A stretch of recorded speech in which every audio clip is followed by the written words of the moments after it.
51. If we do look at the membership of the USI, rather than finding a group which mostly went over to fascism, we discover a group of people who fought fascism tooth and nail and were subject to extensive fascist violence. To summarize, Italian fascism had nothing to do with syndicalism and, as seen above, the USI fought the fascists and was destroyed by them along with the UAI, Socialist Party, and other radicals. That a handful of pre-war Marxist syndicalists later became fascists and called for a national syndicalism does not mean that syndicalism and fascism are related, any more than some anarchists later becoming Marxists makes anarchism a vehicle for Marxism. It is hardly surprising that anarchists were the most consistent and successful opponents of fascism. The two movements could not be further apart, one standing for total statism in the service of capitalism while the other for a free, non-capitalist society. Neither is it surprising that when their privileges and power were in danger, the capitalists and the landowners turned to fascism to save them. This process is a common feature in history, to list just 4 examples: Italy, Germany, Spain, and Chile. 8.5.6 Anarchism and the Spanish Revolution. As Noam Chomsky notes, a good example of a really large-scale anarchist revolution, in fact the best example to my knowledge, is the Spanish Revolution in 1936, in which over most of Republican Spain there was a quite inspiring anarchist revolution that involved both industry and agriculture over substantial areas. And that again was, by both human measures and indeed anyone's economic measures, quite successful. That is, production continued effectively. Workers in farms and factories proved quite capable of managing their affairs without coercion from above, contrary to what lots of socialists, communists, liberals, and others wanted to believe. The revolution of 1936 was based on 3 generations of experiment and thought and work which extended anarchist ideas to very large parts of the population. Radical Priorities, p. 212. Due to this anarchist organizing and agitation, Spain in the 1930s had the largest anarchist movement in the world. At the start of the Spanish Civil War, over 1.5 million workers and peasants were members of the CNT, the National Confederation of Labor, an anarcho-syndicalist union federation, and 30,000 were members of the FAI, the Anarchist Federation of Iberia. The total population of Spain at this time was 24 million. The social revolution which met the fascist coup on July 18, 1936, is the greatest experiment in libertarian socialism to date.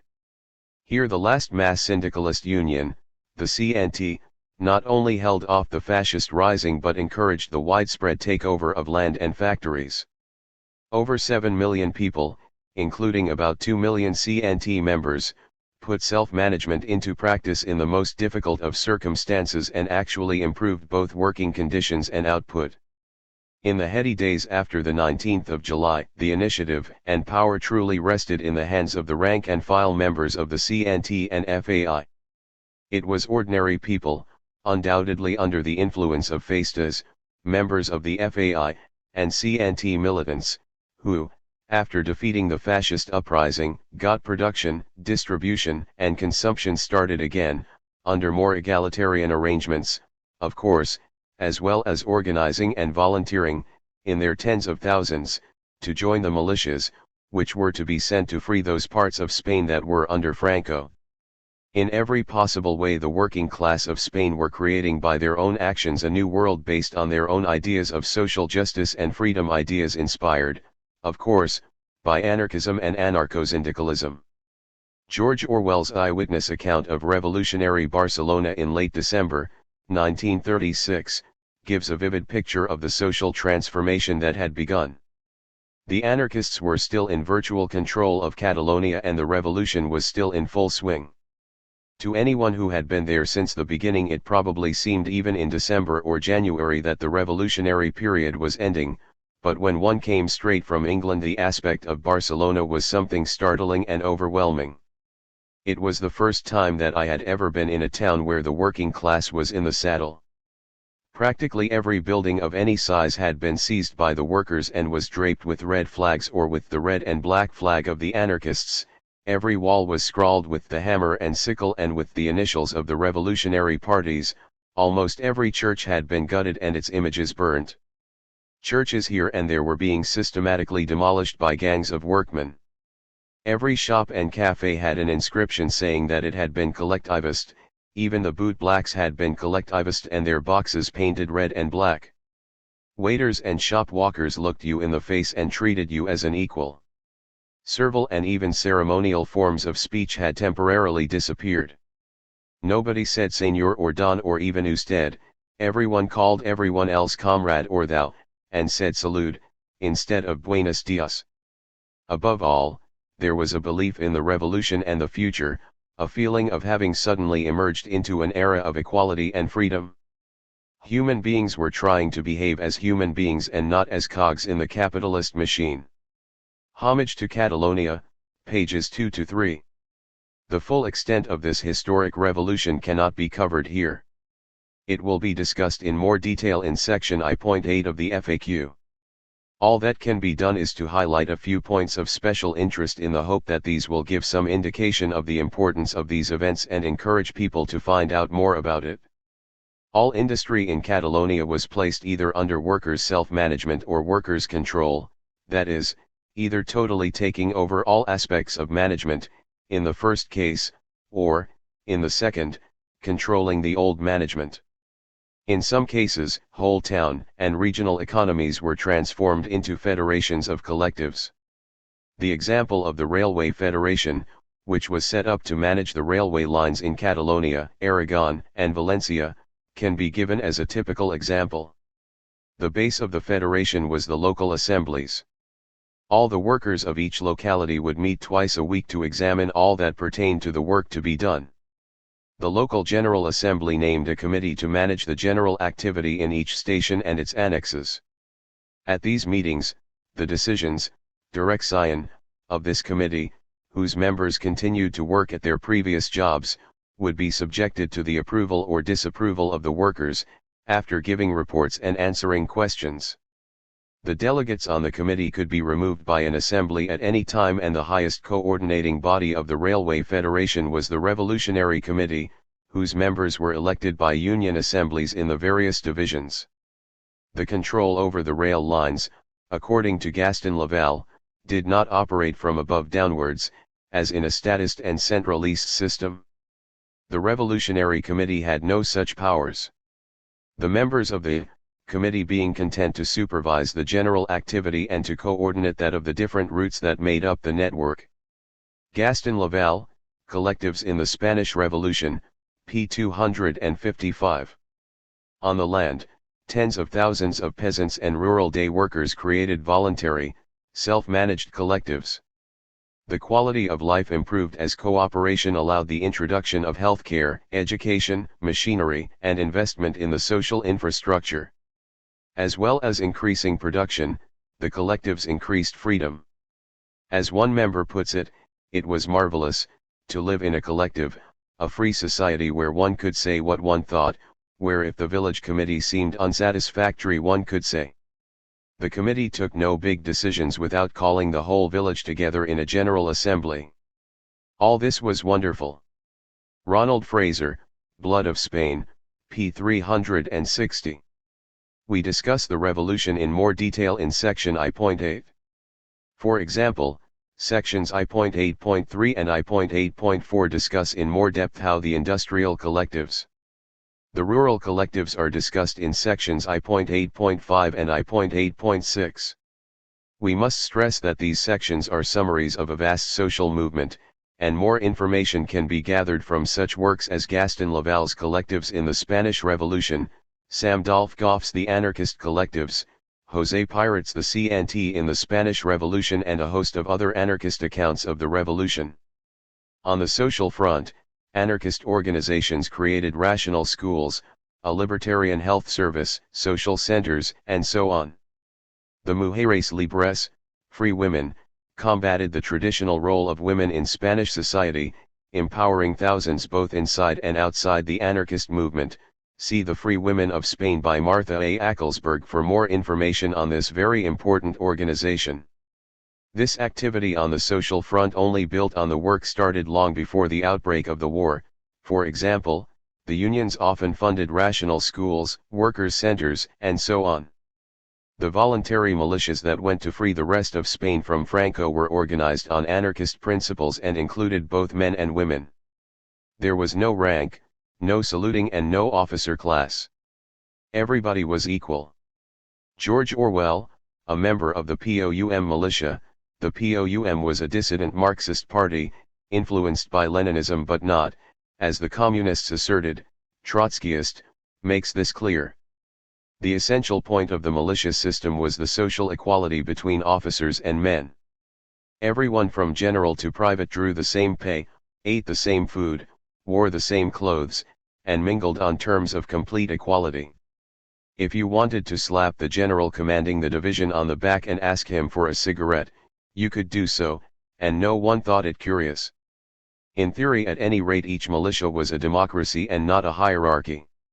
It was understood that orders had to be obeyed, but it was also understood that when you gave an order you gave it as comrade to comrade and not as superior to inferior. There were officers and N.C.O.S, but there was no military rank in the ordinary sense, no titles, no badges, no heel-clicking and saluting. They had attempted to produce within the militias a sort of temporary working model of the classless society.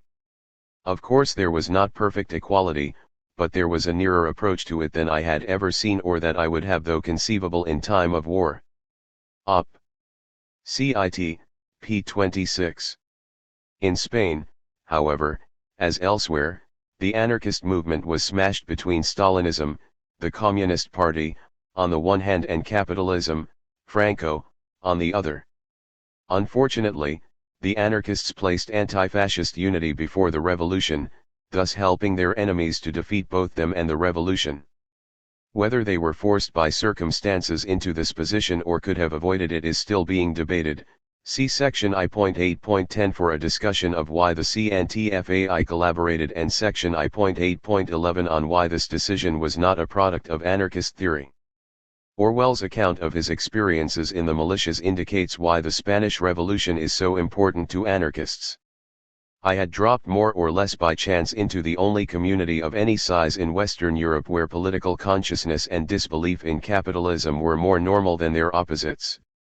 Up here in Aragon one was among tens of thousands of people, mainly though not entirely of working class origin, all living at the same level and mingling on terms of equality. In theory it was perfect equality, and even in practice it was not far from it. There is a sense in which it would be true to say that one was experiencing a foretaste of socialism, by which I mean that the prevailing mental atmosphere was that of socialism. Many of the normal motives of civilized life, snobbishness, money grubbing, fear of the boss, etc., had simply ceased to exist. The ordinary class division of society had disappeared to an extent that is almost unthinkable in the money-tainted air of England. There was no one there except the peasants and ourselves, and no one owned anyone else as his master. One had been in a community where hope was more normal than apathy or cynicism, where the word comrade stood for comradeship and not, as in most countries, for humbug. One had breathed the air of equality. I am well aware that it is now the fashion to deny that socialism has anything to do with equality. In every country in the world a huge tribe of party hacks and sleek little professors are busy proving that socialism means no more than a planned state capitalism with the grab motive left intact. But fortunately there also exists a vision of socialism quite different from this. The thing that attracts ordinary men to socialism and makes them willing to risk their skins for it, the mystique of socialism, is the idea of equality. To the vast majority of people socialism means a classless society, or it means nothing at all. In that community where no one was on the make, where there was a shortage of everything but no bootlicking, one got, perhaps, a crude forecast of what the opening stages of socialism might be like. And, after all, instead of disillusioning me it deeply attracted me. Op. Cit. Pages 83 to 84. For more information on the Spanish Revolution, the following books are recommended: Lessons of the Spanish Revolution by Vernon Richards, Anarchists in the Spanish Revolution and the CNT in the Spanish Revolution by José Pirates, Free Women of Spain by Martha A. Acklesberg, The anarchist collectives edited by Sam Dolgoff, Objectivity and Liberal Scholarship by Noam Chomsky, in the Chomsky Reader, The Anarchists of Casas Viejas by Jerome R. Mintz, and Homage to Catalonia by George Orwell. A.5.7 The May-June Revolt in France, 1968. The May-June events in France placed anarchism back on the radical landscape after a period in which many people had written the movement off as dead. This revolt of 10 million people grew from humble beginnings. Expelled by the university authorities of Nanterre in Paris for anti-Vietnam War activity, a group of anarchists, including Daniel Cohn-Bendit, promptly called a protest demonstration. The arrival of 80 police enraged many students, who quit their studies to join the battle and drive the police from the university. Inspired by this support, the anarchists seized the administration building and held a mass debate. The occupation spread, Nanterre was surrounded by police, and the authorities closed the university down. The next day, the Nanterre students gathered at the Sorbonne University in the center of Paris. Continual police pressure and the arrest of over 500 people caused anger to erupt into 5 hours of street fighting. The police even attacked passers-by with clubs and tear gas. A total ban on demonstrations and the closure of the Sorbonne brought thousands of students out onto the streets. Increasing police violence provoked the building of the first barricades. Jean-Jacques Lebel, a reporter, wrote that by 1 a.m., Elitaire ally thousands helped build barricades, women, workers, bystanders, people in pajamas, human chains to carry rocks, wood, iron. An entire night of fighting left 350 police injured. On May 7, a 50,000-strong protest march against the police was transformed into a day-long battle through the narrow streets of the Latin Quarter. Police tear gas was answered by Molotov cocktails and the chant "Long live the Paris Commune." By May 10, continuing massive demonstrations forced the education minister to start negotiations. But in the streets, 60 barricades had appeared and young workers were joining the students. The trade unions condemned the police violence. Huge demonstrations throughout France culminated on May 13 with 1 million people on the streets of Paris. Faced with this massive protest, the police left the Latin Quarter. Students seized the Sorbonne and created a mass assembly to spread the struggle. Occupation soon spread to every French university. From the Sorbonne came a flood of propaganda, leaflets, proclamations, telegrams, and posters. Slogans such as "Everything is possible," "Be realistic," "Demand the impossible," "Life without dead times," and "It is forbidden to forbid" plastered the walls. All power to the imagination was on everyone's lips. As Murray Bookchin pointed out, the motive forces of revolution today are not simply scarcity and material need, but also quality of everyday life, the attempt to gain control of one's own destiny. Post-scarcity anarchism, p. 166. Many of the most famous slogans of those days originated from the Situationists. The Situationist International had been formed in 1957 by a small group of dissident radicals and artists. They had developed a highly sophisticated, if jargon-riddled, and coherent analysis of modern capitalist society and how to supersede it with a new, freer one. Modern life, they argued, was mere survival rather than living, dominated by the economy of consumption in which everyone, everything, every emotion and relationship becomes a commodity. People were no longer simply alienated producers, they were also alienated consumers. They defined this kind of society as the spectacle. Life itself had been stolen, and so revolution meant recreating life. The area of revolutionary change was no longer just the workplace, but in everyday existence. People who talk about revolution and class struggle without referring explicitly to everyday life, without understanding what is subversive about love and what is positive in the refusal of constraints, such people have a corpse in their mouth. Quoted by Clifford Harper, Anarchy, a Graphic Guide, p. 153.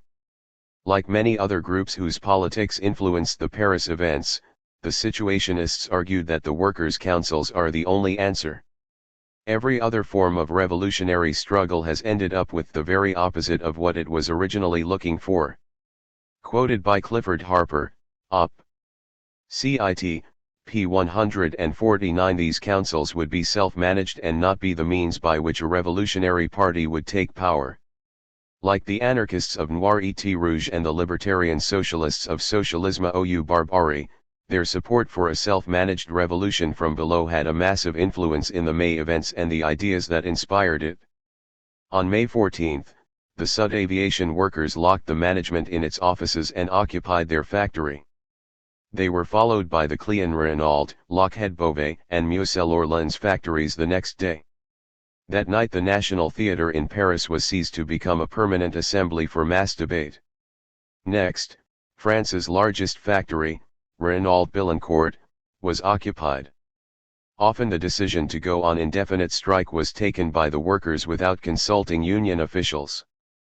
By May 17, 100 Paris factories were in the hands of their workers. The weekend of the 19th of May saw 122 factories occupied. By May 20, the strike and occupations were general and involved 6 million people. Print workers said they did not wish to leave a monopoly of media coverage to TV and radio, and agreed to print newspapers as long as the press carries out with objectivity the role of providing information which is its duty.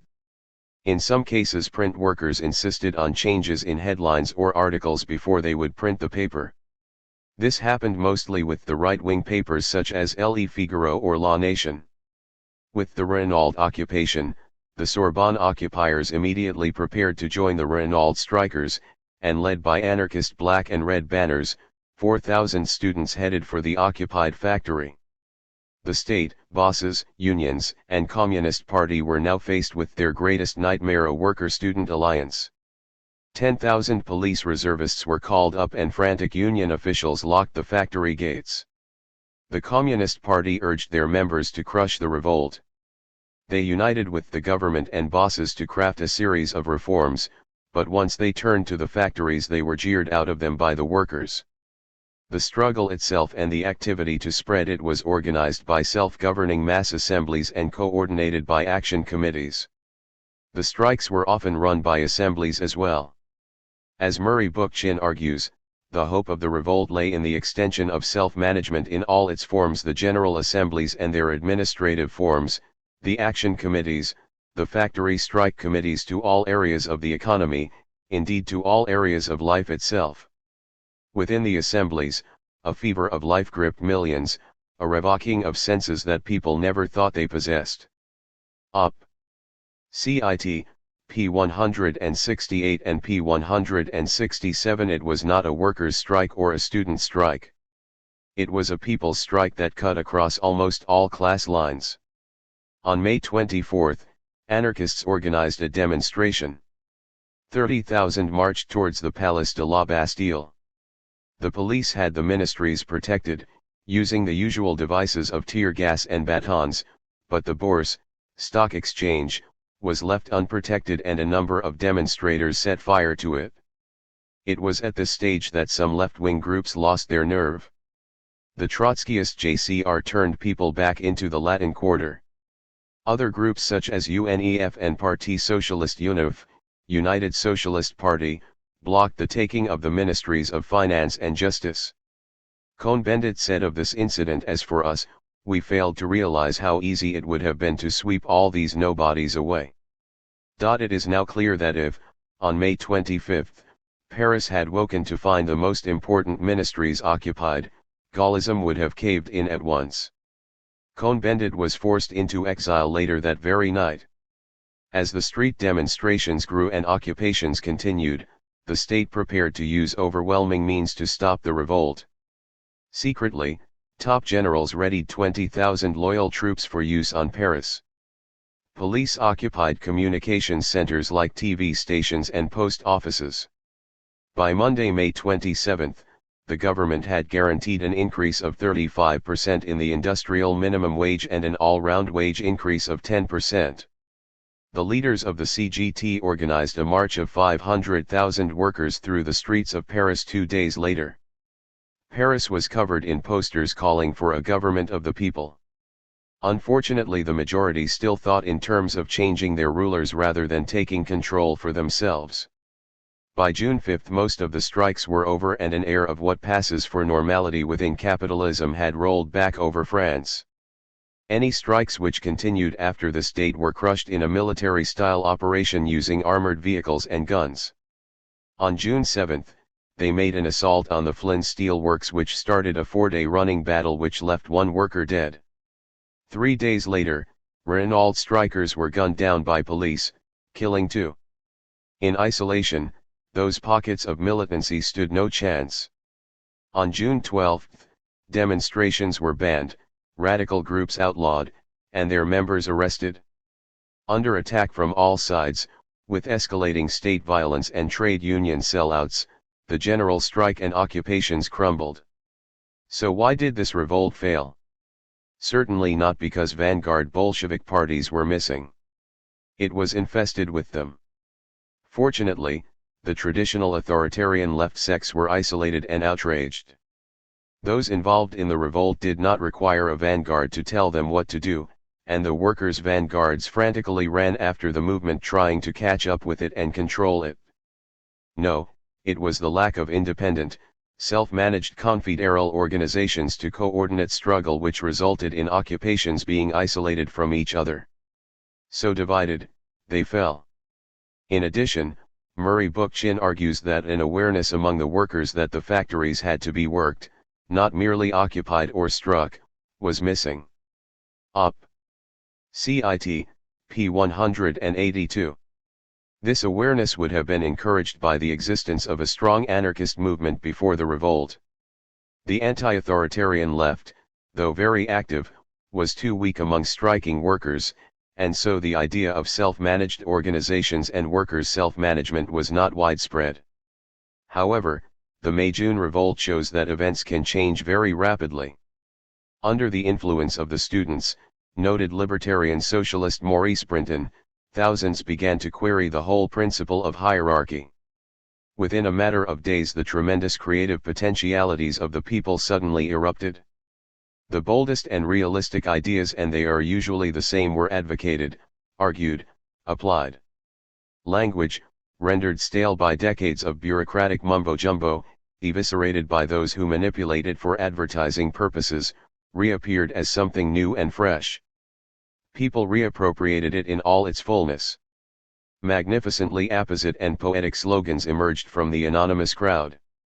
Paris, May 1968, For Workers' Power, p. 253. The working class, fused by the energy and bravado of the students, raised demands that could not be catered for within the confines of the existing system. The general strike displays with beautiful clarity the potential power that lies in the hands of the working class. The mass assemblies and occupations give an excellent, if short-lived, example of anarchy in action and how anarchist ideas can quickly spread and be applied in practice. For more details of these events, see participants Daniel and Gabriel Cohn-Bendit's Obsolete Communism, The Left-Wing Alternative, or Maurice Brinton's Eyewitness Account, Paris, May 1968, in his For Workers' Power. Beneath the Paving Stones by Edited Dark Star is a good anthology of situationist works relating to Paris 68, it also contains Brinton's essay. Section B. Why do anarchists oppose the current system? This section of the FAQ presents an analysis of the basic social relationships of modern society and the structures which create them, particularly those aspects of society that anarchists want to change. Anarchism is, essentially, a revolt against capitalism. As a political theory, it was born at the same time as capitalism and in opposition to it. As a social movement, it grew in strength and influence as capitalism colonized more and more parts of society. Rather than simply express opposition to the state, as some so-called experts assert, anarchism has always been opposed to other forms of authority and the oppression they create, in particular capitalism and its particular form of private property. It is no coincidence that Proudhon, the first person to declare themselves an anarchist, did so in a book entitled What is Property? And gave the answer: it is theft. From Proudhon onwards, anarchism has opposed both the state and capitalism. Indeed, it is the one thing such diverse thinkers as Benjamin Tucker and Peter Kropotkin both agreed on. Needless to say, since Proudhon anarchism has extended its critique of authority beyond these two social evils. Other forms of social hierarchy, such as sexism, racism, and homophobia, have been rejected as limitations of freedom and equality. So this section of the FAQ summarizes the key ideas behind anarchism's rejection of the current system we live under. This, of course, does not mean that anarchistic ideas have not existed within society before the dawn of capitalism. Far from it. Thinkers whose ideas can be classified as anarchist go back thousands of years and are found many diverse cultures and places. Indeed, it would be no exaggeration to say that anarchism was born the moment the state and private property were created. However, as Kropotkin noted, while from all times there have been anarchists and statists, in our times anarchy was brought forth by the same critical and revolutionary protest that gave rise to socialism in general. However, unlike other socialists, anarchists have not stopped at the negation of capitalism and of society based on the subjection of labor to capital, and went further to declare themselves against what constitutes the real strength of capitalism. The state and its principle supports centralization of authority, law, always made by a minority for its own profit, and a form of justice whose chief aim is to protect authority and capitalism. So anarchism was not only against capitalism, but also against these pillars of capitalism, law, authority, and the state. Evolution and Environment, p. 16 and p. 19. In other words, anarchism as it exists today, as a social movement with a long history of struggle and with a political theory and set of ideas, is the product of the transformation of society which accompanied the creation of the modern nation, state and capital, and, far more importantly, the reaction, resistance, and opposition of those subject to these new social relationships and institutions. As such, the analysis and critique presented in this section of the FAQ will concentrate on modern, capitalist, society. Anarchists realize that the power of governments and other forms of hierarchy depends upon the agreement of the governed. Fear is not the whole answer, it is far more because they, the oppressed, subscribe to the same values as their governors. Rulers and ruled alike believe in the principle of authority, of hierarchy, of power. Colin Ward, Anarchy in Action, p. 15. With this in mind, we present in this section of the FAQ our arguments to challenge this consensus, to present the case why we should become anarchists, why authoritarian social relationships and organizations are not in our interests. Needless to say, this task is not easy. No ruling class could survive unless the institutions which empower it are generally accepted by those subject to them. This is achieved by various means: by propaganda, the so-called education system, by tradition, by the media, by the general cultural assumptions of a society. In this way the dominant ideas in society are those of the dominant elite. This means that any social movement needs to combat these ideas before trying to end them. People often do not even recognize the existence of systems of oppression and domination. They have to try to struggle to gain their rights within the systems in which they live before they even perceive that there is repression. Take a look at the women's movement. One of the first steps in the development of the women's movement was so-called consciousness-raising efforts. Try to get women to perceive that it is not the natural state of the world for them to be dominated and controlled. My grandmother couldn't join the women's movement, since she didn't feel any oppression, in some sense. That's just the way life was, like the sun rises in the morning. Until people can realize that it is not like the sun rising, that it can be changed, that you don't have to follow orders, that you don't have to be beaten, until people can perceive that there is something wrong with that, until that is overcome, you can't go on. And one of the ways to do that is to try to press reforms within the existing systems of repression, and sooner or later you find that you will have to change them. Noam Chomsky, Anarchism Interview. This means, as Malatesta stressed, that anarchists' first task therefore must be to persuade people. This means that we must make people aware of the misfortunes they suffer and of their chances to destroy them. To those who are cold and hungry we will demonstrate how possible and easy it would be to assure everybody their material needs. To those who are oppressed and despised we shall show how it is possible to live happily in a world of people who are free and equal. And when we will have succeeded in arousing the sentiment of rebellion in the minds of men and women against the avoidable and unjust evils from which we suffer in society today, and in getting them to understand how they are caused and how it depends on human will to rid ourselves of them, then we will be able to unite and change them for the better. Enrico Malatesta, His Life and Ideas, pages 185-6. So we must explain why we want to change the system. From this discussion, it will become apparent why anarchists are dissatisfied with the very limited amount of freedom in modern society and why they want to create a truly free society. In the words of Noam Chomsky, the anarchist critique of modern society means to seek out and identify structures of authority, hierarchy, and domination in every aspect of life, and to challenge them. Unless a justification for them can be given, they are illegitimate, and should be dismantled, to increase the scope of human freedom. That includes political power, ownership and management, relations among men and women, parents and children, our control over the fate of future generations, the basic moral imperative behind the environmental movement, and much else. Naturally, this means a challenge to the huge institutions of coercion and control, the state, the unaccountable private tyrannies that control most of the domestic and international economy, i.e. capitalist corporations and companies, and so on. But not only these.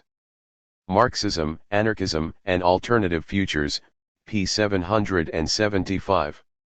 This task is made easier by the fact that the dominating class has not succeeded in reducing all its subjects to passive and unconscious instruments of its interests. This means that where there is oppression and exploitation there is also resistance and hope. Even when those oppressed by hierarchical social relations generally accept it, those institutions cannot put out the spark of freedom totally. Indeed, they help produce the spirit of revolt by their very operation as people finally say enough is enough and stand up for their rights. Thus hierarchical societies contain organic contradictions, and these are like the germs of death from which the possibility of progress springs. Malatesta, Op. Cit. pages 186-7. Anarchists, therefore, combine their critique of existing society with active participation in the ongoing struggles which exist in any hierarchical struggle. As we discuss in section J, we urge people to take direct action to fight oppression. Such struggles change those who take part in them, breaking the social conditioning which keeps hierarchical society going and making people aware of other possibilities, aware that other worlds are possible and that we do not have to live like this. Thus struggle is the practical school of anarchism, the means by which the preconditions of an anarchist society are created. Anarchists seek to learn from such struggles while, at the same time, propagating our ideas within them and encouraging them to develop into a general struggle for social liberation and change. Thus the natural resistance of the oppressed to their oppression encourages this process of justification. Chomsky, and anarchism, calls for this critical evaluation of authority and domination, this undermining of what previously was considered natural or common sense until we started to question it. As noted above, an essential part of this process is to encourage direct action by the oppressed against their oppressors, as well as encouraging the anarchistic tendencies and awareness that exist, to a greater or lesser degree, in any hierarchical society. The task of anarchists is to encourage such struggles and the questioning their produce of society and the way it works. We aim to encourage people to look at the root causes of the social problems they are fighting, to seek to change the underlying social institutions and relationships which produce them. We seek to create an awareness that oppression can not only be fought, but ended, and that the struggle against an unjust system creates the seeds of the society that will replace it. In other words, we seek to encourage hope and a positive vision of a better world. However, this section of the FAQ is concerned directly with the critical or negative aspect of anarchism, the exposing of the evil inherent in all authority, be it from state, property, or whatever, and why, consequently, anarchists seek the destruction of power, property, hierarchy, and exploitation. Murray Bookchin, Post-Scarcity Anarchism, p. 11. Later sections will indicate how, after analyzing the world, anarchists plan to change it constructively, but some of the constructive core of anarchism will be seen even in this section. After this broad critique of the current system, we move on to more specific areas. Section C explains the anarchist critique of the economics of capitalism. Section D discusses how the social relationships and institutions described in this section impact on society as a whole. Section E discusses the causes, and some suggested solutions, to the ecological problems we face. B.1 Why are anarchists against authority and hierarchy? First, it is necessary to indicate what kind of authority anarchism challenges. While it is customary for some opponents of anarchism to assert that anarchists oppose all kinds of authority, the reality of the situation is more complex. While anarchists have, on occasion, stated their opposition to all authority, a closer reading quickly shows that anarchists reject only one specific form of authority, what we tend to call hierarchy. See section H.4 for more details. This can be seen when Bakunin stated that the principle of authority was the eminently theological, metaphysical, and political idea that the masses, always incapable of governing themselves, must submit at all times to the benevolent yoke of a wisdom and a justice, which in one way or another, is imposed from above. Marxism, Freedom, and the State, p. 33. Other forms of authority are more acceptable to anarchists. It depends whether the authority in question becomes a source of power over others or not. That is the key to understanding the anarchist position on authority. If it is hierarchical authority, then anarchists are against it. The reason is simple. No one should be entrusted with power, inasmuch as anyone invested with authority must, become an oppressor and exploiter of society. Bakunin, The Political Philosophy of Bakunin, p. 249. This distinction between forms of authority is important. As Erich Fromm pointed out, authority is a broad term with two entirely different meanings. It can be either rational or irrational authority. Rational authority is based on competence, and it helps the person who leans on it to grow. Irrational authority is based on power and serves to exploit the person subjected to it.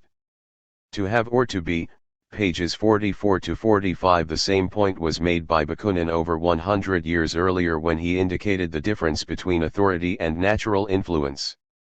For Bakunin, individual freedom results from the great number of material, intellectual, and moral influences which every individual around him or her and which society, continually exercise. To abolish this mutual influence would be to die. Consequently, when we reclaim the freedom of the masses, we hardly wish to abolish the effect of any individual's or any group of individuals' natural influence upon the masses.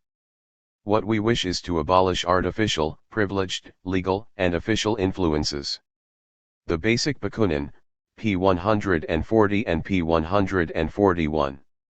It is, in other words, the difference between taking part in a decision and listening to alternative viewpoints and experts, natural influence, before making your mind up and having a decision made for you by a separate group of individuals, who may or may not be elected, because that is their role in an organization or society. In the former, the individual exercises their judgment and freedom, i.e. is based on rational authority. In the latter, they are subjected to the wills of others, to hierarchical authority, i.e. is based on irrational authority. This is because rational authority not only permits but requires constant scrutiny and criticism. It is always temporary, its acceptance depending on its performance. The source of irrational authority, on the other hand, is always power over people. Power on the one side, fear on the other, are always the buttresses on which irrational authority is built. Thus former is based upon equality while the latter is by its very nature based upon inequality. Erich Fromm, Man for Himself, pages 9 to 10. This crucial point is expressed in the difference between having authority and being an authority. Being an authority just means that a given person is generally recognized as competent for a given task, based on his or her individual skills and knowledge. Put differently, it is socially acknowledged expertise. In contrast, having authority is a social relationship based on status and power derived from a hierarchical position, not on individual ability. Obviously, this does not mean that competence is not an element for obtaining a hierarchical position, it just means that the real or alleged initial competence is transferred to the title or position of the authority and so becomes independent of individuals, i.e. institutionalist, or what Bakunin termed official. This difference is important because the way people behave is more a product of the institutions in which we are raised than of any inherent nature. In other words, social relationships shape the individuals involved. This means that the various groups individuals create have traits, behaviors, and outcomes that cannot be understood by reducing them to the individuals within them. That is, groups consist not only of individuals, but also relationships between individuals, and these relationships will affect those subject to them. For example, obviously the exercise of power by some disempowers others, and so through a combination of physical intimidation, economic domination and dependency, and psychological limitations, social institutions and practices affect the way everyone sees the world and her or his place in it. This, as we discuss in the next section, impacts on those involved in such authoritarian social relationships as the exercise of power in any institutionalist form, whether economic, political, or sexual, brutalizes both the wielder of power and the one over whom it is exercised. Martha A. Ackelsberg, Free Women of Spain, p. 41. Authoritarian social relationships means dividing society into the few, order givers, and the many, order takers, impoverishing the individuals involved, mentally, emotionally, and physically, and society as a whole. Human relationships, in all parts of life, are stamped by authority, not liberty. And as freedom can only be created by freedom, authoritarian social relationships, and the obedience they require, do not and cannot educate a person in freedom. Only participation, self-management, in all areas of life can do that. In a society based on exploitation and servitude, in Kropotkin's words, human nature itself is degraded, and it is only as servitude disappears shall we regain our rights. Anarchism, p. 104. Of course, it will be pointed out that in any collective undertaking there is a need for cooperation and coordination, and this need to subordinate the individual to group activities is a form of authority. Therefore, it is claimed, a democratically managed group is just as authoritarian as one based on hierarchical authority. Anarchists are not impressed by such arguments. Yes, we reply, of course in any group undertaking there is a need make and stick by agreements, but anarchists argue that to use the word authority to describe two fundamentally different ways of making decisions is playing with words. It obscures the fundamental difference between free association and hierarchical imposition and confuses cooperation with command. As we note in section H.4, Marxists are particularly fond of this fallacy. Simply put, there are two different ways of coordinating individual activity within groups, either by authoritarian means or by libertarian means. Proudhon, in relation to workplaces, makes the difference clear. Either the workman will be simply the employee of the proprietor capitalist promoter, or he will participate and have a voice in the council. In a word, he will become an associate. In the first case the workman is subordinated, exploited, his permanent condition is one of obedience. In the second case he resumes his dignity as a man and citizen, he forms part of the producing organization, of which he was before but the slave, as, in the town, he forms part of the sovereign power, of which he was before but the subject. We need not hesitate, for we have no choice. It is necessary to form an association among workers, because without that, they would remain related as subordinates and superiors, and there would ensue two castes of masters and wage workers, which is repugnant to a free and democratic society. General idea of the Revolution, pages 215 to 216. In other words, associations can be based upon a form of rational authority, based upon natural influence, and so reflect freedom, the ability of individuals to think, act and feel and manage their own time and activity. Otherwise, we include elements of slavery into our relationships with others, elements that poison the whole and shape us in negative ways, see section B.1.1. Only the reorganization of society in a libertarian way, and, we may add, the mental transformation such a change requires and would create, will allow the individual to achieve more or less complete blossoming, whilst continuing to develop and banish that spirit of submission that has been artificially thrust upon him or her. Nestor Makhno, The Struggle Against the State and Other Essays, p. 62. So, anarchists ask nothing better than to see others exercise over us a natural and legitimate influence, freely accepted, and never imposed. We accept all natural authorities and all influences of fact, but none of right. Bakunin, The Political Philosophy of Bakunin, p. 255. Anarchist support for free association with indirectly democratic groups is based upon such organizational forms increasing influence and reducing irrational authority in our lives. Members of such organizations can create and present their own ideas and suggestions, critically evaluate the proposals and suggestions from their fellows, accept those that they agree with or become convinced by, and have the option of leaving the association if they are unhappy with its direction. Hence the influence of individuals and their free interaction determine the nature of the decisions reached, and no one has the right to impose their ideas on another.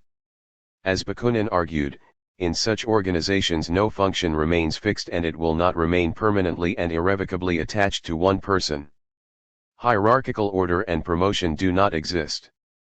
In such a system, power, properly speaking, no longer exists. Power is diffused to the collectivity and becomes the true expression of the liberty of everyone. Bakunin on Anarchism, p. 415. Therefore, anarchists are opposed to irrational, example illegitimate, authority, in other words, hierarchy being the institutionalization of authority within a society. Hierarchical social institutions include the state, see section B.2, private property and the class systems it produces, see section B.3, and, therefore, capitalism, see section B.4. Due to their hierarchical nature, anarchists oppose these with passion.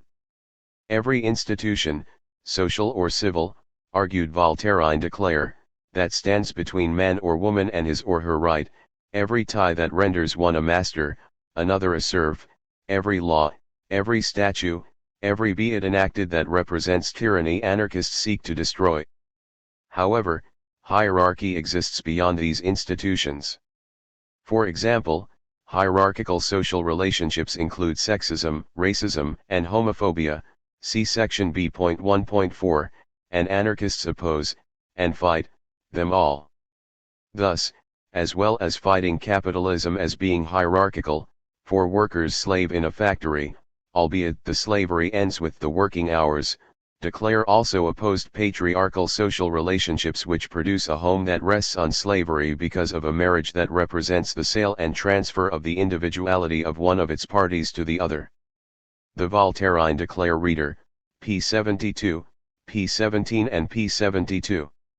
Needless to say, while we discuss different forms of hierarchy in different sections, this does not imply that anarchists think they, and their negative effects, are somehow independent or can be easily compartmentalized.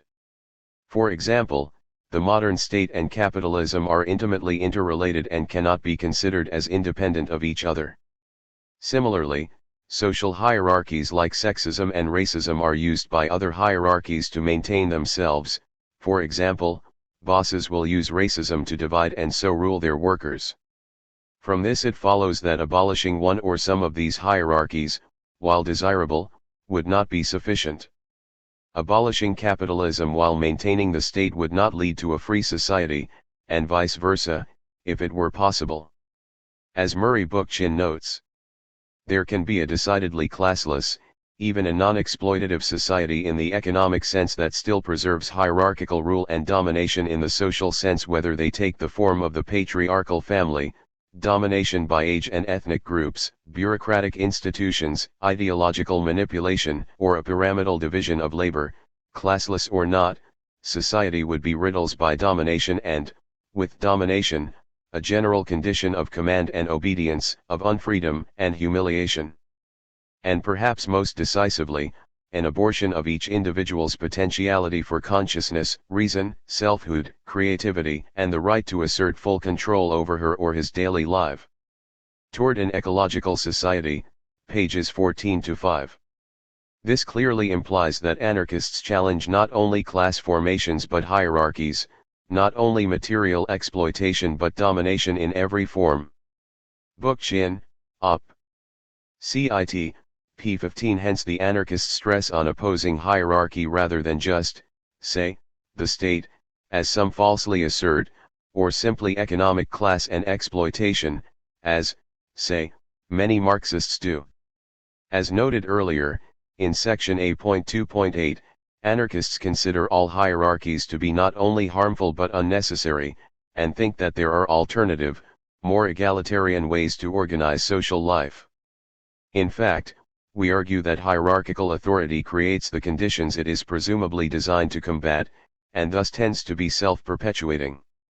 Thus hierarchical organizations erode the ability of those at the bottom to manage their own affairs directly, so requiring hierarchy and some people in positions to give orders and the rest to follow them. Rather than prevent disorder, governments are among its primary causes, while its bureaucracies ostensibly set up to fight poverty wind up perpetuating it, because without poverty, the high-salaried top administrators would be out of work. The same applies to agencies intended to eliminate drug abuse, fight crime, etc. In other words, the power and privileges deriving from top hierarchical positions constitute a strong incentive for those who hold them not to solve the problems they are supposed to solve. For further discussion, see Marilyn French, Beyond Power, on Women, Men, and Morals, Summit Books, 1985. B.1.1 What are the effects of authoritarian social relationships? Hierarchical authority is inextricably connected with the marginalization and disempowerment of those without authority. This has negative effects on those over whom authority is exercised, since those who have these symbols of authority and those who benefit from them must dull their subject people's realistic, i.e. critical, thinking and make them believe the fiction that irrational authority is rational and necessary. So the mind is lulled into submission by clichés. And people are made dumb because they become dependent and lose their capacity to trust their eyes and judgment. Erich Fromm, To Have or To Be, p. 47. Or, in the words of Bakunin, the principle of authority, applied to men who have surpassed or attained their majority, becomes a monstrosity, a source of slavery and intellectual and moral depravity. God and the State, p. 41. This is echoed by the syndicalist miners who wrote the classic The Miner's Next Step when they indicate the nature of authoritarian organizations and their effect on those involved. Leadership, i.e. hierarchical authority, implies power held by the leader. Without power the leader is inept. The possession of power inevitably leads to corruption, in spite of good intentions. Leadership means power of initiative, this sense of responsibility, the self-respect which comes from expressed manhood is taken from the men, and consolidated in the leader. The sum of their initiative, their responsibility, their self-respect becomes his. And the order and system he maintains is based upon the suppression of the men, from being independent thinkers into being the men. In a word, he is compelled to become an autocrat and a foe to democracy. Indeed, for the leader, such marginalization can be beneficial, for a leader sees no need for any high level of intelligence in the rank and file, except to applaud his actions. Indeed, such intelligence from his point of view, by breeding criticism and opposition, is an obstacle and causes confusion. The Miner's Next Step, pages 16-17 and p. 15. Anarchists argue that hierarchical social relationships will have a negative effect on those subject to them, who can no longer exercise their critical, creative, and mental abilities freely. As Colin Ward argues, people do go from womb to tomb without realizing their human potential, precisely because the power to initiate, to participate in innovating, choosing, judging, and deciding is reserved for the top men, and it usually is men. Anarchy in Action, p. 42. Anarchism is based on the insight that there is an interrelationship between the authority structures of institutions and the psychological qualities and attitudes of individuals. Following orders all day hardly builds an independent, empowered, creative personality. Authority and servility walk ever hand in hand. Peter Kropotkin, Anarchism, p. 81. As Emma Goldman made clear, if a person's inclination and judgment are subordinated to the will of a master, such as a boss, as most people have to sell their labor under capitalism, then little wonder such an authoritarian relationship condemns millions of people to be mere nonentities. Read Emma Speaks, p. 50. As the human brain is a bodily organ, it needs to be used regularly in order to be at its fittest.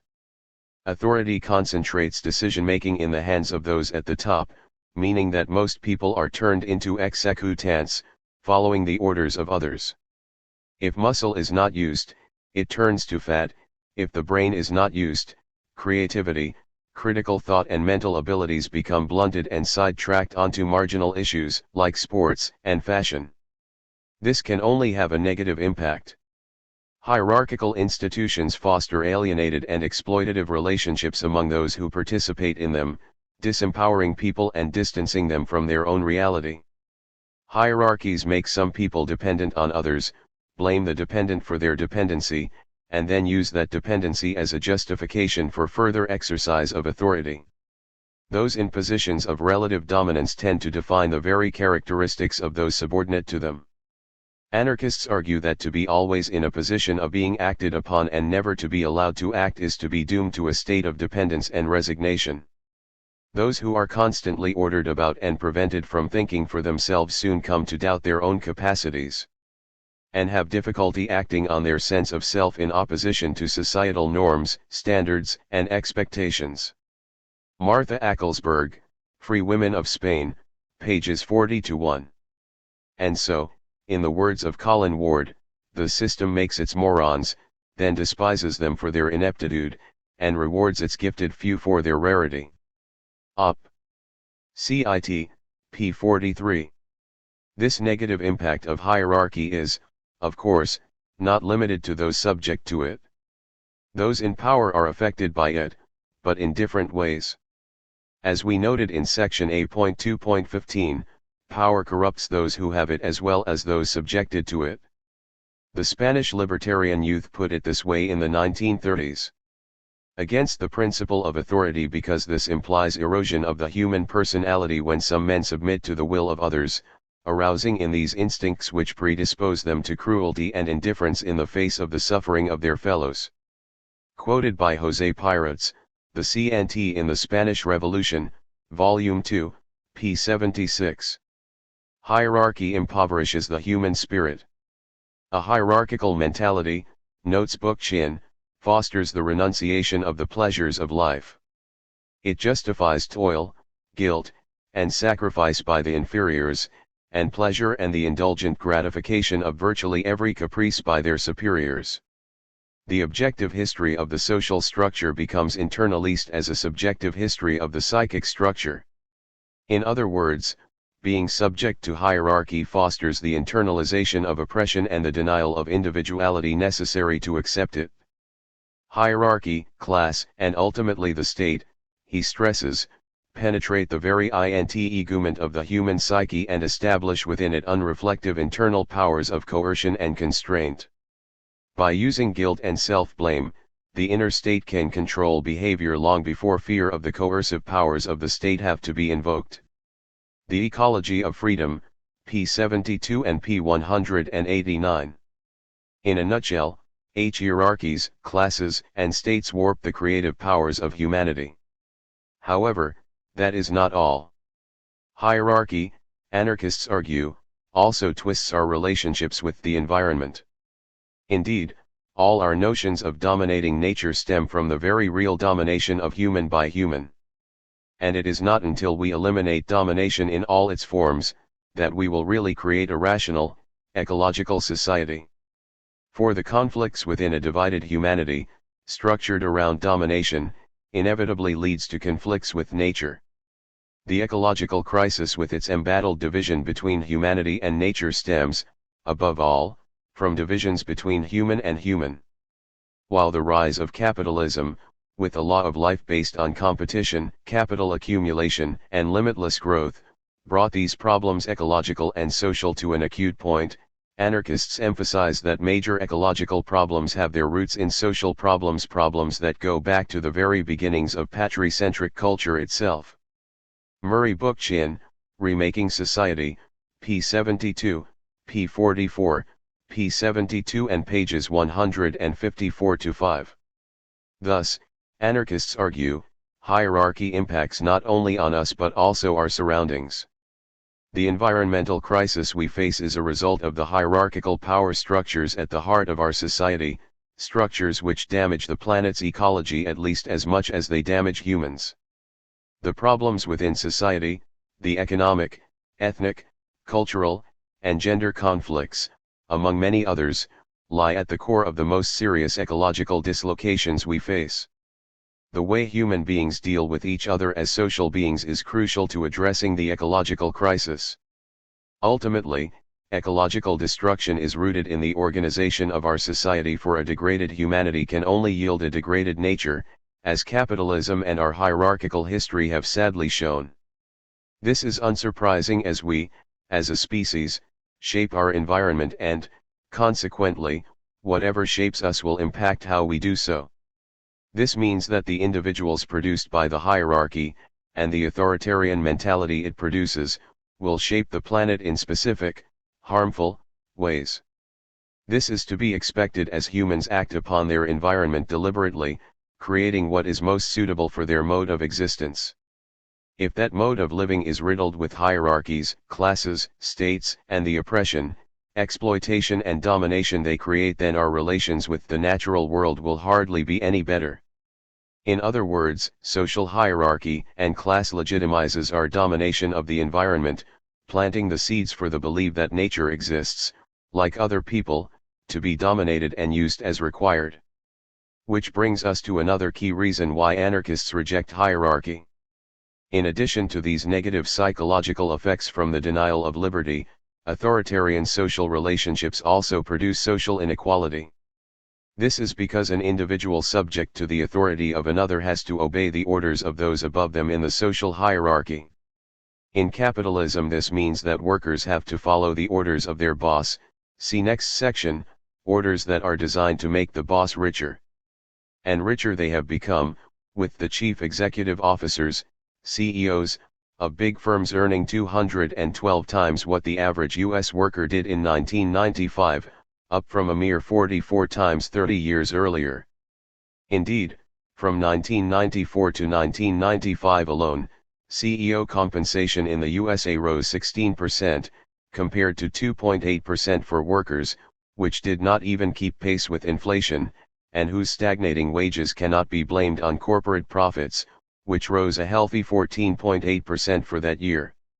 Needless to say, inequality in terms of power will translate itself into inequality in terms of wealth, and vice versa. The effects of such social inequality are wide-reaching. For example, health is affected significantly by inequality. Poor people are more likely to be sick and die at an earlier age, compared to rich people. Simply put, the lower the class, the worse the health. Going beyond such static measures, even interruptions in income of the sort caused by unemployment have adverse health effects. Indeed, the sustained economic hardship associated with a low place in the social hierarchy leads to poorer physical, psychological, and cognitive functioning, with consequences that last a decade or more. Low incomes, unpleasant occupations, and sustained discrimination, notes Doug Henwood, may result in apparently physical symptoms that confuse even sophisticated biomedical scientists. Higher incomes are also associated with lower frequency of psychiatric disorders, as are higher levels of asset ownership. After the New Economy, pages 81-2. Moreover, the degree of inequality is important, i.e. the size of the gap between rich and poor. According to an editorial in the British Medical Journal, what matters in determining mortality and health in a society is less the overall wealth of that society and more how evenly wealth is distributed. The more equally wealth is distributed, the better the health of that society. Volume 312, April 20, 1996, p. 985. Research in the USA found overwhelming evidence of this. George Kaplan and his colleagues measured inequality in the 50 U.S. states and compared it to the age-adjusted death rate for all causes of death, and a pattern emerged: the more unequal the distribution of income, the greater the death rate. In other words, it is the gap between rich and poor, and not the average income in each state, that best predicts the death rate in each state. Inequality in income and mortality in the United States. Analysis of Mortality and Potential Pathways, British Medical Journal, Volume 312, April 20, 1996, pages 999 to 1003. This measure of income inequality was also tested against other social conditions besides health. States with greater inequality in the distribution of income also had higher rates of unemployment, higher rates of incarceration, a higher percentage of people receiving income assistance and food stamps, a greater percentage of people without medical insurance, greater proportion of babies born with low birth weight, higher murder rates, higher rates of violent crime, higher costs per person for medical care, and higher costs per person for police protection.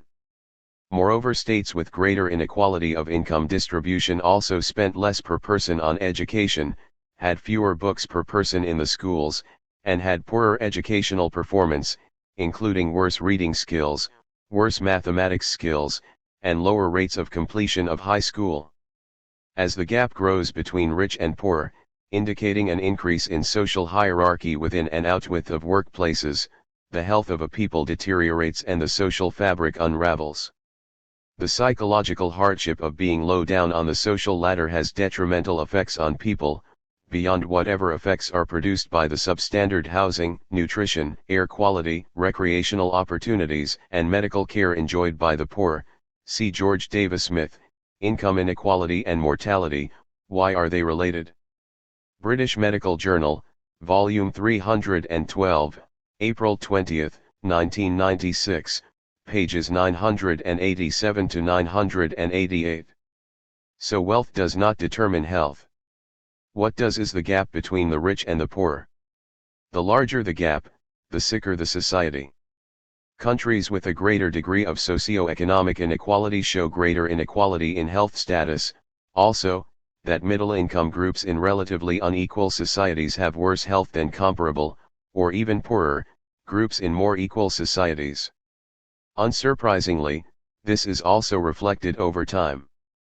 The widening income differentials in both the USA and the UK since 1980 have coincided with a slowing down of improvements in life expectancy. For example, inequality, in short, is bad for our health. The health of a population depends not just on the size of the economic pie, but on how the pie is shared. This is not all. As well as inequalities in wealth, inequalities in freedom also play a large role in overall human well-being. According to Michael Marmot's The Status Syndrome, How Social Standing Affects Our Health and Longevity, as you move up any kind of hierarchy your health status improves. Autonomy and position in a hierarchy are related, i.e. the higher you are in a hierarchy, the more autonomy you have. Thus the implication of this empirical work is that autonomy is a source of good health, that the more control you have over your work environment and your life in general, the less likely you are to suffer the classic stress-related illnesses, such as heart disease. As public health scholars Jeffrey Johnson and Ellen Hall have noted, the potential to control one's own environment is differentially distributed along class lines. Quoted by Robert Kuttner, Everything for Sale, p. 153. As would be expected from the very nature of hierarchy, to be in a life situation where one experiences relentless demands by others, over which one has relatively little control, is to be at risk of poor health, physically as well as mentally.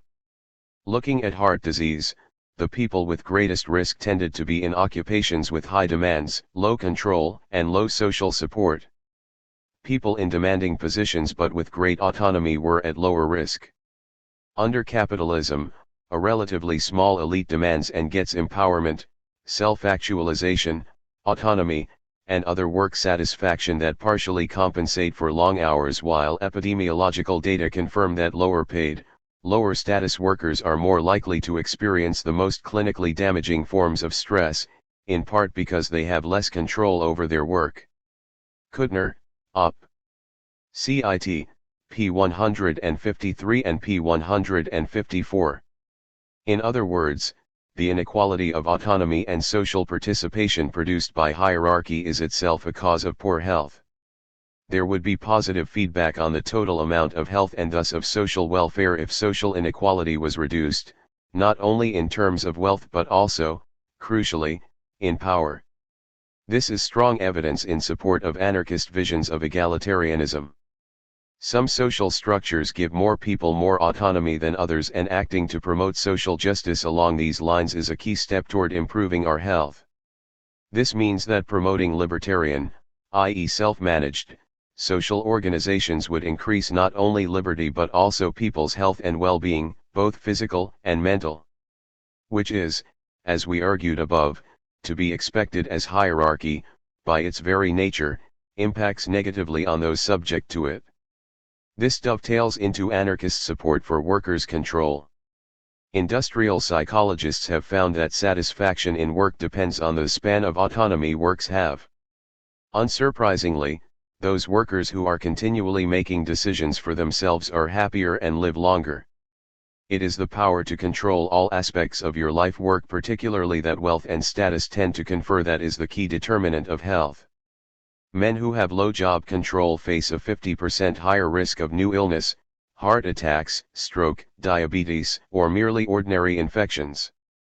Women are at slightly lower risk, but low job control was still a factor in whether they fell ill or not. So it is the fact that the boss is a boss that makes the employment relationship so troublesome for health issues, and genuine libertarians. The more bossy the boss, the worse, as a rule, is the job. So part of autonomy is not being bossed around, but that is only part of the story.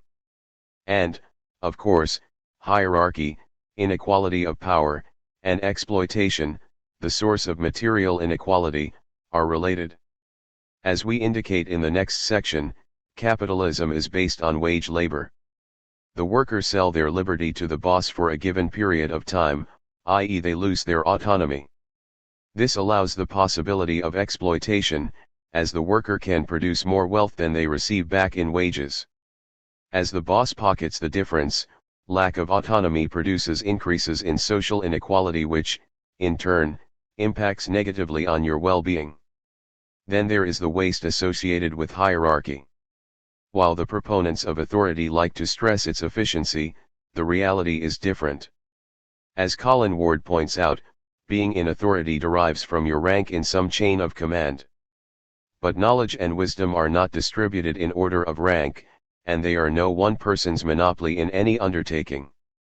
The fantastic inefficiency of any hierarchical organization, any factory, office, university, warehouse, or hospital, is the outcome of two almost invariable characteristics. One is that the knowledge and wisdom of the people at the bottom of the pyramid finds no place in the decision-making leadership hierarchy of the institution. Frequently it is devoted to making the institution work in spite of the formal leadership structure, or alternatively to sabotaging the ostensible function of the institution, because it is none of their choosing. The other is that they would rather not be there anyway. They are there through economic necessity rather than through identification with a common task which throws up its own shifting and functional leadership. Op. Cit. p. 41. Hierarchy, in other words, blocks the flow of information and knowledge. Rulers, as Malatesta argued, can only make use of the forces that exist in society. Except for those great forces, their action paralyses and destroys, and those rebel forces, and all that is wasted through conflicts, inevitable tremendous losses in such an artificial system. And so, as well as individuals being prevented from developing to their fullest, wasting their unfulfilled potentialities. Hierarchy also harms society as a whole by reducing efficiency and creativity. This is because input into decisions are limited only to those individuals who form the government of a hierarchical organization or who by reason of their position can influence the IR policy. Obviously, this means that far from resulting in an increase in the productive, organizing, and protective forces in society, hierarchy greatly reduces them, limiting initiative to a few, and giving them the right to do everything without, of course, being able to provide them with the gift of being all-knowing. Anarchy, p. 38 and p. 39. Large-scale hierarchical organizations, like the state, are also marked by bureaucracy. This becomes a necessity in order to gather the necessary information it needs to make decisions, and, obviously, to control those under it. However, soon this bureaucracy becomes the real source of power due to its permanence and control of information and resources. Thus hierarchy cannot survive without creating around itself a new privileged class as well as being a privileged class and cut off from the people itself. Malatesta, Op. Cit. p. 37 and p. 36. This means that those at the top of an institution rarely know the facts on the ground, making decisions in relative ignorance of their impact or the actual needs of the situation or people involved. As economist Joseph Stiglitz concluded from his own experiences in the World Bank, immense time and effort are required to effect change even from the inside, in an international bureaucracy. Such organizations are opaque rather than transparent, and not only does far too little information radiate from inside to the outside world, perhaps even less information from outside is able to penetrate the organization. The opaqueness also means that it is hard for information from the bottom of the organization to percolate to the top. Globalization and its discontents, p. 33. The same can be said of any hierarchical organization, whether a nation-state or capitalist business. Moreover, as Ward and Malatesta indicate, hierarchy provokes a struggle between those at the bottom and at the top. This struggle is also a source of waste as it diverts resources and energy from more fruitful activity into fighting it. Ironically, as we discuss in section H.4.4, one weapon forged in that struggle is the work to rule, namely workers bringing their workplace to a grinding halt by following the dictates of the boss to the letter.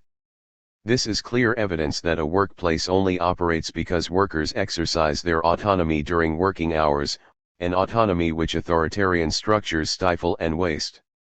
A participatory workplace, therefore, would be more efficient and less wasteful than the hierarchical one associated with capitalism.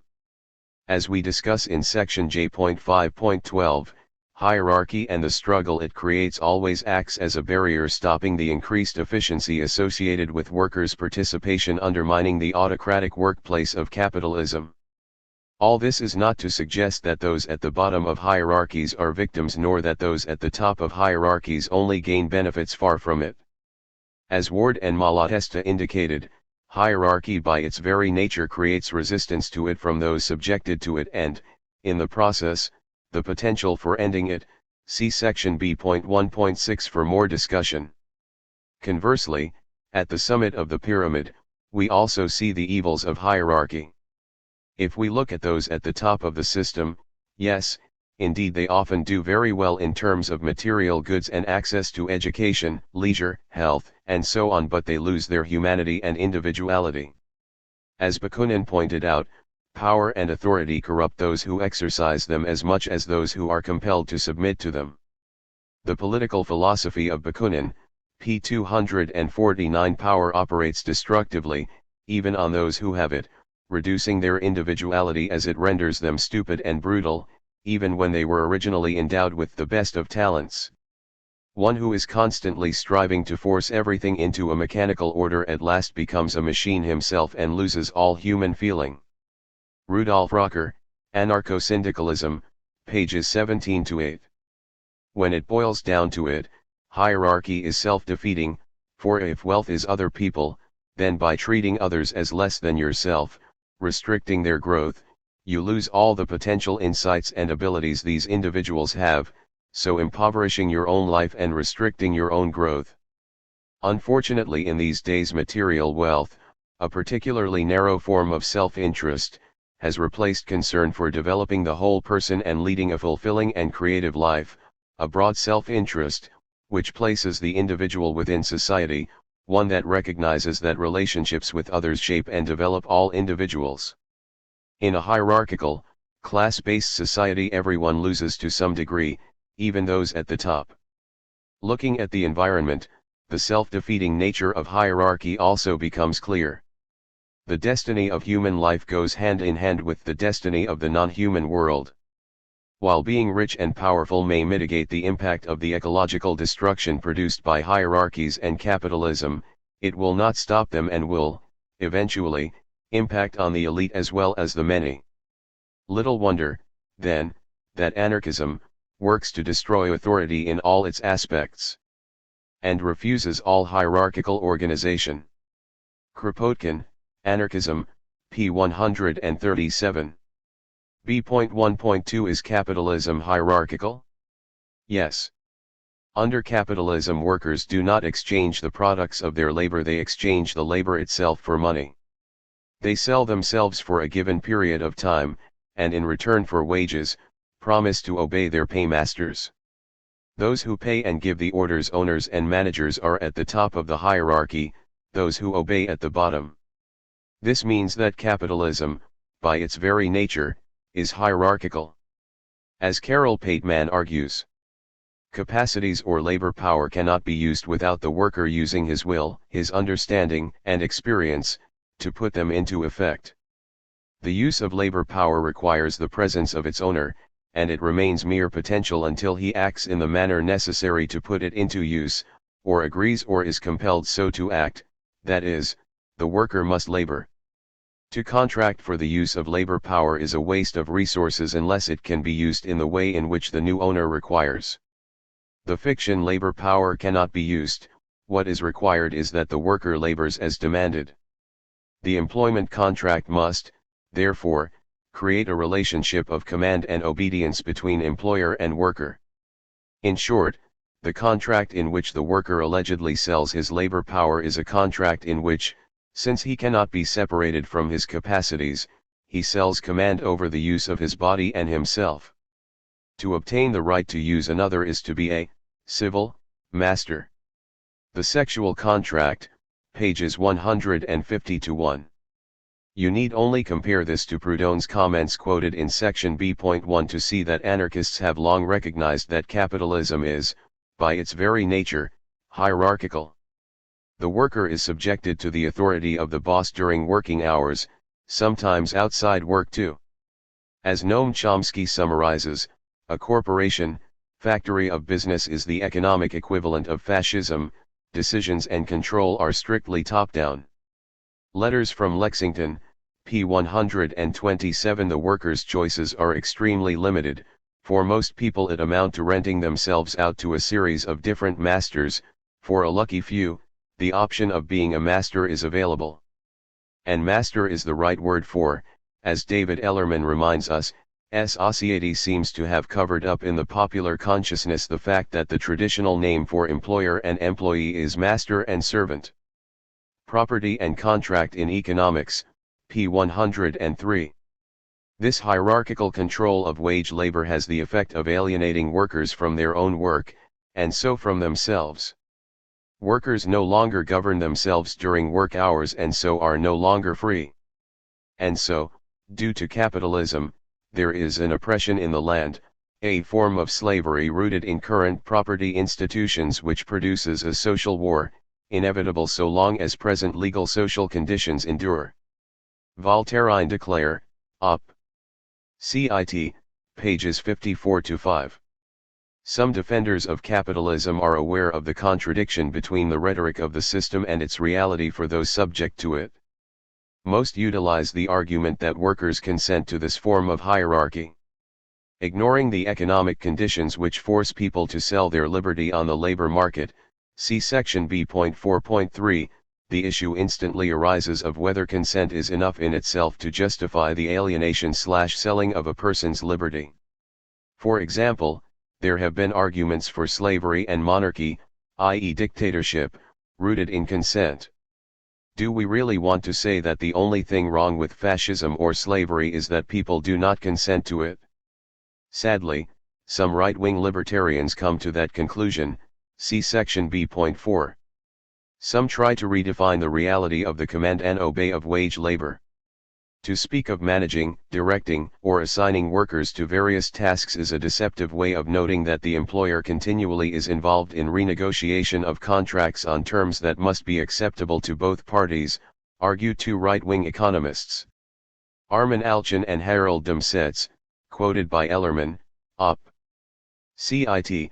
p. 170. So the employer-employee, or, to use the old, more correct, terminology, master-servant, contract is thus a series of unspoken contracts. However, if an oral contract is not worth the paper it is written on, how valuable is an unspoken one? And what does this renegotiation of contracts amount to? The employee decides whether to obey the command or leave, and the boss decides whether the employee is obedient and productive enough to remain in under his or her control. Hardly a relationship based on freedom between equal partners. As such, this capitalist defense of wage labor is a deceptive way of noting that the employee is paid to obey. The contract between them is simply that of obedience on one side and power on the other. That both sides may break the contract does not alter this fact. Thus the capitalist workplace is not democratic in spite of the consent of the governed to the employment contract. In the employment contract, the workers alienate and transfer their legal rights to the employer to govern their activities within the scope of the employment to the employer. David Ellerman, The Democratic Worker-Owned Firm, p. 50. Ultimately, there is one right that cannot be ceded or abandoned, namely the right to personality. If a person gave up their personality they would cease to be a person, yet this is what the employment contract imposes. To maintain and develop their personality is a basic right of humanity, and it cannot be transferred to another, permanently or temporarily. To argue otherwise would be to admit that under certain circumstances and for certain periods of time a person is not a person but rather a thing to be used by others. Yet this is precisely what capitalism does due to its hierarchical nature. This is not all. Capitalism, by treating labor as analogous to all other commodities, denies the key distinction between labor and other resources, that is to say its inseparability from its bearer. Labor, unlike other property, is endowed with will and agency. Thus when one speaks of selling labor there is a necessary subjugation of will, hierarchy. As Karl Polanyi writes, labor is only another name for human activity which goes with life itself, which is in turn not produced for sale but for entirely different reasons, nor can that activity be detached from the rest of life itself, be stored or mobilized. To allow the market mechanism to be sole director of the fate of human beings and their natural environment, would result in the demolition of society.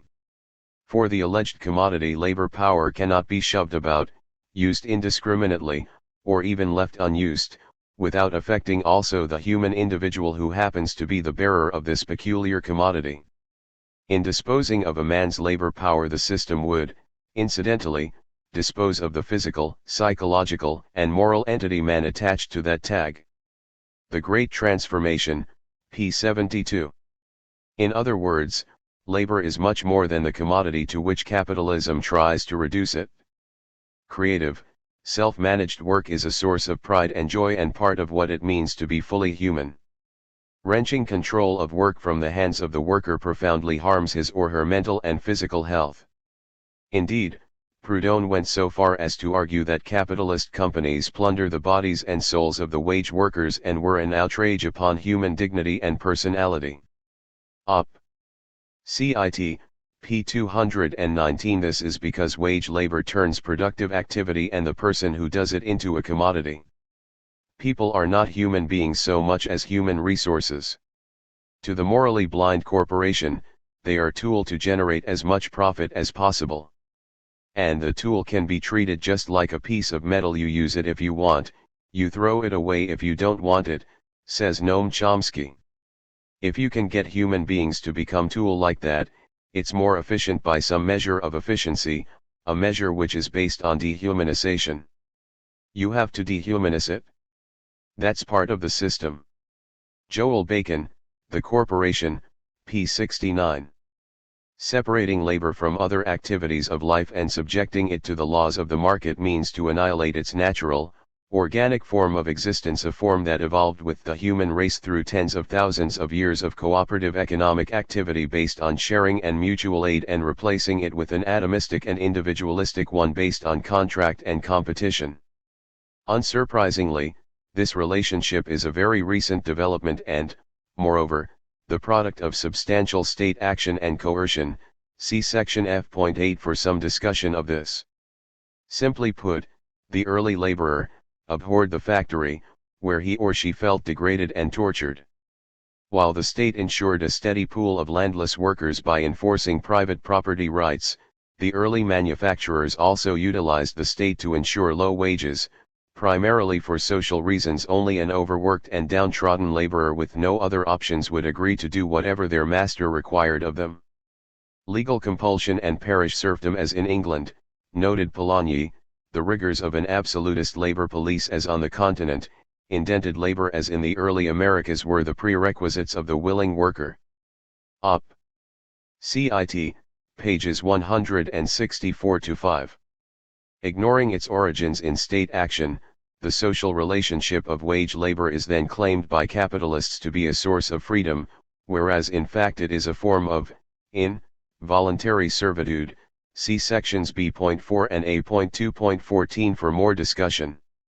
Therefore, a libertarian who did not support economic liberty, i.e. self-government in industry, libertarian socialism, would be no libertarian at all, and no believer in liberty. Capitalism is based upon hierarchy and the denial of liberty. To present it otherwise denies the nature of wage labor. However, supporters of capitalism try to, but as Karl Polanyi points out, the idea that wage labor is based upon some kind of natural liberty is false. To represent this principle, wage labor, as one of non-interference with freedom, as economic liberals were wont to do, was merely the expression of an ingrained prejudice in favor of a definite kind of interference, namely, such as would destroy non-contractual relations between individuals and prevent their spontaneous reformation. Op. Cit. p.163. As noted above, capitalism itself was created by state violence, and the destruction of traditional ways of life and social interaction was part of that task. From the start, bosses spent considerable time and energy combating attempts of working people to join together to resist the hierarchy they were subjected to and reassert human values. Such forms of free association between equals, such as trade unions, were combated, just as attempts to regulate the worse excesses of the system by democratic governments. Indeed, capitalists prefer centralist, elitist and or authoritarian regimes precisely because they are sure to be outside of popular control. See section B.2.5.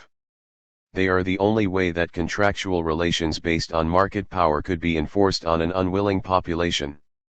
Capitalism was born under such states, and as well as backing fascist movements, they made high profits in Nazi Germany and fascist Italy. Today many corporations regularly do business with totalitarian and authoritarian regimes again, because it is profitable to do so. Indeed, there is a trend by U.S. corporations to invest in such countries. Joel Bacon, Op. Cit.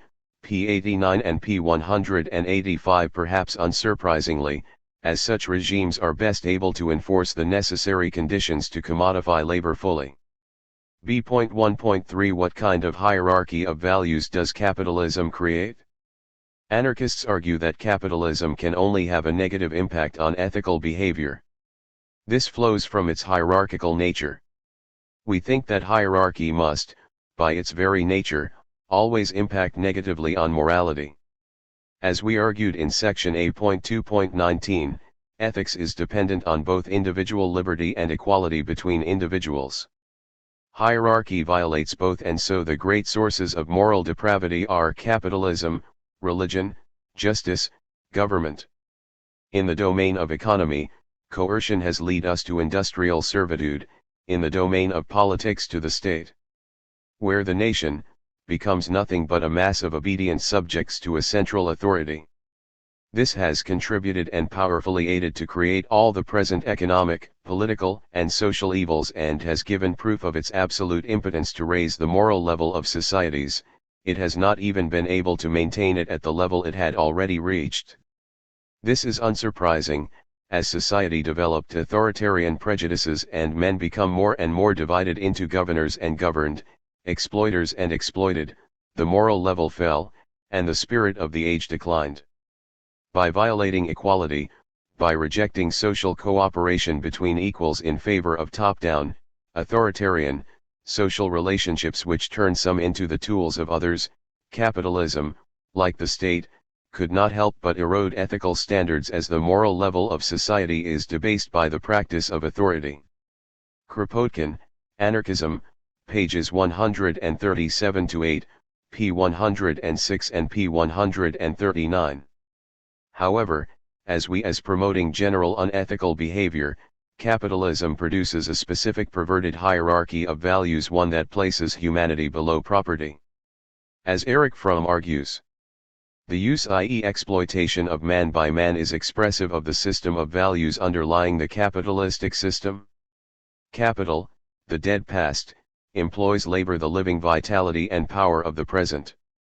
In the capitalistic hierarchy of values, capital stands higher than labor, amassed things higher than the manifestations of life. Capital employs labor, and not labor capital.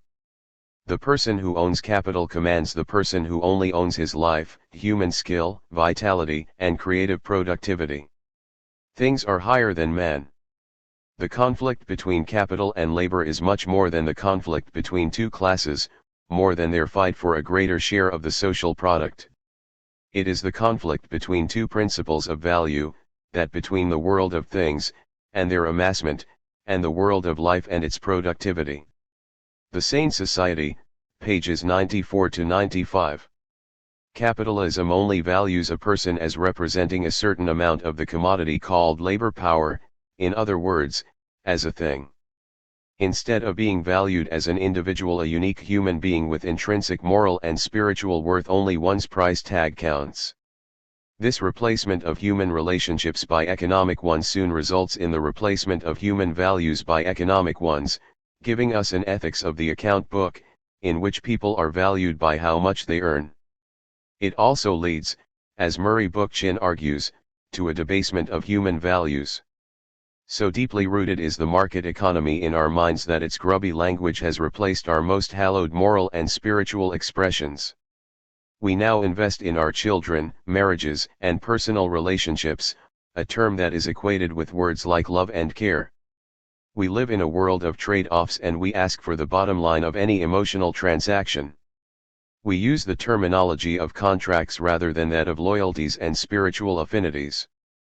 The modern crisis, p. 79. With human values replaced by the ethics of calculation, and with only the laws of market and state binding people together, social breakdown is inevitable. Little wonder modern capitalism has seen a massive increase in crime and dehumanization under the freer markets established by conservative governments, such as those of Thatcher and Reagan and their transnational corporate masters. We now live in a society where people live in self-constructed fortresses, free behind their walls and defenses, both emotional and physical. Of course, some people like the ethics of mathematics. But this is mostly because, like all gods, it gives the worshipper an easy rule book to follow. 5 is greater than 4, therefore 5 is better is pretty simple to understand. John Steinbeck noticed this when he wrote, "Some of them, the owners, hated the mathematics that drove them to kick the farmers off their land, and some were afraid, and some worshipped the mathematics because it provided a refuge from thought and from feeling." The Grapes of Wrath, p. 34. The debasement of the individual in the workplace, where so much time is spent, necessarily affects a person's self-image, which in turn carries over into the way he or she acts in other areas of life. If one is regarded as a commodity at work, one comes to regard oneself and others in that way also. Thus all social relationships, and so, ultimately, all individuals are commodified. In capitalism, literally nothing is sacred, everything has its price, be it dignity, self-worth, pride, honor, all become commodities up for grabs. Such debasement produces a number of social pathologies. Consumerism is one example which can be traced directly to the commodification of the individual under capitalism. To quote from again, things have no self, and men who have become things, i.e. commodities on the labor market, can have no self. Op. Cit. p. 143. However, people still feel the need for selfhood, and so try to fill the emptiness by consuming. The illusion of happiness, that one's life will be complete if one gets a new commodity, drives people to consume.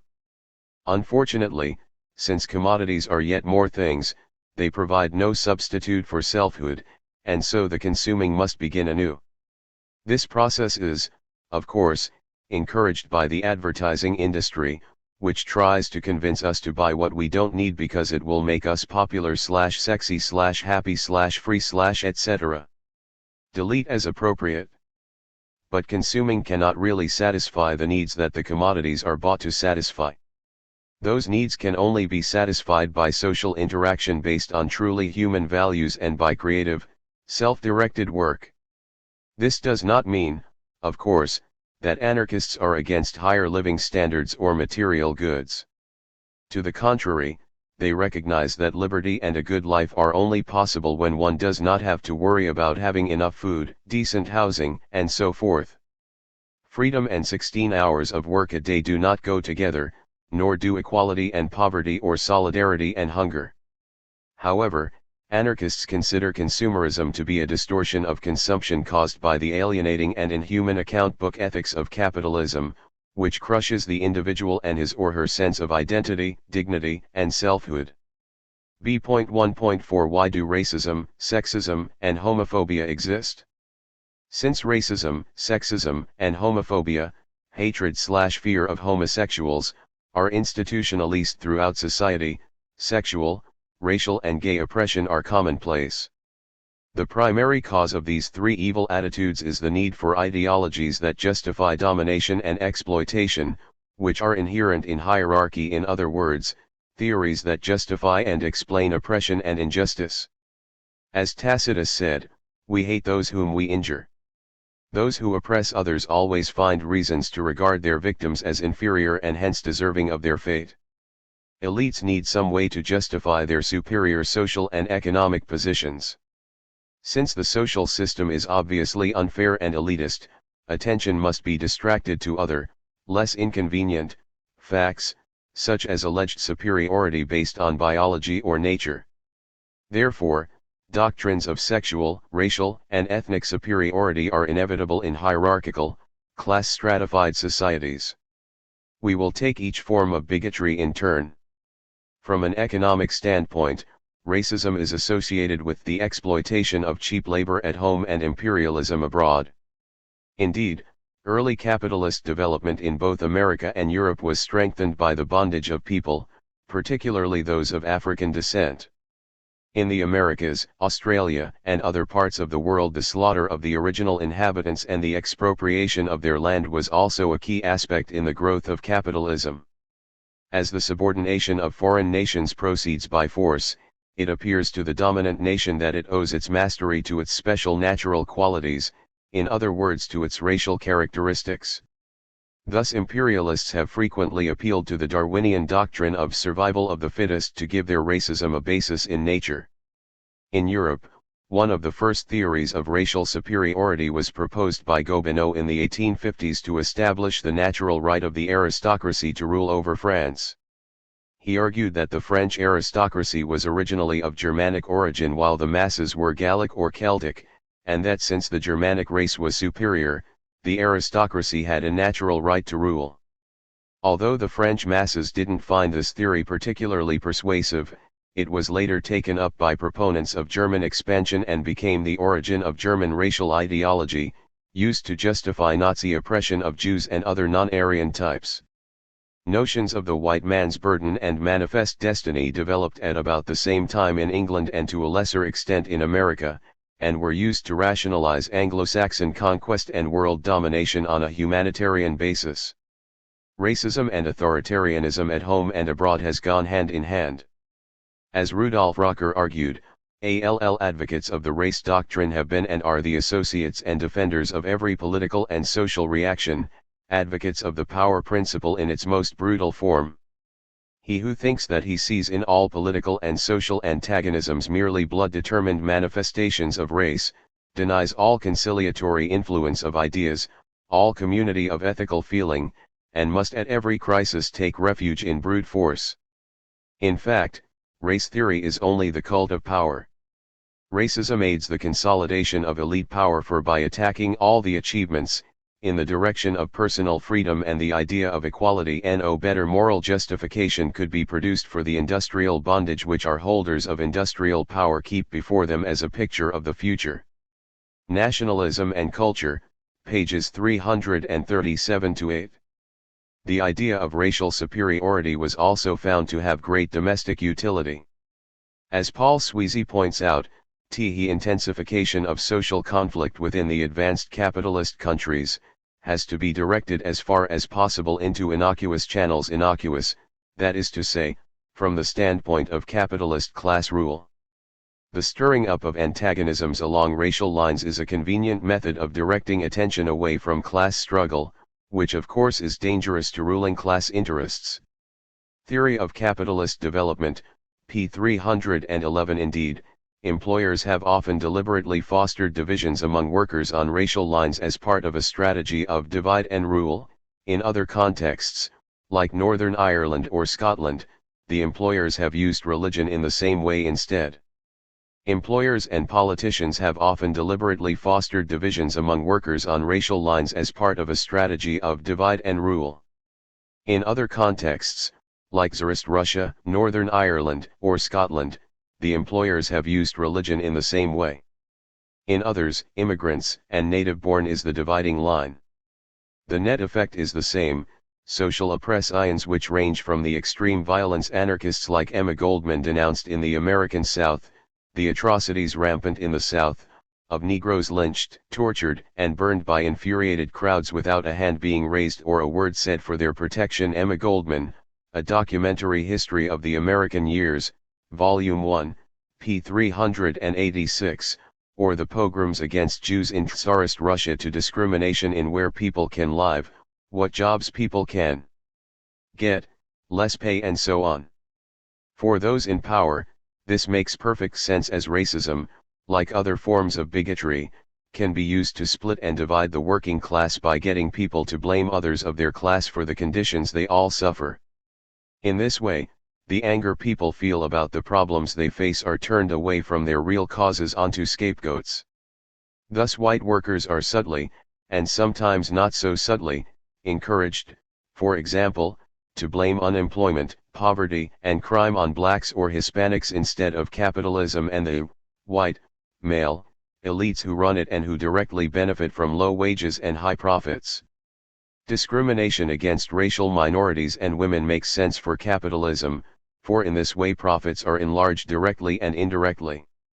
As jobs and investment opportunities are denied to the disadvantaged groups, their wages can be depressed below prevailing levels and profits, correspondingly, increased. Indirectly, discrimination adds capitalist profits and power by increasing unemployment and setting workers against each other. Such factors ensure that capitalism will never compete discrimination way, as some free market capitalist economists argue. In other words, capitalism has benefited and will continue to benefit from its racist heritage. Racism has provided pools of cheap labor for capitalists to draw upon and permitted a section of the population to be subjected to worse treatment, so increasing profits by reducing working conditions and other non-pay related costs. In America, blacks still get paid less than whites for the same work, around 10% less than white workers with the same education, work experience, occupation, and other relevant demographic variables. This is transferred into wealth inequalities. In 1998, black incomes were 54% of white incomes, while black net worth, including residential, was 12% and non-residential net worth just 3% of white. For Hispanics, the picture was similar with incomes just 62% of whites, net worth 4% and non-residential net worth 0%. While just under 15% of white households had zero or negative net worth, 27% of black households and 36% Hispanic were in the same situation. Even at similar levels of income, black households were significantly less wealthy than white ones. Doug Henwood, After the New Economy, p. 99 and pages 125-6. All this means that racial minorities are subjected to oppression and exploitation on the dual grounds of race and class, and thus have to fight the extra battles against racism and discrimination. Lorenzo Combo Irvin, Anarchism and the Black Revolution, p. 126. Sexism only required a justification once women started to act for themselves and demand equal rights. Before that point, sexual oppression did not need to be justified, it was natural, saying that, of course, equality between the sexes was stronger before the rise of Christianity as a state religion and capitalism, so the place of women in society has fallen over the last few hundred years before rising again thanks to the women's movement. The nature of sexual oppression can be seen from marriage.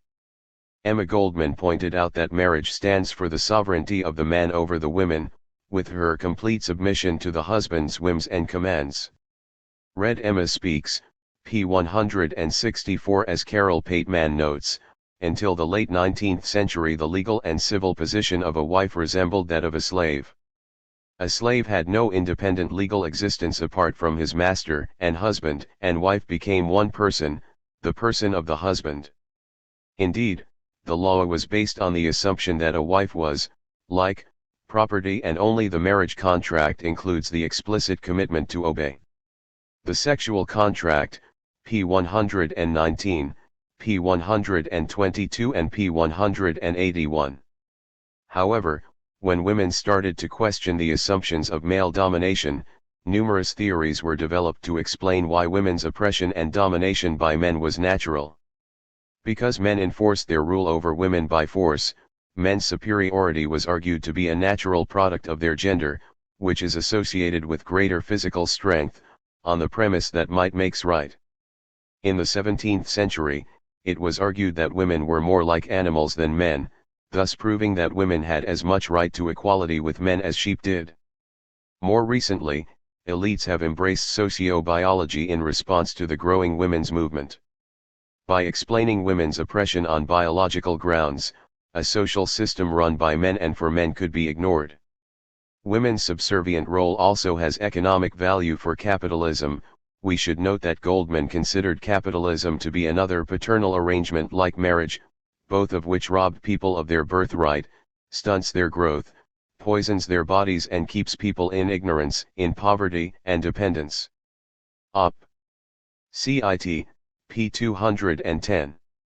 Women often provide necessary, and unpaid, labor which keeps the, usually, male worker in good condition, and it is primarily women who raise the next generation of wage slaves, again without pay, for capitalist owners to exploit. Moreover, women's subordination gives working-class men someone to look down upon and, sometimes, a convenient target on whom they can take out their frustrations, instead of stirring up trouble at work. As Lucy Parsons pointed out, a working-class woman is a slave to a slave. Sexism, like all forms of bigotry, is reflected in relative incomes and wealth levels.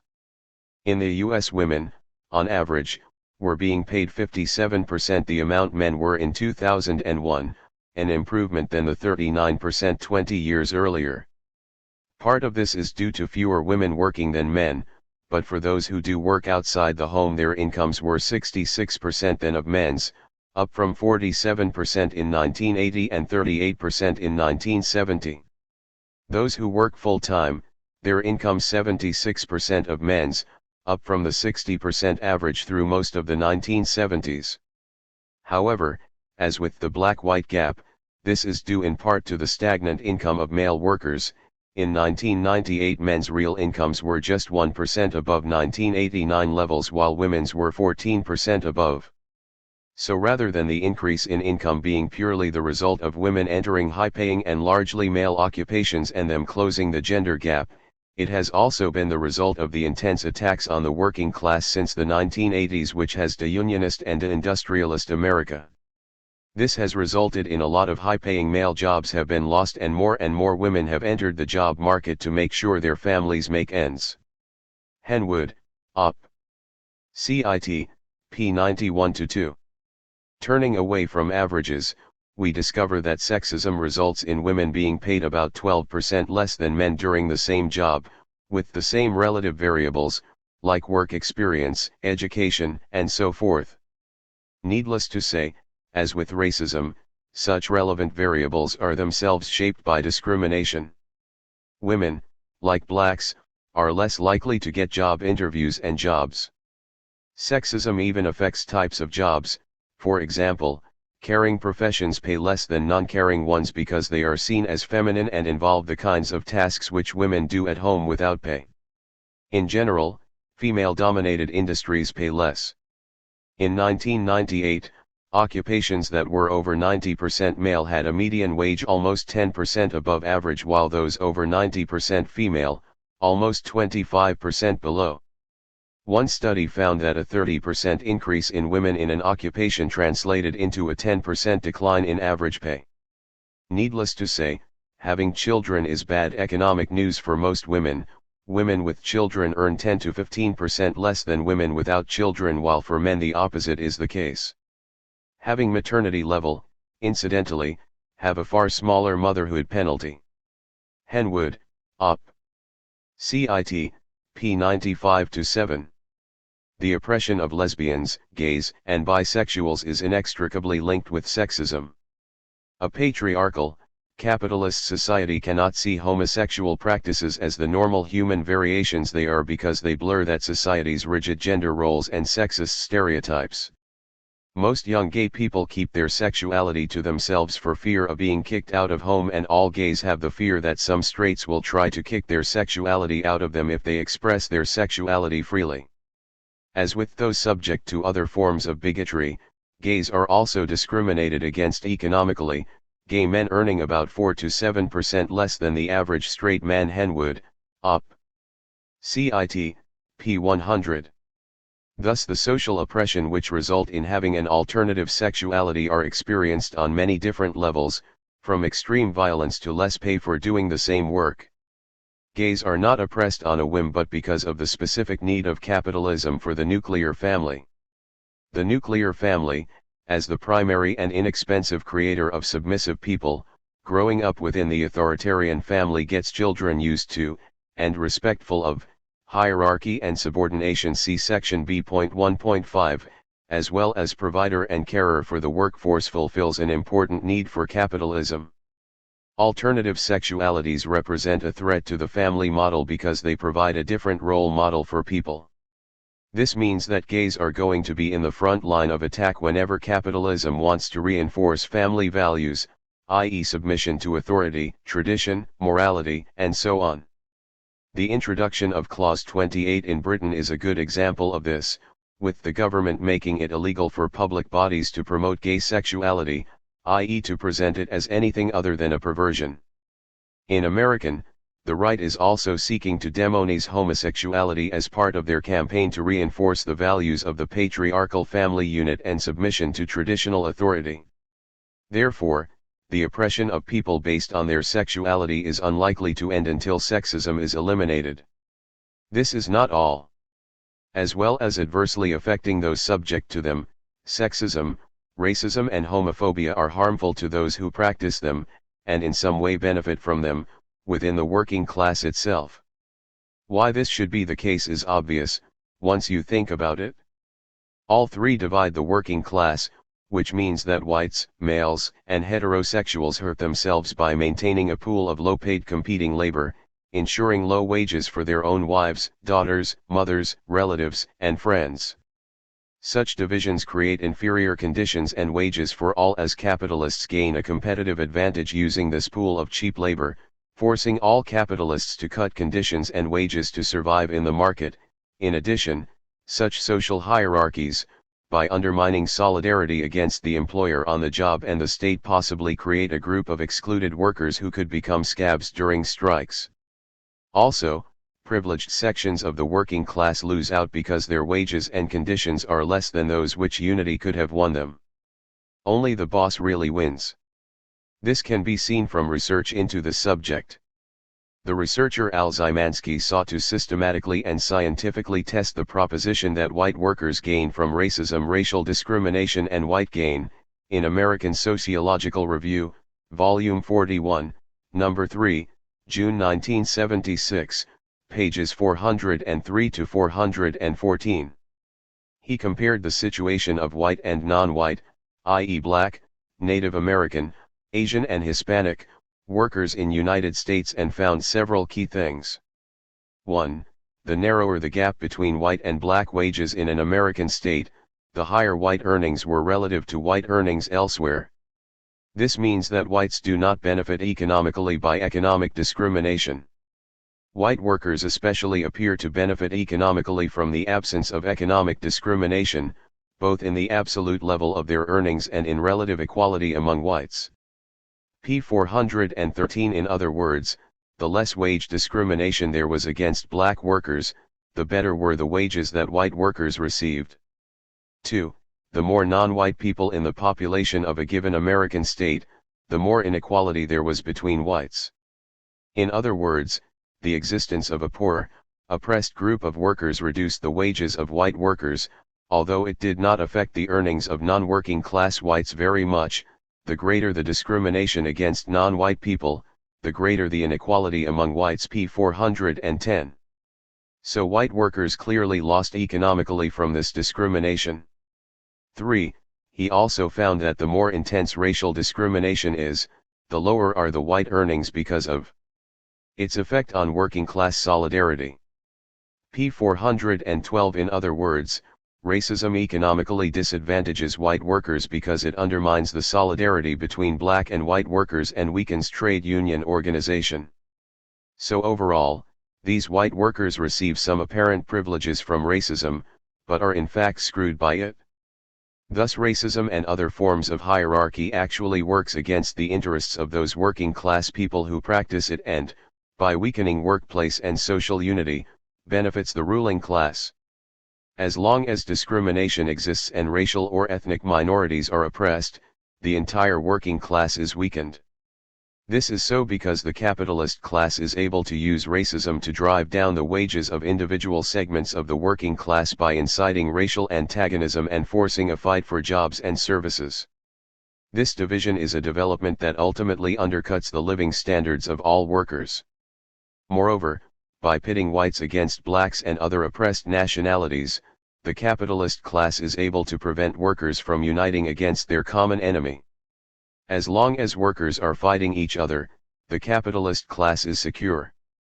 Lorenzo Comboa Irvin, Op. Cit. Pages 12 to 3. In addition, a wealth of alternative viewpoints, insights, experiences, cultures, thoughts, and so on are denied the racist, sexist or homophobe. Their minds are trapped in a cage, stagnating within a monoculture, and stagnation is death for the personality.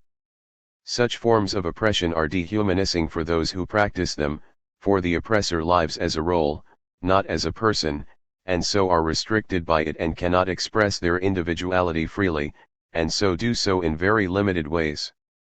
This warps the personality of the oppressor and impoverishes their own life and personality.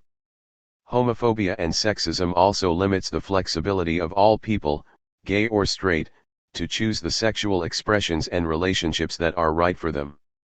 The sexual repression of the sexist and homophobe will hardly be good for their mental health, their relationships, or general development. From the anarchist standpoint, oppression based on race, sex, or sexuality will remain forever intractable under capitalism or, indeed, under any economic or political system based on domination and exploitation. While individual members of minorities may prosper, racism as a justification for inequality is too useful a tool for elites to discard. By using the results of racism, e.g. poverty, as a justification for racist ideology, criticism of the status quo can, yet again, be replaced by nonsense about nature and biology. Similarly with sexism or discrimination against gays. The long-term solution is obvious: dismantle capitalism and the hierarchical, economically class-stratified society with which it is bound up. By getting rid of capitalist oppression and exploitation and its consequent imperialism and poverty, we will also eliminate the need for ideologies of racial or sexual superiority used to justify the oppression of one group by another or to divide and weaken the working class. However, struggles against bigotry cannot be left until after a revolution.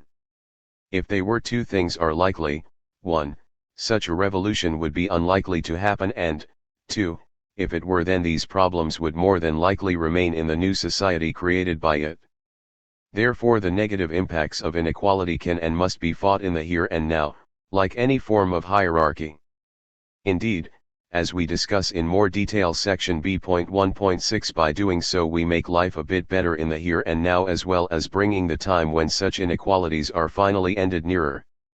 Only this can ensure that we can all live as free and equal individuals in a world without the blights of sexism, racism, homophobia, or religious hatred.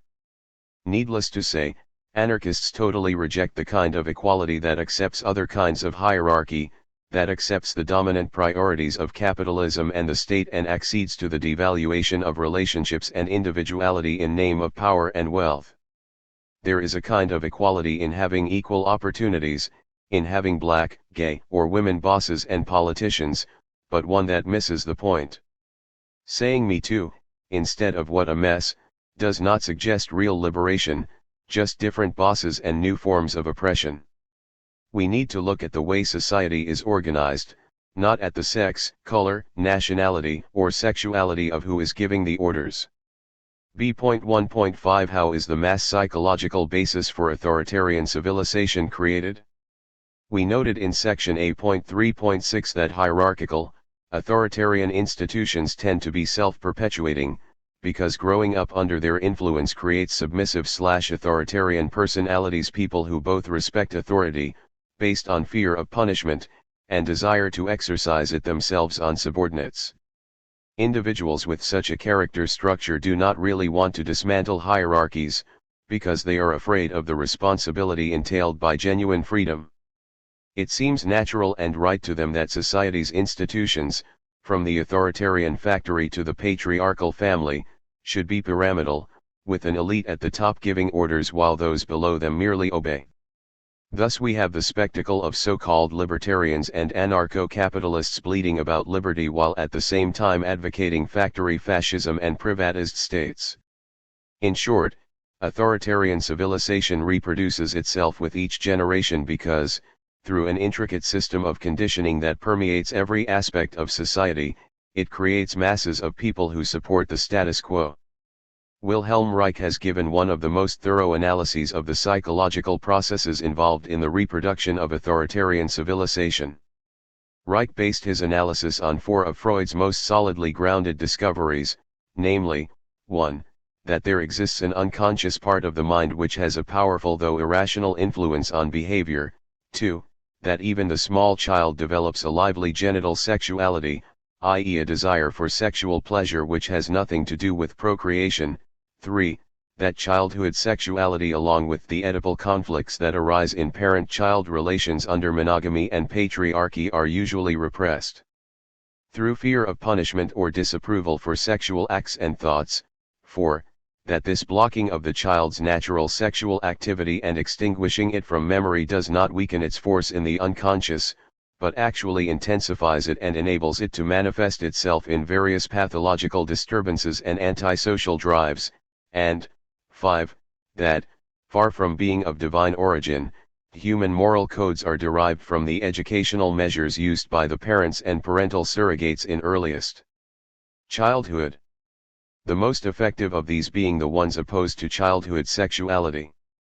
By studying Bronislaw Malinowski's research on the Trobriand Islanders, a woman-centered, matri-centric, society in which children's sexual behavior was not repressed and in which neuroses and perversions as well as authoritarian institutions and values were almost non-existent, Reich came to the conclusion that patriarchy and authoritarianism originally developed when tribal chieftains began to get economic advantages from a certain type of marriage, cross-cousin marriages, entered into by their sons. In such marriages, the brothers of the son's wife were obliged to pay a dowry to her in the form of continuous tribute, thus enriching her husband's clan, i.e. the chiefs. By arranging many such marriages for his sons, which were usually numerous due to the chief's privilege of polygamy, the chief's clan could accumulate wealth. Thus society began to be stratified into ruling and subordinate clans based on wealth.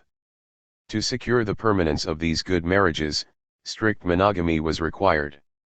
However, it was found that monogamy was impossible to maintain without the repression of childhood sexuality, since, as statistics show, children who are allowed free expression of sexuality often do not adapt successfully to lifelong monogamy. Therefore, along with class stratification and private property, authoritarian child-rearing methods were developed to inculcate the repressive sexual morality on which the new patriarchal system depended for its reproduction. Thus there is a historical correlation between, on the one hand, pre-patriarchal society, primitive libertarian communism, or work democracy, to use Reich's expression, economic equality and sexual freedom, and on the other, patriarchal society, a private property economy, economic class stratification, and sexual repression. As Reich puts it, every tribe that developed from a matricentric to a patriarchal organization had to change the sexual structure of its members to produce a sexuality in keeping with its new form of life. This was a necessary change because the shifting of power and of wealth from the democratic gens maternal clans to the authoritarian family of the chief was mainly implemented with the help of the suppression of the sexual strivings of the people. It was in this way that sexual suppression became an essential factor in the division of society into classes. Marriage, and the lawful dowry it entailed, became the axis of the transformation of the one organization into the other. In view of the fact that the marriage tribute of the wife's gens to the man's family strengthened the male's, especially the chief's, position of power, the male members of the higher-ranking gens and families developed a keen interest in making the nuptial ties permanent. At this stage, in other words, only the man had an interest in marriage. In this way natural work democracy's simple alliance, which could be easily dissolved at any time, was transformed into the permanent and monogamous marital relationship of patriarchy. The permanent monogamous marriage became the basic institution of patriarchal society which it still is today. To safeguard these marriages, however, it was necessary to impose greater and greater restrictions upon and to depreciate natural genital strivings. The Mass Psychology of Fascism, p. 90. The suppression of natural sexuality involved in this transformation from matricentric to patriarchal society created various antisocial drives, sadism, destructive impulses, rape fantasies, etc., which then also had to be suppressed through the imposition of a compulsive morality, which took the place the natural self-regulation that one finds in pre-patriarchal societies.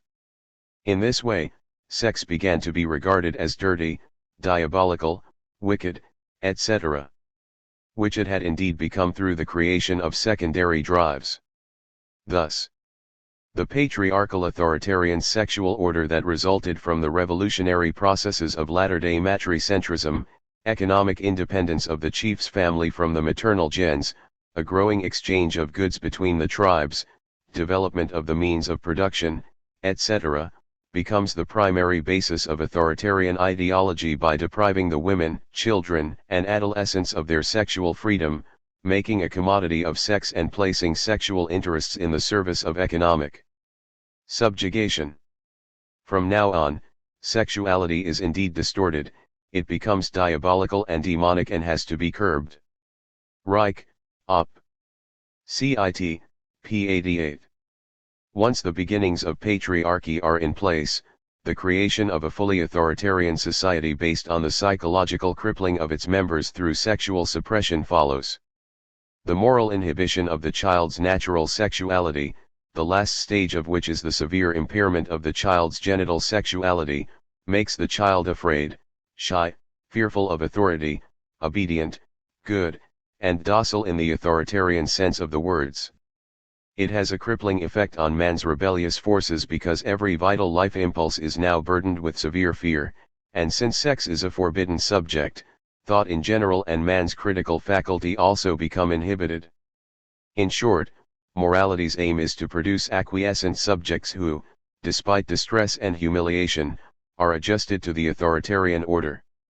Thus, the family is the authoritarian state in miniature, to which the child must learn to adapt himself as a preparation for the general social adjustment required of him later. Man's authoritarian structure, this must be clearly established, is basically produced by the embedding of sexual inhibitions and fear. Reich, Op. Cit. p. 30. In this way, by damaging the individual's power to rebel and think for him/herself, the inhibition of childhood sexuality and indeed other forms of free, natural expression of bioenergy, e.g. shouting, crying, running, jumping, etc., becomes the most important weapon in creating reactionary personalities. This is why every reactionary politician puts such an emphasis on strengthening the family and promoting family values, i.e. patriarchy, compulsive monogamy, premarital chastity, corporal punishment, etc. In the words of Reich, since authoritarian society reproduces itself in the individual structures of the masses with the help of the authoritarian family, it follows that political reaction has to regard and defend the authoritarian family as the basis of the state, culture, and civilization. It is political reaction's germ cell, the most important center for the production of reactionary men and women. Originating and developing from definite social processes, it becomes the most essential institution for the preservation of the authoritarian system that shapes it. Op. Cit. pages 104 to 105. The family is the most essential institution for this purpose because children are most vulnerable to psychological maiming in their first few years, from the time of birth to about 6 years of age, during which time they are mostly in the charge of their parents. The schools and churches then continue the process of conditioning once the children are old enough to be away from their parents, but they are generally unsuccessful if the proper foundation has not been laid very early in life by the parents. Thus A.S. Neal observes that the nursery training is very like the kennel training. The whipped child, like the whipped puppy, grows into an obedient, inferior adult. And as we train our dogs to suit our own purposes, so we train our children. In that kennel, the nursery, the human dogs must be clean, they must feed when we think it convenient for them to feed. I saw 100,000 obedient, fawning dogs wag their tails in the Tempelhof, Berlin, when in 1935, the great trainer Hitler whistled his commands. Summerhill, A Radical Approach to Child Rearing, p. 100. The family is also the main agency of repression during adolescence, when sexual energy reaches its peak. This is because the vast majority of parents provide no private space for adolescents to pursue undisturbed sexual relationships with their partners, but in fact actively discourage such behavior, often, as in fundamentalist Christian families, demanding complete abstinence at the very time when abstinence is most impossible. Moreover, since teenagers are economically dependent on their parents under capitalism, with no societal provision of housing or dormitories allowing for sexual freedom, young people have no alternative but to submit to irrational parental demands for abstention from premarital sex. This in turn forces them to engage in furtive sex in the back seats of cars or other out-of-the-way places where they cannot relax or obtain full sexual satisfaction. As Reich found, when sexuality is repressed and laden with anxiety, the result is always some degree of what he terms orgastic impotence, the inability to fully surrender to the flow of energy discharged during orgasm. Hence there is an incomplete release of sexual tension, which results in a state of chronic bioenergetic stasis. Such a condition, Reich found, is the breeding ground for neuroses and reactionary attitudes. For further details see the section J.6. In this connection it is interesting to note that primitive societies, such as the Trobriand Islanders, prior to their developing patriarchal authoritarian institutions, provided special community houses where teenagers could go with their partners to enjoy undisturbed sexual relationships, and this with society's full approval. Such an institution would be taken for granted in an anarchist society, as it is implied by the concept of freedom. For more on adolescent sexual liberation, see section J.6.8. Nationalistic feelings can also be traced to the authoritarian family. A child's attachment to its mother is, of course, natural and is the basis of all family ties. Subjectively, the emotional core of the concepts of homeland and nation are mother and family, since the mother is the homeland of the child, just as the family is the nation in miniature. According to Reich, who carefully studied the mass appeal of Hitler's National Socialism, nationalistic sentiments are a direct continuation of the family tie and are rooted in a fixated tie to the mother. As Reich points out, although infantile attachment to the mother is natural, fixated attachment is not, but is a social product. In puberty, the tie to the mother would make room for other attachments, i.e., natural sexual relations, if the unnatural sexual restrictions imposed on adolescence did not cause it to be eternalized. It is in the form of this socially conditioned externalization that fixation on the mother becomes the basis of nationalist feelings in the adult, and it is only at this stage that it becomes a reactionary social force. Later writers who have followed Reich in analyzing the process of creating reactionary character structures have broadened the scope of his analysis to include other important inhibitions, besides sexual ones, that are imposed on children and adolescents. Ryan A. Easler, for example, in her book Sacred Pleasure, stresses that it is not just a sex-negative attitude but a pleasure-negative attitude that creates the kinds of personalities in question. Denial of the value of pleasurable sensations permeates our unconscious, as reflected, for example, in the common idea that to enjoy the pleasures of the body is the animalistic, and hence bad, side of human nature, as contrasted with the higher pleasures of the mind and spirit. By such dualism, which denies a spiritual aspect to the body, people are made to feel guilty about enjoying any pleasurable sensations, a conditioning that does, however, prepare them for lives based on the sacrifice of pleasure, or indeed, even of life itself, under capitalism and statism, with their requirements of mass submission to alienated labor, exploitation, military service to protect ruling class interests, and so on. And at the same time, authoritarian ideology emphasizes the value of suffering, as for example through the glorification of the tough, insensitive warrior hero, who suffers, and inflicts necessary suffering on others, for the sake of some pitiless ideal. Easler also points out that there is ample evidence that people who grow up in families where rigid hierarchies and painful punishments are the norm learn to suppress anger toward their parents. There is also ample evidence that this anger is then often deflected against traditionally disempowered groups, such as minorities, children, and women. Sacred Pleasure, p. 187. This repressed anger then becomes fertile ground for reactionary politicians, whose mass appeal usually rests in part on scapegoating minorities for society's problems. As the psychologist Else Frankel Brunswick documents in The Authoritarian Personality, people who have been conditioned through childhood abuse to surrender their will to the requirements of feared authoritarian parents, also tend to be very susceptible as adults to surrender their will and minds to authoritarian leaders. In other words, Frankel Brunswick summarizes, at the same time that they learn to deflect their repressed rage against those they perceive as weak, they also learn to submit to autocratic or strongman rule. Moreover, having been severely punished for any hint of rebellion, even talking back about being treated unfairly, they gradually also learn to deny to themselves that there was anything wrong with what was done to them as children and to do it in turn to their own children. The Authoritarian Personality, p. 187. These are just some of the mechanisms that perpetuate the status quo by creating the kinds of personalities who worship authority and fear freedom.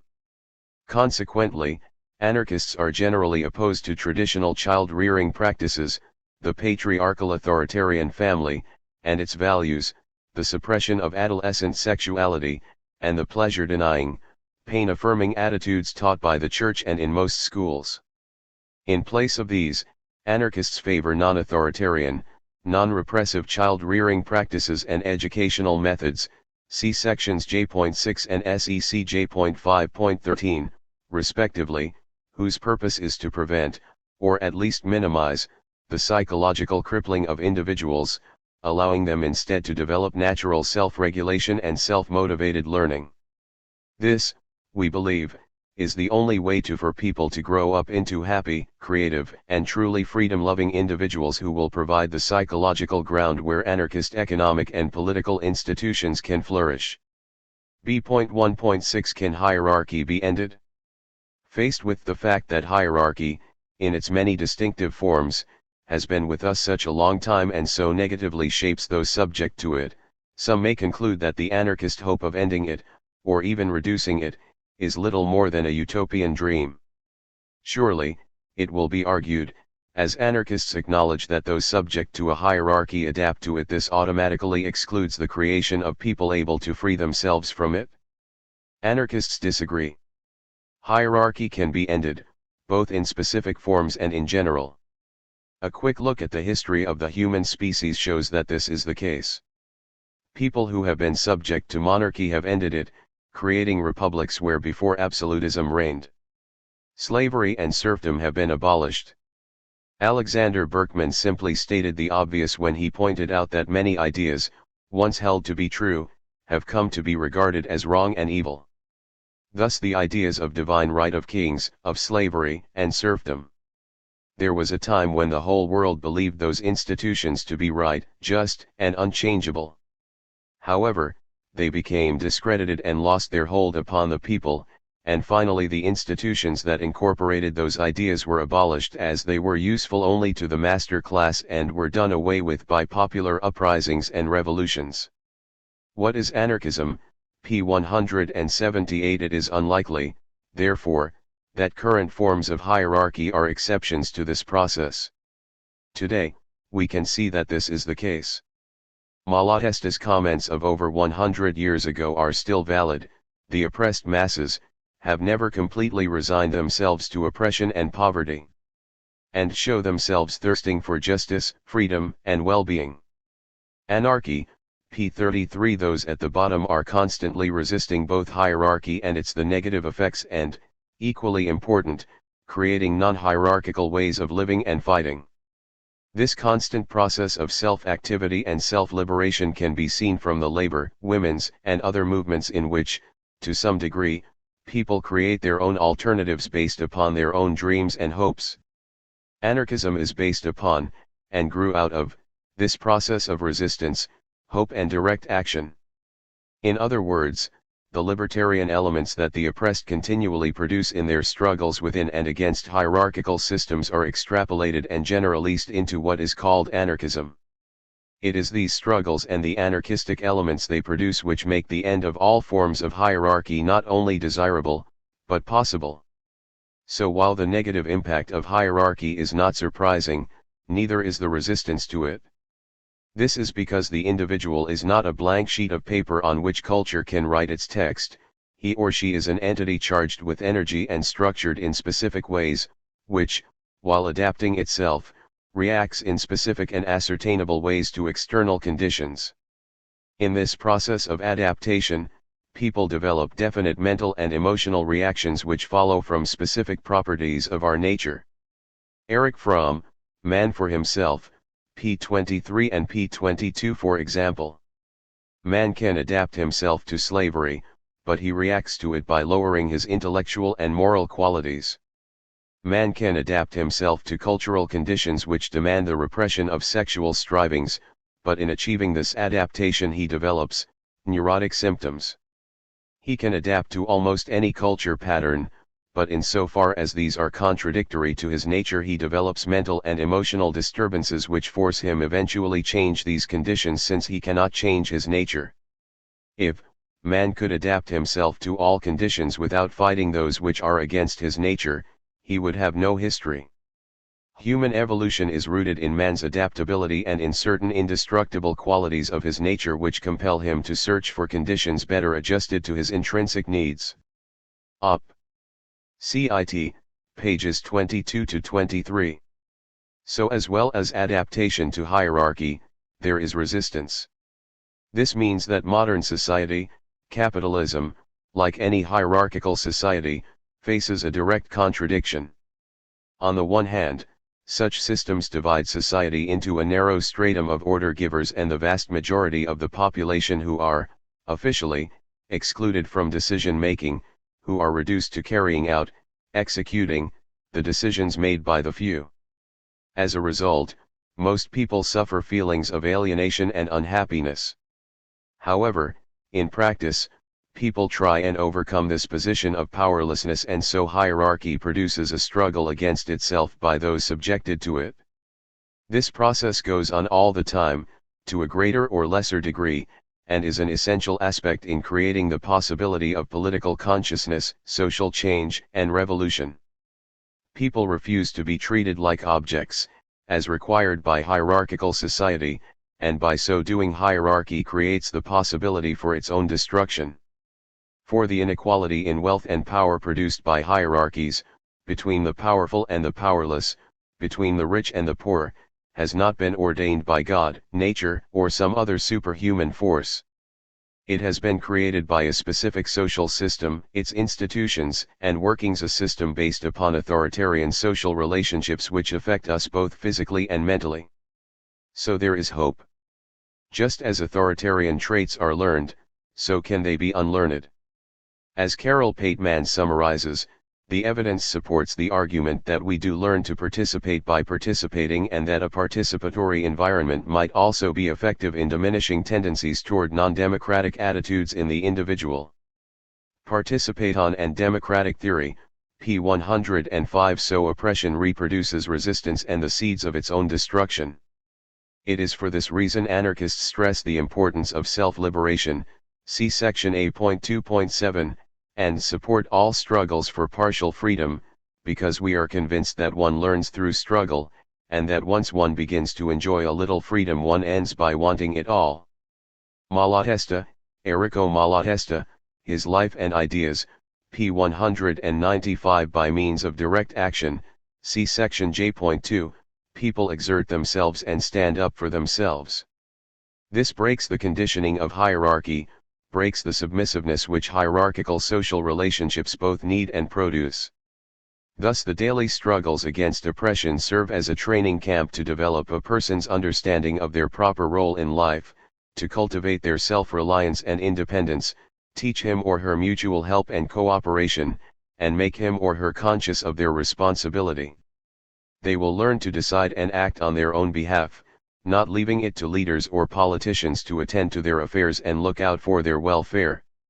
It will be them who will determine, together with their fellows, what they want and what methods will best serve their aims. Berkman, Op. Cit. p. 206. In other words, struggle encourages all the traits hierarchy erodes and, consequently, develop the abilities not only to question and resist authority but, ultimately, end it once and for all. This means that any struggle changes those who take part in it, politicizing them and transforming their personalities by shaking off the servile traits produced and required by hierarchy. As an example, after the sit-down strikes in Flint, Michigan, in 1937, one eyewitness saw how the auto worker became a different human being. The women that had participated actively became a different type of women. They carried themselves with a different walk, their heads were high, and they had confidence in themselves. Genera, Johnson, Dollinger, contained in Voices of a People's History of the United States, Howard Zinn and Anthony Arnove, eds. p. 349. Such changes happen in all struggles, also see section J.4.2. Anarchists are not surprised for, as discussed in section J.1 and J.2.1, we have long recognized the liberating aspects of social struggle and the key role it plays in creating free people and the other preconditions for needed for an anarchist society, like the initial social structure, see section I.2.3. Needless to say, a hierarchical system like capitalism cannot survive with a non-submissive working class, and the bosses spend a considerable amount of time, energy, and resources trying to break the spirits of the working class so they will submit to authority, either unwillingly, by fear of being fired, or willingly, by fooling them into believing that hierarchy is natural, or by rewarding subservient behavior. Unsurprisingly, this never completely succeeds, and so capitalism is marked by constant struggles between the oppressed and oppressor. Some of these struggles succeed, some do not. Some are defensive, some are not. Some, like strikes, are visible, other less so, such a working slowly and less efficiently than management desires. And these struggles are waged by both sides of the hierarchical divide. Those subject to hierarchy fight to limit it and increase their autonomy, and those who exercise authority fight to increase their power over others. Who wins varies. The 1960s and 1970s saw a marked increase in victories for the oppressed all throughout capitalism, but, unfortunately, since the 1980s, as we discuss in section C.8.3, there has been a relentless class war conducted by the powerful, which has succeeded in inflicting a series of defeats on working class people. Unsurprisingly, the rich have got richer and more powerful since. So anarchists take part in the ongoing social struggle in society in an attempt to end it in the only way possible, the victory of the oppressed. A key part of this is to fight for partial freedoms, for minor or major reforms, as this strengthens the spirit of revolt and starts the process towards the final end of hierarchy. In such struggles we stress the autonomy of those involved and see them not only as the means of getting more justice and freedom in the current unfree system, but also as a means of ending the hierarchies they are fighting once and for all. Thus, for example, in the class struggle we argue for organization from the bottom up, beginning with the shop and factory, on the foundation of the joint interests of the workers everywhere, irrespective of trade, race, or country. Alexander Berkman, Op. Cit. p. 207. Such an organization, as we discuss in section J.5.2, would be run via workplace assemblies and would be the ideal means of replacing capitalist hierarchy in industry by genuine economic freedom, i.e. workers' self-management of production, see section I.3.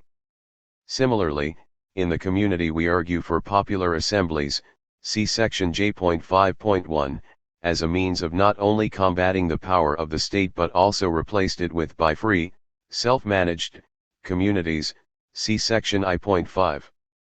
Thus the current struggle itself creates the bridge between what is and what could be.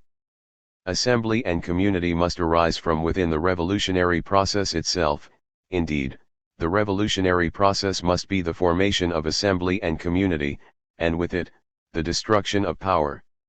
Assembly and community must become fighting words, not distant panaceas. They must be created as modes of struggle against the existing society, not as theoretical or programmatic abstractions.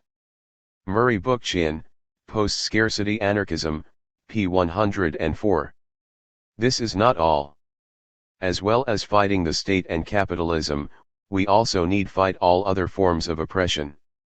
This means that anarchists argue that we need to combat social hierarchies like racism and sexism, as well as workplace hierarchy and economic class, that we need to oppose homophobia and religious hatred as well as the political state. Such oppressions and struggles are not diversions from the struggle against class oppression or capitalism, but part and parcel of the struggle for human freedom and cannot be ignored without fatally harming it. As part of that process, anarchists encourage and support all sections of the population to stand up for their humanity and individuality by resisting racist, sexist and anti-gay activity and challenging such views in their everyday lives, everywhere. As Carol Pateman points out, sexual domination structures the workplace as well as the conjugal home. The sexual contract, p. 142. It means a struggle of all working class people against the internal and external tyrannies we face. We must fight against our prejudices while supporting those in struggle against our common enemies, no matter their sex, skin color, or sexuality. Lorenzo Comboa Irvin words on fighting racism are applicable to all forms of oppression. Racism must be fought vigorously wherever it is found, even if in our own ranks, and even in one's own breast. Accordingly, we must end the system of white skin privilege which the bosses use to split the class, and subject racially oppressed workers to super-exploitation. White workers, especially those in the Western world, must resist the attempt to use one section of the working class to help them advance, while holding back the gains of another segment based on race or nationality. This kind of class opportunism and capitulationism on the part of white labor must be directly challenged and defeated. There can be no workers' unity until the system of super-exploitation and world white supremacy is brought to an end. Anarchism and the Black Revolution, p. 128. Progress towards equality can and has been made. While it is still true that, in the words of Emma Goldman, "No, here is woman treated according to the merit of her work, but rather as a sex." Read Emma Speaks, p. 177, and that education is still patriarchal, with young women still often steered away from traditionally male courses of study and work, which teaches children that men and women are assigned different roles in society and sets them up to accept these limitations as they grow up. It is also true that the position of women, like that of blacks and gays, has improved. This is due to the various self-organized, self-liberation movements that have continually developed throughout history, and these are the key to fighting oppression in the short term, and creating the potential for the long-term solution of dismantling capitalism and the state. Emma Goldman argued that emancipation begins in a woman's soul. Only by a process of internal emancipation, in which the oppressed get to know their own value, respect themselves and their culture, can they be in a position to effectively combat, and overcome, external oppression and attitudes. Only when you respect yourself can you be in a position to get others to respect you. Those men, whites, and heterosexuals who are opposed to bigotry, inequality and injustice, must support oppressed groups and refuse to condone racist, sexist, or homophobic attitudes and actions by others or themselves. For anarchists, not a single member of the labor movement may with impunity be discriminated against, suppressed or ignored. Labor and other organizations must be built on the principle of equal liberty of all its members. This equality means that only if each worker is a free and independent unit, cooperating with the others from his or her mutual interests, can the whole labor organization work successfully and become powerful. Lorenzo Comboa Irvin, Op. Cit. Pages 127-8. We must all treat people as equals, while at the same time respecting their differences. Diversity is a strength and a source of joy, and anarchists reject the idea that equality means conformity. By these methods, of internal self-liberation and solidarity against external oppression, we can fight against bigotry.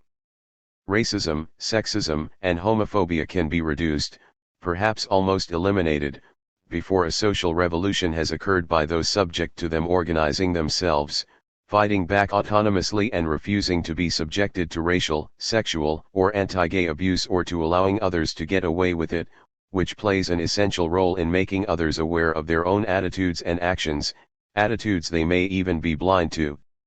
The example of the Mujeres Libres, free women, in Spain during the 1930s shows what is possible. Women anarchists involved in the CNT and FAI organized themselves autonomously to raise the issue of sexism in the wider libertarian movement, to increase women's involvement in libertarian organizations and help the process of women's self-liberation against male oppression. Along the way they also had to combat the, all too common, sexist attitudes of their revolutionary male fellow anarchists. Martha A. Acklesberg's book Free Women of Spain is an excellent account of this movement and the issues it raises for all people concerned about freedom. Decades later, the women's movement of the 1960s and 1970s did much the same thing, aiming to challenge the traditional sexism and patriarchy of capitalist society. They, too, formed their own organizations to fight for their own needs as a group. Individuals worked together and drew strength for their own personal battles in the home and in wider society. Another essential part of this process is for such autonomous groups to actively support others in struggle, including members of the dominant race/sex/sexuality. Such practical solidarity and communication can, when combined with the radicalizing effects of the struggle itself on those involved, help break down prejudice and bigotry, undermining the social hierarchies that oppress us all. For example, gay and lesbian groups supporting the 1984/5 UK miners' strike resulted in such groups being given pride of place in many miners' marches. Another example is the Great Strike by Jewish immigrant workers in 1912 in London, which occurred at the same time as a big London docks strike. The common struggle brought Jewish and non-Jewish workers together. Joint strike meetings were held, and the same speakers spoke at huge joint demonstrations. The Jewish strike was a success, dealing a death blow to the sweatshop system. The English workers looked at the Jewish workers with quite different eyes after this victory. Yet the London dock strike continued and many dockers' families were suffering real wants. The successful Jewish strikers started a campaign to take some of the dockers' children into their homes. This practical support did a great deal to strengthen the friendship between Jewish and non-Jewish workers.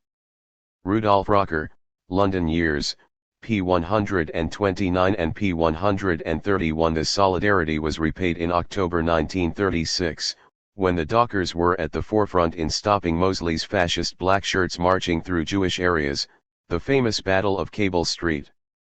For whites, males, and heterosexuals, the only anarchistic approach is to support others in struggle, refuse to tolerate bigotry in others and to root out their own fears and prejudices, while refusing to be uncritical of self-liberation struggles. Solidarity does not imply switching your brain off. This obviously involves taking the issue of social oppression into all working-class organizations and activity, ensuring that no oppressed group is marginalized within them. Only in this way can the hold of these social diseases be weakened and a better, non-hierarchical system be created. An injury to one is an injury to all. B.2 Why are anarchists against the state? As previously noted, see section B.1, anarchists oppose all forms of hierarchical authority. Historically, however, they have spent most of their time and energy opposing two main forms in particular. One is capitalism, the other, the state. These two forms of authority have a symbiotic relationship and cannot be easily separated.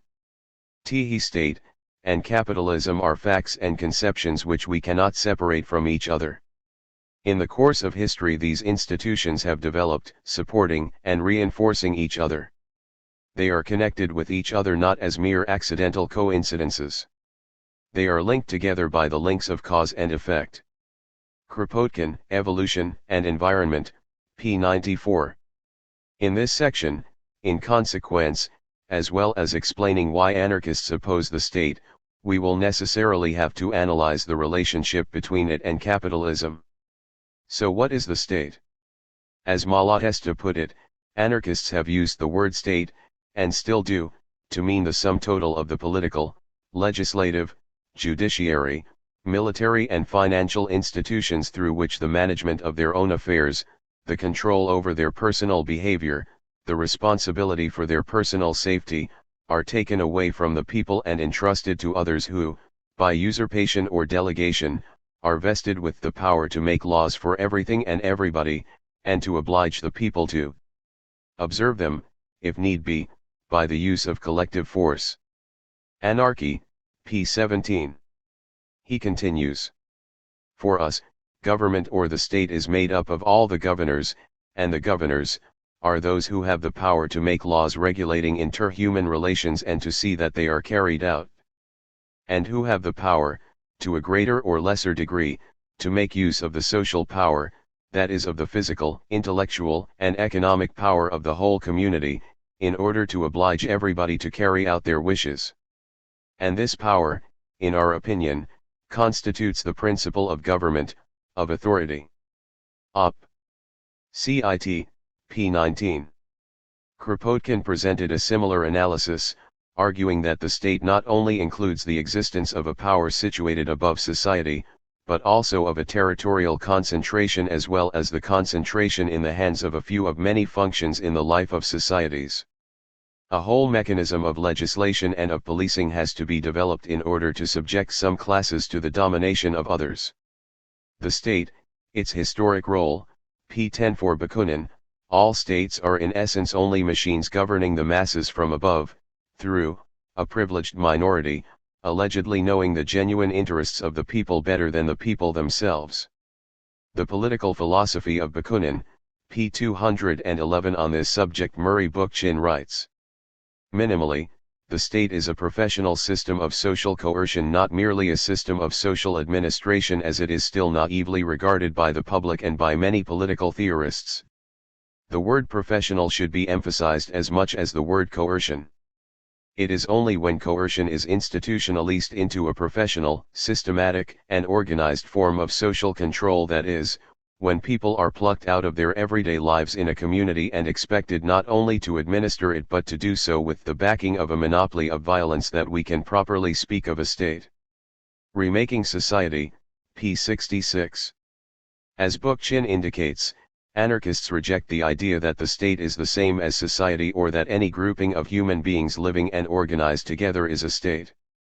This confusion, as Kropotkin notes, explains why anarchists are generally upbraided for wanting to destroy society and of advocating a return to the permanent war of each against all. Such a position overlooks the fact that man lived in societies for thousands of years before the state had been heard of, and that, consequently, the state is only one of the forms assumed by society in the course of history. Op. Cit. p10. The state, therefore, is not just federations of individuals or peoples, and so, as Malatesta stressed, cannot be used to describe a human collectively gathered together in a particular territory and making up what is called a social unit, irrespective of the way said collectivity are grouped or the state of relations between them. It cannot be used simply as a synonym for society. Op. Cit. p. 17. The state is a particular form of social organization based on certain key attributes, and so, we argue, the word state should be reserved for those societies with the hierarchical system and centralization.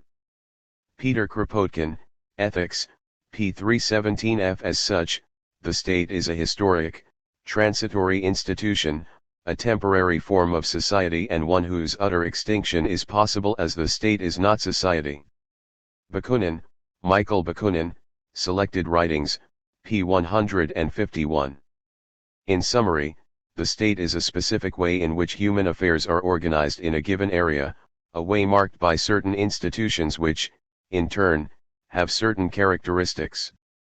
This does not imply, however, that the state is a monolithic entity that has been the same from its birth to the present day. States vary in many ways, especially in their degree of authoritarianism, in the size and power of their bureaucracy and how they organize themselves. Thus we have monarchies, oligarchies, theocracies, party dictatorships and, more or less, democratic states. We have ancient states, with minimal bureaucracy, and modern ones, with enormous bureaucracy. Moreover, anarchists argue that the political regime is always an expression of the economic regime which exists at the heart of society. This means that regardless of how the state changes, it continues to be shaped by the economic system, of which it is always the expression and, at the same time, the consecration and the sustaining force. Needless to say, there is not always an exact match, and sometimes the political regime of a country finds itself lagging behind the economic changes that are taking place, and in that case it will abruptly be set aside and remodeled in a way appropriate to the economic regime that has been established. Kropotkin, Words of a Rebel, p. 118. At other times, the state can change its form to protect the economic system it is an expression of.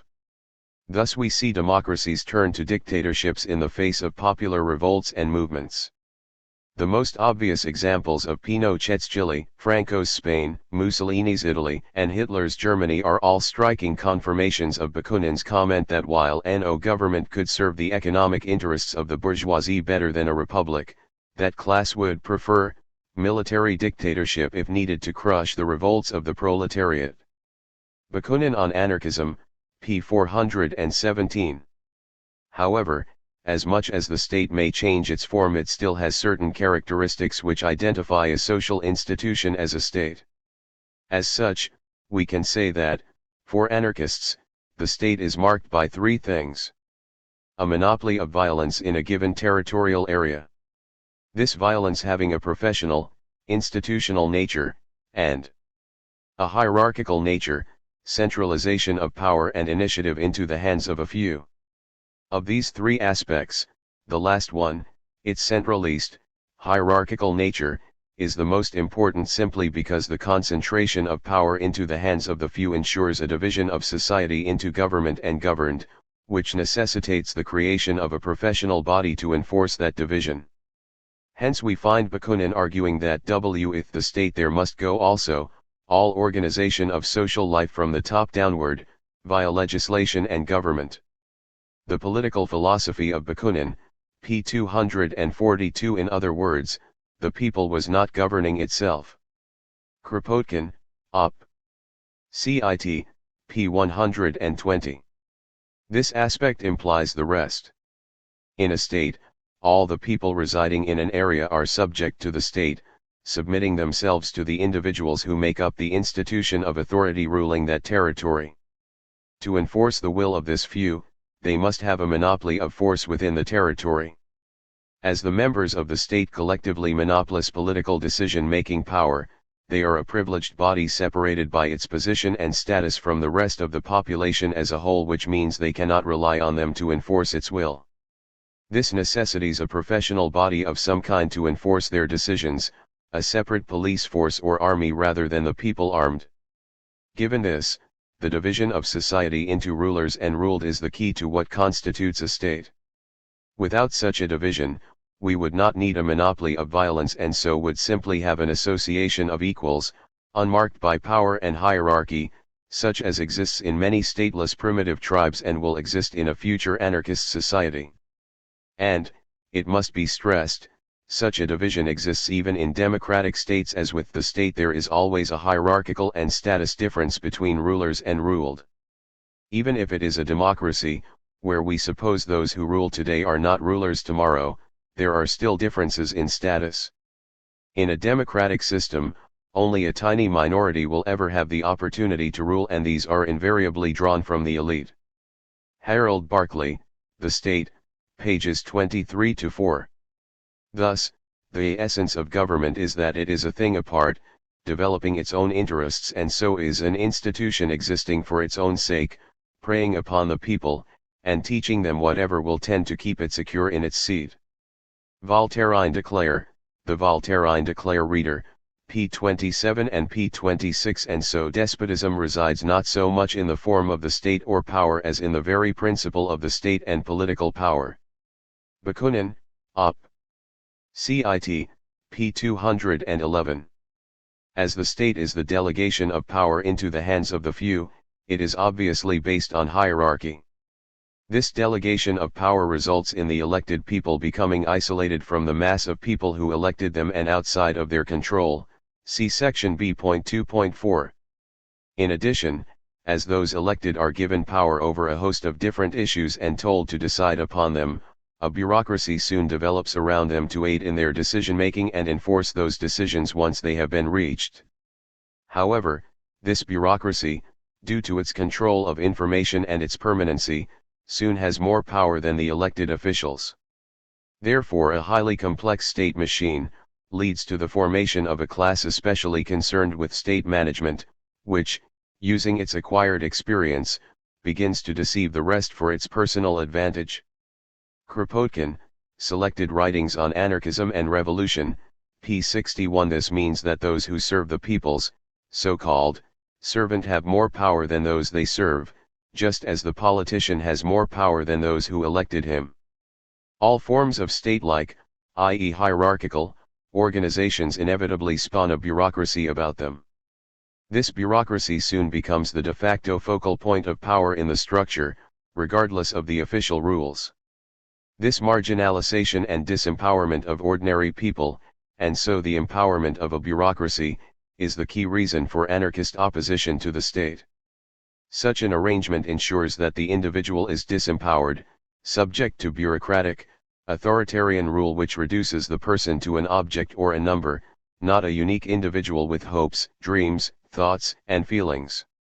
As Proudhon forcefully argued, to be governed is to be kept in sight, inspected, spied upon, directed, law-driven, numbered, enrolled, indoctrinated, preached at, controlled, estimated, valued, censured, commanded, by creatures who have neither the right, nor the wisdom, nor the virtue to do so.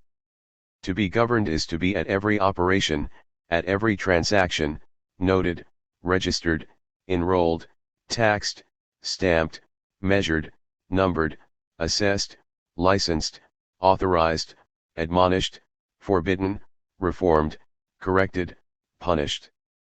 It is, under the pretext of public utility, and in the name of the general interest, to be placed under contribution, trained, ransomed, exploited, monopolized, extorted, squeezed, mystified, robbed, then, at the slightest resistance, the first word of complaint, to be repressed, fined, despised, harassed, tracked, abused, clubbed, disarmed, choked, imprisoned, judged, condemned, shot, deported, sacrificed, sold, betrayed, and, to crown it all, mocked, ridiculed, outraged, dishonoured. That is government, that is its justice, that is its morality. General idea of the Revolution, p. 294. Such is the nature of the state that any act, no matter how evil, becomes good if it helps forward the interests of the state and the minorities it protects. As Bakunin put it, the state is the most flagrant, the most cynical, and the most complete negation of humanity. It shatters the universal solidarity of all men and women on the earth, and brings some of them into association only for the purpose of destroying, conquering, and enslaving all the rest. This flagrant negation of humanity which constitutes the very essence of the state is, from the standpoint of the state, its supreme duty and its greatest virtue. Thus, to offend, to oppress, to despoil, to plunder, to assassinate or enslave one's fellow man or woman is ordinarily regarded as a crime.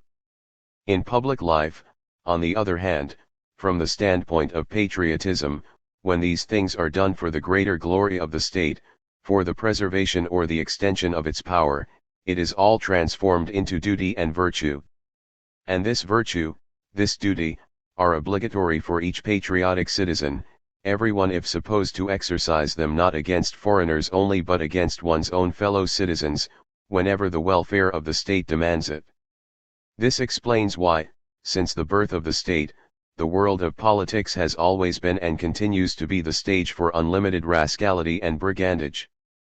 This explains why the entire history of ancient and modern states is merely a series of revolting crimes, why kings and ministers, past and present, of all times and all countries, statesmen, diplomats, bureaucrats, and warriors, if judged from the standpoint of simply morality and human justice, have 100, 1,000 times over earned their sentence to hard labor or to the gallows.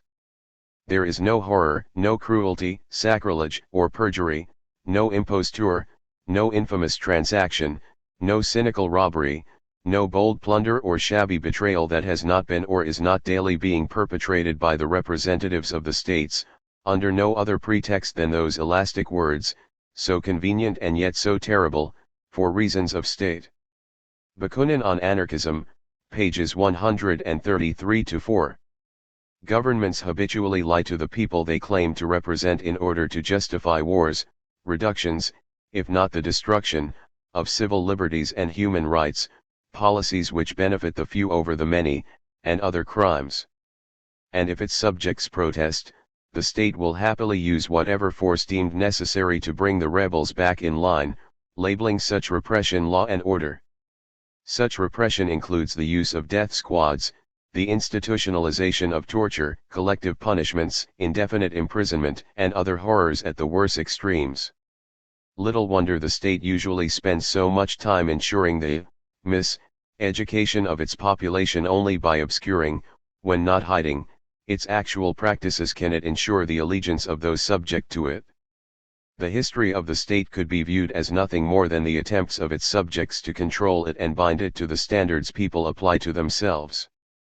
Such behavior is not surprising, given that anarchists see the state, with its vast scope and control of deadly force, as the ultimate hierarchical structure, suffering from all the negative characteristics associated with authority described in the last section.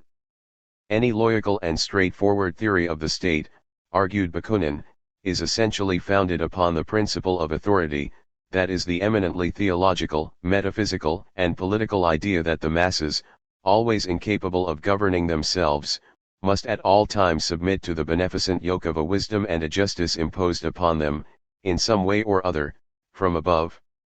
Bakunin on Anarchism, p. 142. Such a system of authority cannot help being centralist, hierarchical and bureaucratic in nature. And because of its centralist, hierarchical, and bureaucratic nature, the state becomes a great weight over society, restricting its growth and development and making popular control impossible. As Bakunin put it, the so-called general interests of society supposedly represented by the state are in reality, the general and permanent negation of the positive interests of the regions, communes, and associations, and a vast number of individuals subordinated to the state, in which all the best aspirations, all the living forces of a country, are sanctimoniously immolated and interred. The political philosophy of Bakunin, p. 207. That is by no means the end of it. As well as its obvious hierarchical form, anarchists object to the state for another, equally important, reason. This is its role as a defender of the economically dominant class in society against the rest of it, i.e. from the working class. This means, under the current system, the capitalists need the state to legalize their methods of robbery, to protect the capitalist system. Berkman, What is Anarchism? p. 16. The state, as we discuss in section B.2.1, is the defender of private property. See section B.3 for a discussion of what anarchists mean by that term and how it differs from individual possessions.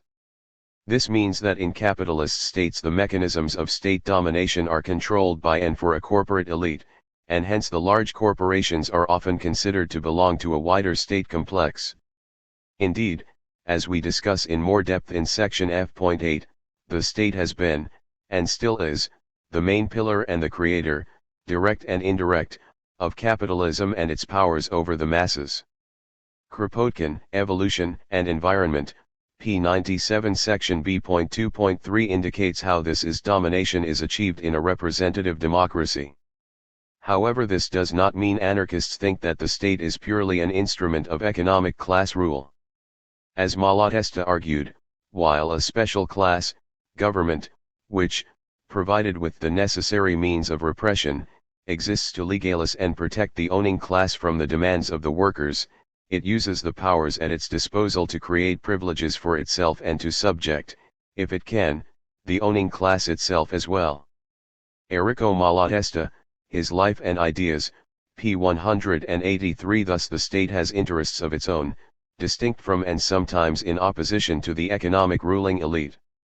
This means that both state and capitalism needs to be abolished, for the former is as much a distinct, and oppressive and exploitative, class as the former. This aspects of the state is discussed in section B.2.6. As part of its role as defender of capitalism, the state is involved in not only in political domination but also in economic domination. This domination can take different forms, varying from simply maintaining capitalist property rights to actually owning workplaces and exploiting labor directly.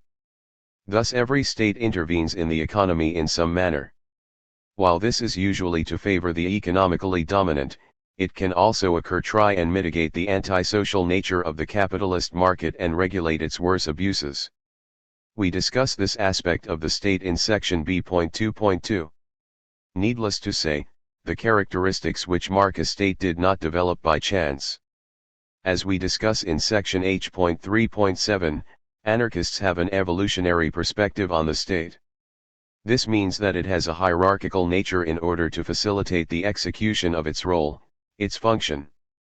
As sections B.2.4 and B.2.5 indicate, the centralization that marks a state is required to secure elite rule and was deliberately and actively created to do so.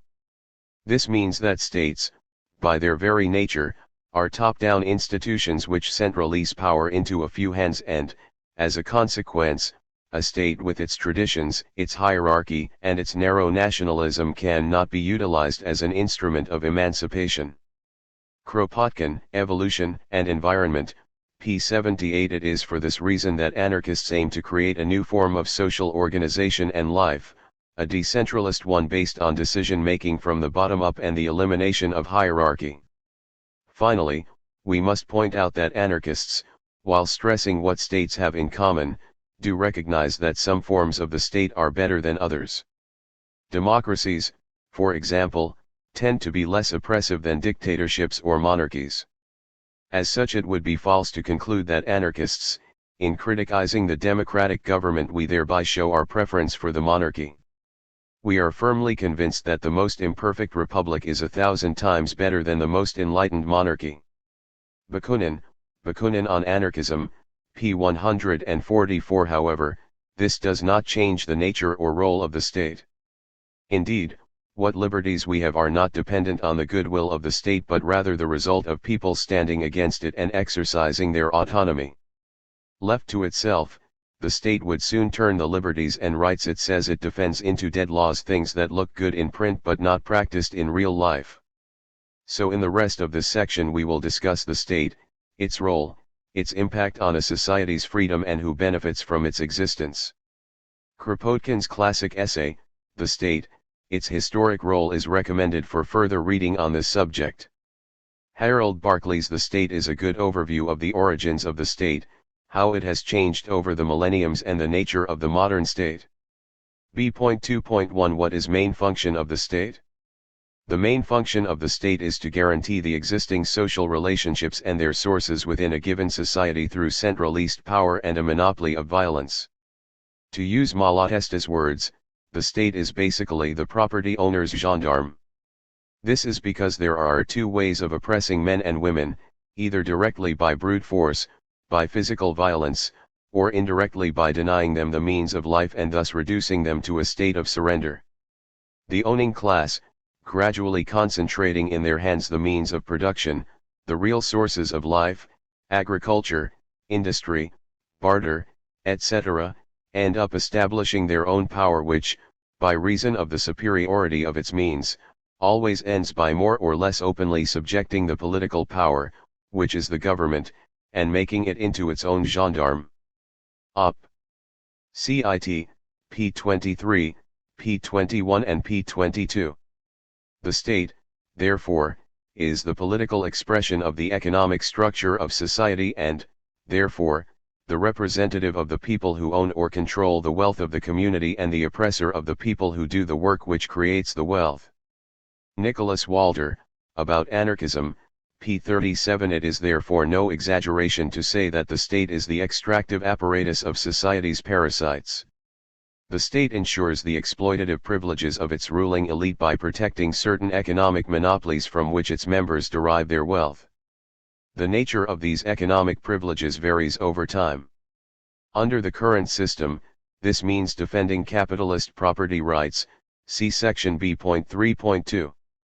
This service is referred to as protecting private property and is said to be one of the two main functions of the state, the other being to ensure that individuals are secure in their persons. However, although this second aim is professed, in reality most state laws and institutions are concerned with the protection of property. For the anarchist definition of property, see section B.3.1.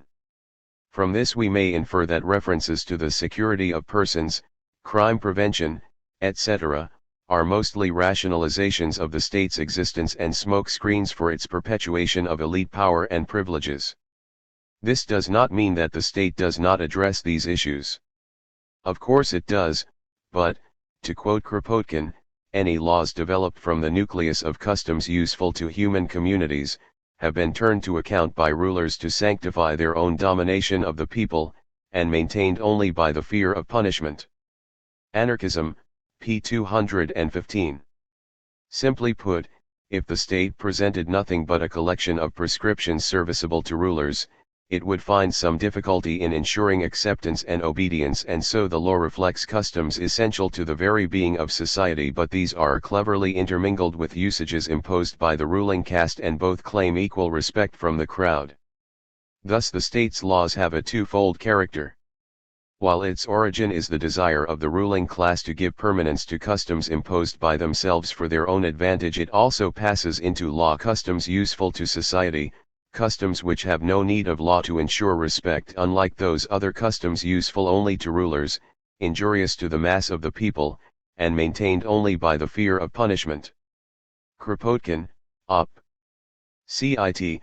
Pages 205-6. To use an obvious example, we find the state using the defense of an individual's possessions as the rationale for imposing capitalist private property rights upon the general public and, consequently, defending the elite and the source of its wealth and power against those subject to it.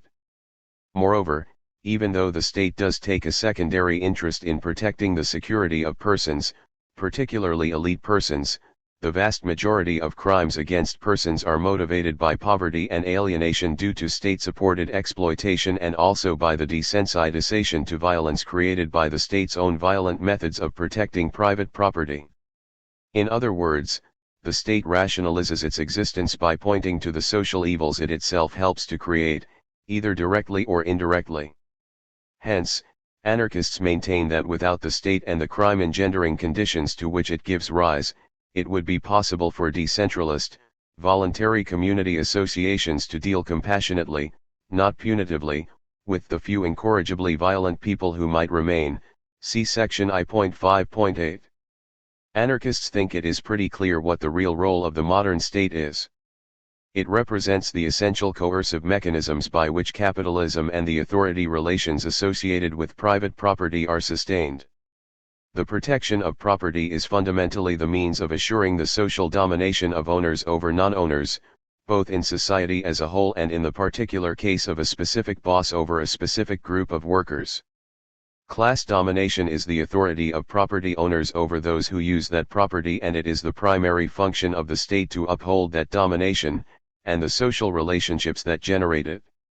In Kropotkin's words, the rich perfectly well know that if the machinery of the state ceased to protect them, their power over the laboring classes would be gone immediately. Evolution and Environment, p. 98. Protecting private property and upholding class domination are the same thing. The historian Charles Beard makes a similar point. Inasmuch as the primary object of a government, beyond mere repression of physical violence, is the making of the rules which determine the property relations of members of society, the dominant classes whose rights are thus to be protected must perforce obtain from the government such rules as are consonant with the larger interests necessary to the continuance of their economic processes, or they must themselves control the organs of government. An economic interpretation of the Constitution, quoted by Howard Zinn, Op. Cit. p. 89. This role of the state to protect capitalism and the property, power, and authority of the property owner was also noticed by Adam Smith. The inequality of fortune introduces among men a degree of authority and subordination which could not possibly exist before. It thereby introduces some degree of that civil government which is indispensably necessary for its own preservation, and to maintain and secure that authority and subordination. The rich, in particular, are necessarily interested to support that order of things which can alone secure them in the possession of their own advantages. Men of inferior wealth combine to defend those of superior wealth in the possession of their property, in order that men of superior wealth may combine to defend them in the possession of theirs.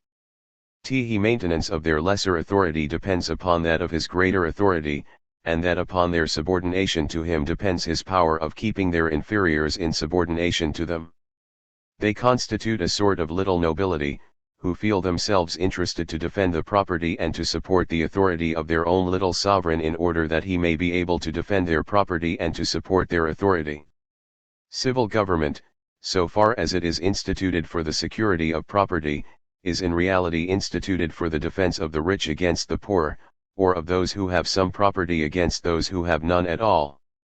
The Wealth of Nations, Book 5, pages 412-3. This is reflected in both the theory and history of the modern state. Theorists of the liberal state like John Locke had no qualms about developing a theory of the state which placed the defense of private property at its heart. This perspective was reflected in the American Revolution. For example, there is the words of John Jay, the first Chief Justice of the Supreme Court, namely that the people who own the country ought to govern it. Quoted by Noam Chomsky, Understanding Power, p. 315. This was the maxim of the founding fathers of American democracy, and it has continued ever since. So, in a nutshell, the state is the means by which the ruling class rules. Hence Bakunin. The state is authority, domination, and force, organized by the property-owning and so-called enlightened classes against the masses. The state's domination ensures that of the privileged classes who it solely represents. The basic Bakunin, p. 140. Under the current system, this means that the state constitutes the chief bulwark of capital because of its centralization, law, always written by a minority in the interest of that minority, and courts of justice, established mainly for the defense of authority and capital. Thus it is the mission of all governments, is to protect and maintain by force the privileges of the possessing classes. Consequently, while in the struggle between the individual and the state, anarchism takes the side of the individual as against the state, of society against the authority which oppresses it, anarchists are well aware that the state does not exist above society, independent of the classes which make it up. Kropotkin, Anarchism, pages 149-50, p. 214 and pages 192-3. Consequently, anarchists reject the idea that the role of the state is simply to represent the interests of the people or the nation. For democracy is an empty pretense to the extent that production, finance, and commerce, and along with them, the political processes of the society as well, are under control of concentrations of private power. The national interest as articulated by those who dominate the societies will be their special interests. Under these circumstances, talk of national interest can only contribute to mystification and oppression.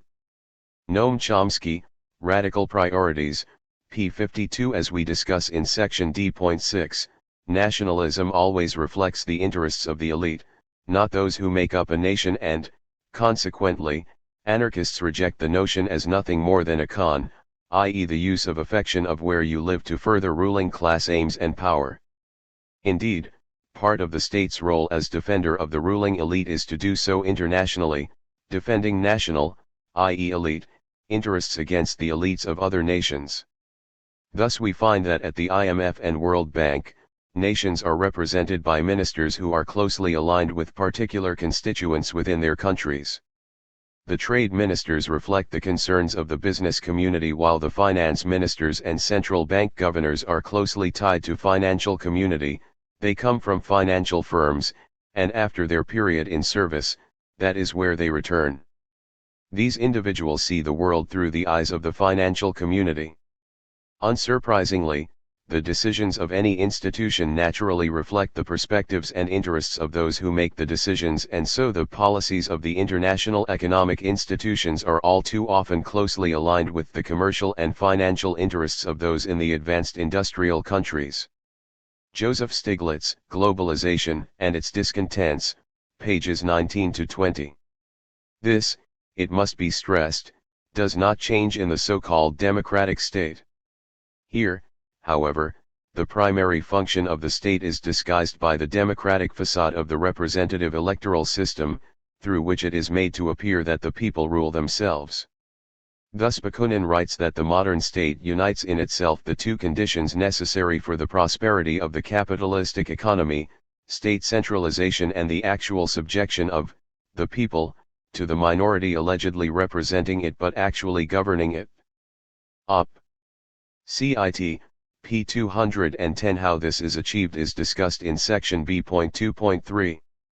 B.2.2 Does the state have subsidiary functions? Yes, it does.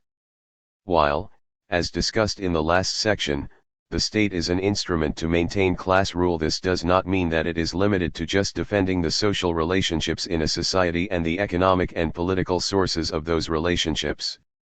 No state has ever left its activities at that bare minimum. As well as defending the rich, their property and the specific forms of property rights they favored, the state has numerous other subsidiary functions. What these are has varied considerably over time and space, and, consequently, it would be impossible to list them all. However, why it does is more straightforward. We can generalize two main forms of subsidiary functions of the state. The first one is to boost the interests of the ruling elite either nationally or internationally beyond just defending their property. The second is to protect society against the negative effects of the capitalist market. We will discuss each in turn and, for simplicity and relevance, we will concentrate on capitalism, see also section D.1. The first main subsidiary function of the state is when it intervenes in society to help the capitalist class in some way. This can take obvious forms of intervention, such as subsidies, tax breaks, non-bid government contracts, protective tariffs to old, inefficient, industries, giving actual monopolies to certain firms or individuals, bailouts of corporations judged by state bureaucrats as too important to let fail, and so on. However, the state intervenes far more than that and in more subtle ways. Usually it does so to solve problems that arise in the course of capitalist development and which cannot, in general, be left to the market, at least initially. These are designed to benefit the capitalist class as a whole rather than just specific individuals, companies, or sectors. These interventions have taken different forms in different times and include state funding for industry, e.g. military spending, the creation of social infrastructure too expensive for private capital to provide, railways, motorways, the funding of research that companies cannot afford to undertake, protective tariffs to protect developing industries from more efficient international competition, the key to successful industrialization as it allows capitalists to rip off consumers, making them rich and increasing funds available for investment, giving capitalists preferential access to land and other natural resources, providing education to the general public that ensures they have the skills and attitude required by capitalists and the state.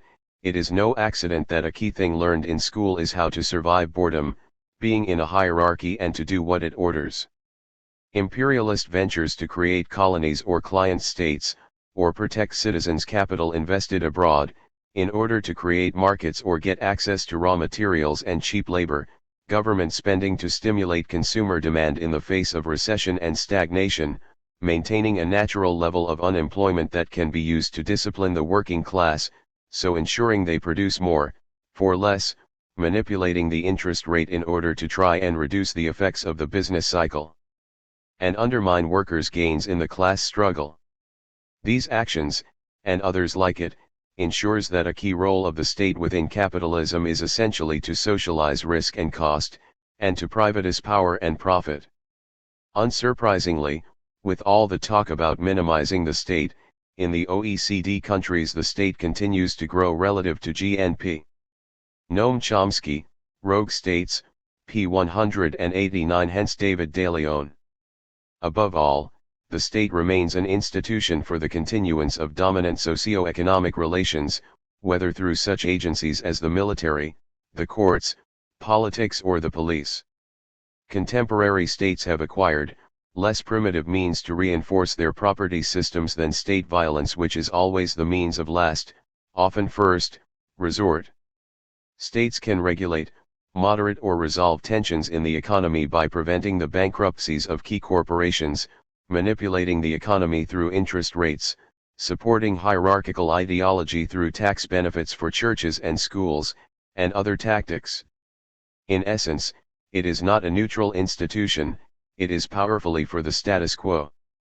The capitalist state, for example, is virtually a gyroscope centered in capital, balancing the system. If one sector of the economy earns a level of profit, let us say, that harms the rest of the system, such as oil producers, causing public resentment and increased manufacturing costs, the state may redistribute some of that profit through taxation, or offer encouragement to competitors. Anarchism on the origins and functions of the state, some basic notes, Reinventing Anarchy, pages 71 to 72. In other words, the state acts to protect the long-term interests of the capitalist class as a whole, and ensure its own survival, by protecting the system. This role can and does clash with the interests of particular capitalists or even whole sections of the ruling class, see section B.2.6. But this conflict does not change the role of the state as the property owner's policeman. Indeed, the state can be considered as a means for settling, in a peaceful and apparently independent manner, upper-class disputes over what to do to keep the system going. This subsidiary role, it must be stressed, is no accident, it is part and parcel capitalism. Indeed, successful industrial societies have consistently relied on departures from market orthodoxies, while condemning their victims at home and abroad to market discipline.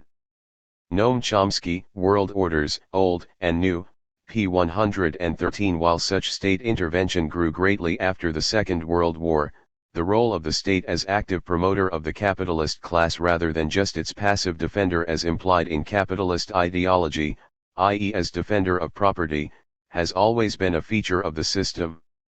As Kropotkin put it, every state reduces the peasants and the industrial workers to a life of misery, by means of taxes, and through the monopolies it creates in favor of the landlords, the cotton lords, the railway magnates, the publicans, and the like. We need only to look round, to see how everywhere in Europe and America the states are constituting monopolies in favor of capitalists at home, and still more in conquered lands which are part of their empires. Evolution and Environment, p. 97. By monopolies, it should be noted, Kropotkin meant general privileges and benefits rather than giving a certain firm total control over a market. This continues to this day by such means as, for example, privatizing industries but providing them with state subsidies, or by, mislabeled, free trade agreements which impose protectionist measures such as intellectual property rights on the world market. All this means that capitalism has rarely relied on purely economic power to keep the capitalists in their social position of dominance, either nationally, vis-a-vis the working class, or internationally, vis-a-vis competing foreign elites.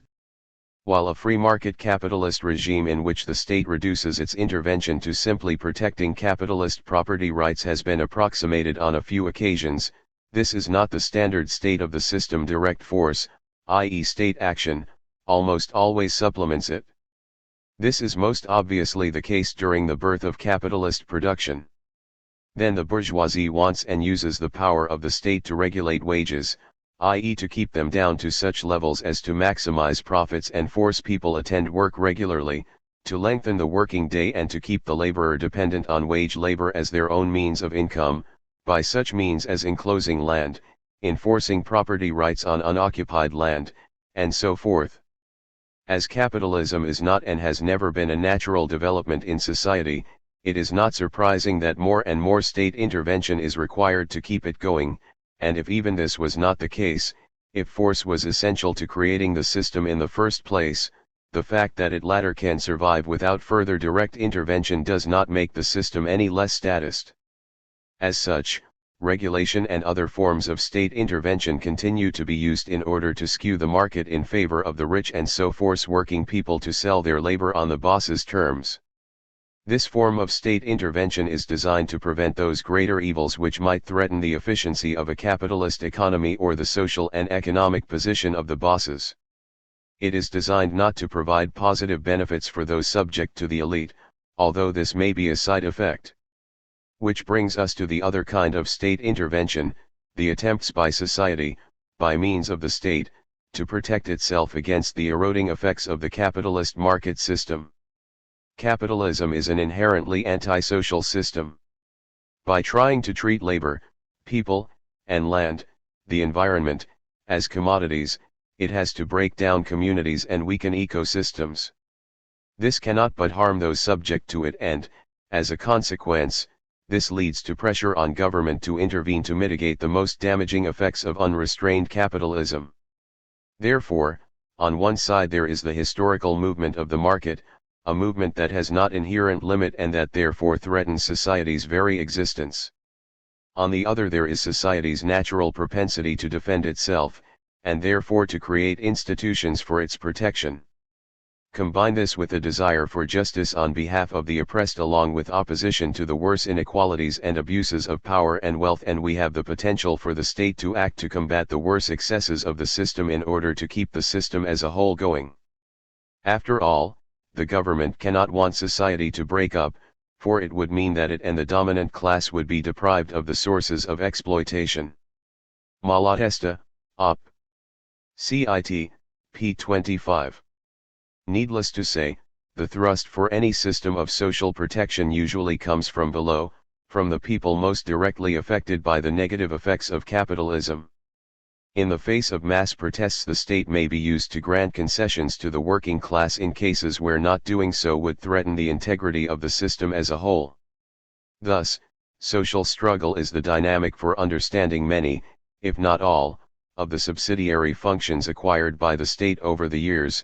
This applies to pro-capitalist functions as these are usually driven by the need to bolster the profits and power of capitalists at the expense of the working class. State legislation to set the length of the working day is an obvious example this. In the early period of capitalist development, the economic position of the capitalists was secure and, consequently, the state happily ignored the lengthening working day, thus allowing capitalists to appropriate more surplus value from workers and increase the rate of profit without interference. Whatever protests erupted were handled by troops. Later, however, after workers began to organize on a wider and wider scale, reducing the length of the working day became a key demand around which revolutionary socialist fervor was developing. In order to defuse this threat, and socialist revolution is the worst-case scenario for the capitalist, the state passed legislation to reduce the length of the working day. Initially, the state was functioning purely as the protector of the capitalist class, using its powers simply to defend the property of the few against the many who used it, i.e. repressing the labor movement to allow the capitalists to do as they liked. In the second period, the state was granting concessions to the working class to eliminate a threat to the integrity of the system as a whole. Needless to say, once workers' struggle calmed down and their bargaining position reduced by the normal workings of market, see section B.4.3, the legislation restricting the working day was happily ignored and became dead laws. This suggests that there is a continuing tension and conflict between the efforts to establish, maintain, and spread the free market and the efforts to protect people and society from the consequences of its workings. Who wins this conflict depends on the relative strength of those involved, as does the actual reforms agreed to. Ultimately, what the state concedes, it can also take back. Thus the rise and fall of the welfare state granted to stop more revolutionary change, see section D.1.3, it did not fundamentally challenge the existence of wage labor and was useful as a means of regulating capitalism, but was reformed, i.e. made worse, rather than better, when it conflicted with the needs of the capitalist economy and the ruling elite felt strong enough to do so. Of course, this form of state intervention does not change the nature nor role of the state as an instrument of minority power. Indeed, that nature cannot help but shape how the state tries to implement social protection, and so if the state assumes functions it does so as much in the immediate interest of the capitalist class as in the interest of society in general. Even where it takes action under pressure from the general population or to try and mend the harm done by the capitalist market, its class and hierarchical character twists the results in ways useful primarily to the capitalist class or itself. This can be seen from how labor legislation is applied, for example. Thus even the good functions of the state are penetrated with and dominated by the state's hierarchical nature. As Malatesta forcefully put it, the basic function of government is always that of oppressing and exploiting the masses, of defending the oppressors and the exploiters. It is true that to these basic functions, other functions have been added in the course of history, hardly ever has a government existed, which did not combine with its oppressive and plundering activities others which were useful, to social life. But this does not detract from the fact that government is by nature oppressive, and that it is in origin and by its attitude, inevitably inclined to defend and strengthen the dominant class. Indeed, it confirms and aggravates the position. It is enough to understand how and why it carries out these functions to find the practical evidence that whatever governments do is always motivated by the desire to dominate, and is always geared to defending, extending, and perpetuating its privileges and those of the class of which it is both the representative and defender. Op. Cit. Pages 23-4. This does not mean that these reforms should be abolished. The alternative is often worse. As neoliberalism shows, it simply recognizes that the state is not a neutral body and cannot be expected to act as if it were.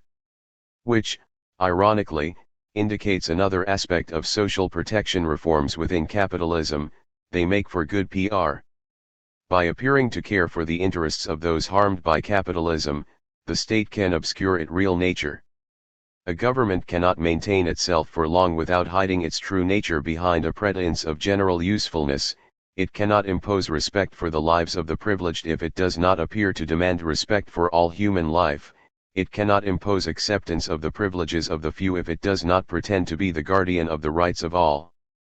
Malatesta, Op. Cit. p. 24. Obviously, being an instrument of the ruling elite, the state can hardly be relied upon to control the system which that elite run. As we discuss in the next section, even in a democracy the state is run and controlled by the wealthy, making it unlikely that pro-people legislation will be introduced or enforced without substantial popular pressure. That is why anarchists favor direct action and extra-parliamentary organizing. See sections J.2 and J.5 for details. Ultimately, even basic civil liberties and rights are the product of direct action, of mass movements among the people to wrest these rights from the ruling classes, who would never have consented to them voluntarily. Rocker, Anarcho-Syndicalism, p. 75. Equally obviously, the ruling elite and its defenders hate any legislation it does not favor while, of course, remaining silent on its own use of the state. As Benjamin Tucker pointed out about the free market capitalist Herbert Spencer, amid his multitudinous illustrations of the evils of legislation, he in every instance cites some law passed ostensibly at least to protect labor, alleviating suffering, or promote the people's welfare. But never once does he call attention to the far more deadly and deep-seated evils growing out of the innumerable laws creating privilege and sustaining monopoly. The individualist anarchists, p. 45. Such hypocrisy is staggering, but all too common in the ranks of supporters of free market capitalism. Finally, it must be stressed that none of these subsidiary functions implies that capitalism can be changed through a series of piecemeal reforms into a benevolent system that primarily serves working class interests. To the contrary, these functions grow out of, and supplement, the basic role of the state as the protector of capitalist property and the social relations they generate, i.e., the foundation of the capitalist's ability to exploit. Therefore, reforms may modify the functioning of capitalism, but they can never threaten its basis. In summary, while the level and nature of statist intervention on behalf of the employing classes may vary, it is always there. No matter what activity it conducts beyond its primary function of protecting private property, what subsidiary functions it takes on, the state always operates as an instrument of the ruling class. This applies even to those subsidiary functions which have been imposed on the state by the general public. Even the most popular reform will be twisted to benefit the state or capital, if at all possible. This is not to dismiss all attempts at reform as irrelevant, it simply means recognizing that we, the oppressed, need to rely on our own strength and organizations to improve our circumstances. B.2.3 How does the ruling class maintain control of the state? In some systems, it is obvious how economic dominant minorities control the state. In feudalism, for example, the land was owned by the feudal lords who exploited the peasantry directly. Economic and political power were merged into the same set of hands, the landlords. Absolutism saw the monarch bring the feudal lords under his power, and the relative decentralist nature of feudalism was replaced by a centralist state. It was this centralist state system which the rising bourgeoisie took as the model for their state. The king was replaced by a parliament, which was initially elected on a limited suffrage. In this initial form of capitalist state, it is, again, obvious how the elite maintained control of the state machine. As the vote was based on having a minimum amount of property, the poor were effectively barred from having any official say in what the government did. This exclusion was theorized by philosophers like John Locke. The working masses were considered to be an object of state policy rather than part of the body of people, property owners, who nominated the government. In this perspective, the state was like a joint stock company.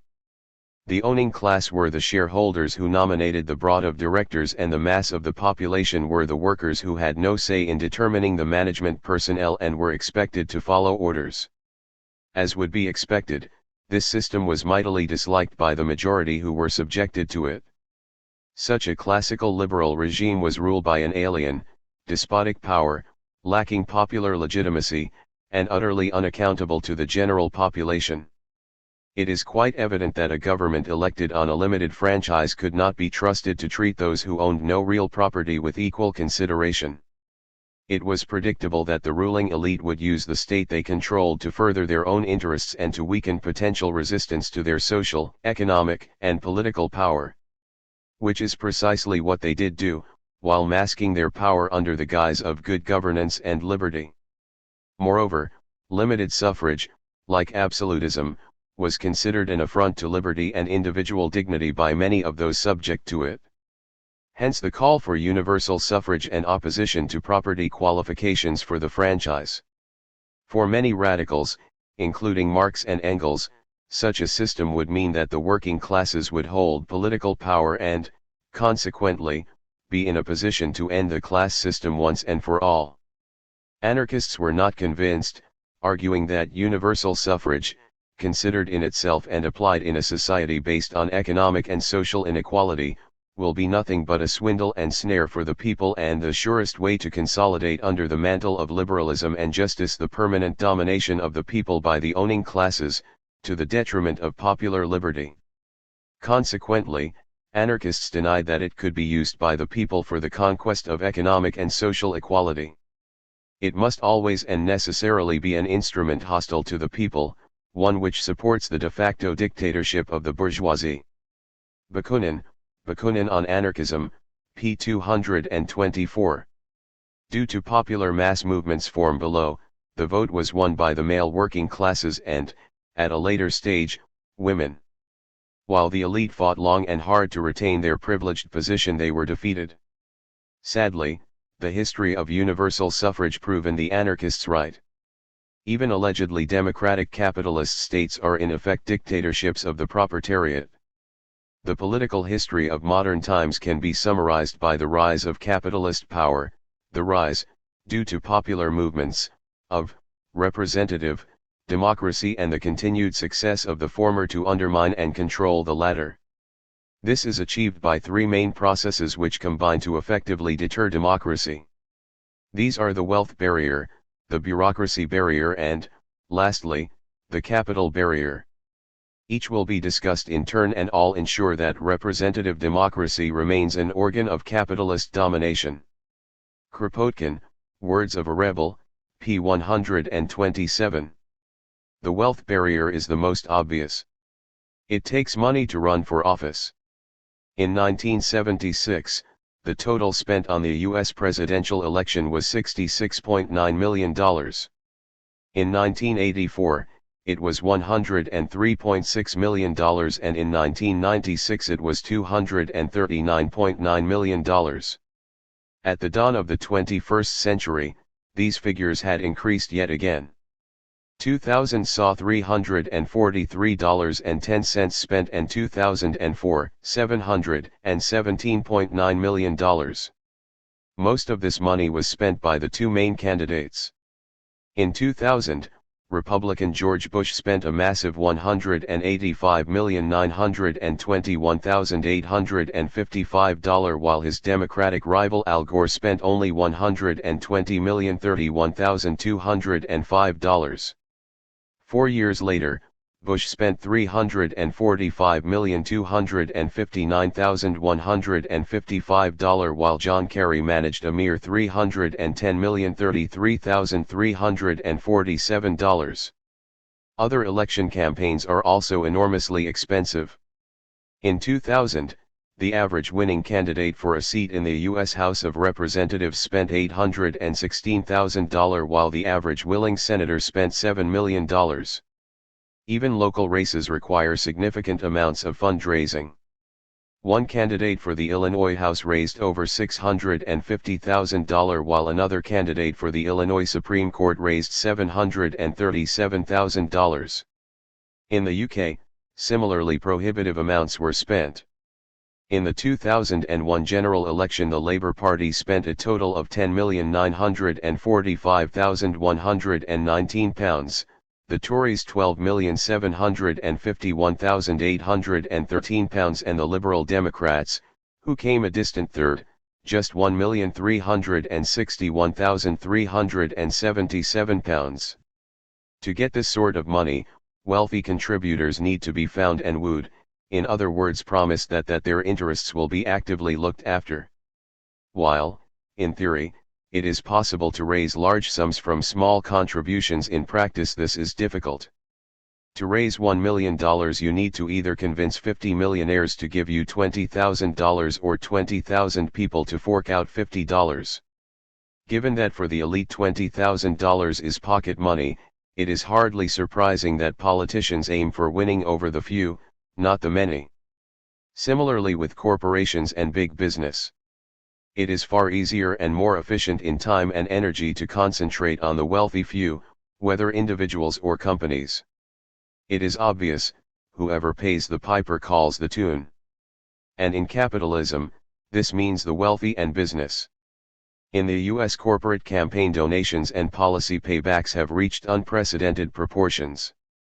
The vast majority of large campaign donations are, not surprisingly, from corporations.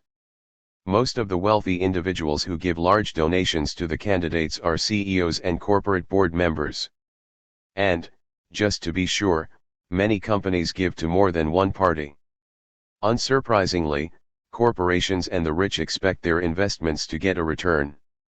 This can be seen from George W. Bush's administration.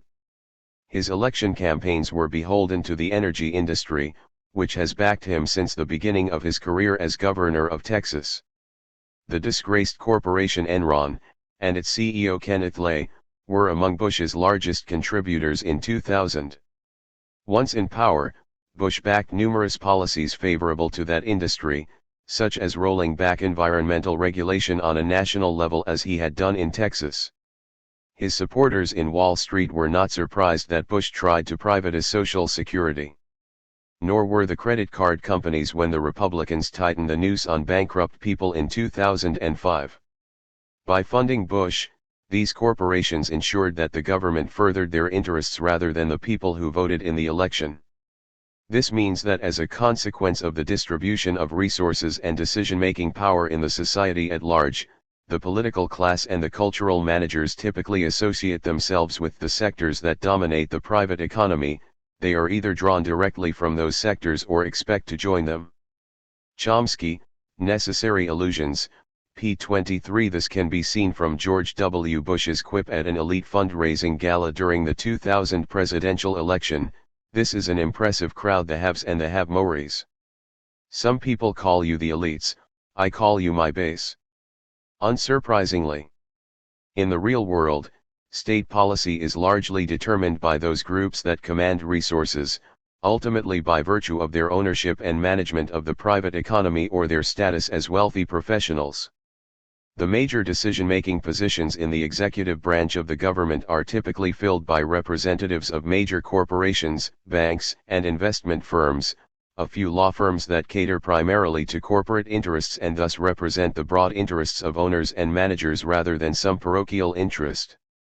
The legislative branch is more varied, but overwhelmingly, it is drawn from the business and professional classes.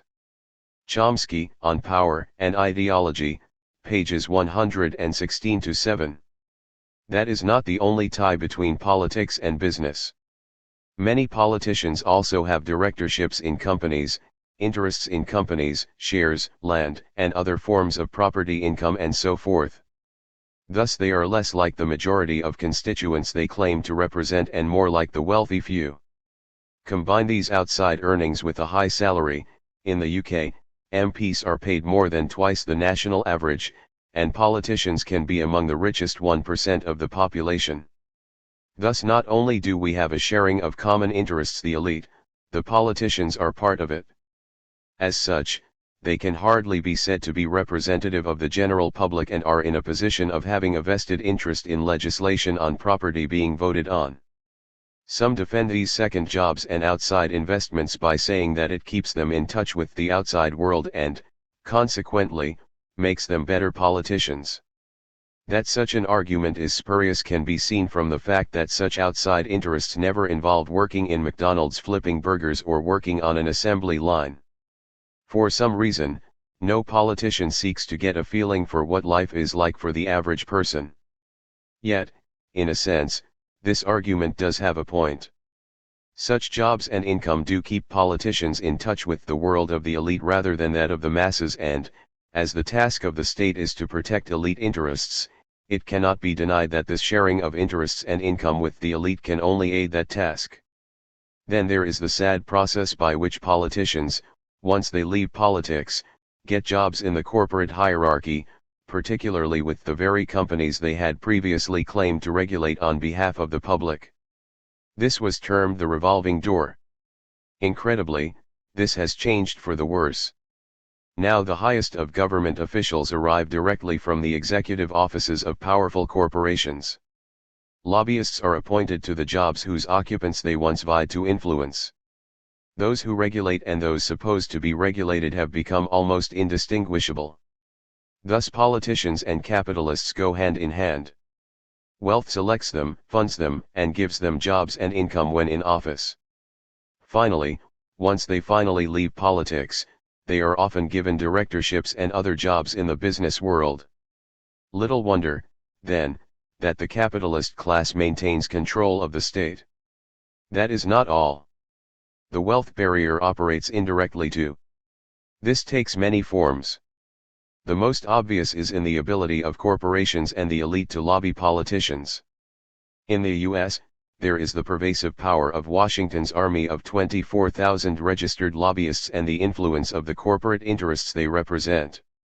These lobbyists, whose job it is to convince politicians to vote in certain ways to further the interests of their corporate clients, help shape the political agenda even further toward business interests than it already is. This lobby industry is immense and exclusively for big business and the elite. Wealth ensures that the equal opportunity to garner resources to share a perspective and influence the political progress is monopolized by the few. Where are the desperately needed countervailing lobbies to represent the interests of average citizens? Where are the millions of dollars acting in their interests? Alas, they are notably absent. Joel Bacon, The Corporation, p. 107.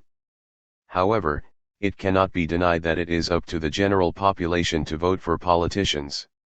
This is when the indirect impact of wealth kicks in, namely the role of the media and the public relations, PR, industry. As we discuss in section D.3, the modern media is dominated by big business and, unsurprisingly, reflects their interests. This means that the media has an important impact on how voters see parties and specific politicians and candidates. A radical party will, at best, be ignored by the capitalist press or, at worst, subject to smears and attacks. This will have a corresponding negative impact on their election prospects and will involve the affected party having to invest substantially more time, energy, and resources in countering the negative media coverage. The PR industry has a similar effect, although that has the advantage of not having to bother with appearing to look factual or unbiased. Add to this the impact of elite and corporation-funded think tanks, and the political system is fatally skewed in favor of the capitalist class, also see section D.2. In a nutshell, the business class dominates government through its ability to fund political campaigns, purchase high-priced lobbyists, and reward former officials with lucrative jobs. Politicians have become wholly dependent upon the same corporate dollars to pay for a new professional class of PR consultants, marketeers, and social scientists who manage and promote causes and candidates in essentially the same manner that advertising campaigns sell cars, fashions, drugs, and other wares. John Stauber and Sheldon Rampton, Toxic Sludge is Good for You, p. 78. That is the first barrier, the direct and indirect impact of wealth. This, in itself, is a powerful barrier to deter democracy, and, as a consequence, it is usually sufficient in itself. Yet sometimes people see through the media distortions and vote for reformist, even radical, candidates. As we discuss in section J.2.6, anarchists argue that the net effect of running for office is a general deradicalising of the party involved. Revolutionary parties become reformist parties end up maintaining capitalism and introducing polities the opposite of which they had promised. So while it is unlikely that a radical party could get elected and remain radical in the process, it is possible. If such a party did get into office, the remaining two barriers kicks in, the bureaucracy barrier and the capital barrier. The existence of a state bureaucracy is a key feature in ensuring that the state remains the ruling class's policeman, and will be discussed in greater detail in section J.2.2, Why do anarchists reject voting as a means for change? Suffice to say, the politicians who are elected to office are at a disadvantage as regards the state bureaucracy. The latter is a permanent concentration of power while the former come and go. Consequently, they are in a position to tame any rebel government by means of bureaucratic inertia, distorting and hiding necessary information and pushing its own agenda onto the politicians who are in theory their bosses but in reality dependent on the bureaucracy. And, needless to say, if all else fails, the state bureaucracy can play its final hand, the military coup. This threat has been applied in many countries, most obviously in the developing world, with the aid of Western, usually U.S., imperialism. The coups in Iran, 1953, and Chile, 1973, are just two examples of this process. Yet the so-called developed world is not immune to it. The rise of fascism in Italy, Germany, Portugal, and Spain can be considered as variations of a military coup, particularly the last one where fascism was imposed by the military. Wealthy businessmen funded paramilitary forces to break the back of the labor movement, forces formed by ex-military people. Even the New Deal in America was threatened by such a coup. Joel Bacon, Op. Cit. Pages 86 to 95. While such regimes do protect the interests of capital and are, consequently, backed by it, they do hold problems for capitalism. This is because, as with the absolutism which fostered capitalism in the first place, this kind of government can get ideas above its station. This means that a military coup will only be used when the last barrier, the capital barrier, is used and fails. The capital barrier is obviously related to the wealth barrier insofar as it relates to the power that great wealth produces. However, it is different in how it is applied. The wealth barrier restricts who gets into office, the capital barrier controls whoever does so. The capital barrier, in other words, are the economic forces that can be brought to bear on any government which is acting in ways disliked of by the capitalist class. We see their power implied when the news report that changes in government, policies, and law have been welcomed by the markets. As the richest 1% of households in America, about 2 million adults, owned 35% of the stock owned by individuals in 1992, with the top 10% owning over 81%, we can see that the opinion of the markets actually means the power of the richest 1 to 5% of a country's population, and their finance experts, power derived from their control over investment and production. Given that the bottom 90% of the US population has a smaller share, 23%, of all kinds of investable capital that the richest 0.5%, who own 29%, with stock ownership being even more concentrated, the top 5% holding 95% of all shares. It's obvious why Doug Henwood argues that stock markets are a way for the very rich as a class to own an economy's productive capital. Stock as a whole are a source of political power and a way to have influence over government policy. Wall Street, class racket. The mechanism is simple enough. The ability of capital to disinvest, capital flight, and otherwise adversely impact the economy is a powerful weapon to keep the state as its servant. The companies and the elite can invest at home or abroad, speculate in currency markets and so forth.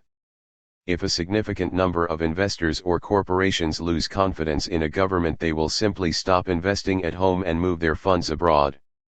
At home, the general population feel the results as demand drops, layoffs increase and recession kicks in.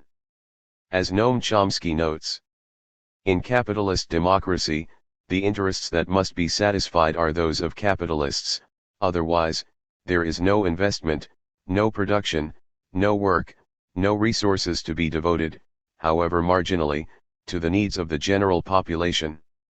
Turning the Tide, p. 233. This ensures the elite control of government, as government policies which private power finds unwelcome will quickly be reversed. The power which business confidence has over the political system ensures that democracy is subservient to big business. As summarized by Malatesta. Even with universal suffrage, we could well say even more so with universal suffrage, the government remained the bourgeoisie's servant and gendarme.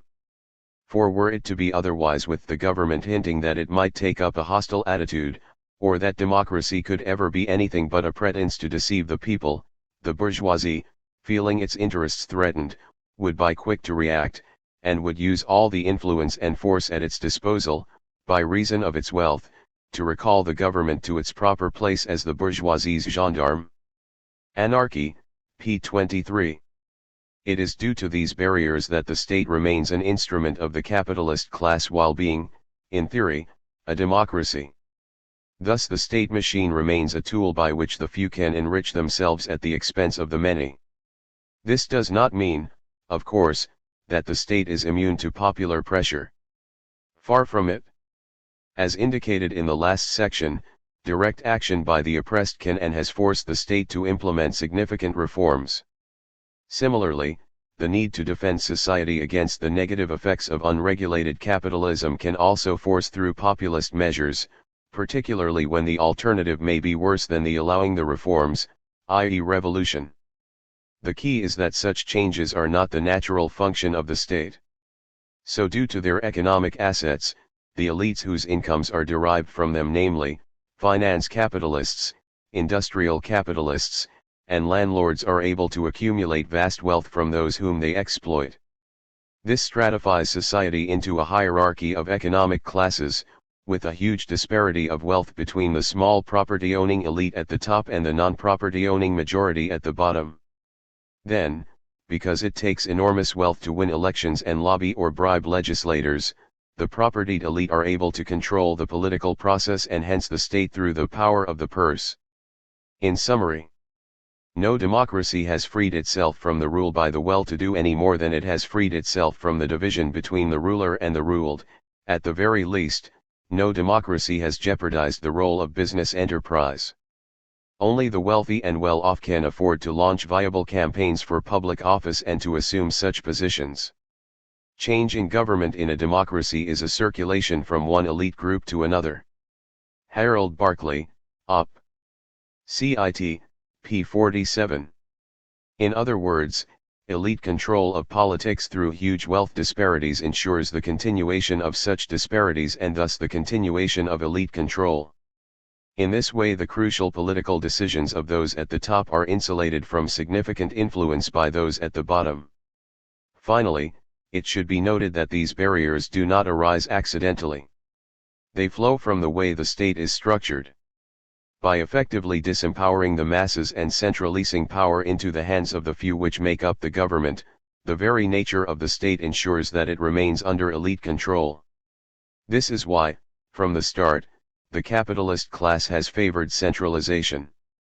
We discuss this in the next two sections.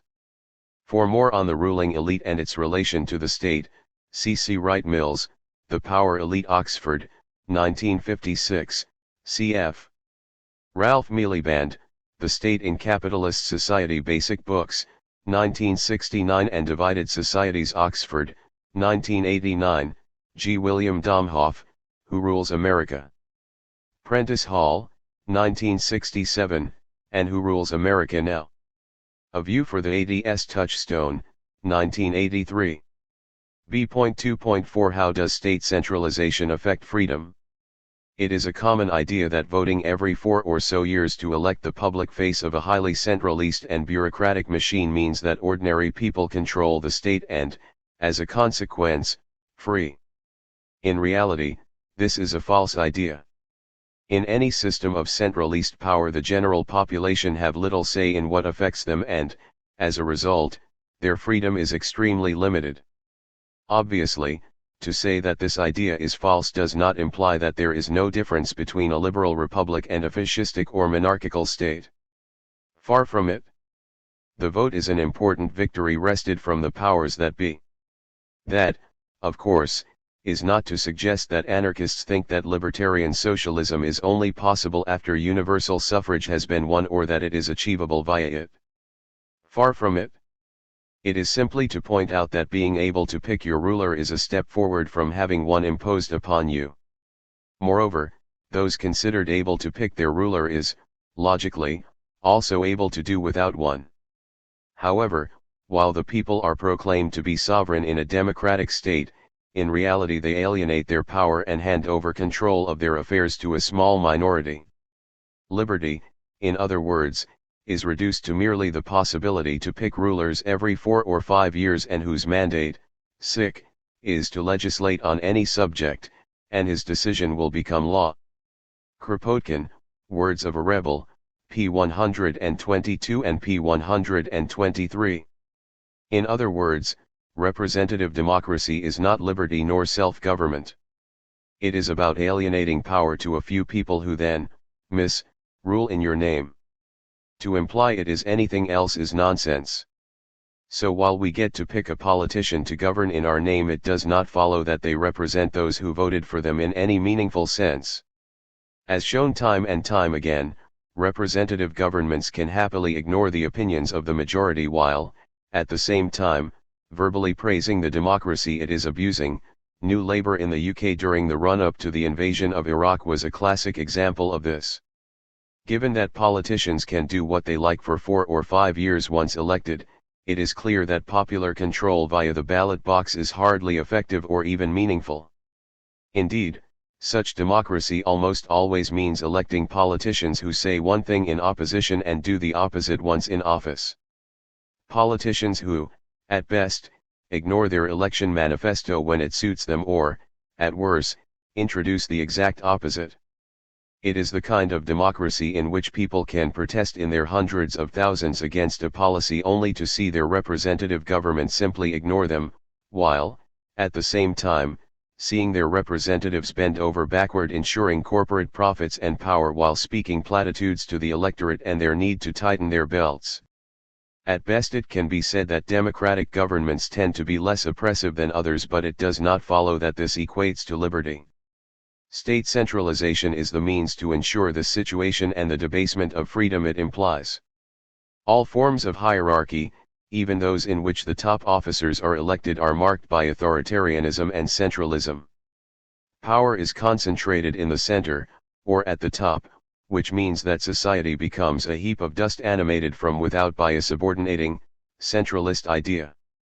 P.J. Proudhon, quoted by Martin Buber, Paths in Utopia, p. 29-4, once elected, top officers can do as they please, and, as in all bureaucracies, many important decisions are made by non-elected staff. This means that the democratic state is a contradiction in terms. In the democratic state, the election of rulers by alleged majority vote is a subterfuge which helps individuals to believe that they control the situation. They are selecting persons to do a task for them and they have no guarantee that it will be carried out as they desired. they are abdicating to these persons, granting them the right to impose their own wills by the threat of force. Electing individuals to public office is like being given a limited choice of your oppressors. Parliamentary democracies are essentially oligarchies in which the populace is led to believe that it delegates all its authority to members of parliament to do as they think best. Harold Barclay, Op. Cit. Pages 46-7. The nature of centralization places power into the hands of the few. Representative democracy is based on this delegation of power, with voters electing others to govern them. This cannot help but create a situation in which freedom is endangered. Universal suffrage does not prevent the formation of a body of politicians, privileged in fact though not in law, who, devoting themselves exclusively to the administration of the nation's public affairs, end by becoming a sort of political aristocracy or oligarchy. Bakunin, The Political Philosophy of Bakunin, p. 240. This should not come as a surprise, for to create a state is to institutionalize power in a form of machine that exists apart from the people. It is to professionalize rule and policy making, to create a distinct interest, be it of bureaucrats, deputies, commissars, legislators, the military, the police, ad nauseam, that, however weak or however well-intentioned it may be at first, eventually takes on a corruptive power of its own. Murray Bookchin, The Ecological Crisis, Socialism and the Need to Remake Society, pages 1-10, Society and Nature, Volume 2, Number 3, p. 7. Centralism makes democracy meaningless, as political decision-making is given over to professional politicians in remote capitals. Lacking local autonomy, people are isolated from each other, atomized, by having no political forum where they can come together to discuss, debate, and decide among themselves the issues they consider important. Elections are not based on natural, decentralist groupings and thus cease to be relevant. The individual is just another voter in the mass, a political constituent and nothing more. The amorphous basis of modern, statist elections aims at nothing less than to abolish political life in towns, communes, and departments, and through this destruction of all municipal and regional autonomy to arrest the development of universal suffrage. Proudhon, quoted by Martin Buber, Op. Cit. p. 29. Thus people are disempowered by the very structures that claim to allow them to express themselves. To quote Proudhon again, in the centralist state the citizen divests himself of sovereignty, the town and the department and province above it, absorbed by central authority, are no longer anything but agencies under direct ministerial control. He continues. The consequences soon make themselves felt, the citizen and the town are deprived of all dignity, the state's depredations multiply, and the burden on the taxpayer increases in proportion. It is no longer the government that is made for the people, it is the people who are made for the government. Power invades everything, dominates everything, absorbs everything. The Principle of Federation, p. 59. As intended, as isolated people are no threat to the powers that be. This process of marginalization can be seen from American history, for example, when town meetings were replaced by elected bodies, with the citizens being placed in passive, spectator roles as mere voters, see next section. Being an atomist voter is hardly an ideal notion of freedom, despite the rhetoric of politicians about the virtues of a free society and the free world, as if voting once every 4 or 5 years could ever be classed as liberty or even democracy. Marginalization of the people is the key control mechanism in the state and authoritarian organizations in general. Considering the European Community, EC, for example, we find that the mechanism for decision-making between EC states leaves power in the hands of officials, from interior ministries, police, immigration, customs, and security services, through a myriad of working groups. Senior officials play a critical role in ensuring agreements between the different state officials. The EC summit meetings, comprising the 12 prime ministers, simply rubber stamp the conclusions agreed by the interior and justice ministers. It is only then, in this intergovernmental process, that parliaments and people are informed, and them only with the barest details. Tony Bunyan, State Watching the New Europe, p. 39. As well as economic pressures from elites, governments also face pressures within the state itself due to the bureaucracy that comes with centralism. There is a difference between the state and government. The state is the permanent collection of institutions that have entrenched power structures and interests. The government is made up of various politicians. It's the institutions that have power in the state due to their permanence, not the representatives who come and go. As Clive Ponting, an ex-civil servant himself, indicates, the function of a political system in any country is to regulate, but not to alter radically, the existing economic structure and its linked power relationships. The great illusion of politics is that politicians have the ability to make whatever changes they like. Quoted in Alternatives, number 5, p. 19. Therefore, as well as marginalizing the people, the state also ends up marginalizing our representatives. As power rests not in the elected bodies, but in a bureaucracy, popular control becomes increasingly meaningless. As Bakunin pointed out, liberty can be valid only when popular control of the state is valid. On the contrary, where such control is fictitious, this freedom of the people likewise becomes a mere fiction. Op. Cit. p. 212. State centralization ensures that popular control is meaningless. This means that state centralism can become a serious source of danger to the liberty and well-being of most of the people under it. The bourgeois Republicans, argued Bakunin, do not yet grasp this simple truth, demonstrated by the experience of all times and in all lands, that every organized power standing above and over the people necessarily excludes the freedom of peoples. The political state has no other purpose than to protect and perpetuate the exploitation of the labor of the proletariat by the economically dominant classes, and in so doing the state places itself against the freedom of the people. Bakunin on Anarchism, p. 416. Unsurprisingly, therefore, whatever progress that has been made, on various issues, whatever things have been done for people, whatever human rights have been gained, have not been gained through the calm deliberations of Congress or the wisdom of presidents or the ingenious decisions of the Supreme Court. Whatever progress has been made, has come because of the actions of ordinary people, of citizens, of social movements. Not from the Constitution. That document has been happily ignored by the official of the state when it suits them. An obvious example is the 14th Amendment of the U.S. Constitution, which didn't have any meaning until black people rose up in the 1950s and 1960s in the South in mass movements. They made whatever words there were in the Constitution and the 14th Amendment have some meaning for the first time. Howard Zinn, Failure to Quit, p. 69 and p. 73. This is because the fact that you have got a constitutional right doesn't mean you're going to get that right. Who has the power on the spot? The policeman on the street. The principal in the school. The employer on job. The Constitution does not cover private employment. In other words, the Constitution does not cover most of reality.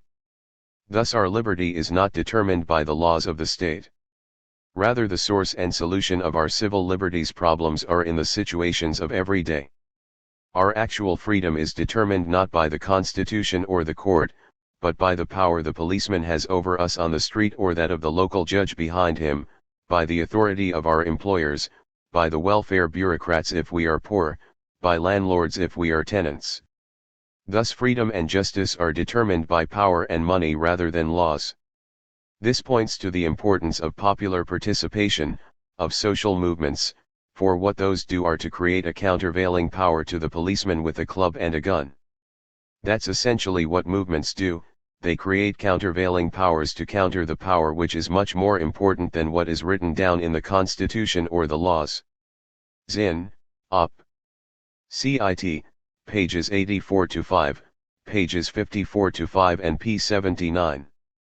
It is precisely this kind of mass participation that centralization kills.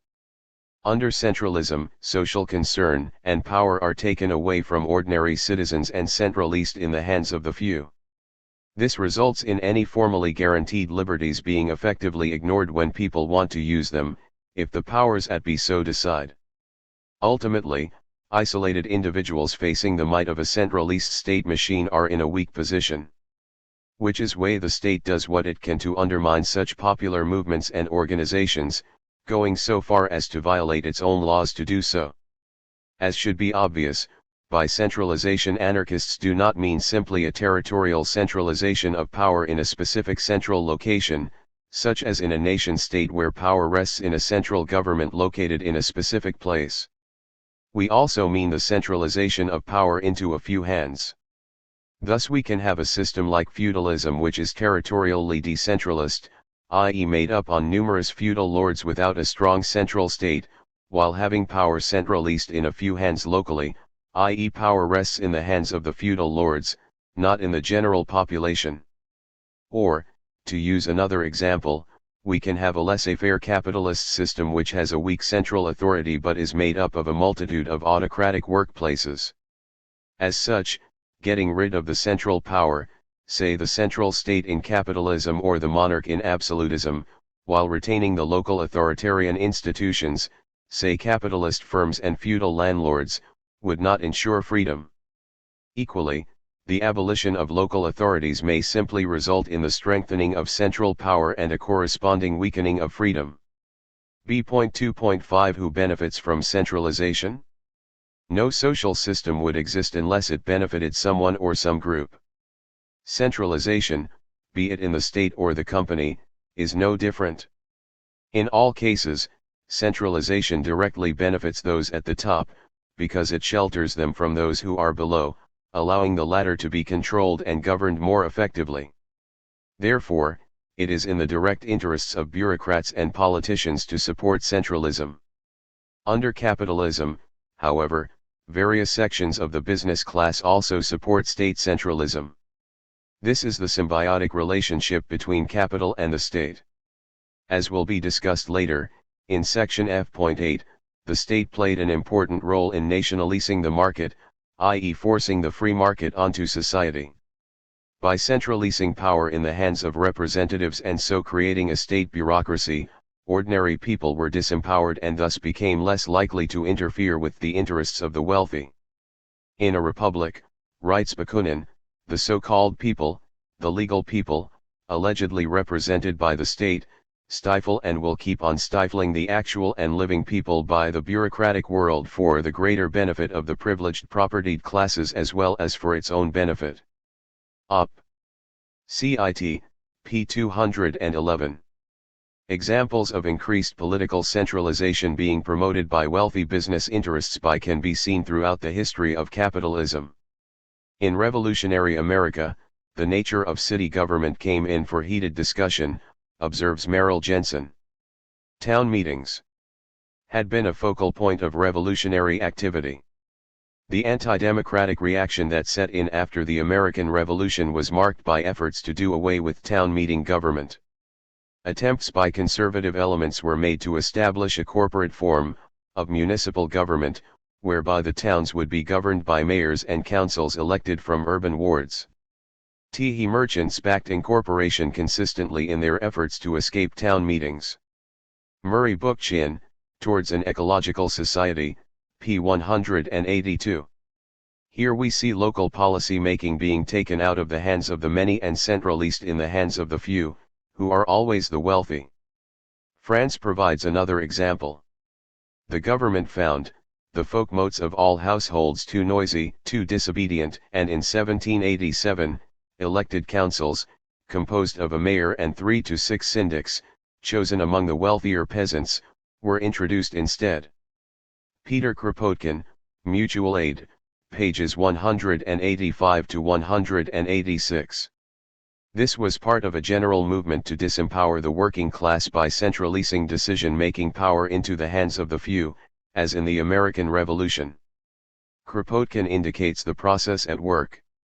The middle classes, who had until then had sought the support of the people, in order to obtain constitutional laws and to dominate the higher nobility, were going, now that they had seen and felt the strength of the people, to do all they could to dominate the people, to disarm them and to drive them back into subjection. He made haste to legislate in such a way that the political power which was slipping out of the hand of the court should not fall into the hands of the people. Thus, it was proposed, to divide the French into two classes, of which one only, the active citizens, should take part in the government, whilst the other, comprising the great mass of the people under the name of passive citizens, should be deprived of all political rights.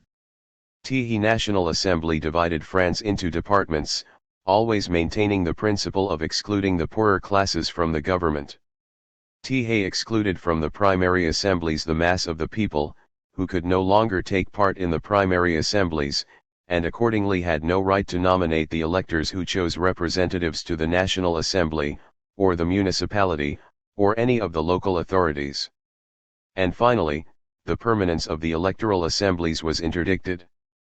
Once the middle-class governors were appointed, these assemblies were not to meet again. Once the middle-class governors were appointed, they must not be controlled too strictly. Soon the right even of petitioning and of passing resolutions was taken away. Vote and hold your tongue. As to the villages, the General Assembly of the inhabitants, to which belonged the administration of the affairs of the commune, were forbidden by the law.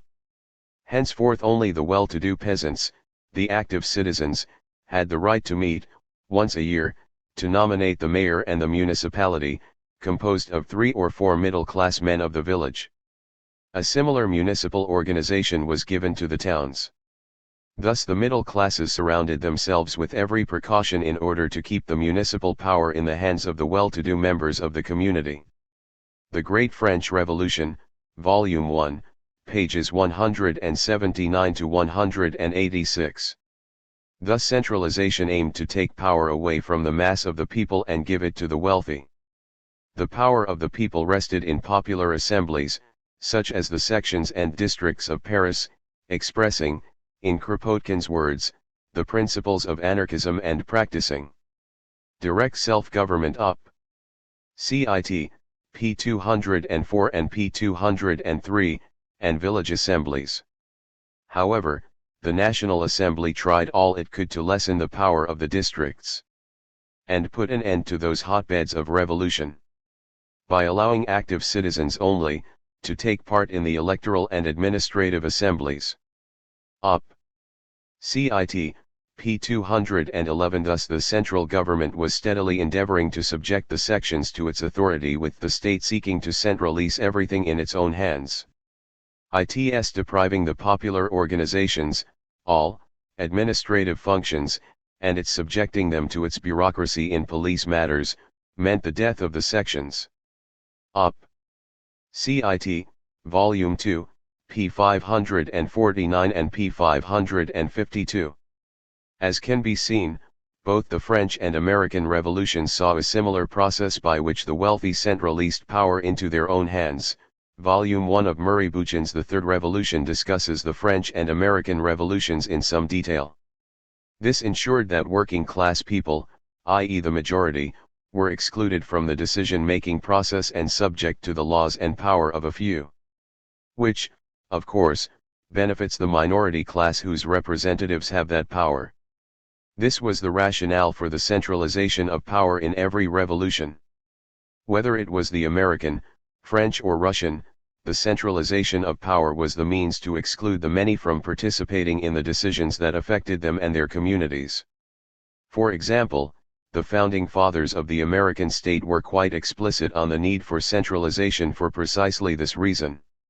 For James Madison, the key worry was when the majority gained control of popular government and was in a position to sacrifice to its ruling passion or interest both the public good and the rights of other citizens. Thus the public good escaped the majority, nor was it, as you would think, what the public thought of as good, for some reason left unexplained. Madison considered the majority able to pick those who could identify the public good. To safeguard against this, he advocated a republic rather than a democracy in which the citizens assemble and administer the government in person, have ever been found incompatible with personal security or the rights of property. He, of course, took it for granted that those who hold and those who are without property have ever formed distinct interests in society. His schema was to ensure that private property was defended and, as a consequence, the interests of those who held protected. Hence the need for the delegation of the government, to a small number of citizens elected by the rest. This centralization of power into a few hands locally was matched by a territorial centralization for the same reason. Madison favored a large over a small republic as a rage for paper money, for an abolition of debts, for an equal division of property, or for any other improper or wicked project, will be less apt to pervade the whole body of the Union than a particular member of it. Contained in Voices of a People's History of the United States, Howard Zinn and Anthony Arnove, eds. Pages 109 to 113. This desire to have a formal democracy, where the masses are mere spectators of events rather than participants, is a recurring theme in capitalism. See the chapter Force and Opinion in Noam Chomsky's Deterring Democracy for a good overview. On the federal and state levels in the U.S. after the Revolution, centralization of power was encouraged, since most of the makers of the Constitution had some direct economic interest in establishing a strong federal government. Needless to say, while the rich elite were well represented in formulating the principles of the new order, four groups were not: slaves, indentured servants, women, men without property. Needless to say, the new state and its constitution did not reflect their interests. Given that these were the vast majority, there was not only a positive need for strong central government to protect the large economic interests, but also immediate fear of rebellion by discontented farmers. Howard Zinn, A People's History of the United States, p. 90. The chief event was Shays' Rebellion in western Massachusetts. There the new constitution had raised property qualifications for voting and, therefore, no one could hold state office without being wealthy. The new state was formed to combat such rebellions, to protect the wealthy few against the many. Moreover, state centralization, the exclusion of popular participation, was essential to mold U.S. society into one dominated by capitalism. In the 30 years leading up to the Civil War, the law was increasingly interpreted in the courts to suit capitalist development. Studying this, Morton Horwitz, The Transformation of American Law, points out that the English common law was no longer holy when it stood in the way of business growth. Judgments for damages against businessmen were taken out of the hands of juries, which were unpredictable, and given to judges. The ancient idea of a fair price for goods gave way in the courts to the idea of caveat emptor, let the buyer beware. Contract law was intended to discriminate against working people and for business. The pretense of the law was that a worker and a railroad made a contract with equal bargaining power. The circle was completed. The law had come simply to ratify those forms of inequality that the market system had produced. Zinn, Op. Cit. p. 234. The U.S. state was created on elitist liberal doctrine and actively aimed to reduce democratic tendencies, in the name of individual liberty. What happened in practice, unsurprisingly enough, was that the wealthy elite used the state to undermine popular culture and common right in favor of protecting and extending their own interests and power. In the process, U.S. society was reformed in their own image. By the middle of the 19th century, the legal system had been reshaped to the advantage of men of commerce and industry at the expense of farmers, workers, consumers, and other less powerful groups in society. It actively promoted a legal distribution of wealth against the weakest groups in society. Morton Horwitz, quoted by Zinn, Op. Cit. p. 235. In more modern times, state centralization and expansion has gone hand in glove with rapid industrialization and the growth of business. As Edward Herman points out, to a great extent, it was the growth in business size and power that elicited the countervailing emergence of unions and the growth of government.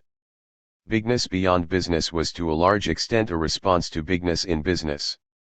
Corporate control, corporate power, p. 188. See also, Stephen Skowronek, Building a New American State, The Expansion of National Administrative Capacities, 1877 to 1920 state centralization was required to produce bigger, well-defined markets and was supported by business when it acted in their interests, i.e. as markets expanded, so did the state in order to standardize and enforce property laws and so on.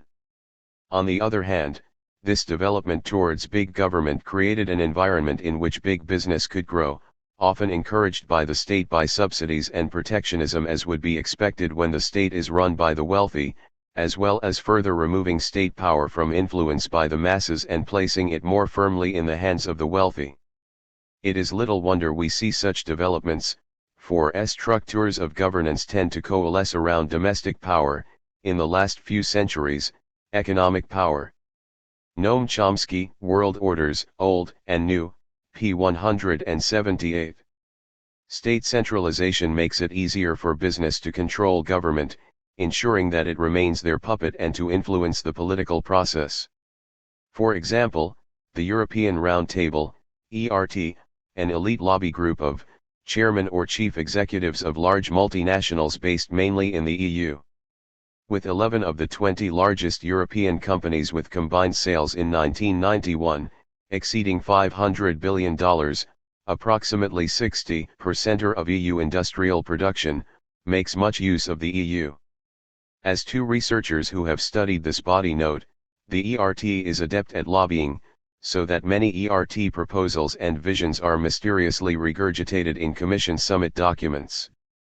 The ERT claims that the labor market should be more flexible, arguing for more flexible hours, seasonal contracts, job sharing, and part-time work.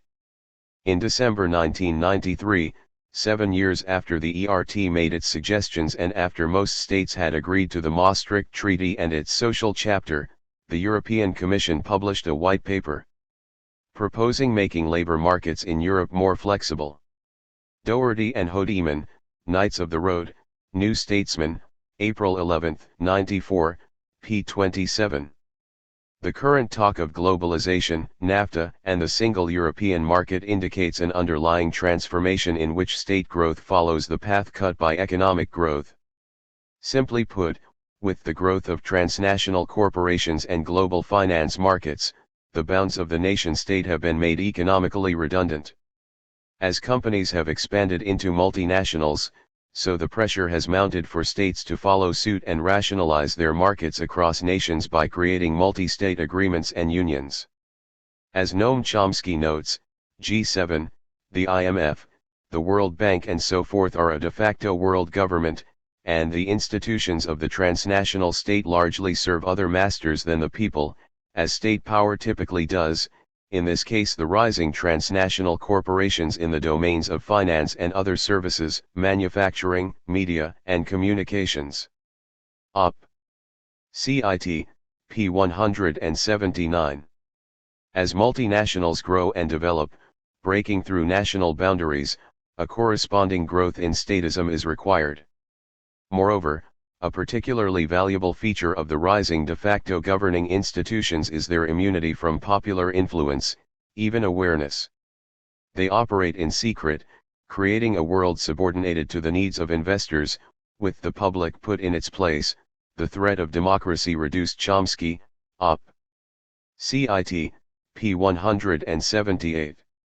This does not mean that capitalists desire state centralization for everything.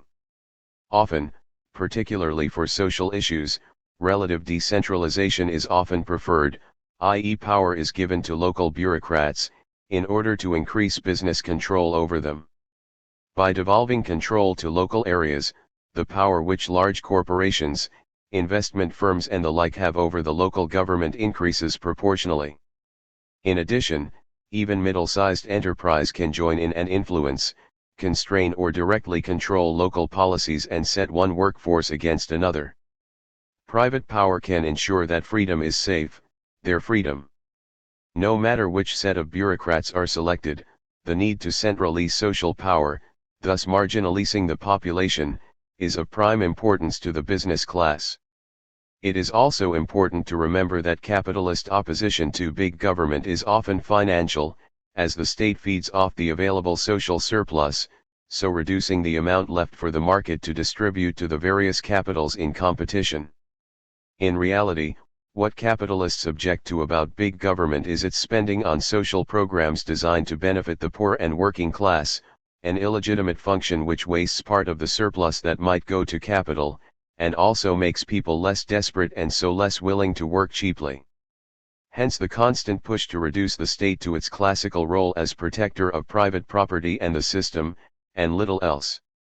Other than their specious quarrel with the welfare state, capitalists are the staunchest supporters of government, and the correct form of state intervention, such as defense spending, as evidenced by the fact that funds can always be found to build more prisons and send troops abroad to advance ruling class interests, even as politicians are crying that there is no money in the treasury for scholarships, national health care, or welfare for the poor.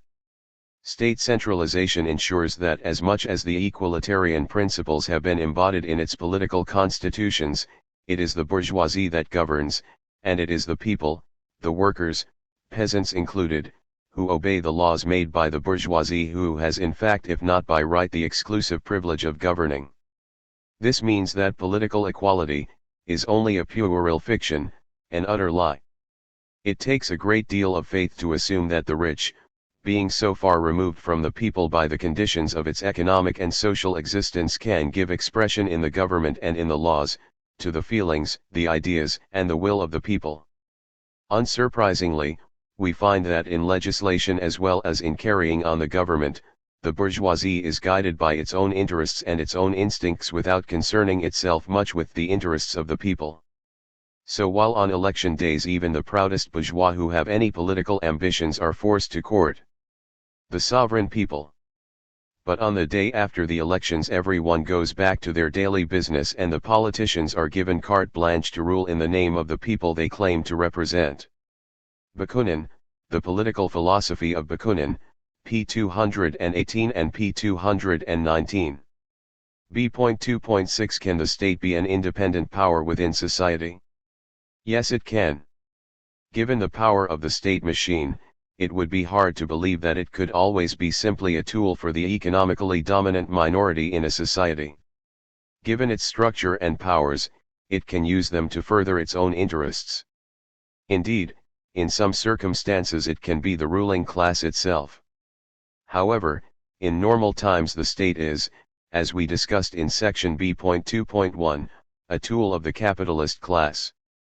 This, it must be stressed, does not mean that they always see eye to eye. Top politicians, for example, are part of the ruling elite, but they are in competition with other parts of it. In addition, different sectors of the capitalist class are competing against each other for profits, political influence, privileges, etc. The bourgeoisie, argued Malatesta, are always at war among themselves.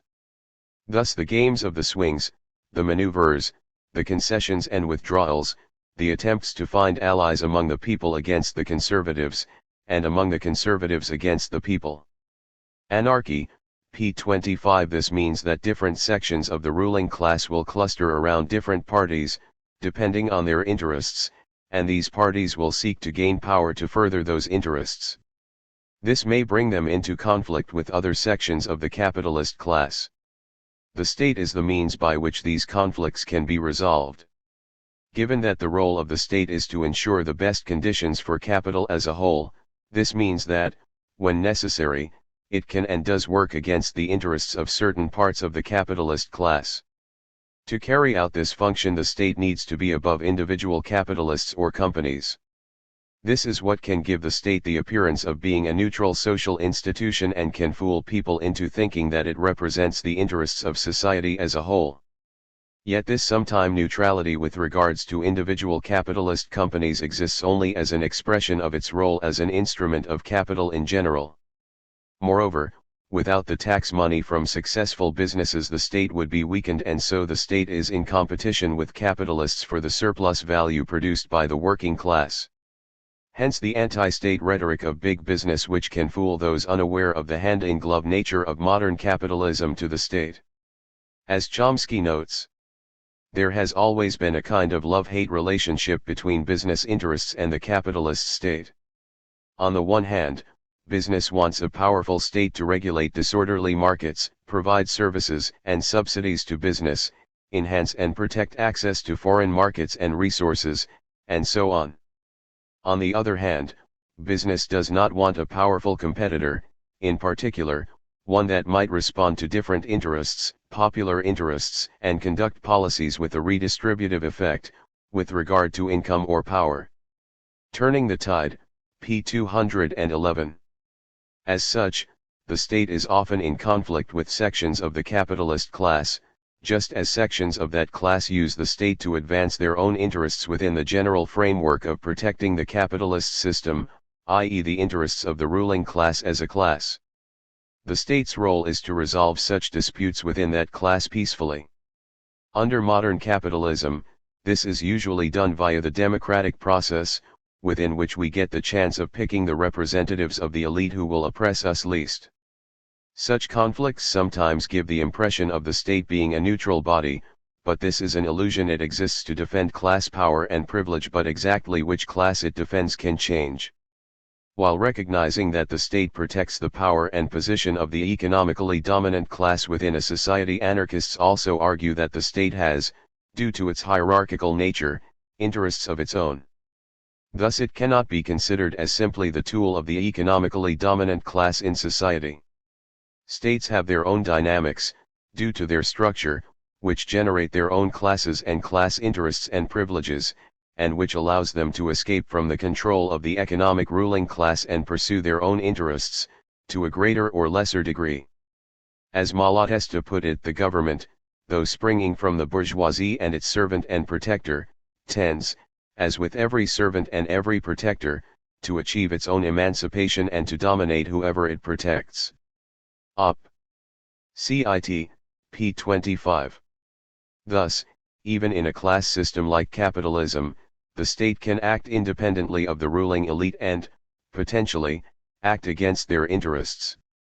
As part of its role is to mediate between individual capitalists/corporations, it needs sufficient power to tame them, and this requires the state to have some independence from the class whose interests it, in general, defends. And such independence can be used to further its own interests, even to the detriment of the capitalist class, if the circumstances allow. If the capitalist class is weak or divided, then the state can be in a position to exercise its autonomy vis-a-vis the economically dominant elite, using against the capitalists as a whole the tools it usually applies to them individually to further its own interests and powers. This means that the state is not just the guardian of capital, for it has a vitality of its own and constitutes a veritable social class apart from other classes. And this class has its own particular parasitical and usurious interests, in conflict with those of the rest of the collectivity which the state itself claims to represent. The state, being the depository of society's greatest physical and material force, has too much power in its hands to resign itself to being no more than the capitalist's guard dog. Luigi Fabbri, quoted by David Barry, A History of the French Anarchist Movement, 1917 to 1945, p. 39. Therefore the state machine, and structure, while its modern form is intrinsically linked to capitalism, cannot be seen as being a tool usable by the majority.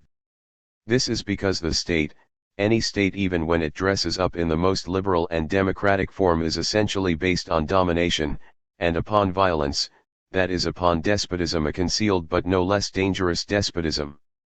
The state denotes power, authority, domination, it presupposes inequality in fact. The political philosophy of Michael Bakunin, p. 211 and p. 240. The state, therefore, has its own specific logic, its own priorities and its own momentum. It constitutes its own locus of power, which is not merely a derivative of economic class power. Consequently, the state can be beyond the control of the economically dominant class, and it need not reflect economic relations.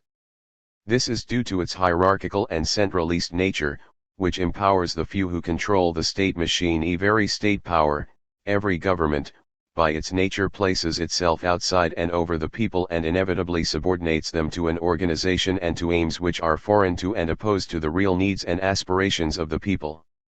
If the whole proletariat are members of the government, there will be no government, no state, but, if there is to be a state, there will be those who are ruled and those who are slaves. Bakunin on Anarchism, p. 328 and p. 330. In other words, the state bureaucracy is itself directly an oppressor and can exist independently of an economically dominant class. In Bakunin's prophetic words, what have we seen throughout history? The state has always been the patrimony of some privileged class, the sacerdotal class, the nobility, the bourgeoisie, and finally, when all other classes have exhausted themselves, the class of the bureaucracy enters the stage, and then the state falls, or rises, if you please, to the position of a machine. The Political Philosophy of Michael Bakunin, p. 208. This is unsurprising. For anarchists, the state organization is the force to which minorities resorted for establishing and organizing their power over the masses. It does not imply that these minorities need to be the economically dominant class in a society. The state is a superstructure built to the advantage of landlordism, capitalism, and officialism. Evolution and Environment, p. 82 and p. 105. Consequently, we cannot assume that abolishing one or even two of this unholy trinity will result in freedom, nor that all three share exactly the same interests or power in relation to the others. Thus, in some situations, the landlord class can promote its interests over those of the capitalist class, and vice versa, while the state bureaucracy can grow at the expense of both.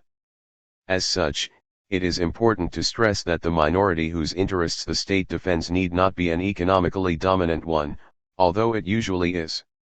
Under some circumstances, a priesthood can be a ruling class, as can a military group or a bureaucracy. This means that the state can also effectively replace the economically dominant elite as the exploiting class. This is because anarchists view the state as having class interests of its own. As we discuss in more detail in section H.3.9, the state cannot be considered as merely an instrument of economic class rule. History has shown numerous societies where the state itself was the ruling class and where no other dominant economic class existed. The experience of Soviet Russia indicates the validity of this analysis. The reality of the Russian Revolution contrasted starkly with the Marxist claim that a state was simply an instrument of class rule and, consequently, the working class needed to build its own state within which to rule society. Rather than being an instrument by which working class people could run and transform society in their own interests, the new state created by the Russian Revolution soon became a power over the class it claimed to represent. See section H.6 for more on this. The working class was exploited and dominated by the new state and its bureaucracy rather than by the capitalist class as previously. This did not happen by chance. As we discuss in section H.3.7, the state has evolved certain characteristics, such as centralization, delegated power, and so on, which ensure its task as enforcer of minority rule is achieved. Keeping those characteristics will inevitably mean keeping the task they were created to serve. Thus, to summarize, the state's role is to repress the individual and the working class as a whole in the interests of economically dominant minorities/classes and in its own interests. It is a society for mutual insurance between the landlord, the military commander, the judge, the priest, and later on the capitalist, in order to support such others' authority over the people, and for exploiting the poverty of the masses and getting rich themselves. Such was the origin of the state, such was its history, and such is its present essence. Kropotkin, Evolution and Environment, p. 94. So while the state is an instrument of class rule, it does not automatically mean that it does not clash with sections of the class it represents, nor that it has to be the tool of an economically dominant class. One thing is sure, however. The state is not a suitable tool for securing the emancipation of the oppressed. B.3 Why are anarchists against private property? Private property is one of the three things all anarchists oppose, alongside hierarchical authority and the state. Today, the dominant system of private property is capitalist in nature and, as such, anarchists tend to concentrate on this system and its property rights regime. We will be reflecting this here, but do not, because of this, assume that anarchists consider other forms of private property regime, such as, say, feudalism, as acceptable. This is not the case. Anarchists are against every form of property rights regime which results in the many working for the few. Anarchist opposition to private property rests on two related arguments. These were summed up by Proudhon's maxims: from what is property, that property is theft and property is despotism. In his words, property violates equality by the rights of exclusion and increase, and freedom by despotism, and has perfect identity with robbery. Proudhon, What is Property, p. 251. Anarchists, therefore, oppose private property, i.e. capitalism, because it is a source of coercive, hierarchical authority as well as exploitation and, consequently, elite privilege and inequality. It is based on and produces inequality, in terms of both wealth and power. We will summarize each argument in turn. The statement "property is theft" is one of anarchism's most famous sayings. Indeed, it is no exaggeration to say that anyone who rejects this statement is not an anarchist. This maxim works in two related ways. Firstly, it recognizes the fact that the earth and its resources, the common inheritance of all, have been monopolized by a few. Secondly, it argues that, as a consequence of this, those who own property exploit those who do not. This is because those who do not own have to pay or sell their labor to those who do own in order to get access to the resources they need to live and work, such as workplaces, machinery, land, credit, housing, products under patents, and such like. See section B.3.2 for more discussion. As we discuss in section B.3.3, this exploitation, theft, flows from the fact that workers do not own or control the means of production they use and, as a consequence, are controlled by those who do during work hours. This alienation of control over labor to the boss places the employer in a position to exploit that labor to get the worker to produce more than they get paid in wages. That is precisely why the boss employs the worker. Combine this with rent, interest, and intellectual property rights and we find the secret to maintaining the capitalist system, as all allow enormous inequalities of wealth to continue and keep the resources of the world in the hands of a few. Yet labor cannot be alienated. Therefore, when you sell your labor, you sell yourself, your liberty, for the time in question. This brings us to the second reason why anarchists oppose private property: the fact it produces authoritarian social relationships.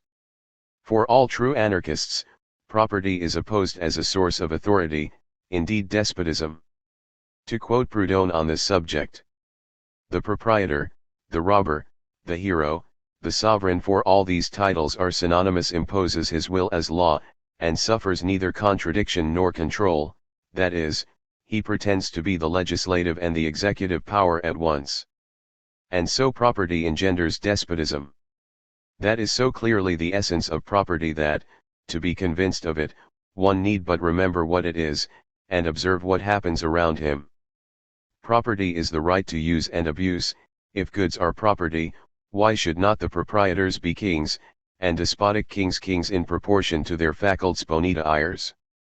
And if each proprietor is sovereign lord within the sphere of his property, absolute king throughout his own domain, how could a government of proprietors be anything but chaos and confusion? Op. Cit. pages 266-7. In other words, private property is the state writ small, with the property owner acting as the sovereign lord over their property, and so the absolute king of those who use it. As in any monarchy, the worker is the subject of the capitalist, having to follow their orders, laws, and decisions while on their property. This, obviously, is the total denial of liberty and dignity, we may note, as it is degrading to have to follow orders. And so private property, capitalism, necessarily excludes participation, influence, and control by those who use, but do not own, the means of life. It is, of course, true that private property provides a sphere of decision-making free from outside interference, but only for the property's owners. But for those who are not property owners, the situation is radically different. in a system of exclusively private property does not guarantee them any such sphere of freedom. They have only the freedom to sell their liberty to those who do own private property. If I am evicted from one piece of private property, where can I go?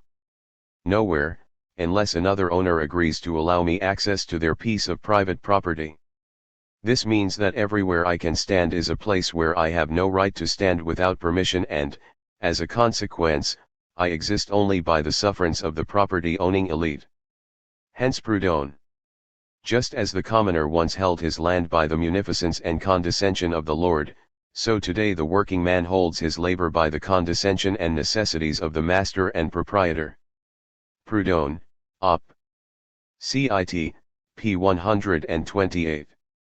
This means that far from providing a sphere of independence, a society in which all property is private thus renders the property less completely dependent on those who own property. This ensures that the exploitation of another's labor occurs and that some are subjected to the will of others, in direct contradiction to what the defenders of property promise. This is unsurprising given the nature of the property they are defending. Our opponents are in the habit of justifying the right to private property by stating that property is the condition and guarantee of liberty. And we agree with them. Do we not say repeatedly that poverty is slavery? But then why do we oppose them? The reason is clear. In reality the property that they defend is capitalist property, namely property that allows its owners to live from the work of others and which therefore depends on the existence of a class of the disinherited and dispossessed, forced to sell their labor to the property owners for a wage below its real value. This means that workers are subjected to a kind of slavery, which, though it may vary in degree of harshness, always means social inferiority, material penury and moral degradation, and is the primary cause of all the ills that beset today's social order. Malatesta, The Anarchist Revolution, p. 113. It will, of course, be objected that no one forces a worker to work for a given boss. However, as we discuss in section B.4.3, this assertion, while true, misses the point. While workers are not forced to work for a specific boss, they inevitably have to work for a boss. This is because there is literally no other way to survive. All other economic options have been taken from them by state coercion. The net effect is that the working class has little choice but to hire themselves out to those with property and, as a consequence, the laborer has sold and surrendered his liberty to the boss. Proudhon, Op. Cit. p. 130. Private property, therefore, produces a very specific form of authority structure within society, a structure in which a few govern the many during working hours. These relations of production are inherently authoritarian and embody and perpetuate the capitalist class system. The moment you enter the factory gate or the office door, you lose all your basic rights as a human being. You have no freedom of speech nor association and no right of assembly.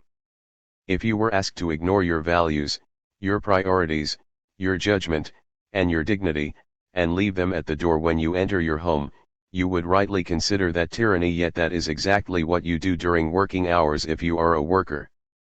You have no say in what goes on. You may as well be a horse, to use John Locke's analogy, see section B.4.2, or a piece of machinery.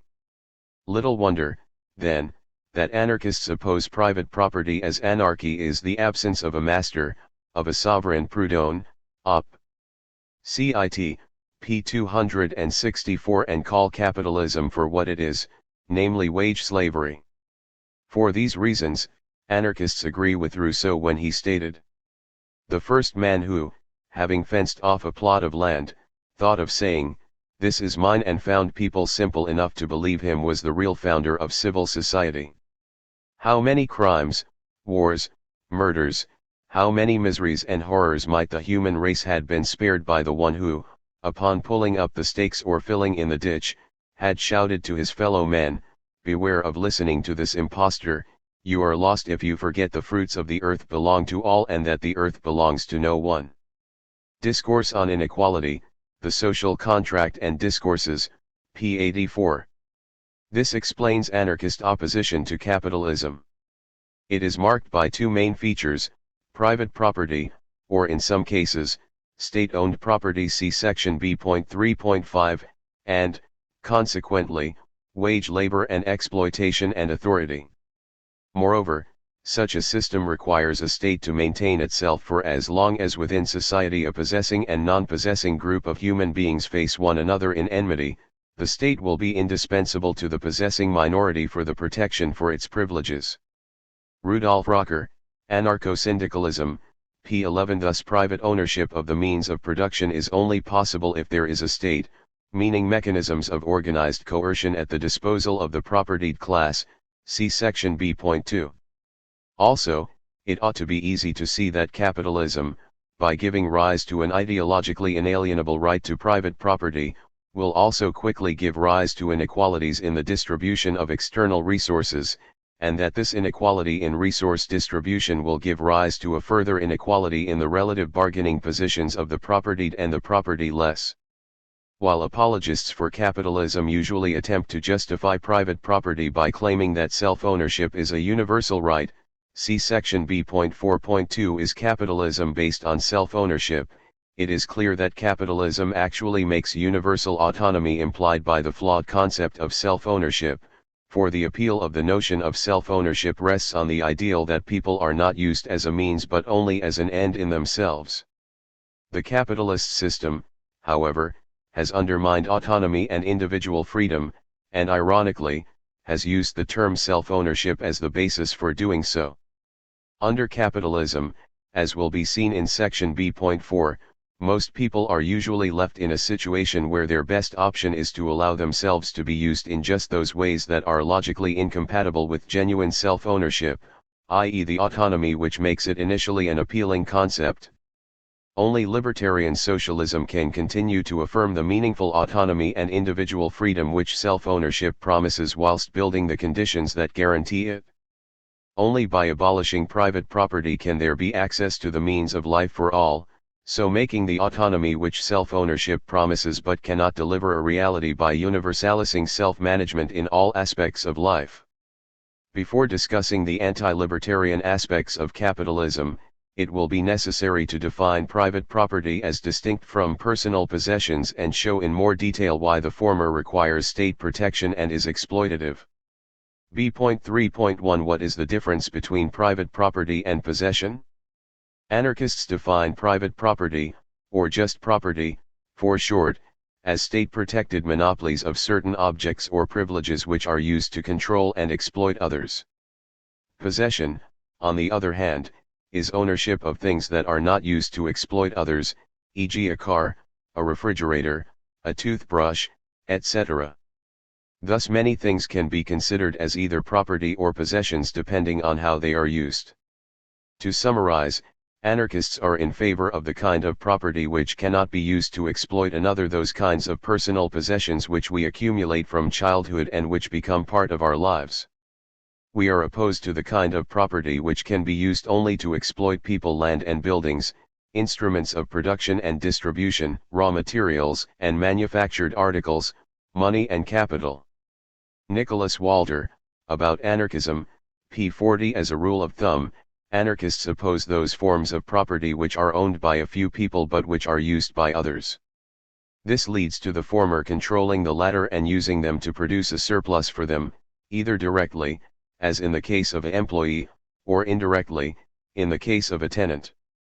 The key is that possession is rooted in the concept of use rights or usufruct, while private property is rooted in a divorce between the users and ownership.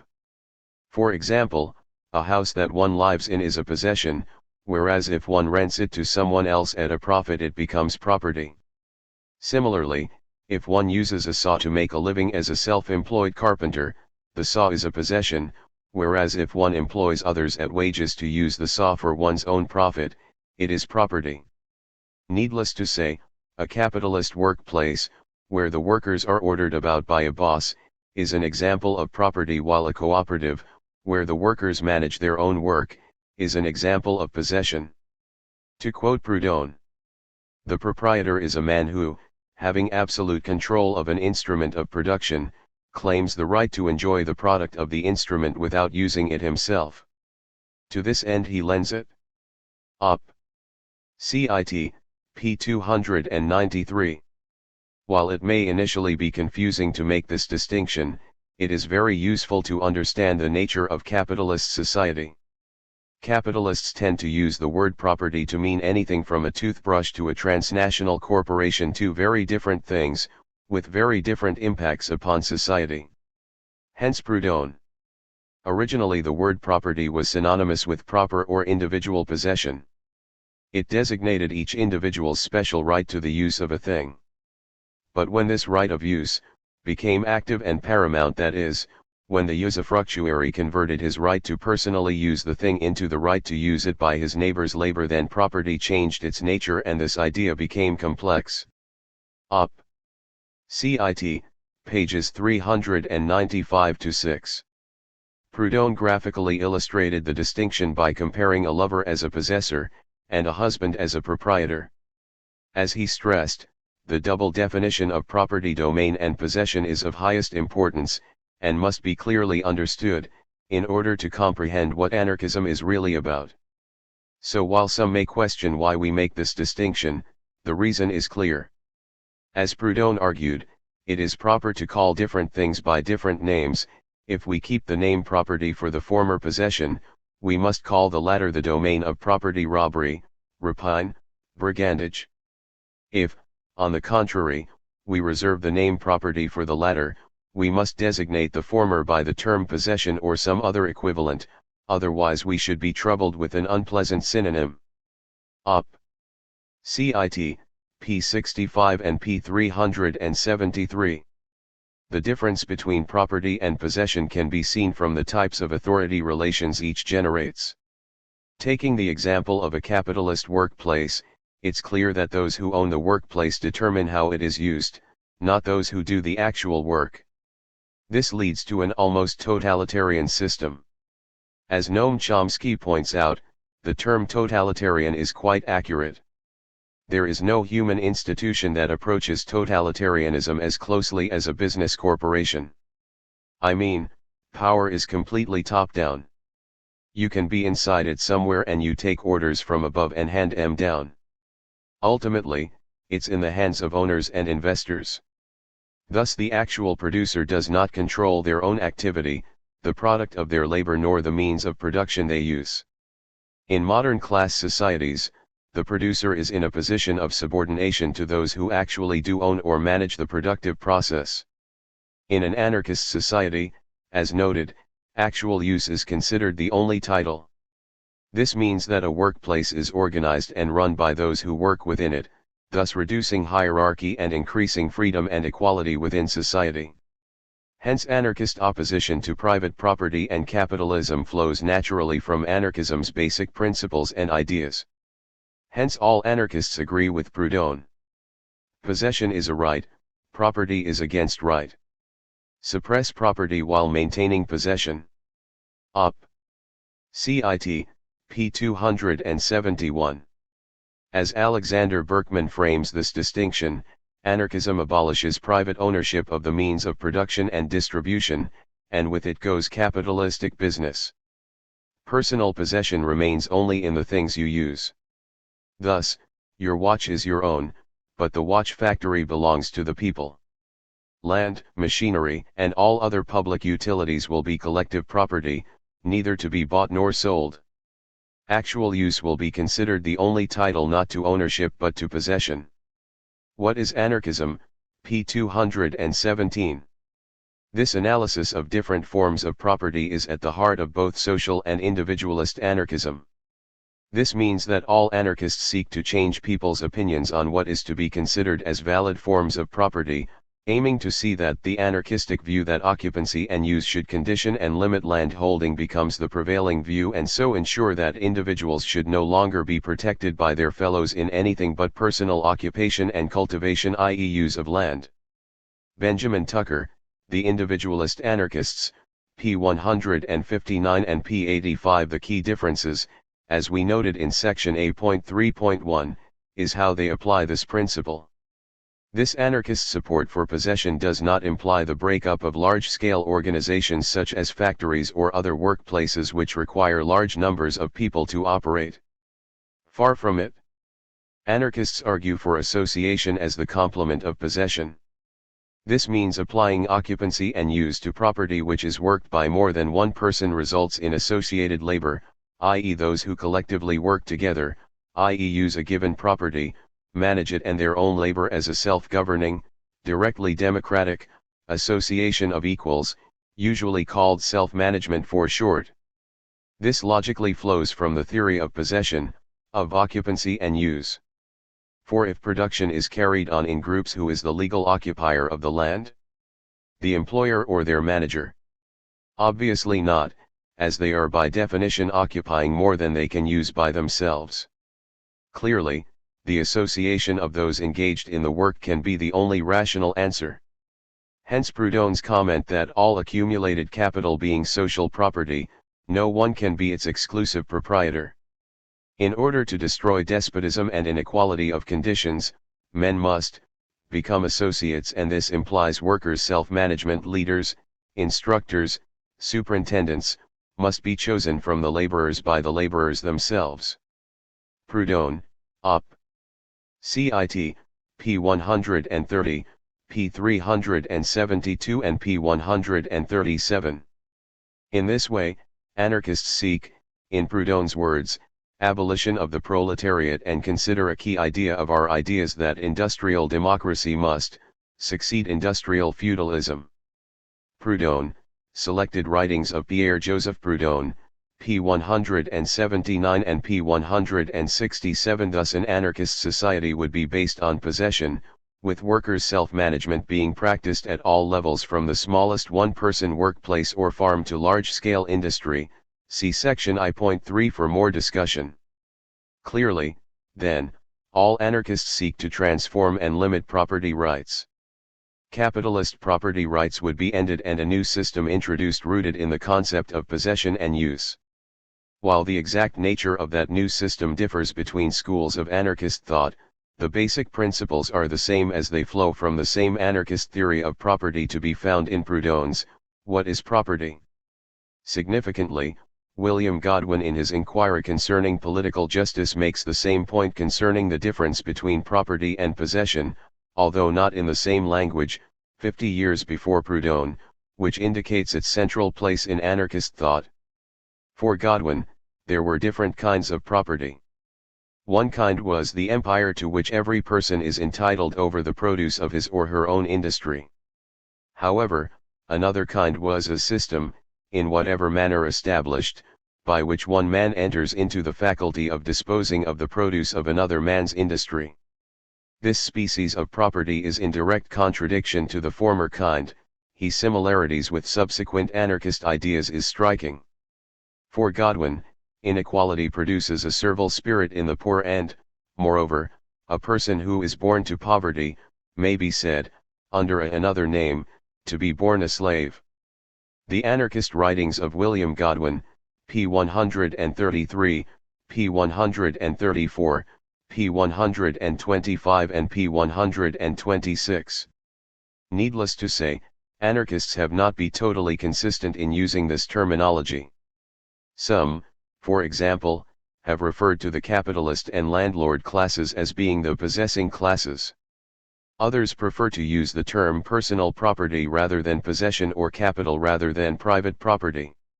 Some, like many individualist anarchists, use the term property in a general sense and qualify it with occupancy and use in the case of land, housing, and workplaces. However, no matter the specific words used, the key idea is the same. B.3.2 What kinds of property does the state protect? Kropotkin argued that the state was the instrument for establishing monopolies in favor of the ruling minorities.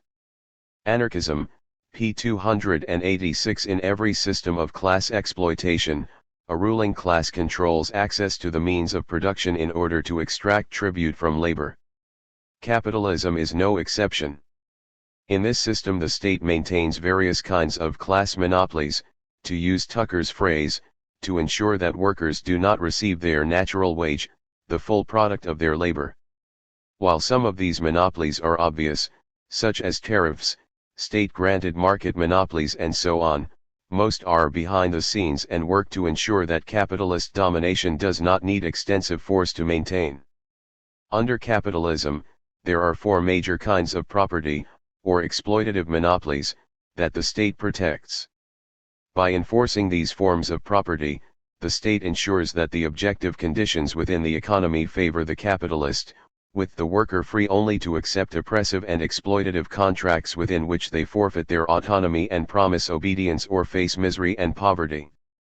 Due to these initiations of force conducted previously to any specific contract being signed, capitalists enrich themselves at our expense because we are compelled to pay a heavy tribute to property holders for the right of cultivating land or putting machinery into action. Kropotkin, The Conquest of Bread, p. 103. These conditions obviously also make a mockery of free agreement, see section b.4. These various forms of state intervention are considered so normal many people do not even think of them as such.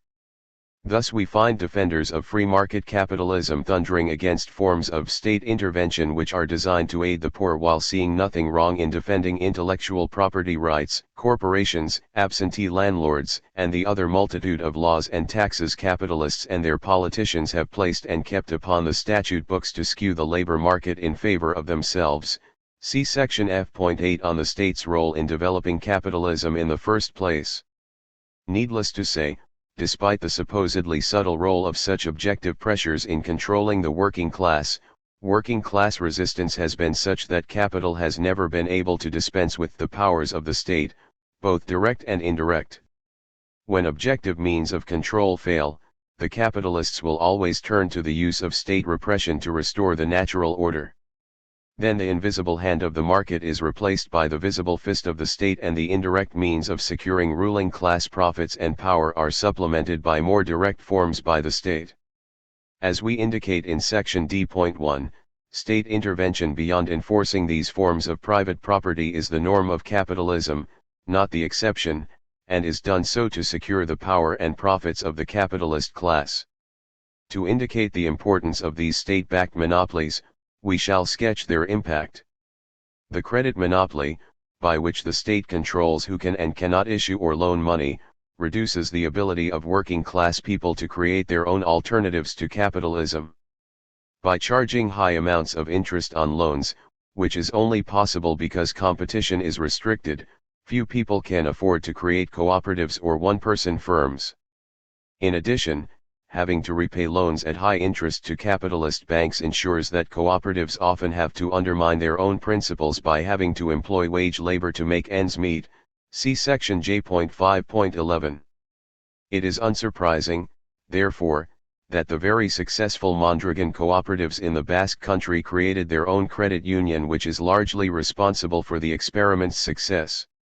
Just as increasing wages is an important struggle within capitalism, so is the question of credit. Proudhon and his followers supported the idea of a people's bank. If the working class could take over and control increasing amounts of money, it could undercut capitalist power while building its own alternative social order, for money is ultimately the means of buying labor power, and so authority over the laborer, which is the key to surplus value production. Proudhon hoped that by credit being reduced to cost, namely administration charges, workers would be able to buy the means of production they needed. While most anarchists would argue that increased working class access to credit would no more bring down capitalism than increased wages, all anarchists recognize how more cheap credit, like more wages, can make life easier for working people, and how the struggle for such credit, like the struggle for wages, might play a useful role in the development of the power of the working class within capitalism.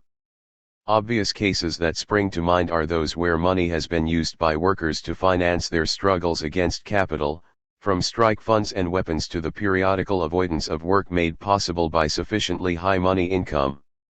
Increased access to cheap credit would give working class people slightly more options than selling their liberty or facing misery, just as increased wages and unemployment benefit also gives us more options.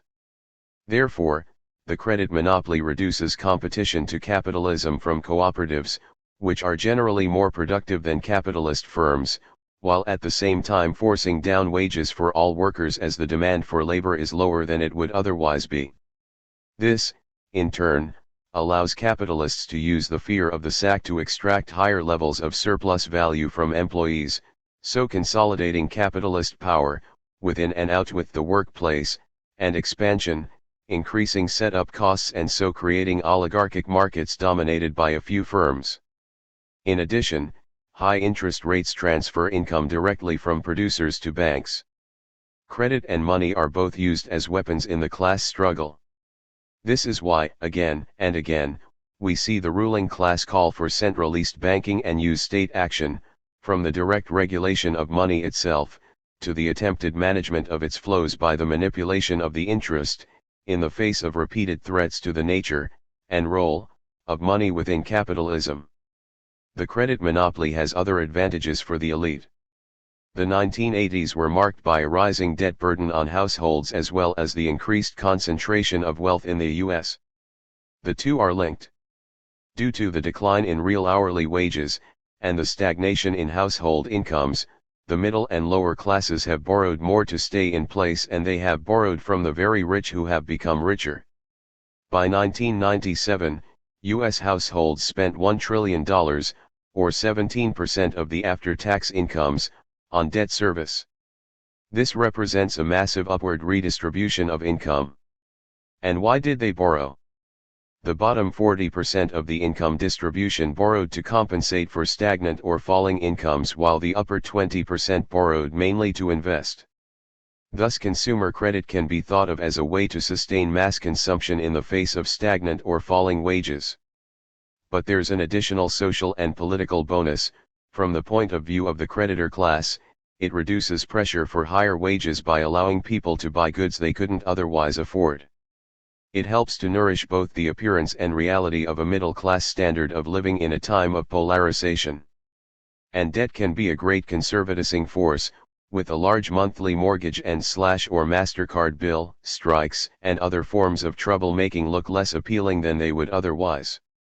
Doug Henwood, Wall Street, pages 64-6.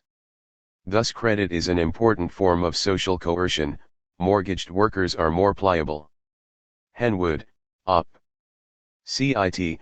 p. 232. Money is power, and any means which lessens that power by increasing the options of workers is considered a threat by the capitalist class, whether it is tight labor markets, state-provided unemployment benefit, or cheap, self-organized, credit will be resisted.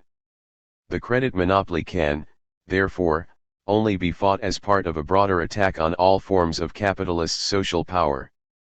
In summary, the credit monopoly, by artificially restricting the option to work for ourselves, ensures we work for a boss while also enriching the few at the expense of the many. The land monopoly consists of enforcement by government of land titles which do not rest upon personal occupancy and use.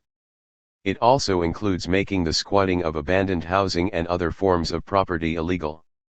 This leads to ground rent, by which landlords get payment for letting others use the land they own but do not actually cultivate or use.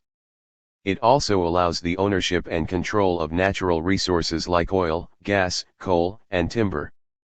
This monopoly is particularly exploitative as the owner cannot claim to have created the land or its resources. It was available to all until the landlord claimed it by fencing it off and barring others from using it. Until the 19th century, the control of land was probably the single most important form of privilege by which working people were forced to accept less than its product as a wage. While this monopoly is less important in a modern capitalist society, as few people know how to farm, it still plays a role, particularly in terms of ownership of natural resources. At a minimum, every home and workplace needs land on which to be built. Thus, while cultivation of land has become less important, the use of land remains crucial. The land monopoly, therefore, ensures that working people find no land to cultivate, no space to set up shop, and no place to sleep without first having to pay a landlord a sum for the privilege of setting foot on the land they own but neither created nor use. At best, the worker has mortgaged their life for decades to get their wee bit of soil or, at worst, paid their rent and remained as propertyless as before. Either way, the landlords are richer for the exchange. Moreover, the land monopoly did play an important role in creating capitalism, also see section F.8.3. This took two main forms. Firstly, the state enforced the ownership of large estates in the hands of a single family. Taking the best land by force, these landlords turned vast tracts of land into parks and hunting grounds, so forcing the peasants little option but to huddle together on what remained. Access to superior land was therefore only possible by paying a rent for the privilege, if at all. Thus an elite claimed ownership of vacant lands, and by controlling access to it, without themselves ever directly occupying or working it, they controlled the laboring classes of the time. Secondly, the ruling elite also simply stole land which had traditionally been owned by the community. This was called enclosure, the process by which common land was turned into private property. Economist William Lazonick summarizes this process. The reorganization of agricultural land, the enclosure movement, inevitably undermined the viability of traditional peasant agriculture. It created a sizable labor force of disinherited peasants with only tenuous attachments to the land.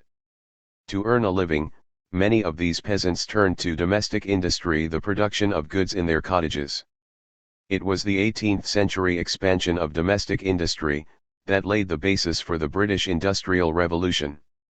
The emergence of labor-saving machine technology transformed textile manufacture, and the factory replaced the family home as the predominant site of production. Business organization and the myth of the market economy, pages 3 to 4.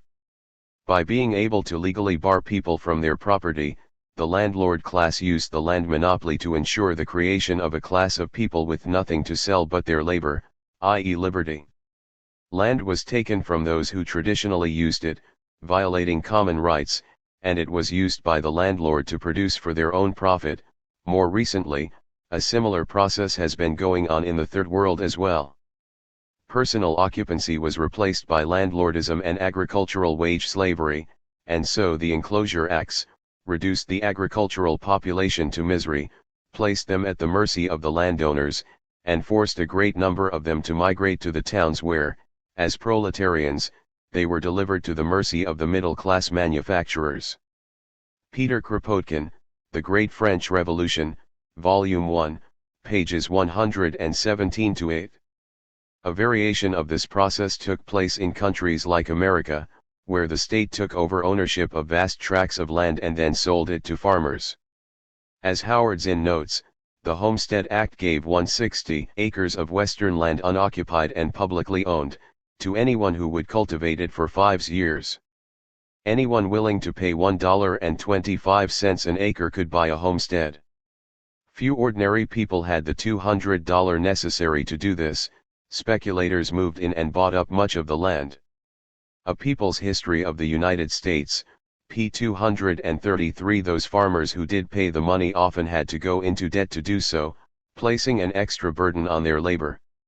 Vast tracts of land were also given to railroad and other companies either directly, by gift or by selling cheap, or by lease, in the form of privileged access to state-owned land for the purpose of extracting raw materials like lumber and oil. Either way, access to land was restricted, and those who actually did work it ended up paying a tribute to the landlord in one form or another, either directly in rent or indirectly by repaying a loan. This was the land monopoly in action. Also see sections F.8.3, F.8.4 and F.8.5 for more details, and from it sprang the tools and equipment monopoly, as domestic industry could not survive in the face of industrial capitalism. Confronted with competition from industrial production growing rich on the profits produced from cheap labor, the ability of workers to own their own means of production decreased over time.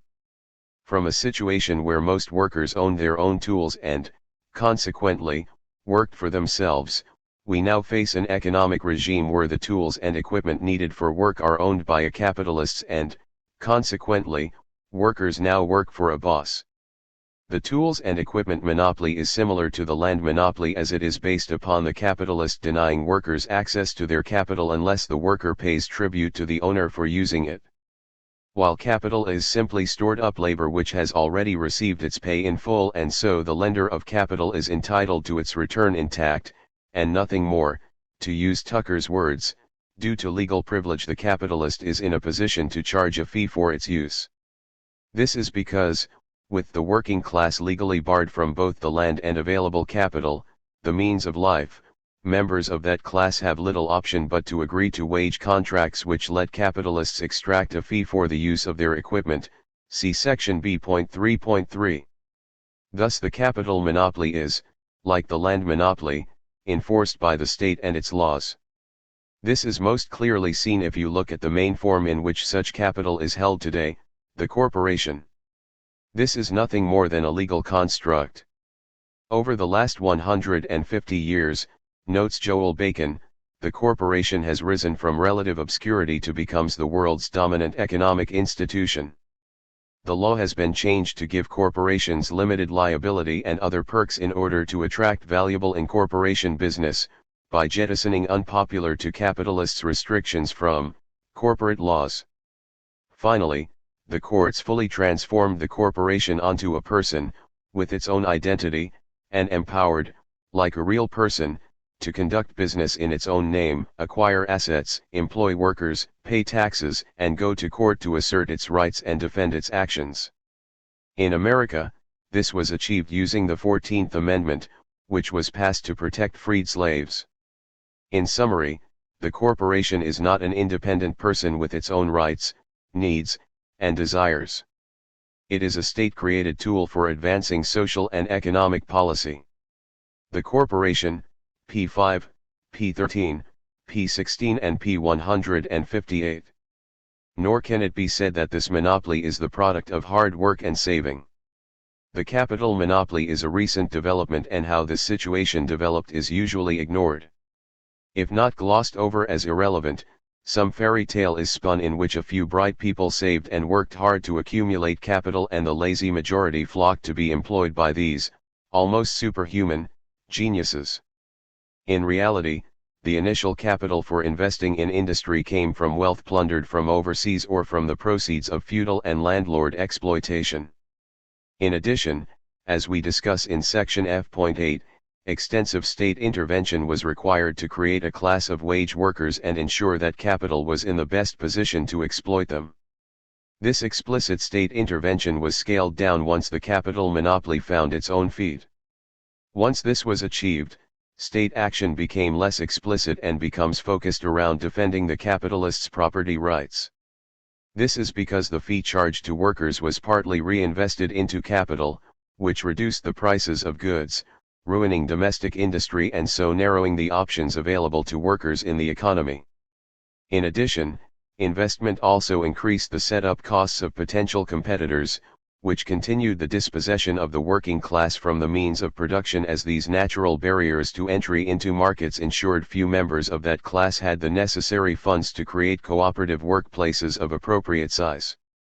So while the land monopoly was essential to create capitalism, the tools and equipment monopoly that sprang from it soon became the mainspring of the system. In this way usury became self-perpetuating, with apparently free exchanges being the means by which capitalist domination survives. In other words, past initiations of force combined with the current state protection of property ensure that capitalist domination of society continues with only the use of defensive force, i.e. violence used to protect the power of property owners against unions, strikes, occupations, etc. The fees extracted from previous generations of workers has ensured that the current one is in no position to reunite itself with the means of life by free competition. In other words, the paying of usury ensures that usury continues.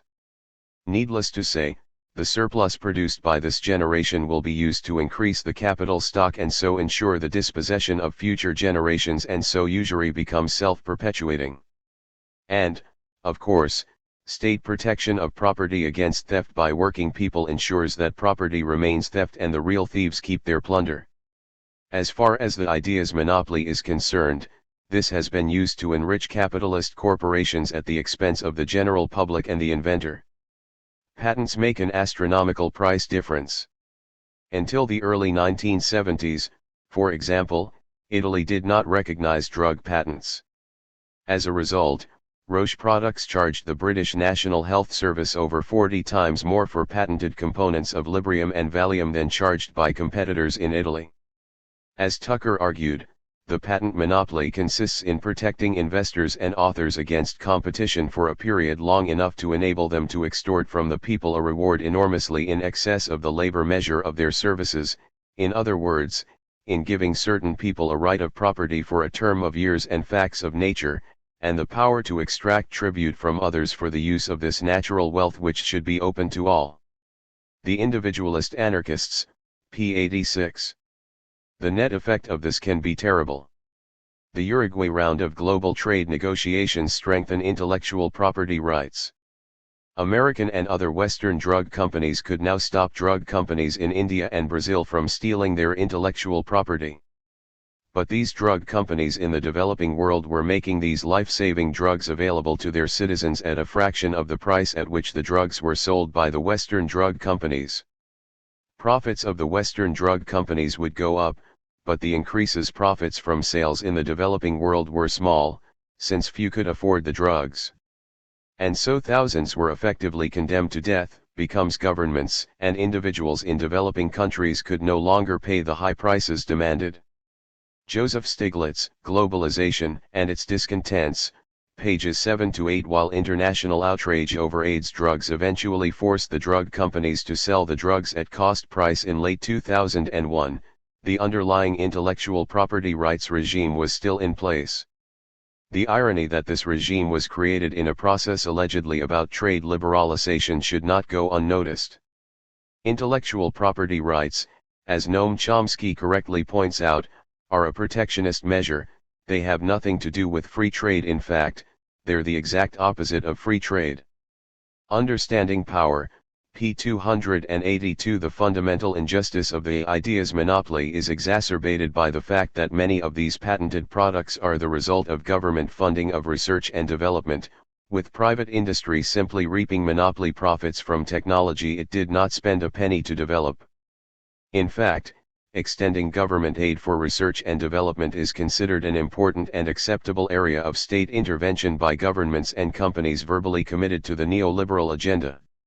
The ideas monopoly actually works against its own rationale.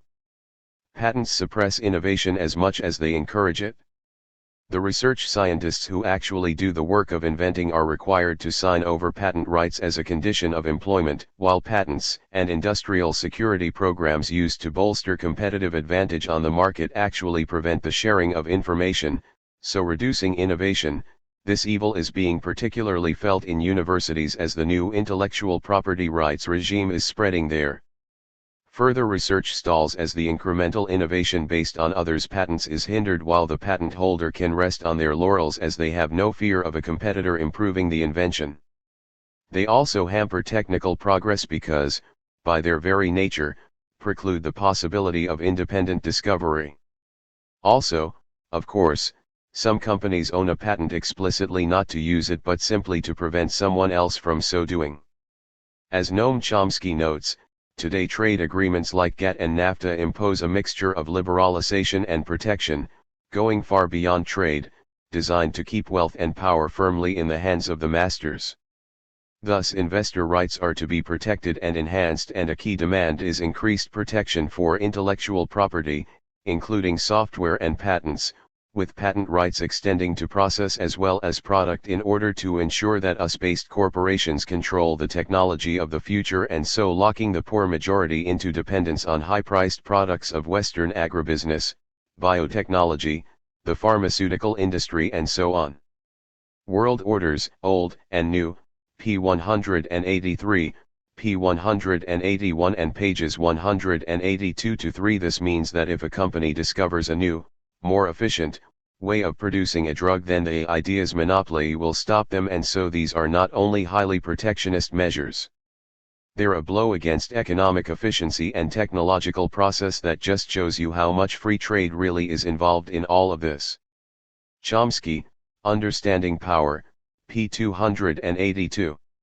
All of which means that the corporations, and their governments, in the developed world are trying to prevent emergence of competition by controlling the flow of technology to others. The free trade agreements are being used to create monopolies for their products, and this will either block or slow down the rise of competition. While corporate propagandists piously denounce anti-globalization activists as enemies of the developing world, seeking to use trade barriers to maintain their Western lifestyles at the expense of the poor nations, the reality is different. The idea's monopoly is being aggressively used to either suppress or control the developing world's economic activity in order to keep the South as, effectively, one big sweatshop. As well as reaping monopoly profits directly, the threat of low-wage competition from the developing world can be used to keep the wage slaves of the developed world in check and so maintain profit levels at home. This is not all. Like other forms of private property, the usury produced by it helps ensure it becomes self-perpetuating. By creating legal absolute monopolies and reaping the excess profits these create, capitalists not only enrich themselves at the expense of others, they also ensure their dominance in the market.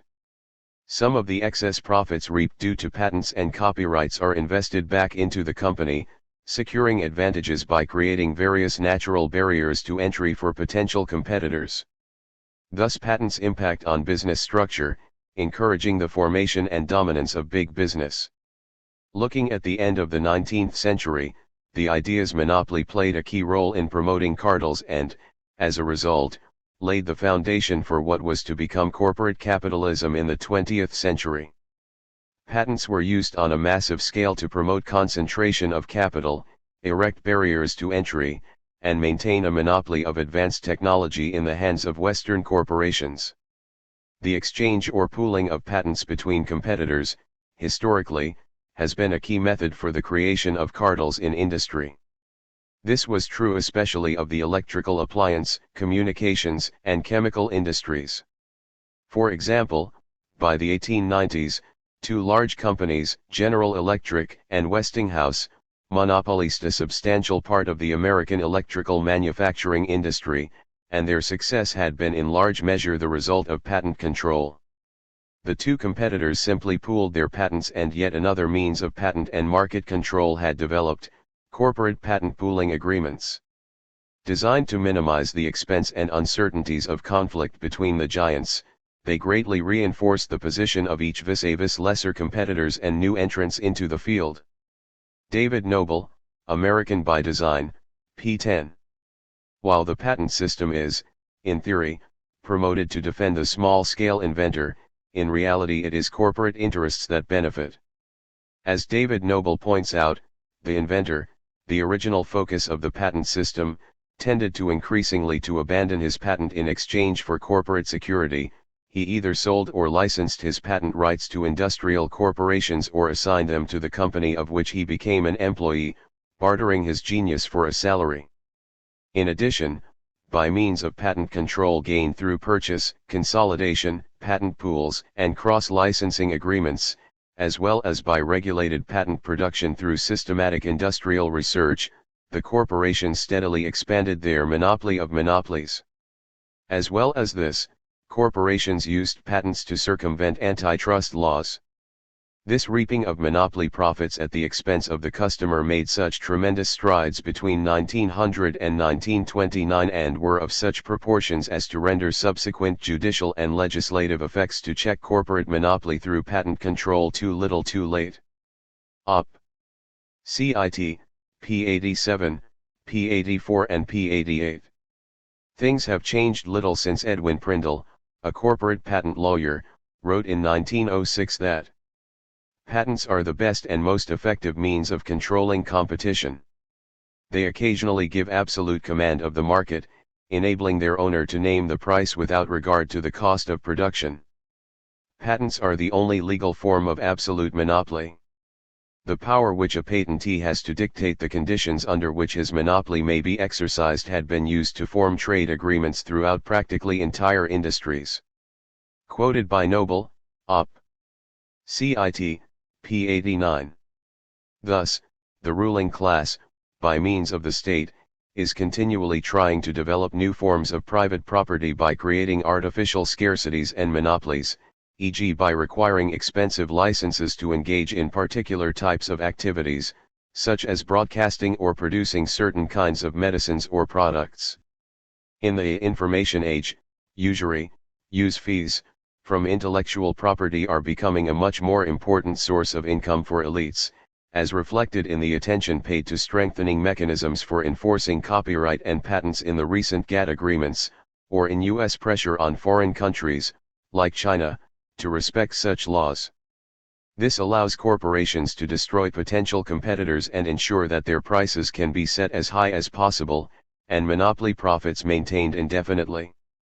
It also allows them to enclose ever more of the common inheritance of humanity, place it under private ownership and charge the previous users money to gain access to it. As Chomsky notes, U.S. corporations must control seeds, plant varieties, drugs, and the means of life generally. World Orders, Old and New, p. 183. This has been termed biopiracy, a better term may be the new enclosures, and it is a process by which international companies are patenting traditional medicines or foods.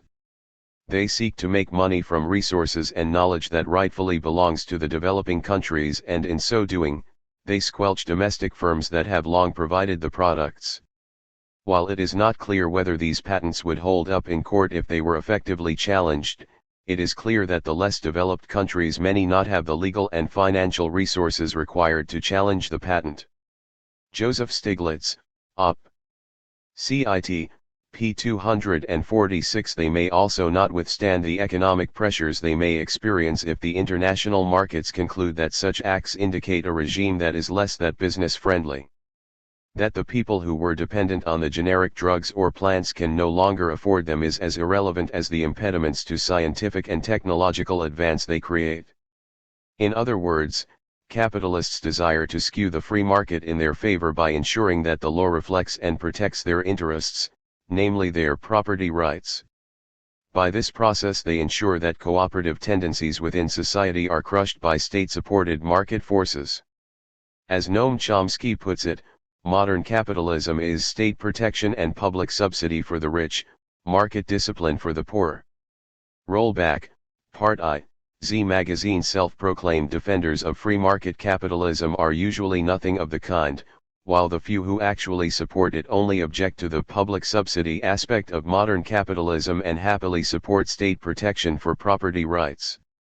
All these monopolies seek to enrich the capitalist, and increase their capital stock, at the expense of working people, to restrict their ability to undermine the ruling elite's power and wealth.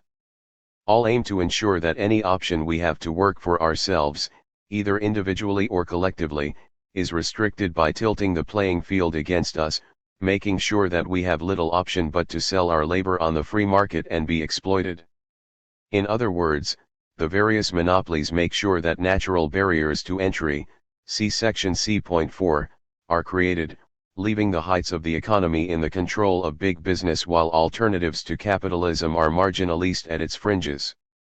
So it is these kinds of property and the authoritarian social relationships that they create which the state exists to protect. It should be noted that converting private to state ownership, i.e. nationalization, does not fundamentally change the nature of property relationships, it just removes private capitalists and replaces them with bureaucrats, as we discuss in section B.3.5. B.3.3 Why is property exploitative? To answer this question, consider the monopoly of productive tools and equipment. This monopoly, obtained by the class of industrial capitalists, allows this class in effect to charge workers a fee for the privilege of using the monopoly's tools and equipment.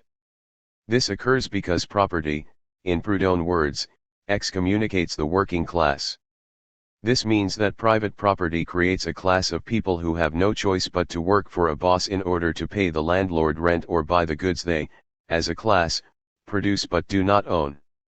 The state enforces property rights in land, workplaces, and so on, meaning that the owner can bar others from using them and enforce their rules on those they do let use their property. So the boss gives you a job, that is, permission to work in the factory or mill which was not built by him but by other workers like yourself. And for that permission you help to support him for, as long as you work for him. Alexander Berkman, What is Anarchism? p. 14. This is called wage labor and is, for anarchists, the defining characteristic of capitalism. This class of people who are dependent on wages to survive was sometimes called the proletariat by 19th-century anarchists. Today most anarchists usually call it the working class, as most workers in modern capitalist nations are wage workers rather than peasants or artisans, i.e. self-employed workers who are also exploited by the private property system, but in different ways. It should also be noted that property used in this way, i.e. to employ and exploit other people's labor, is also called capital by anarchists and other socialists. Thus, for anarchists, private property generates a class system, a regime in which the few, due to their ownership of wealth and the means of producing it, rule over the many who own very little. See section B.7 for more discussion of classes. This ensures that the few can profit from the work of others. In the capitalist system, the working man cannot in general work for himself. So, you must find an employer. You work for him. In the capitalist system, the whole working class sells its labor power to the employing class. The workers build factories, make machinery and tools, and produce goods. The employers keep the factories, the machinery, the tools, and the goods for themselves as their profit. The workers only get their wages. Though the workers, as a class, have built the factories, a slice of their daily labor is taken from them for the privilege of using those factories. Though the workers have made the tools and the machinery, another slice of their daily labor is taken from them for the privilege of using those tools and machinery. Can you guess now why the wisdom of Proudhon said that the possessions of the rich are stolen property? Stolen from the producer, the worker. Berkman, Op. Cit. pages 7-8. Thus the daily theft/exploitation associated with capitalism is dependent on the distribution of wealth and private property, i.e. the initial theft of the means of life, the land, workplaces, and housing by the owning class. Due to the dispossession of the vast majority of the population from the means of life, capitalists are in an ideal position to charge a use fee for the capital they own, but neither produce nor use. Having little option, workers agree to contracts within which they forfeit their autonomy during work and the product of that work. This results in capitalists having access to a commodity, labor, that can potentially produce more value than it gets paid for in wages. For this situation to arise, for wage labor to exist, workers must not own or control the means of production they use. As a consequence, are controlled by those who do own the means of production they use during work hours. As their labor is owned by their boss and as labor cannot be separated from the person who does it, the boss effectively owns the worker for the duration of the working day and, as a consequence, exploitation becomes possible. This is because during working hours, the owner can dictate, within certain limits determined by worker resistance and solidarity as well as objective conditions, such as the level of unemployment within an industry or country, the organization, level, duration, conditions, pace, and intensity of work, and so the amount of output, which the owner has sole rights over even though they did not produce it. Thus the fee, or surplus value, is created by owners paying workers less than the full value added by their labor to the products or services they create for the firm. The capitalist's profit is thus the difference between this surplus value, created by and appropriated from labor, minus the firm's overhead and cost of raw materials. See also section C.2 where do profits come from. So property is exploitative because it allows a surplus to be monopolized by the owners. Property creates hierarchical relationships within the workplace. The tools and equipment monopoly might better be called the power monopoly, and as in any hierarchical system, those with the power use it to protect and further their own interests at the expense of others. Within the workplace there is resistance by workers to this oppression and exploitation, which the hierarchical relations of the capitalist enterprise are designed to resolve this conflict in favor of the representatives of capital. William Lazonick, Op. Cit. p. 184. Needless to say, the state is always on hand to protect the rights of property and management against the actions of the dispossessed. When it boils down to it, it is the existence of the state as protector of the power monopoly that allows it to exist at all. So, capitalists are able to appropriate the surplus value from workers solely because they own the means of production, not because they earn it by doing productive work themselves. Of course, some capitalists may also contribute to production, in which case they are in fairness entitled to the amount of value added to the firm's output by their own labor, but owners typically pay themselves much more than this, and are able to do so because the state guarantees them that right as property owners, which is unsurprising, as they alone have knowledge of the firm's inputs and outputs and, like all people in unaccountable positions, abuse that power, which is partly why anarchists support direct democracy as the essential counterpart of free agreement, for no one in power can be trusted not to prefer their own interests over those subject to their decisions. And of course many capitalists hire managers to run their businesses for them, thus collecting income for doing nothing except owning. Capitalists' profits, then, are a form of state-supported exploitation. This is equally true of the interest collected by bankers and rents collected by landlords. Without some form of state, these forms of exploitation would be impossible, as the monopolies on which they depend could not be maintained. For instance, in the absence of state troops and police, workers would simply take over and operate factories for themselves, thus preventing capitalists from appropriating an unjust share of the surplus they create. B.3.4 Can private property be justified? No. Even though a few supporters of capitalism recognize that private property, particularly in land, was created by the use of force, most maintain that private property is just. One common defense of private property is found in the work of Robert Nozick, a supporter of free market capitalism. For Nozick, the use of force makes acquisition illegitimate, and so any current title to the property is illegitimate. In other words, theft and trading in stolen goods does not make ownership of these goods legal.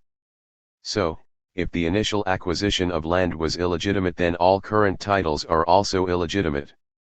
And since private ownership of land is the basis of capitalism, capitalism itself would be rendered illegal. To get round this problem, Nozick utilizes the work of Locke, the Lockean proviso, which can be summarized as. However, there are numerous flaws in this theory. Most obvious is, why does the mixing of something you own, labor, with something owned by all, or unowned, turn it in your property? Surely it would be as likely to simply mean that you have lost the labor you have expended. For example, few would argue that you owned a river simply because you swam or fished in it. Even if we assume the validity of the argument and acknowledge that by working on a piece of land creates ownership, why assume that this ownership must be based on capitalist property rights? Many cultures have recognized no such absolute forms of property, admitted the right of property in what is produced but not the land itself. As such, the assumption that expending labor turns the soil into private property does not automatically hold. You could equally argue the opposite, namely that labor, while producing ownership of the goods created, does not produce property in land, only possession. In the words of Proudhon, I maintain that the possessor is paid for his trouble and industry, but that he acquires no right to the land. Let the laborer have the fruits of his labor. Very good, but I do not understand that property in products carries with it property in raw material. Does the skill of the fisherman, who on the same coast can catch more fish than his fellows, make him proprietor of the fishing grounds? Can the expertness of a hunter ever be regarded as a property title to a game forest? The analogy is perfect. The industrious cultivator finds the reward of his industry in the abundancy and superiority of his crop. If he has made improvements in the soil, he has the possessor's right of preference. Never, under any circumstances, can he be allowed to claim a property title to the soil which he cultivates, on the ground of his skill as a cultivator. To change possession into property, something is needed besides labor, without which a man would cease to be proprietor as soon as he ceased to be a laborer.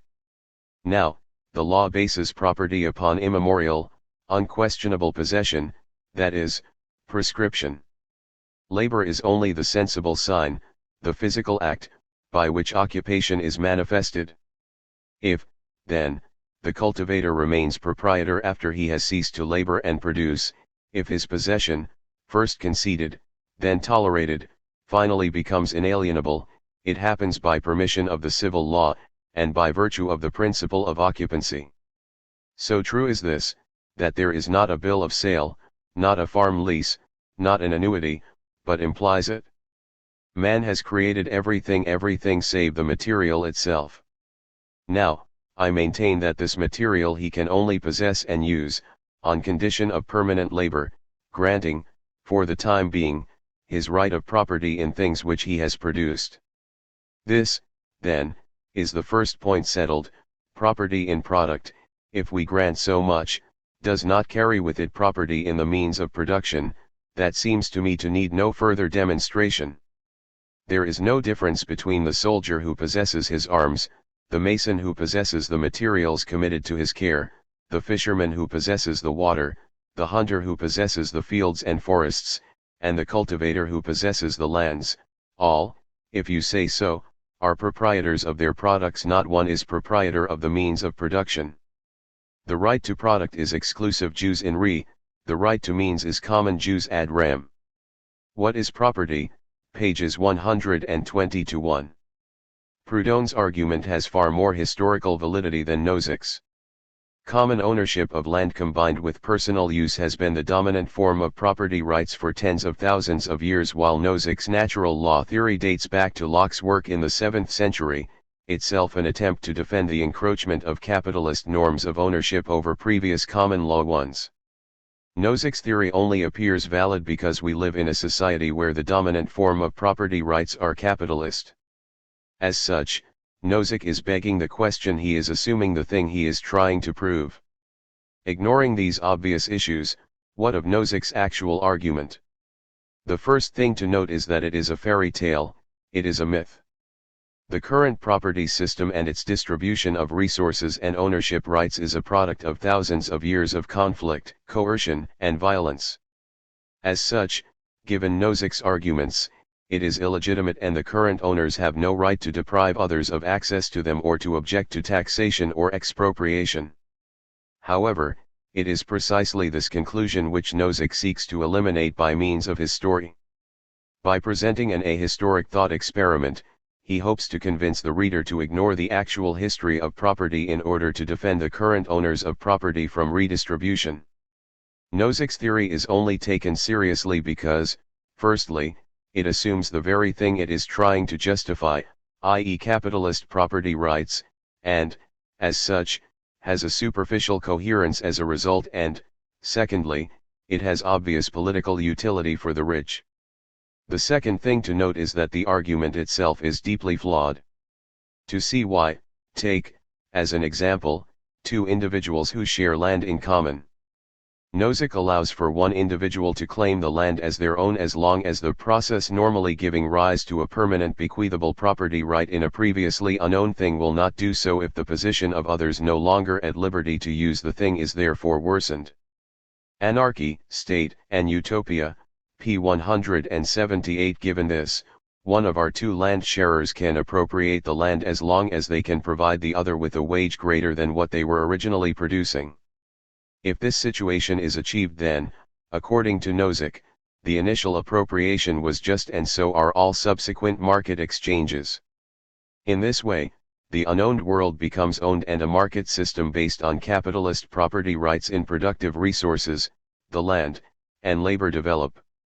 Interestingly, for an ideology that calls itself libertarian, Nozick's theory defines worse off in terms purely of material welfare, compared to the conditions that existed within the society based upon common use.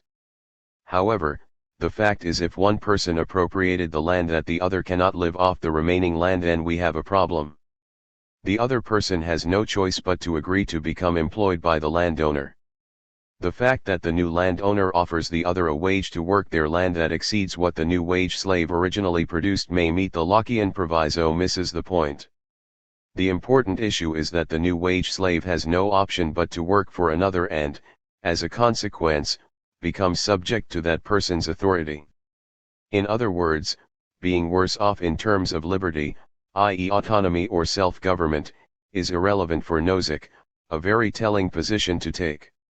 Nozick claims to place emphasis on self-ownership in his ideology because we are separate individuals, each with our own life to lead. It is strange, therefore, to see that Nozick does not emphasize people's ability to act on their own conception of themselves in his account of appropriation.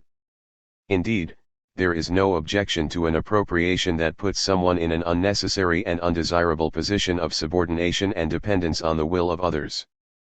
Notice that the fact that individuals are now subject to the decisions of other individuals is not considered by Nozick in assessing the fairness of the appropriation.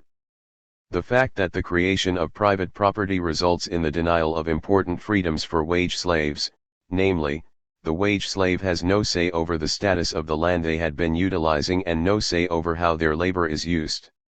Before the creation of private property, all managed their own work, had self-government in all aspects of their lives. After the appropriation, the new wage slave has no such liberty and indeed must accept the conditions of employment within which they relinquish control over how they spend much of their time. That this issue is irrelevant for the Lockean proviso shows how concerned about liberty capitalism actually is. Considering Nozick's many claims in favor of self-ownership and why it is important, you would think that the autonomy of the newly dispossessed wage slaves would be important to him. However, no such concern is to be found. The autonomy of wage slaves is treated as if it were irrelevant.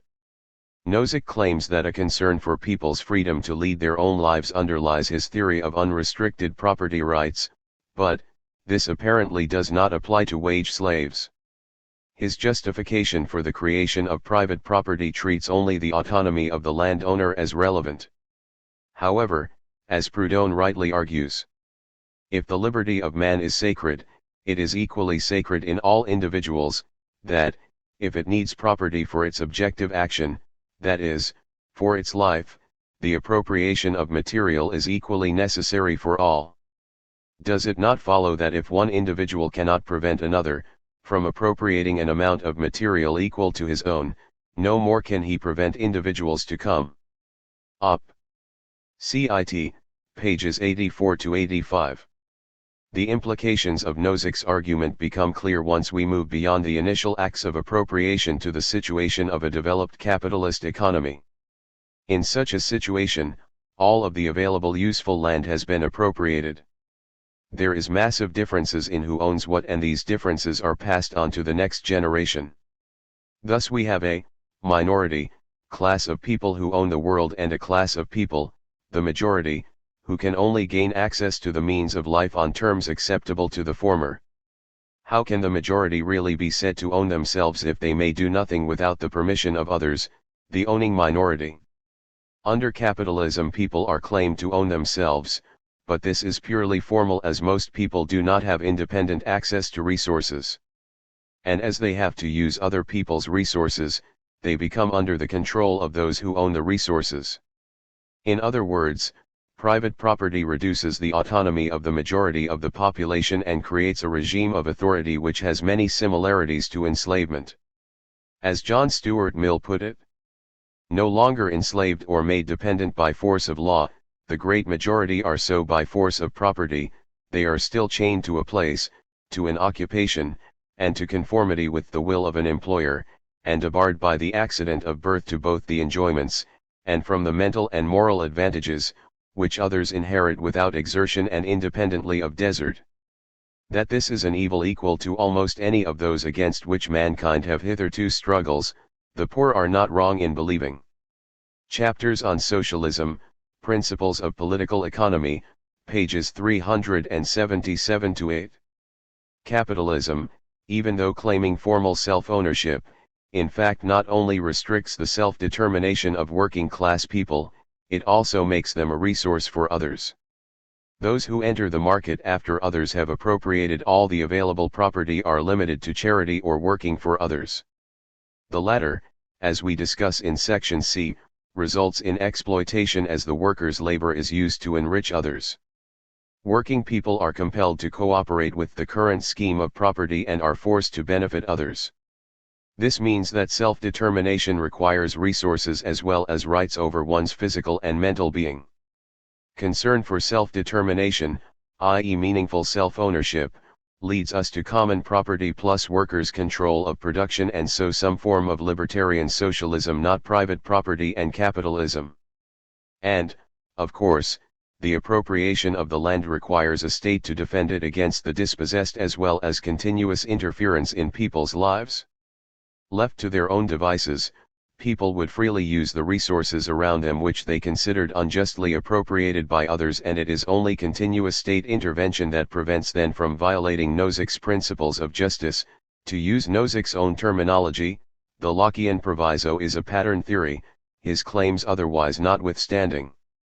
In addition, we should note that private ownership by one person presupposes non-ownership by others. We who belong to the proletaire class, property excommunicates us. Proudhon, Op. Cit. p. 105, and so the free market restricts as well as creates liberties just as any other economic system. Hence the claim that capitalism constitutes economic liberty is obviously false.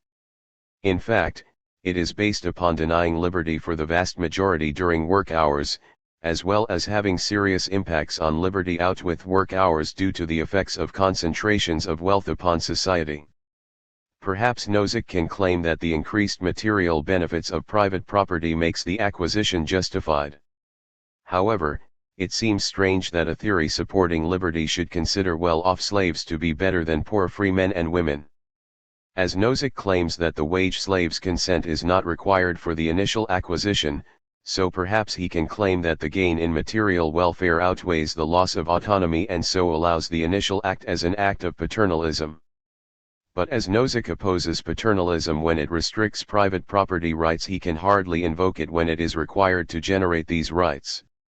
And if we exclude paternalism and emphasize autonomy, as Nozick claims he does elsewhere in his theory, then justifying the initial creation of private property becomes much more difficult, if not impossible.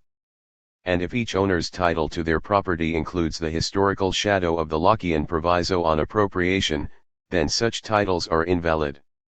Any title people have over unequal resources will be qualified by the facts that property is theft and that property is despotism. The claim that private property is economic liberty is obviously untrue, as is the claim that private property can be justified in terms of anything except might is right.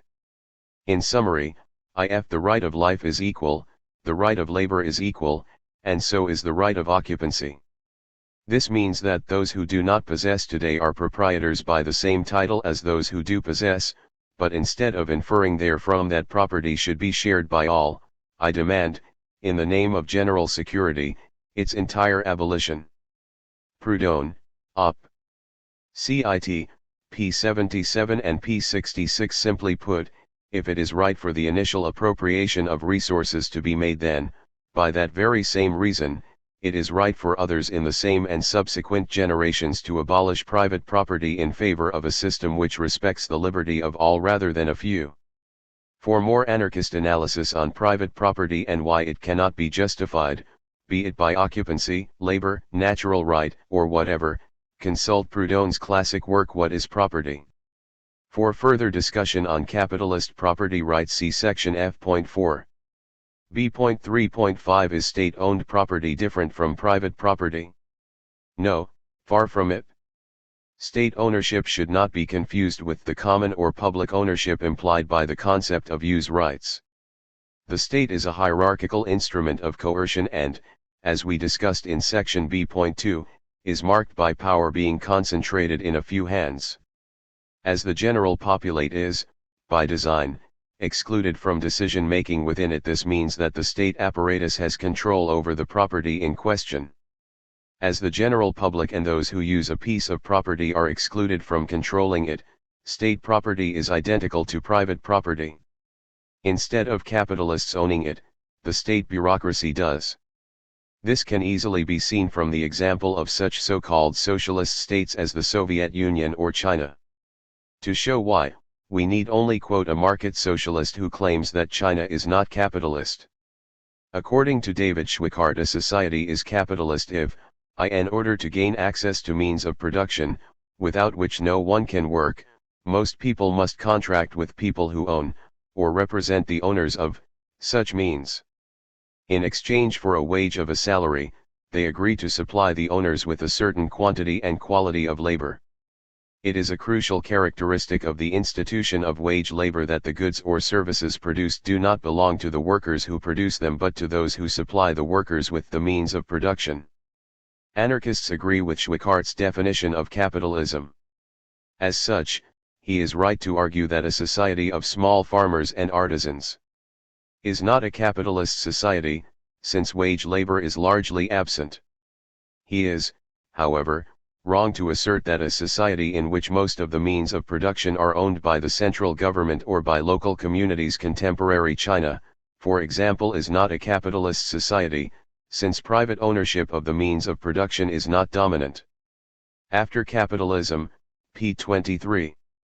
The reason is apparent.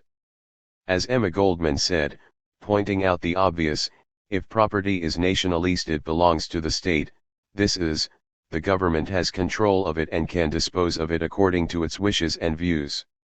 Such a condition of affairs may be called state capitalism, but it would be fantastic to consider it in any sense communistic, as that needs the socialization of the land and of the machinery of production and distribution which belongs to the people, to be settled and used by individuals or groups according to their needs based on free access. Read Emma Speaks, pages 406-7. Thus, by Schweikart's own definition, a system based on state ownership is capitalist as the workers clearly do not own the own means of production they use, the state does. Neither do they own the goods or services they produce, the state which supplies the workers with the means of production does. The difference is that rather than being a number of different capitalists there is only one, the state. It is, as Kropotkin warned, the mere substitution of the state as the universal capitalist for the present capitalists.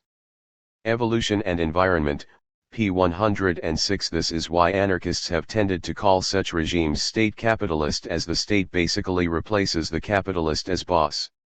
While this is most clear for regimes like China's, which are dictatorships, the logic also applies to democratic states. No matter if a state is democratic, state ownership is a form of exclusive property ownership which implies a social relationship which is totally different from genuine forms of socialism. Common ownership and use rights produce social relationships based on liberty and equality. State ownership, however, presupposes the existence of a government machine, a centralist bureaucracy, which stands above the members of society, both as individuals and as a group, and has the power to coerce and dominate them. In other words, when a state owns the means of life, the members of society remain proletarians, non-owners, excluded from control. Both legally and in reality, the means of life belong not to them, but to the state. As the state is not an abstraction floating above society but rather a social institution made up of a specific group of human beings, this means that this group controls and so effectively owns the property in question, not society as a whole nor those who actually use it.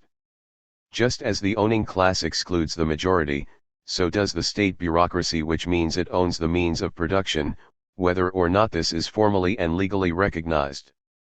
This explains why libertarian socialists have consistently stressed workers' self-management of production as the basis of any real form of socialism.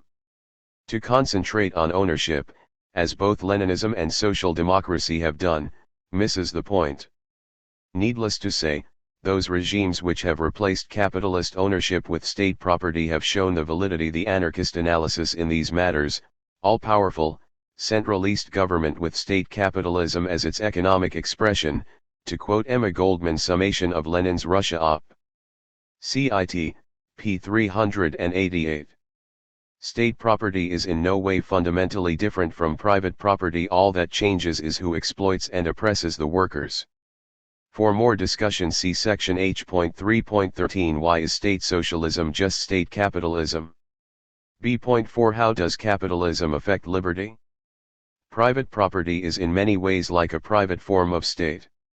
The owner determines what goes on within the area he or she owns, and therefore exercises a monopoly of power over it. When power is exercised over oneself, it is a source of freedom, but under capitalism it is a source of coercive authority. As Bob Black points out in The Abolition of Work, the liberals and conservatives and libertarians who lament totalitarianism are phonies and hypocrites. You find the same sort of hierarchy and discipline in an office or factory as you do in a prison or a monastery. A worker is a part-time slave. The boss says when to show up, when to leave, and what to do in the meantime. He tells you how much work to do and how fast. He is free to carry his control to humiliating extremes, regulating, if he feels like it, the clothes you wear or how often you go to the bathroom. With a few exceptions, he can fire you for any reason, or no reason. He has you spied on by snitches and supervisors. He amasses a dossier on every employee. Talking back is called insubordination, just as if a worker is a naughty child, and it not only gets you fired, it disqualifies you for unemployment compensation. The demeaning system of domination I've described rules over half the waking hours of a majority of women and the vast majority of men for decades, for most of their lifespans. For certain purposes it's not too misleading to call our system democracy or capitalism or better still industrialism, but its real names are factory fascism and office oligarchy. Anybody who says these people are free is lying or stupid. The Abolition of Work and Other Essays, p. 21. In response to this, defenders of capitalism usually say something along the lines of it's a free market and if you don't like it, find another job. Of course, there are a number of problems with this response. Most obviously is the fact that capitalism is not and has never been a free market. As we noted in section B.2, a key role of the state has been to protect the interests of the capitalist class and, as a consequence of this, it has intervened time and time again to skew the market in favor of the bosses. As such, to inform us that capitalism is something it has never been in order to defend it from criticism is hardly convincing. However, there is another more fundamental issue with the response, namely the assumption that tyranny is an acceptable form of human interaction. To say that your option is either tolerate this boss or seek out another, hopefully more liberal, one suggests an utter lack of understanding what freedom is. Freedom is not the opportunity to pick a master, it is to have autonomy over yourself. What capitalist ideology has achieved is to confuse having the ability to pick a master with freedom, that consent equates to liberty regardless of the objective circumstances shaping the choices being made or the nature of the social relationships such choices produce. While we return to this argument in section B.4.3, a few words seem appropriate now. To see why the capitalist response misses the point, we need only transfer the argument from the economic regime to the political. Let us assume a system of dictatorial states on an island. Each regime is a monarchy, i.e. a dictatorship. The king of each land decrees what his subjects do, who they associate with and, moreover, appropriates the fruit of their labor in exchange for food, clothing, and shelter for however many hours a day he wants. The king is generous and allows his subjects some time to themselves in the evening and weekends. Some of the kings even decree what their subjects will wear and how they will greet their fellow subjects. Few people would say that those subject to such arrangements are free. Now, if we add the condition that any subject is free to leave a kingdom but only if another king will let them join his regime, does that make it any more freer? Slightly, but not by much. The subjects have a limited choice in who can govern them, but the nature of the regime they are subjected to does not change. What we would expect to see happen is that those subjects whose skills are in demand will get better, more liberal, conditions than the others, as long as they are in demand. For the majority, the conditions they are forced to accept will be as bad as before, as they are easily replaceable. Both sets of subjects, however, are still under the autocratic rule of the monarchs. Neither are free, but the members of one set have a more liberal regime than the others, dependent on the whims of the autocrats and their need for labor. That this thought experiment reflects the way capitalism operates is clear. Little wonder anarchists have echoed Proudhon's complaint that our large capitalist associations are organized in the spirit of commercial and industrial feudalism. Selected writings of Pierre-Joseph Proudhon, p. 72. Ironically, rather than deny the anarchist claim, defenders of capitalism have tried to convince us that such a regime is liberty incarnate. Yet the statist nature of private property can be seen in right-wing, libertarian, i.e. classical liberal, works representing the extremes of laissez-faire capitalism.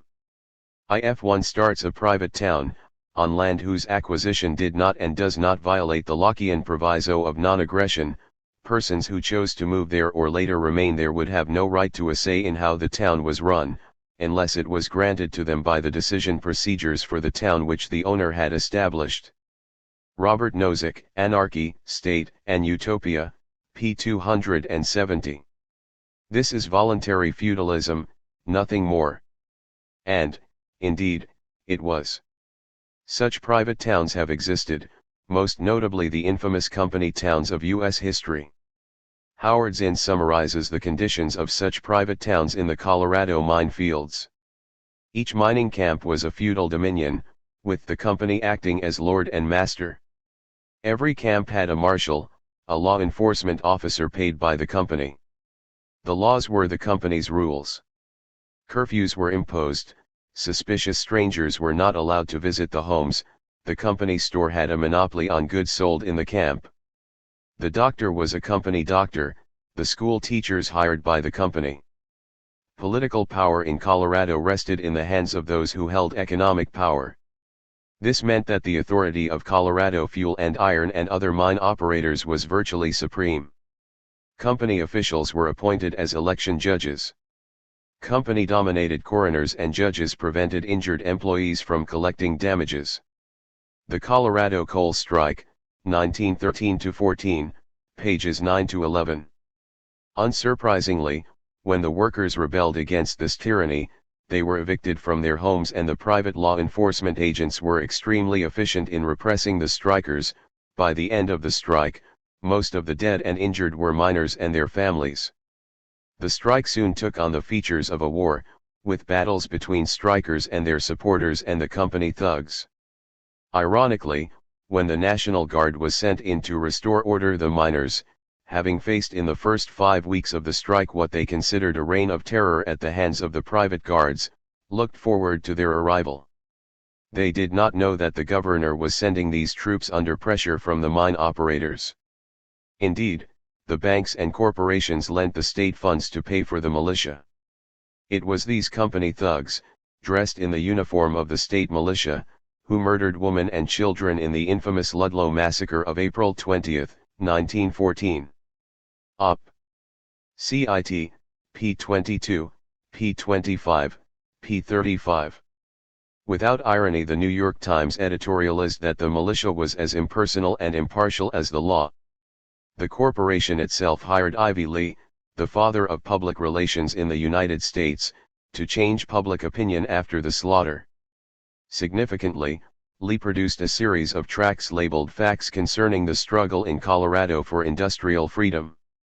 The head of the corporation, Rockefeller, portrayed his repression of the strikers as blow for workers' freedom, to defend the workers' right to work.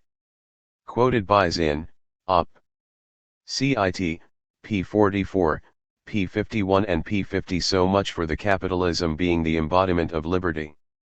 Of course, it can be claimed that market forces will result in the most liberal owners being the most successful, but a nice master is still a master, and, of course, capitalism then was more free market than today, suggesting that this is simply wishful thinking. To paraphrase Tolstoy, the liberal capitalist is like a kind donkey owner. He will do everything for the donkey, care for it, feed it, wash it. Everything except get off its back. And as Bob Black notes, some people giving orders and others obeying them, this is the essence of servitude. But freedom means more than the right to change masters. The libertarian as conservative, the abolition of work and other essays, p. 147 that supporters of capitalism often claim that this right to change masters is the essence of freedom is a telling indictment of the capitalist notion of liberty.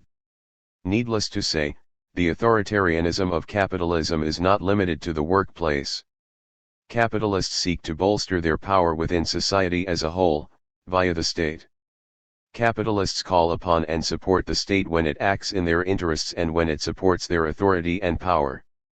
Any apparent conflict between state and capital is like two gangsters fighting over the proceeds of a robbery.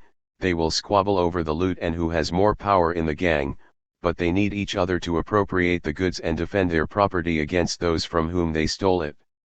Unlike a company, however, the democratic state can be influenced by its citizens, who are able to act in ways that limit, to some extent, the power of the ruling elite to be left alone to enjoy their power. As a result, the wealthy hate the democratic aspects of the state, and its ordinary citizens, as potential threats to their power. This problem was noted by Alexis de Tocqueville in early 19th century America. It is easy to perceive that the wealthy members of the community entertain a hearty distaste to the democratic institutions of their country. The populace is at once the object of their scorn and their fears. These fears have not changed, nor has the contempt for democratic ideas. To quote one U.S. corporate executive, "One man, one vote will result in the eventual failure of democracy as we know it." L. Silk and D. Vogel, Ethics and Profits, The Crisis of Confidence in American Business, pages 189f. This contempt for democracy does not mean that capitalists are anti-state. Far from it. As previously noted, capitalists depend on the state. This is because classical liberalism is in theory a kind of anarchy without socialism, and therefore is simply a lie, for freedom is not possible without equality. The criticism liberals direct at government consists only of wanting to deprive it some of its functions and to call upon the capitalists to fight it out amongst themselves, but it cannot attack the repressive functions which are of its essence, for without the gendarme the property owner could not exist. Errico Malatesta, Anarchy, p. 47. We have discussed the state and how the ruling elite control in section B.2 and will not do so here. Nor we will discuss the ways in which the elite use that state to enforce private property, see section B.3, or use the state to intervene in society, see section D.1. Rather, the rest of this section will discuss how capitalism impacts on freedom and autonomy and why the standard apologetics by defenders of capitalism fail. B.4.1 is capitalism based on freedom.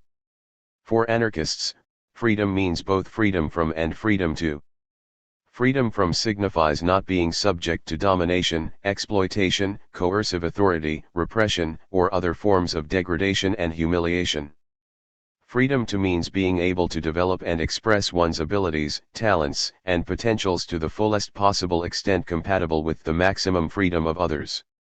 Both kinds of freedom imply the need for self-management, responsibility, and independence, which basically means that people have a say in the decisions that affect their lives. And since individuals do not exist in a social vacuum, it also means that freedom must take on a collective aspect, with the associations that individuals form with each other, e.g. communities, work groups, social groups, being run in a manner which allows the individual to participate in the decisions that the group makes. Thus freedom for anarchists requires participatory democracy, which means face-to-face discussion and voting on issues by the people affected by them. Are these conditions of freedom met in the capitalist system? Obviously not. Despite all their rhetoric about democracy, most of the advanced capitalist states remain only superficially democratic, and this because the majority of their citizens are employees who spend about half their waking hours under the thumb of capitalist dictators, bosses, who allow them no voice in the crucial economic decisions that affect their lives most profoundly and require them to work under conditions inimical to independent thinking. If the most basic freedom, namely freedom to think for oneself, is denied, then freedom itself is denied. The capitalist workplace is profoundly undemocratic. Indeed, as Noam Chomsky points out, the oppressive authority relations in the typical corporate hierarchy would be called fascist or totalitarian if we were referring to a political system. In his words, "There's nothing individualistic about corporations. These are big conglomerate institutions, essentially totalitarian in character, but hardly individualistic. There are few institutions in human society that have such strict hierarchy and top-down control as a business organization. Nothing there about 'don't tread on me.' You're being tread on all the time. Keeping the rabble in line," p. 280. Far from being based on freedom, then, capitalism actually destroys freedom. In this regard, Robert E. Wood, the chief executive officer of Sears, spoke plainly when he said we stress the advantages of the free enterprise system, we complain about the totalitarian state, but, we have created more or less of a totalitarian system in industry, particularly in large industry. Quoted by Alan Engler, Apostles of Greed, p. 68. Or, as Chomsky puts it, supporters of capitalism do not understand the fundamental doctrine, that you should be free from domination and control, including the control of the manager and the owner. February 14, 1992 appearance on Posner/Donahue. Under corporate authoritarianism, the psychological traits deemed most desirable for average citizens to possess are efficiency, conformity, emotional detachment, insensitivity, and unquestioning obedience to authority, traits that allow people to survive and even prosper as employees in the company hierarchy. And of course, for non-average citizens, i.e., bosses, managers, administrators, etc., authoritarian traits are needed, the most important being the ability and willingness to dominate others. But all such master/slave traits are inimical to the functioning of real, i.e. participatory/libertarian, democracy, which requires that citizens have qualities like flexibility, creativity, sensitivity, understanding, emotional honesty, directness, warmth, realism, and the ability to mediate, communicate, negotiate, integrate and cooperate. Therefore, capitalism is not only undemocratic, it is anti-democratic, because it promotes the development of traits that make real democracy, and so a libertarian society, impossible. Many capitalist apologists have attempted to show that capitalist authority structures are voluntary and are, therefore, somehow not a denial of individual and social freedom. Milton Friedman, a leading free market capitalist economist, has attempted to do just this. Like most apologists for capitalism, he ignores the authoritarian relations explicit within wage labor. Within the workplace, coordination is based upon top-down command, not horizontal cooperation. Instead, he concentrates on the decision of a worker to sell their labor to a specific boss and so ignores the lack of freedom within such contracts. He argues that individuals are effectively free to enter or not enter into any particular exchange, so every transaction is strictly voluntary. The employee is protected from coercion by the employer because of other employers for whom he can work. Capitalism and Freedom, pages 14 to 15. Friedman, to prove the free nature of capitalism, compares capitalism with a simple exchange economy based upon independent producers. He states that in such a simple economy each household has the alternative of producing directly for itself, and so it need not enter into any exchange unless it benefits from it. Hence no exchange will take place unless both parties do benefit from it. Cooperation is thereby achieved without coercion. Under capitalism, or the complex economy, Friedman states that individuals are effectively free to enter or not to enter into any particular exchange, so that every transaction is strictly voluntary. Op. Cit. p. 13 and p. 14. A moment's thought, however, shows that capitalism is not based on strictly voluntary transactions as Friedman claims. This is because the proviso that is required to make every transaction strictly voluntary is not freedom not to enter any particular exchange, but freedom not to enter into any exchange at all. This, and only this, was the proviso that proved the simple model Friedman presents, the one based upon artisan production, to be voluntary and non-coercive, and nothing less than this would prove the complex model, i.e. capitalism, is voluntary and non-coercive. But Friedman is clearly claiming above that freedom not to enter into any particular exchange is enough, and so, only by changing his own requirements, can he claim that capitalism is based upon freedom. It is easy to see what Friedman has done, but it is less easy to excuse it, particularly as it is so commonplace in capitalist apologetics. He moved from the simple economy of exchange between independent producers to the capitalist economy without mentioning the most important thing that distinguishes them, namely the separation of labor from the means of production. In the society of independent producers, the worker had the choice of working for themselves. Under capitalism this is not the case. For capitalist economists like Friedman, workers choose whether to work or not. The bosses must pay a wage to cover the disutility of labor. In reality, of course, most workers face the choice of working or starvation/poverty. Capitalism is based upon the existence of a labor force without access to capital or land, and therefore without a choice as to whether to put its labor in the market or not. Friedman would, hopefully, agree that where there is no choice there is coercion. His attempted demonstration that capitalism coordinates without coercion therefore fails. Capitalist apologists are able to convince some people that capitalism is based on freedom only because the system has certain superficial appearances of freedom. On closer analysis, these appearances turn out to be deceptions. For example, it is claimed that the employees of capitalist firms have freedom because they can always quit. To requote Bob Black, "Some people giving orders and others obeying them, this is the essence of servitude." Of course, as right libertarians smugly observe, one can at least change jobs, but you can't avoid having a job, just as under statism one can at least change nationalities but you can't avoid subjection to one nation state or another. But freedom means more than the right to change masters. The Libertarian as Conservative, The Abolition of Work and Other Essays, p. 147. Under capitalism, workers have only the Hobson's choice of being governed/exploited or living on the street. Anarchists point out that for choice to be real, free agreements and associations must be based on the social equality of those who enter into them, and both sides must receive roughly equivalent benefit. But social relations between capitalists and employees can never be equal, because private ownership of the means of production gives rise to social hierarchy and relations of coercive authority and subordination, as was recognized even by Adam Smith, see below. The picture painted by Walter Reuther, one-time head of the U.S. Auto Workers Union, of working life in America before the Wagner Act is a commentary on class inequality. Injustice was as common as streetcars. When men walked into their jobs, they left their dignity, their citizenship, and their humanity outside.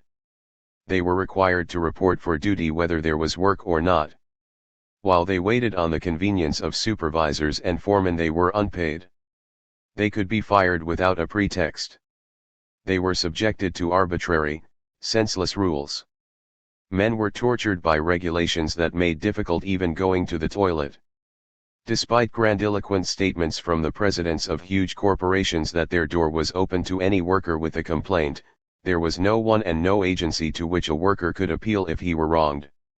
The very idea that a worker could be wronged seemed absurd to the employer.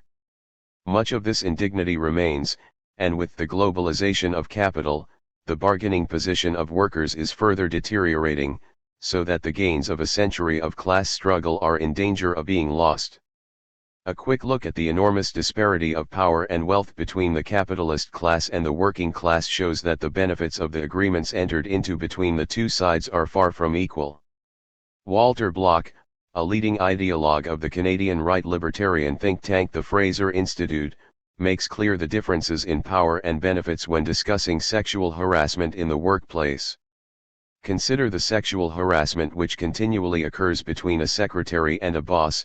While objectionable to many women, it is not a coercive action. It is rather part of a package deal in which the secretary agrees to all aspects of the job when she agrees to accept the job, and especially when she agrees to keep the job. The office is, after all, private property. The secretary does not have to remain if the coercion is objectionable. Quoted by Engler, Op. Cit. p. 101. The primary goal of the Fraser Institute is to convince people that all other rights must be subordinated to the right to enjoy wealth. In this case, Bloch makes clear that under private property, only bosses have freedom to, and most also desire to ensure they have freedom from interference with this right. So, when capitalists gush about the liberty available under capitalism, what they are really thinking of is their state-protected freedom to exploit and oppress workers through the ownership of property, a freedom that allows them to continue amassing huge disparities of wealth, which in turn ensures their continued power and privileges. That the capitalist class in liberal democratic states gives workers the right to change masters, though this is not true under state capitalism, is far from showing that capitalism is based on freedom, for as Peter Kropotkin rightly points out, freedoms are not given, they are taken.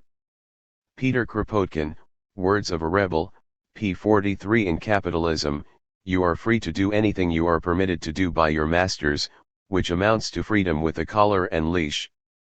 B.4.2 Is capitalism based on self-ownership?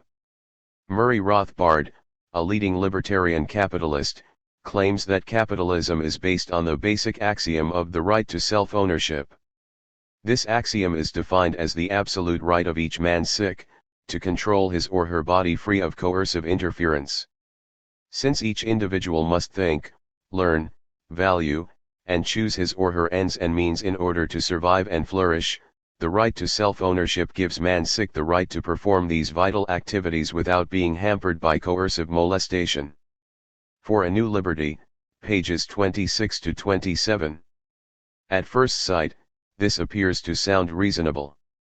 That we own ourselves and, consequently, we decide what we do with ourselves has an intuitive appeal. Surely this is liberty? Thus, in this perspective, liberty is a condition in which a person's ownership rights in his own body and his legitimate material property are not invaded, are not aggressed against. It also lends itself to contrasts with slavery, where one individual owns another and the slave has little or no right to self-ownership. His person and his produce are systematically expropriated by his master by the use of violence. Rothbard, Op. Cit. p. 41. This means that self-ownership can be portrayed as the opposite of slavery. We have the dominion over ourselves that a slaveholder has over their slave. This means that slavery is wrong because the slave owner has stolen the rightful property of the slave, namely their body, and its related abilities. This concept is sometimes expressed as people having a natural or inalienable right to own their own body and the product of their own labor. Anarchists, while understanding the appeal of the idea, are not convinced that self-ownership, like slavery, places issues of freedom and individuality within the context of private property. As such, it shares the most important claim of slavery, namely that people can be objects of the rules of private property. It suggests an alienated perspective and, moreover, a fatal flaw in the dogma. This can be seen from how the axiom is used in practice. Inasmuch as the term self-ownership is used simply as an synonym for individual autonomy, anarchists do not have an issue with it. However, the basic axiom is not used in this way by the theorists of capitalism. Liberty in the sense of individual autonomy is not what self-ownership aims to justify. Rather, it aims to justify the denial of liberty, not its exercise. It aims to portray social relationships, primarily wage labor, in which one person commands another as examples of liberty rather than what they are, examples of domination and oppression. In other words, self-ownership becomes the means by which the autonomy of individuals is limited, if not destroyed, in the name of freedom and liberty. This is exposed in the right libertarian slogan, "Human rights are property rights." Assuming this is true, it means that you can alienate your rights, rent them or sell them like any other kind of property. Moreover, if you have no property, you have no human rights, as you have no place to exercise them. As Ayn Rand, another ideologue for free market capitalism, stated, there can be no such thing as the right to unrestricted freedom of speech, or of action, on someone else's property. Capitalism, the unknown ideal, p. 258. If you are in someone else's property, say at work, you have no basic rights at all, beyond the right not to be harmed, a right bosses habitually violate anyway by ignoring health and safety issues. Self-ownership justifies this. You have rented out the property in your person, labor services, and, consequently, another person can tell you what to do, when to do and how to do it. Thus property comes into conflict with liberty. If you argue that human rights are property rights, you automatically ensure that human rights are continually violated in practice simply because there is a conflict between property and liberty. This is not surprising, as the property rights theory of liberty was created to justify the denial of other people's liberty and the appropriation of their labor. Clearly, then, we reach a problem with self-ownership, or property in the person, once we take into account private property and its distribution. In a nutshell, capitalists don't pay their employees to perform the other vital activities listed by Rothbard: learning, valuing, choosing ends and means, unless, of course, the firm requires that workers undertake such activities in the interests of company profits. Otherwise, workers can rest assured that any efforts to engage in such vital activities on company time will be hampered by coercive molestation. Therefore, wage labor, the basis of capitalism, in practice denies the rights associated with self-ownership, thus alienating the individual from his or her basic rights. Or as Michael Bakunin expressed it, the worker sells his person and his liberty for a given time under capitalism. The Political Philosophy of Bakunin, p. 187. In a society of relative equals, property would not be a source of power as use would coincidence with occupancy, i.e. private property would be replaced by possession. For example, you would still be able to fling a drunk out of your home. But in a system based on wage labor, i.e. capitalism, property is a different thing altogether, becoming a source of institutionalized power and coercive authority through hierarchy.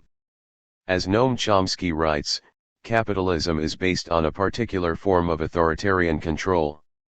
Namely, the kind that comes through private ownership and control, which is an extremely rigid system of domination. When property is purely what you, as an individual, use, i.e. possession, it is not a source of power. In capitalism, however, property rights no longer coincide with use rights, and so they become a denial of freedom and a source of authority and power over the individual. As we've seen in the discussion of hierarchy, sections A.2.8 and B.1, all forms of authoritarian control depend on coercive molestation, i.e. the use or threat of sanctions. This is definitely the case in company hierarchies under capitalism. Bob Black describes the authoritarian nature of capitalism as follows.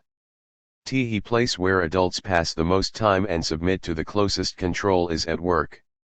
Thus, it's apparent that the source of the greatest direct duress experienced by the ordinary adult is not the state but rather the business that employs him. Your foreman or supervisor gives you more or else orders in a week than the police do in a decade. The Libertarian as Conservative, The Abolition of Work and Other Essays, p. 145. In developing nations, this control can easily be seen to be an utter affront to human dignity and liberty. Their workplace is often surrounded by barbed wire. Behind its locked doors, workers are supervised by guards who beat and humiliate them on the slightest pretext. Each worker repeats the same action, sewing on a belt loop, stitching a sleeve maybe 2,000 times a day. They work under painfully bright lights, for 12 to 14-hour shifts, in overheated factories, with too few bathroom breaks, and restricted access to water, to reduce the need for more bathroom breaks, which is often foul and unfit for human consumption in any event. The purpose is to maximize the amount of profit that could be wrung out of the workers, with the time allocated to each task being calculated in units of 10,000ths of a second.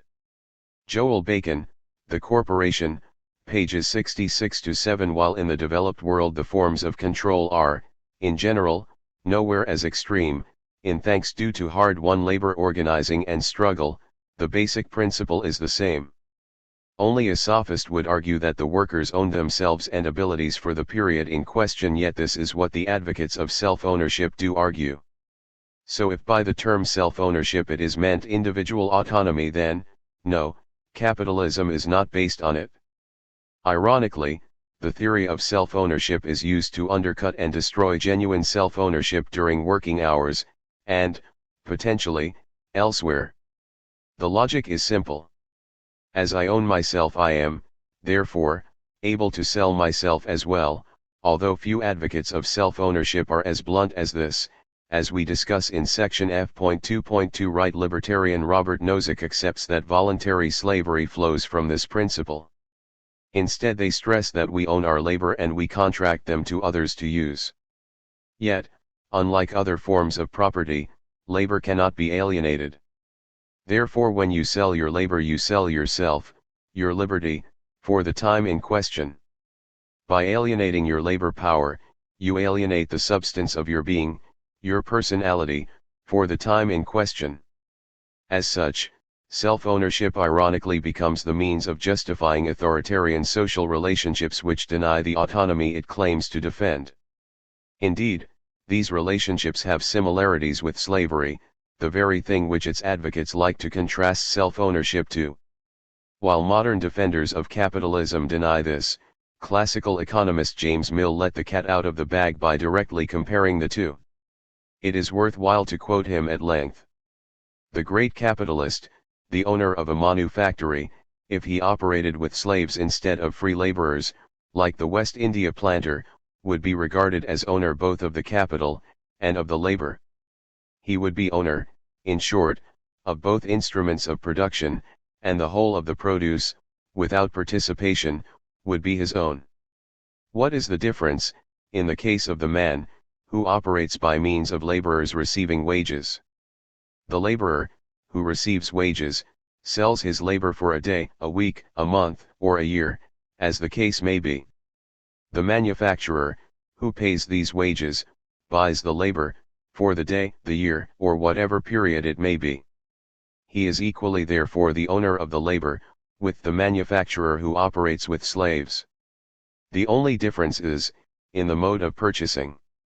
The owner of the slave purchases, at once, the whole of the labor, which the man can ever perform.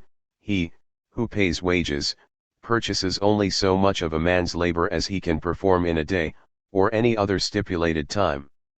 Being equally, however, the owner of the labor, so purchased, as the owner of the slave is of that of the slave, the produce, which is the result of this labor, combined with his capital, is all equally his own. In the state of society, in which we at present exist, it is in these circumstances that almost all production is effected. The capitalist is the owner of both instruments of production, and the whole of the produce is his. Elements of Political Economy quoted by David Ellerman, Property and Contract in Economics, pages 53-4. Thus the only difference between slavery and capitalist labor is the mode of purchasing. The labor itself and its product in both cases is owned by the great capitalist. Clearly this is a case of, to use Rothbard's words, during working hours the worker has little or no right to self-ownership. His person and his produce are systematically expropriated by his master. Little wonder anarchists have tended to call wage labor by the more accurate term wage slavery. For the duration of the working day the boss owns the labor power of the worker. As this cannot be alienated from its owner, this means that the boss effectively owns the worker and keeps the product of their labor for the privilege of so doing. There are key differences, of course. At the time, slavery was not a voluntary decision and the slaves could not change their master, although in some cultures, such as ancient Rome, people over the could sell themselves in slavery while voluntary slavery is sanctioned in the Bible. Ellerman, Op. Cit. p. 115 and p. 114. Yet the fact that under wage slavery people are not forced to take a specific job and can change masters does not change the relations of authority created between the two parties. As we note in the next section, the objection that people can leave their jobs just amounts to saying love it or leave it, and does not address the issue at hand. The vast majority of the population cannot avoid wage labor and remain wage workers for most of their adult lives. It is virtually impossible to distinguish being able to sell your liberty/labor piecemeal over a lifetime from alienating your whole lifetime's labor at one go. Changing who you alienate your labor/liberty to does not change the act and experience of alienation. Thus the paradox of self-ownership. It presupposes autonomy only in order to deny it. In order to enter a contract, the worker exercises autonomy in deciding whether it is advantageous to rent or sell his or her property, their labor power, for use by another, and given that the alternative is, at best, poverty. Unsurprisingly, people do consider it advantageous to consent to the contract. Yet what is rented or sold is not a piece of property but rather a self-governing individual. Once the contract is made and the property rights are transferred, they no longer have autonomy and are treated like any other factor of production or commodity. In the self-ownership thesis, this is acceptable due to its assumption that people and their labor power are property. Yet the worker cannot send along their labor by itself to an employer. By its very nature, the worker has to be present in the workplace if this property is to be put to use by the person who has bought it. The consequence of contracting out your labor, your property in the person, is that your autonomy, liberty, is restricted, if not destroyed, depending on the circumstances of the particular contract signed. This is because employers hire people, not a piece of property.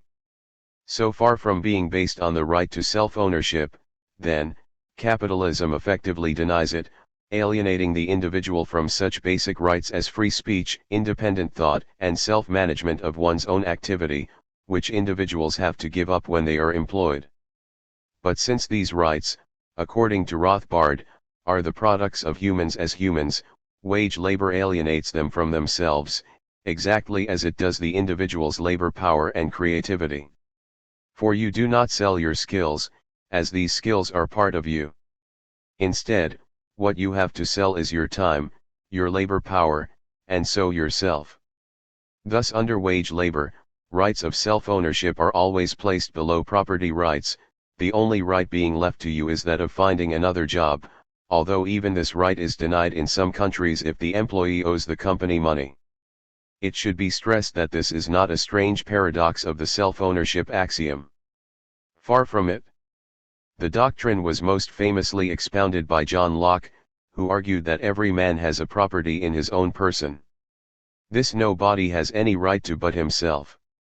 However, a person can sell, for a certain time, the service he undertakes to do, in exchange for wages he is to receive. The buyer of the labor then owns both it and its product.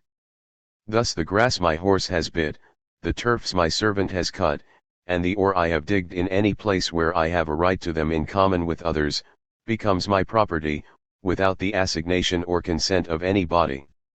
The labor that was mine, hath fixed my property in them. Second Treatise on Government, Section 27, Section 85 and Section 28. Thus a person, the servant, becomes the equivalent of an animal, the horse, once they have sold their labor to the boss. Wage labor denies the basic humanity and autonomy of the worker. Rather than being equals, private property produces relations of domination and alienation.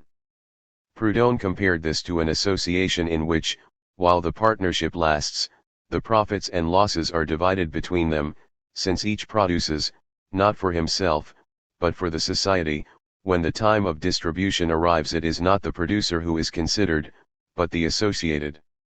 That is why the slave, to whom the planter gives straw and rice, and the civilized labor, to whom the capitalist pays a salary which is always too small, not being associated with their employers, although producing with them, are disregarded when the product is divided. Thus the horse who draws our coaches, produce with us, but are not associated with us, we take their product but do not share it with them. The animals and laborers whom we employ hold the same relation to us. What is property? p. 226. So while the capitalist Locke sees nothing wrong in comparing a person to an animal, The anarchist Proudhon objects to the fundamental injustice of a system which turns a person into a resource for another to use. And we do mean resource, as the self-ownership thesis is also the means by which the poor become little more than spare parts for the wealthy. After all, the poor own their bodies and, consequently, can sell all or part of it to a willing party. This means that someone in dire economic necessity can sell parts of their body to the rich. Ultimately, to tell a poor man that he has property because he has arms and legs, that the hunger from which he suffers, and his power to sleep in the open air are his property, is to play upon words, and to add insult to injury. Proudhon, Op. Cit. p. 80. Obviously the ability to labor is not the property of a person, it is their possession. Use and ownership are fused and cannot be separated out. As such, anarchists argue that the history of capitalism shows that there is a considerable difference whether one said, like the defenders of capitalism, that slavery is wrong because every person has a natural right to the property of their own body, or because every person has a natural right freely to determine their own destiny, like the anarchists. The first kind of right is alienable and in the context of a capitalist regime ensures that the many labor for those who own the means of life. The second kind of right is inalienable as long as a person remained a person and, therefore, liberty or self-determination is not a claim to ownership which might be both acquired and surrendered, but an inextricable aspect of the activity of being human. The anarchist position on the inalienable nature of human liberty also forms the basis for the excluded to demand access to the means necessary to labor. From the distinction between possession and property, argued Proudhon, arise two sorts of rights, the jus in re, the right in a thing, the right by which I may reclaim the property which I have acquired, in whatever hands I find it, and jus ad rem, the right to a thing, which gives me a claim to become a proprietor. In the first, possession and property are united, the second includes only naked property.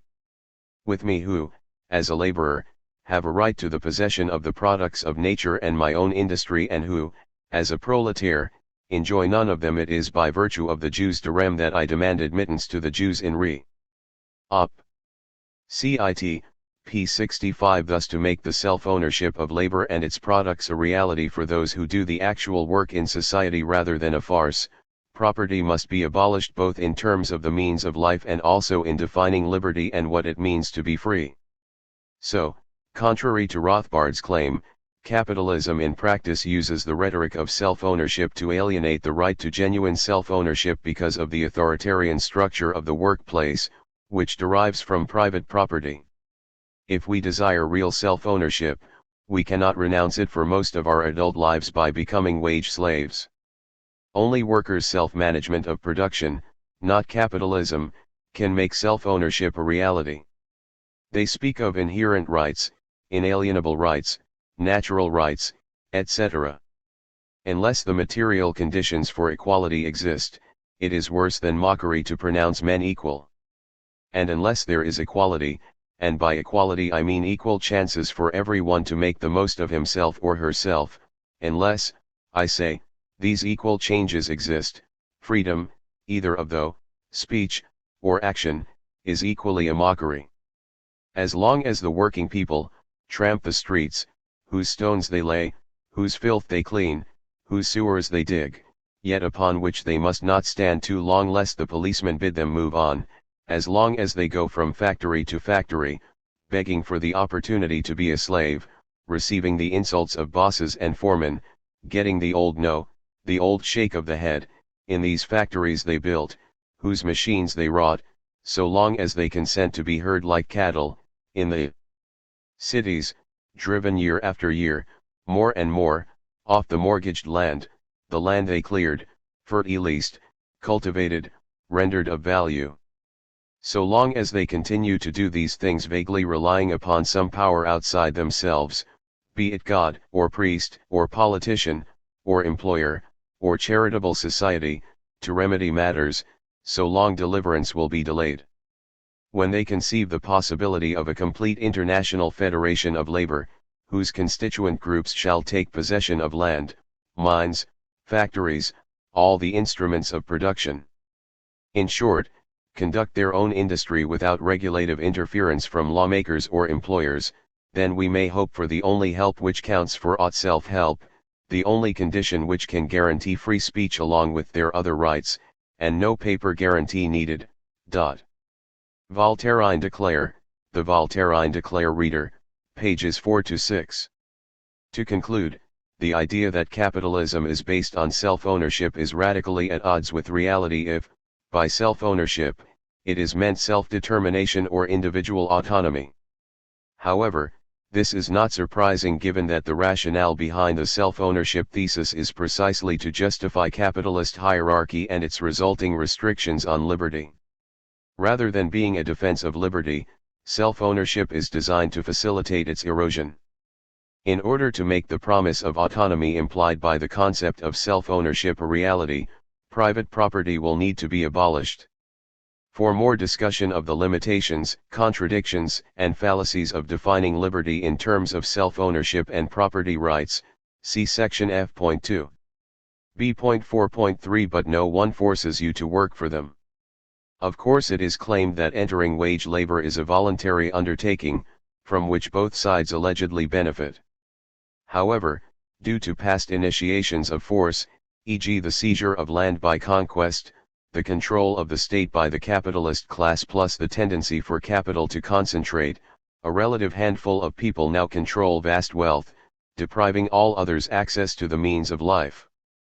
Thus denial of free access to the means of life is based ultimately on the principle of might makes right. And as Murray Bookchin so rightly points out, the means of life must be taken for what they literally are, the means without which life is impossible. To deny them to people is more than theft, it is outright homicide. Remaking Society, p. 187. David Ellerman has also noted that the past use of force has resulted in the majority being limited to those options allowed to them by the powers that be.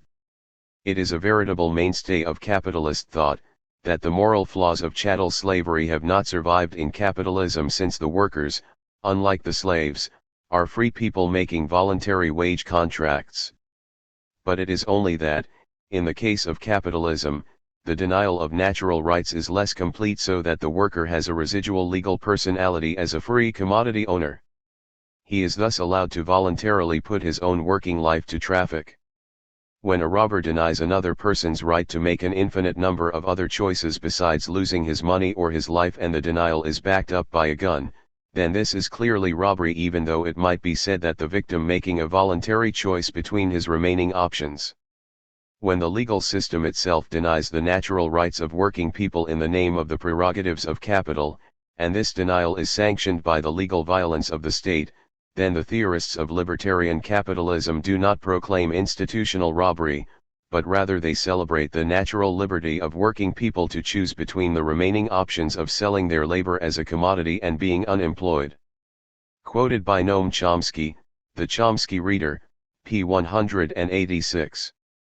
Therefore the existence of the labor market depends on the worker being separated from the means of production. The natural basis of capitalism is wage labor, wherein the majority have little option but to sell their skills, labor, and time to those who do own the means of production. In advanced capitalist countries, less than 10% of the working population are self-employed. In 1990, 7.6% in the UK, 8% in the USA and Canada. However, this figure includes employers as well, meaning that the number of self-employed workers is even smaller. Hence for the vast majority, the labor market is their only option. Michael Bakunin notes that these facts put the worker in the position of a serf with regard to the capitalist, even though the worker is formally free and equal under the law. Juridically they are both equal, but economically the worker is the serf of the capitalist, thereby the worker sells his person and his liberty for a given time.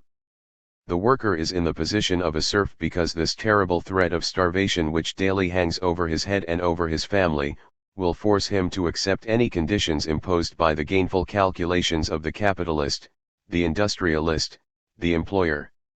The worker always has the right to leave his employer, but has he the means to do so? No, he does it in order to sell himself to another employer. he is driven to it by the same hunger which forces him to sell himself to the first employer. Thus the worker's liberty is only a theoretical freedom, lacking any means for its possible realization, and consequently it is only a fictitious liberty, an utter falsehood. The truth is that the whole life of the worker is simply a continuous and dismaying succession of terms of serfdom, voluntary from the juridical point of view but compulsory from an economic sense, broken up by momentarily brief interludes of freedom accompanied by starvation. In other words, it is real slavery. The Political Philosophy of Bakunin, pages 187-8. Obviously, a company cannot force you to work for them, but, in general, you have to work for someone. How this situation developed is, of course, usually ignored. If not glossed over as irrelevant, some fairy tale is spun in which a few bright people saved and worked hard to accumulate capital and the lazy majority flocked to be employed by these, almost superhuman, geniuses. In the words of one right-wing economist, talking specifically of the Industrial Revolution but whose argument is utilized today, the factory owners did not have the power to compel anybody to take a factory job. They could only hire people who were ready to work for the wages offered to them. Low as these wage rates were, they were nonetheless much more than these paupers could earn in any other field open to them. Ludwig von Mises, Human Action, pages 619-20. Notice the assumptions. The workers just happen have such a terrible set of options, the employing classes have absolutely nothing to do with it. And these owners just happen to have all these means of production on their hands, while the working class just happen to be without property and, as a consequence, forced to sell their labor on the owner's terms. That the state enforces capitalist property rights and acts to defend the power of the owning class is just another coincidence among many. The possibility that the employing classes might be directly implicated in state policies that reduce the available options of workers is too ludicrous even to mention. Yet in the real world, the power of coincidence to explain all is less compelling. Here things are more grim, as the owning class clearly benefited from numerous acts of state violence and a general legal framework which restricted the options available for the workers. Apparently we are meant to believe that it is purely by strange coincidence the state was run by the wealthy and owning classes, not the working class, and that a whole host of anti-labor laws and practices were implemented by random chance. It should be stressed that this nonsense, with its underlying assumptions and inventions, is still being peddled today. It is being repeated to combat the protests that multinational corporations exploit people in poor countries. Yes, it will be readily admitted, multinationals do pay lower wages in developing countries than in rich ones, that is why they go there. However, it is argued, this represents economic advancement compares to what the other options available are. As the corporations do not force them to work for them and they would have stayed with what they were doing previously, the charge of exploitation is wrong. Would you, it is stressed, leave your job for one with less pay and worse conditions? In fact, the bosses are doing them a favor in paying such low wages for the products the companies charge such high prices in the developed world for. And so, by the same strange coincidence that marked the Industrial Revolution, capitalists today, in the form of multinational corporations, gravitate toward states with terrible human rights records. States where, at worst, death squads torture and disappear union and peasant cooperative organizers, or where, at best, attempts to organize a union can get you arrested or fired and blacklisted. States where peasants are being forced of their land as a result of government policies which favor the big landlords.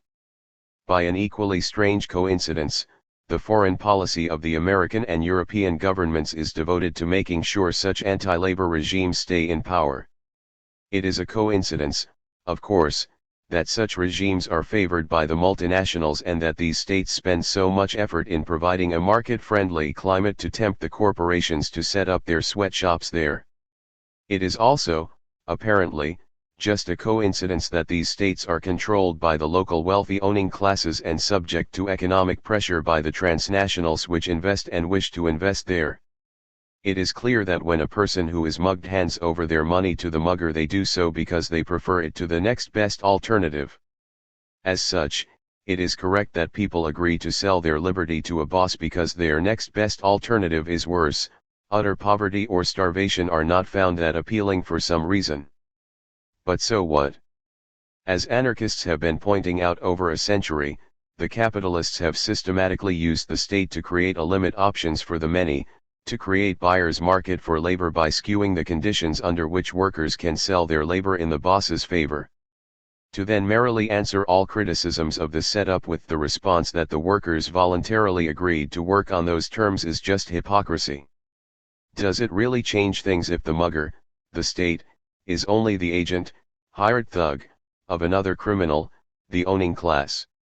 As such, hymns to the free market seem somewhat false when the reality of the situation is such that workers do not need to be forced at gunpoint to enter a specific workplace because of past, and more often than not, current, initiation of force by the capitalist class and the state, which have created the objective conditions within which we make our employment decisions.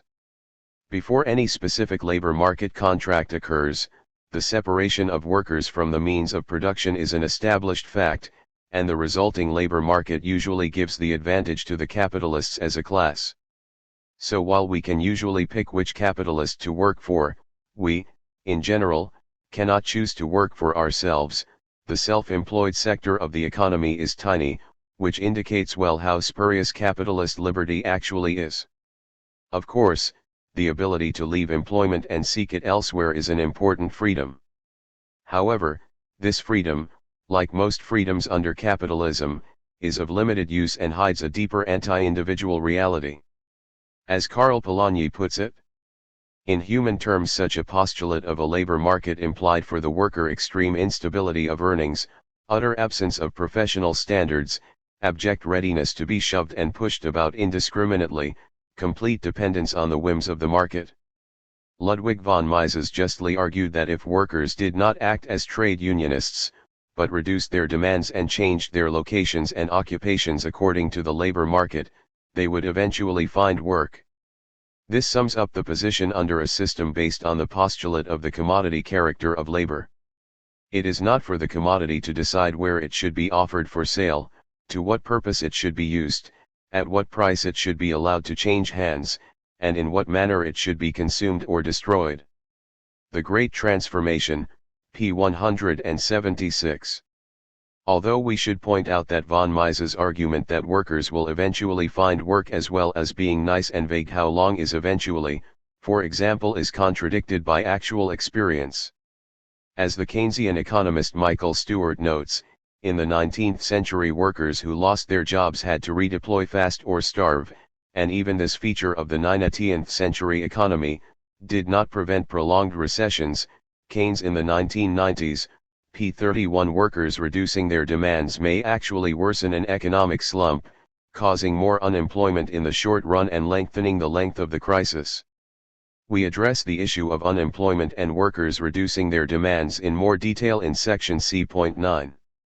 It is sometimes argued that capital needs labor, so both have an equal say in the terms offered, and hence the labor market is based on liberty.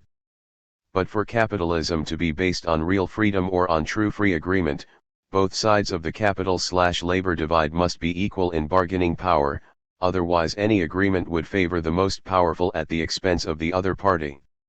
However, due to the existence of private property and the states needed to protect it, this equality is de facto impossible, regardless of the theory. This is because, in general, capitalists have three advantages on the free labor market: the law and state placing the rights of property above those of labor, the existence of unemployment over most of the business cycle, and capitalists having more resources to fall back on. We will discuss each in turn.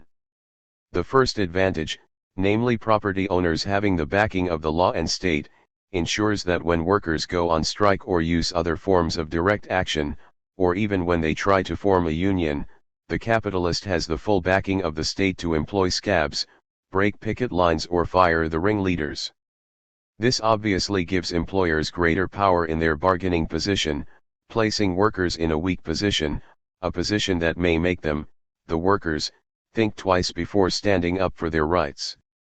The existence of unemployment over most of the business cycle ensures that employers have a structural advantage in the labor market, because there are typically more candidates than jobs for them to fill. This means that competition in labor markets is typically skewed in favor of employers. It is a buyer's market. And in a buyer's market, it is the sellers who compromise. Competition for labor is not strong enough to ensure that workers' desires are always satisfied. Juliet B. Shore, The Overworked American, p. 71, p. 129. If the labor market generally favors the employer, then this obviously places working people at a disadvantage, as the threat of unemployment and the hardships associated with it encourages workers to take any job and submit to their boss's demands and power while employed. Unemployment, in other words, serves to discipline labor. The higher the prevailing unemployment rate, the harder it is to find a new job, which raises the cost of job loss and makes it less likely for workers to strike, join unions, or to resist employer demands, and so on. As Bakunin argued, the property owners are likewise forced to seek out and purchase labor, but not in the same measure. There is no equality between those who offer their labor and those who purchase it. Op. Cit. p. 183. This ensures that any free agreements made benefit the capitalists more than the workers. See the next section on periods of full employment, when conditions tilt in favor of working people. Lastly, there is the issue of inequalities in wealth and so resources. The capitalist generally has more resources to fall back on during strikes and while waiting to find employees. For example, large companies with many factories can swap production to their other factories if one goes on strike. And by having more resources to fall back on, the capitalist can hold out longer than the worker, so placing the employer in a stronger bargaining position and so ensuring labor contracts favor them.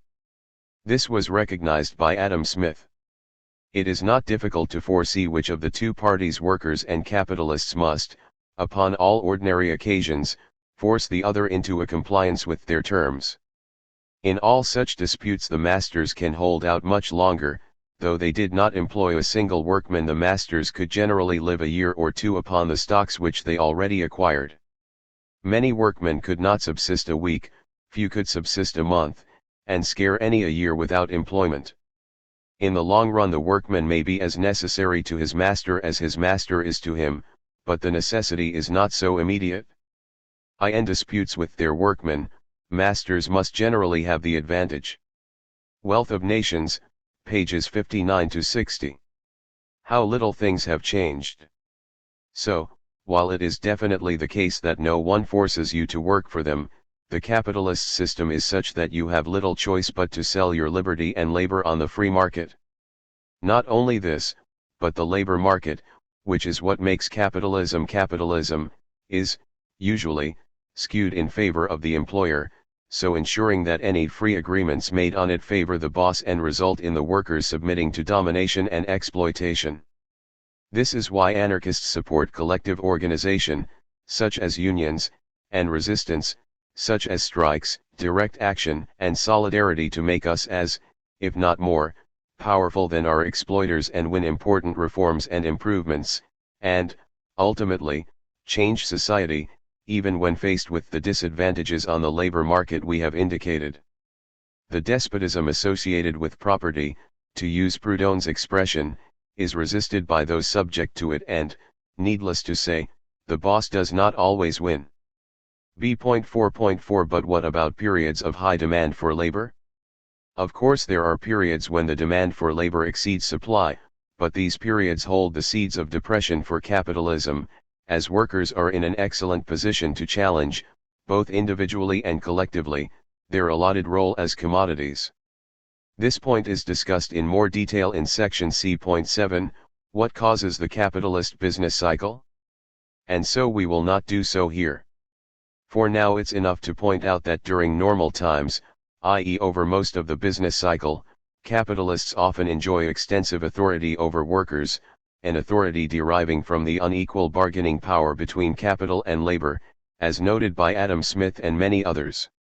However, this changes during times of high demand for labor. To illustrate, Let us assume that supply and demand approximate each other. It is clear that such a situation is only good for the worker. Bosses cannot easily fire a worker as there is no one to replace them, and the workers, either collectively by solidarity or individually by exit, i.e. quitting and moving to a new job, can ensure a boss respects their interests and, indeed, can push these interests to the full. The boss finds it hard to keep their authority intact or from stopping wages rising and causing a profits squeeze. In other words, as unemployment drops, workers' power increases.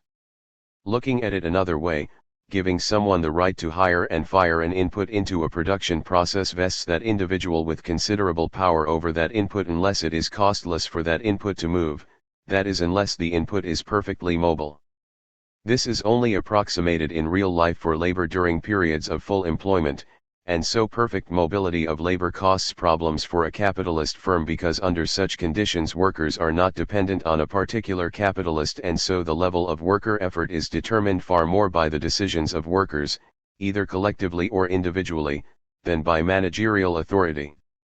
The threat of firing cannot be used as a threat to increase effort, and hence production, and so full employment increases workers' power.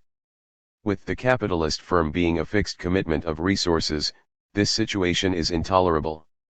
Such times are bad for business and so occur rarely with free market capitalism. We must point out that in neoclassical economics, it is assumed that all inputs including capital are perfectly mobile, and so the theory ignores reality and assumes away capitalist production itself. During the last period of capitalist boom, the post-war period, we can see the breakdown of capitalist authority and the fear this held for the ruling elite. The Trilateral Commission's 1975 report, which attempted to understand the growing discontent among the general population, makes our point well. In periods of full employment, according to the report, there is an excess of democracy. In other words, due to the increased bargaining power workers gained during a period of high demand for labor, people started thinking about and acting upon their needs as humans, not as commodities embodying labor power. This naturally had devastating effects on capitalist and statist authority. People no longer felt the same compulsion to obey those whom they had previously considered superior to themselves in age, rank, status, expertise, character, or talent. This loosening of the bonds of compulsion and obedience led to previously passive or unorganized groups in the population, blacks, Indians, Chicanos, white ethnic groups, students, and women, embarking on concerted efforts to establish their claims to opportunities, rewards, and privileges, which they had not considered themselves entitled to before. Such an excess of participation in politics of course posed a serious threat to the status quo, since for the elites who authored the report, it was considered axiomatic that the effective operation of a democratic political system usually requires some measure of apathy and non-involvement on the part of some individuals and groups. In itself, this marginality on the part of some groups is inherently undemocratic, but it is also one of the factors which has enabled democracy to function effectively. Such a statement reveals the hollowness of the establishment's concept of democracy, which in order to function effectively, i.e. to serve elite interests, must be inherently undemocratic. Any period where people feel empowered allows them to communicate with their fellows, identify their needs and desires, and resist those forces that deny their freedom to manage their own lives. Such resistance strikes a deadly blow at the capitalist need to treat people as commodities, since, to requote Polanyi, people no longer feel that it is not for the commodity to decide where it should be offered for sale, to what purpose it should be used, at what price it should be allowed to change hands, and in what manner it should be consumed or destroyed. Instead, as thinking and feeling people, they act to reclaim their freedom and humanity. As noted at the beginning of this section, the economic effects of such periods of empowerment and revolt are discussed in section C.7. We will end by quoting the Polish economist Michael Kalecki, who noted that a continuous capitalist boom would not be in the interests of the ruling class. In 1943, in response to the more optimistic Keynesians, he noted that to maintain the high level of employment, in the subsequent boom, a strong opposition of business leaders is likely to be encountered. Lasting full employment is not at all to their liking. The workers would get out of hand and the captains of industry would be anxious to teach them a lesson, because under a regime of permanent full employment, the sack would cease to play its role as a disciplinary measure. The social position of the boss would be undermined and the self-assurance and class consciousness of the working class would grow. Strikes for wage increases and improvements in conditions of work would create political tension. Discipline in the factories and political stability are more appreciated by business leaders than profits. Their class interest tells them that lasting full employment is unsound from their point of view and that unemployment is an integral part of the normal capitalist system. Quoted by Malcolm C. Sawyer, The Economics of Michael Kalecki, p. 139 and p. 138. Therefore, periods when the demand for labor outstrips supply are not healthy for capitalism, as they allow people to assert their freedom and humanity, both fatal to the system. This is why news of large numbers of new jobs sends the stock market plunging, and why capitalists are so keen these days to maintain a natural rate of unemployment. That it has to be maintained indicates that it is not natural. Kalecki, we must point out, also correctly predicted the rise of a powerful bloc between big business and the rentier interests against full employment, and that they would probably find more than one economist to declare that the situation was manifestly unsound. The resulting pressure of all these forces, and in particular big business, would induce the government to return to orthodox policy. Kalecki, quoted by Sawyer, Op. Cit. p. 140. This is exactly what happened in the 1970s, with the monetarists and other sections of the free market right providing the ideological support for the business-led class war, and whose theories, when applied, promptly generated massive unemployment, thus teaching the working class the required lesson. So, although detrimental to profit-making, periods of recession and high unemployment are not only unavoidable but are necessary to capitalism in order to discipline workers and teach them a lesson. And in all, it is little wonder that capitalism rarely produces periods approximating full employment. They are not in its interests. See also section C.9. The dynamics of capitalism makes recession and unemployment inevitable, just as it makes class struggle, which creates these dynamics, inevitable. B.4.5 But I want to be left alone. It is ironic that supporters of laissez-faire capitalism, such as libertarians and anarcho-capitalists, should claim that they want to be left alone, since capitalism never allows this.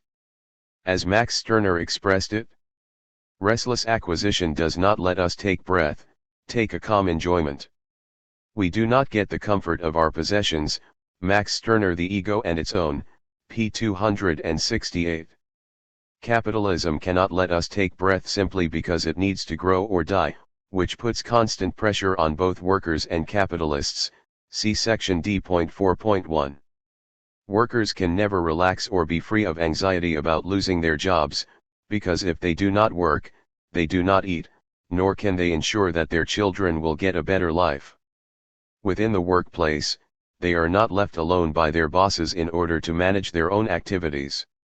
Instead, they are told what to do, when to do it and how to do it. Indeed, the history of experiments in workers' control and self-management within capitalist companies confirms our claims that, for the worker, capitalism is incompatible with the desire to be left alone.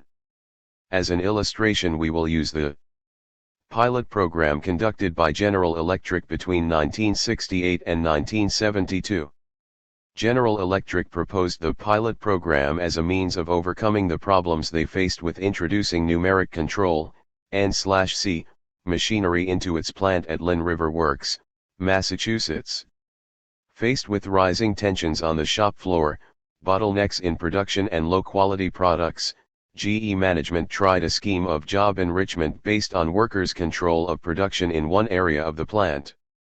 By June 1970 the workers involved were on their own, as one manager put it, and in terms of group job enlargement this was when the pilot project really began, with immediate results in increased output and machine utilization, and a reduction on manufacturing losses.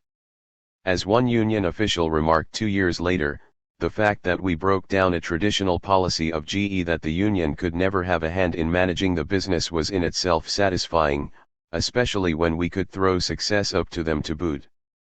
David Noble, Forces of Production, p. 295. The project, after some initial skepticism, proved to be a great success with the workers involved. Indeed, other workers in the factory desired to be included, and the union soon tried to get it spread throughout the plant and into other GE locations. The success of the scheme was that it was based on workers managing their own affairs rather than being told what to do by their bosses. "We are human beings," said one worker, "and want to be treated as such." Quoted by Noble, Op. Cit. p. 292. To be fully human means to be free to govern oneself in all aspects of life, including production. However, just after a year of the workers being given control over their working lives, management stopped the project. Why? In the eyes of some management supporters of the experiment, the pilot program was terminated because management as a whole refused to give up any of its traditional authority. The pilot program founded on the basic contradiction of capitalist production, who's running the shop. Noble, Op. Cit. p. 318. Noble goes on to argue that to GE's top management, the union's desire to extend the program appeared as a step toward greater workers' control over production and, as such, a threat to the traditional authority rooted in private ownership of the means of production. Thus the decision to terminate represented a defense not only of the prerogatives of production supervisors and plant managers but also of the power vested in property ownership. He notes that this result was not an isolated case and that the demise of the GE pilot program followed the typical pattern for such job enrichment experiments. Op. Cit.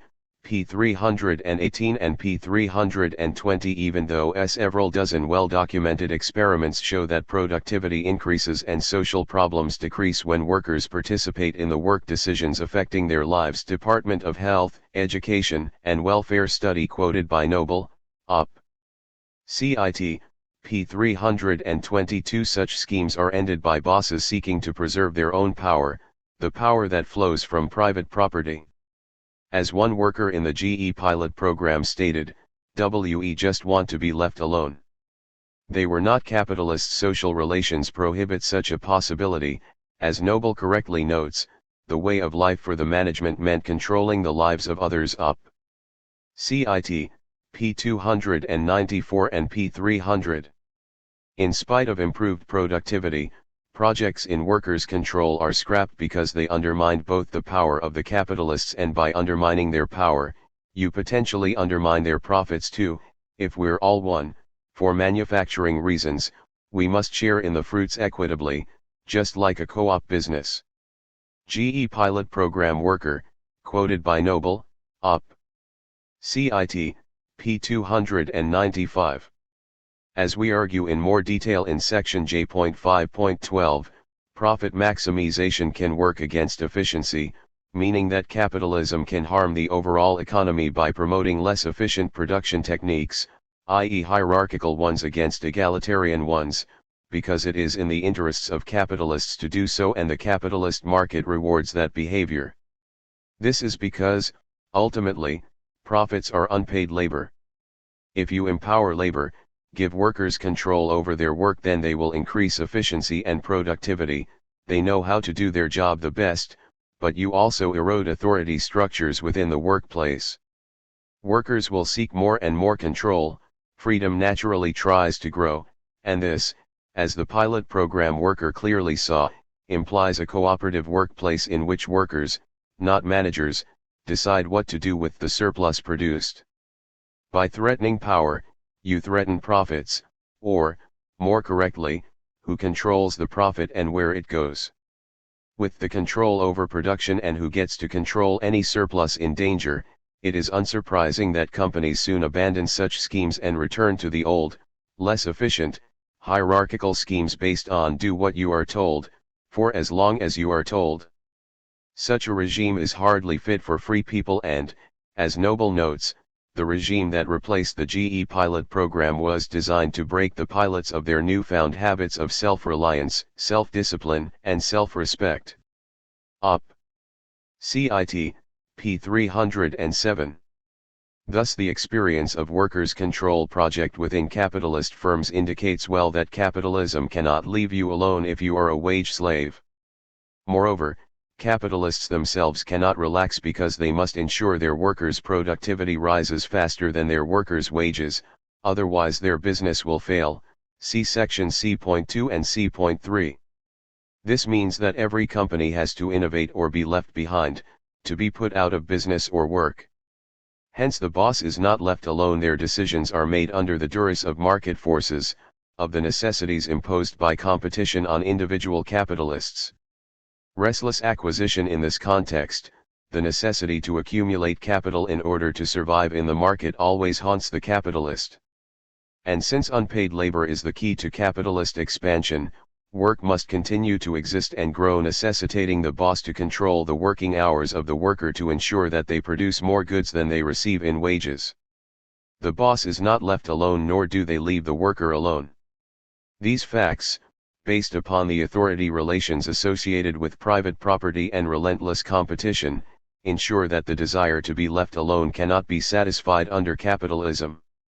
As Murray Bookchin observes, despite their assertions of autonomy and distrust of state authority, classical liberal thinkers did not in the last instance hold to the notion that the individual is completely free from lawful guidance. Indeed, their interpretation of autonomy actually presupposed quite definite arrangements beyond the individual, notably, the laws of the marketplace. Individual autonomy, to the contrary, these laws constitute a social organizing system in which all collections of individuals are held under the sway of the famous invisible hand of competition. Paradoxically, the laws of the marketplace override the exercise of free will by the same sovereign individuals who otherwise constitute the collection of individuals. Communalism, the democratic dimension of anarchism, pages 1 to 17, Democracy and Nature No. 8, p. 4. Human interaction is an essential part of life. Anarchism proposes to eliminate only undesired social interactions and authoritarian impositions, which are inherent in capitalism and indeed in any hierarchical form of socio-economic organization, e.g. state socialism. Hermits soon become less than human, as social interaction enriches and develops individuality. Capitalism may attempt to reduce us to hermits, only connected by the market, but such a denial of our humanity and individuality inevitably feeds the spirit of revolt. In practice, the laws of the market and the hierarchy of capital will never leave one alone, but instead, crush one's individuality and freedom. Yet this aspect of capitalism conflicts with the human instinct for freedom, as Noam Chomsky describes it, and hence there arises a counter-tendency toward radicalization and rebellion among any oppressed people, see section J. One last point. The desire to be left alone often expresses two drastically different ideas: the wish to be your own master and manage your own affairs, and the desire by bosses and landlords to have more power over their property. However, the authority exercised by such owners over their property is also exercised over those who use that property. Therefore, the notion of being left alone contains two contradictory aspects within a class-ridden and hierarchical society. Obviously, anarchists are sympathetic to the first, inherently libertarian, aspect, the desire to manage your own life, in your own way, but we reject the second aspect and any implication that it is in the interests of the governed to leave those in power alone. Rather, it is in the interest of the governed to subject those with authority over them to as much control as possible for obvious reasons. Therefore, working people are more or less free to the extent that they restrict the ability of their bosses to be left alone. One of the aims of anarchists within a capitalist society is ensure that those in power are not left alone to exercise their authority over those subject to it. We see solidarity, direct action, and workplace and community organization as a means of interfering with the authority of the state, capitalists and property owners until such time as we can destroy such authoritarian social relationships once and for all. Hence anarchist dislike of the term laissez-faire within a class society. It can only mean protecting the powerful against the working class, under the banner of neutrally enforcing property rights and so the power derived from them. However, we are well aware of the other, libertarian, vision expressed in the desire to be left alone. That is the reason we have discussed why capitalist society can never actually achieve that desire. It is handicapped by its hierarchical and competitive nature, and how such a desire can be twisted into a means of enhancing the power of the few over the many. B.5 Is capitalism empowering and based on human action? A key element of the social vision propounded by capitalism, particularly libertarian capitalism, is that of voting by the customer, which is compared to political voting by the citizen.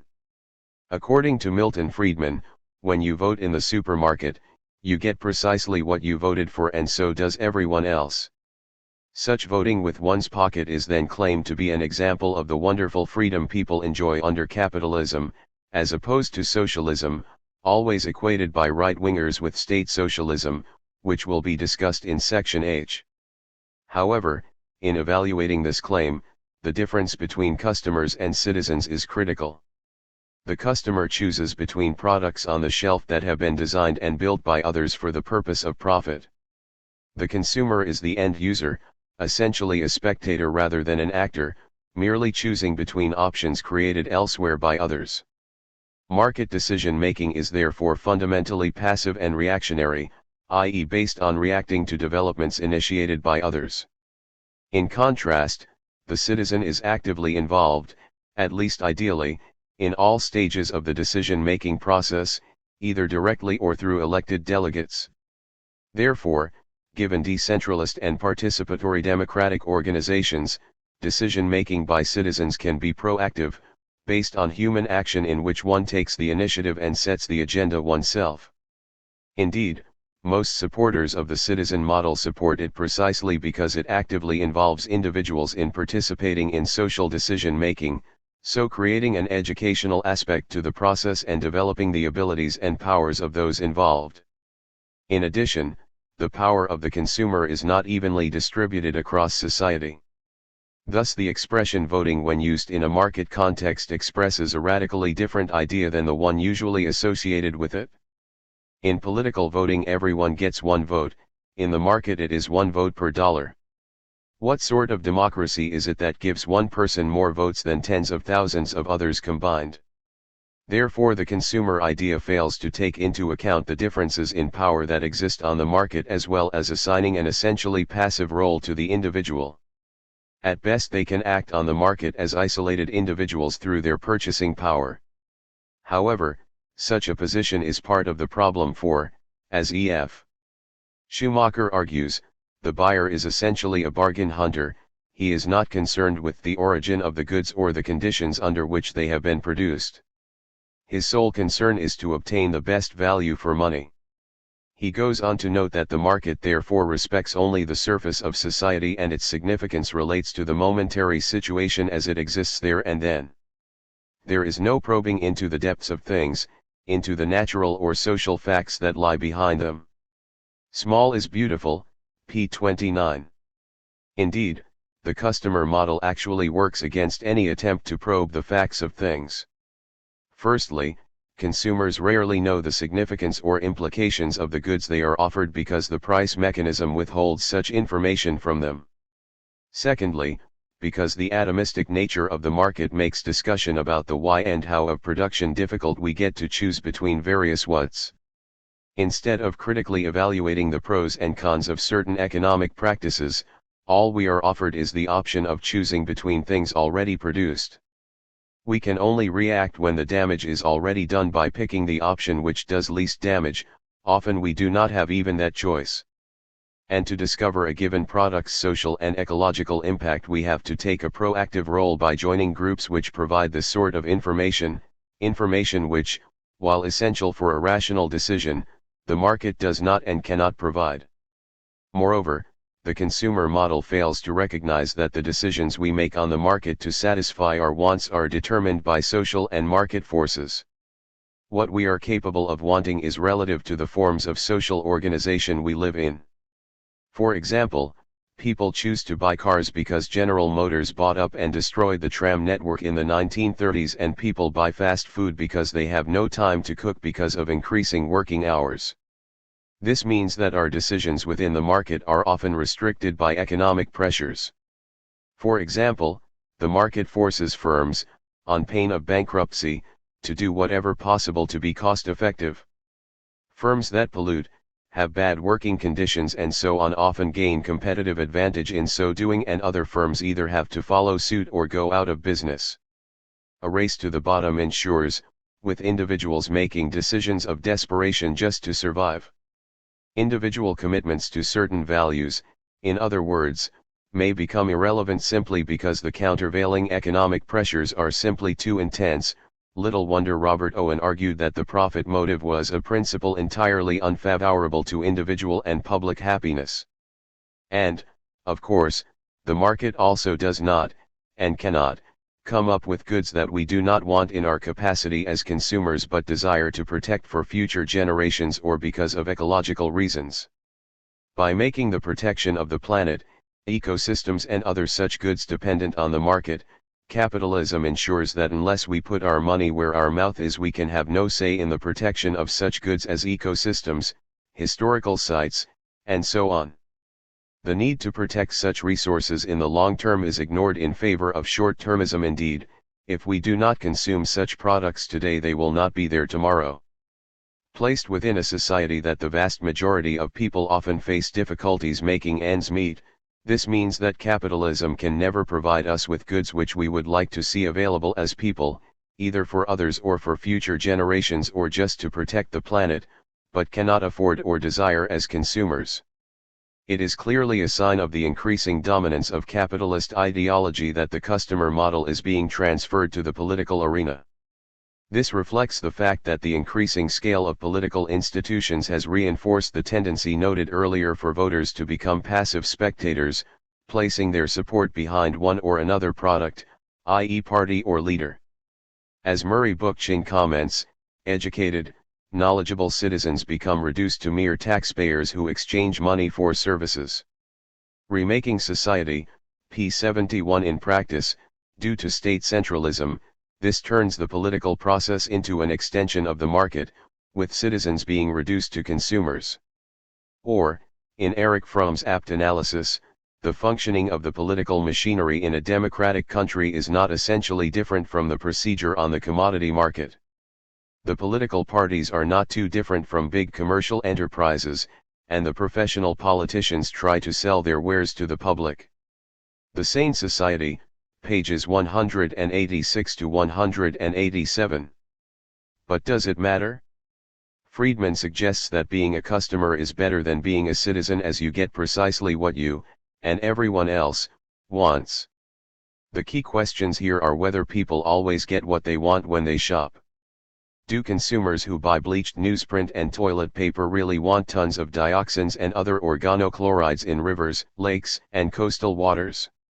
Do customers who buy cars really want traffic jams, air pollution, motorways carving up the landscape, and the greenhouse effect? And what of those who do not buy these things? They are also affected by the decisions of others. The notion that only the consumer is affected by his or her decision is nonsense, as is the childish desire to get precisely what you want, regardless of the social impact. Perhaps Friedman could claim that when we consume we also approve of its impact. But when we vote on the market, we cannot say that we approved of the resulting pollution, or distribution of income or power, because that was not a choice on offer. Such changes are predefined or an aggregate outcome and can only be chosen by a collective decision. In this way we can modify outcomes we could bring about individually but which harm us collectively. And unlike the market, in politics we can change our minds and revert back to a former state, undoing the mistakes made. No such option is available on the market. So Friedman's claims that in elections you end up with something different from what you voted for is equally applicable to the marketplace. These considerations indicate that the consumer model of human action is somewhat limited, to say the least. Instead, we need to recognize the importance of the citizen model, which we should point out includes the consumer model within it. Taking part as an active member of the community does not imply that we stop making individual consumption choices between those available. All it does is potentially enrich our available options by removing lousy choices, such as ecology or profit, cheap goods or labor rights, family or career. In addition, we must stress its role in developing those who practice the citizen model and how it can enrich our social and personal life. Being active within participatory institutions fosters and develops an active, public-spirited type of character. Citizens, because they are making collective decisions, have to weigh other interests as well as their own and so consider the impact on themselves, others, society and the environment of possible decisions. It is, by its very nature, an educative process by which all benefit by developing their critical abilities and expanding their definition of self-interest to take into account themselves as part of a society and ecosystem as well as an individual. The consumer model, with its passive and exclusively private/money orientation, develops few of people's faculties and narrows their self-interest to such a degree that their rational actions can actually, indirectly, harm them. As Noam Chomsky argues, it is now widely realized that the economist's externalities can no longer be consigned to footnotes. No one who gives a moment's thought to the problems of contemporary society can fail to be aware of the social costs of consumption and production, the progressive destruction of the environment, the utter irrationality of the utilization of contemporary technology, the inability of a system based on profit or growth maximization to deal with needs that can only be expressed collectively, and the enormous bias the system imposes towards maximization of commodities for personal use in place of the general improvement of the quality of life. Radical Priorities, pages 190-1. The citizen model takes on board the fact that the sum of rational individual decisions may not yield a rational collective outcome, which, we must add, harms the individuals involved and so works against their self-interest. Social standards, created and enriched by a process of discussion and dialogue, can be effective in realms where the atomist consumer model is essentially powerless to achieve constructive social change, never mind protect the individual from agreeing to decisions of desperation that leave them and society as a whole worse off. See also sections E.3 and E.5. This is not to suggest that anarchists desire to eliminate individual decision-making, far from it. An anarchist society will be based upon individuals making decisions on what they want to consume, where they want to work, what kind of work they want to do and so on. So the aim of the citizen model is not to replace the consumer model, but only to improve the social environment within which we make our individual consumption decisions. What the citizen model of human action desires is to place such decisions within a social framework, one that allows each individual to take an active part in improving the quality of life for us all by removing Hobson choices as far as possible. B.6 But won't decisions made by individuals with their own money be the best? This question refers to an argument commonly used by capitalists to justify the fact that investment decisions are removed from public control under capitalism, with private investors making all the decisions. Clearly, the assumption behind this argument is that individuals suddenly lose their intelligence when they get together and discuss their common interests. But surely, through debate, we can enrich our ideas by social interaction. In the marketplace we do not discuss but instead act as atomist individuals. This issue involves the isolation paradox, according to which the very logic of individual decision-making is different from that of collective decision-making. An example is the tyranny of small decisions. Let us assume that in the soft drink industry some companies start to produce cheaper, non-returnable bottles. The end result of this is that most, if not all, the companies making returnable bottles lose business and switch to non-returnables. Result: increased waste and environmental destruction. This is because market price fails to take into account social costs and benefits, indeed it misestimates them for both buyer/seller and to others not involved in the transaction. This is because, as Schumacher points out, the strength of the idea of private enterprise lies in its terrifying simplicity.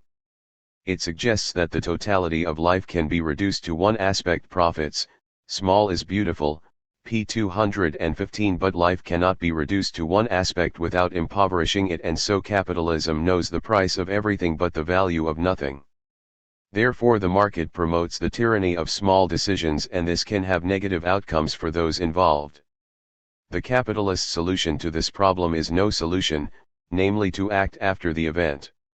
Only after the decisions have been made and their effects felt can action be taken.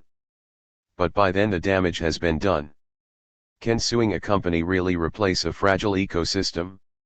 In addition, the economic context has been significantly altered, because investment decisions are often difficult to unmake.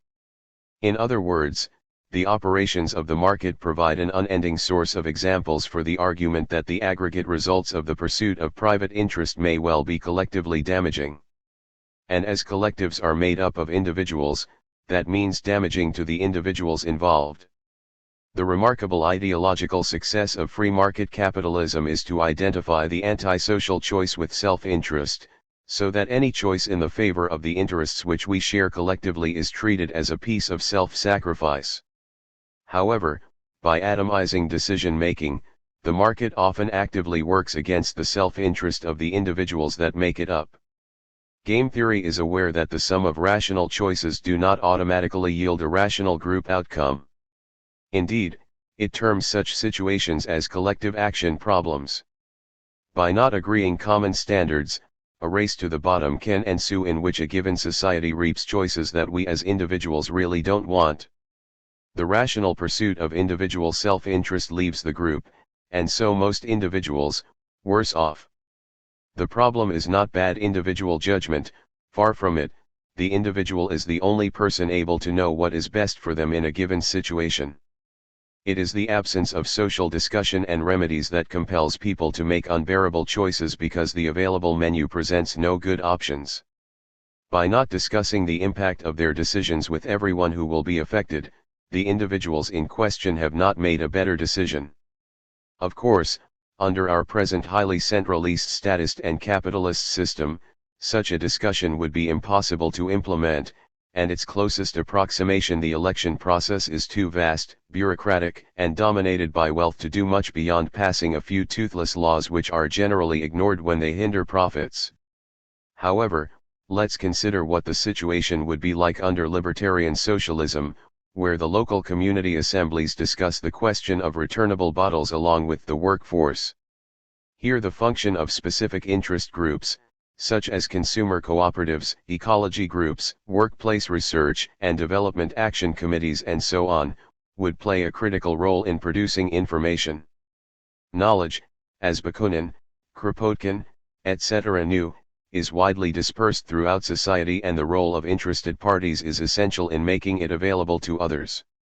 Based upon this information and the debate it provokes, the collective decision reached would most probably favor returnables over waste. This would be a better decision from a social and ecological point of view, and one that would benefit the individuals who discussed and agreed upon its effects on themselves and their society.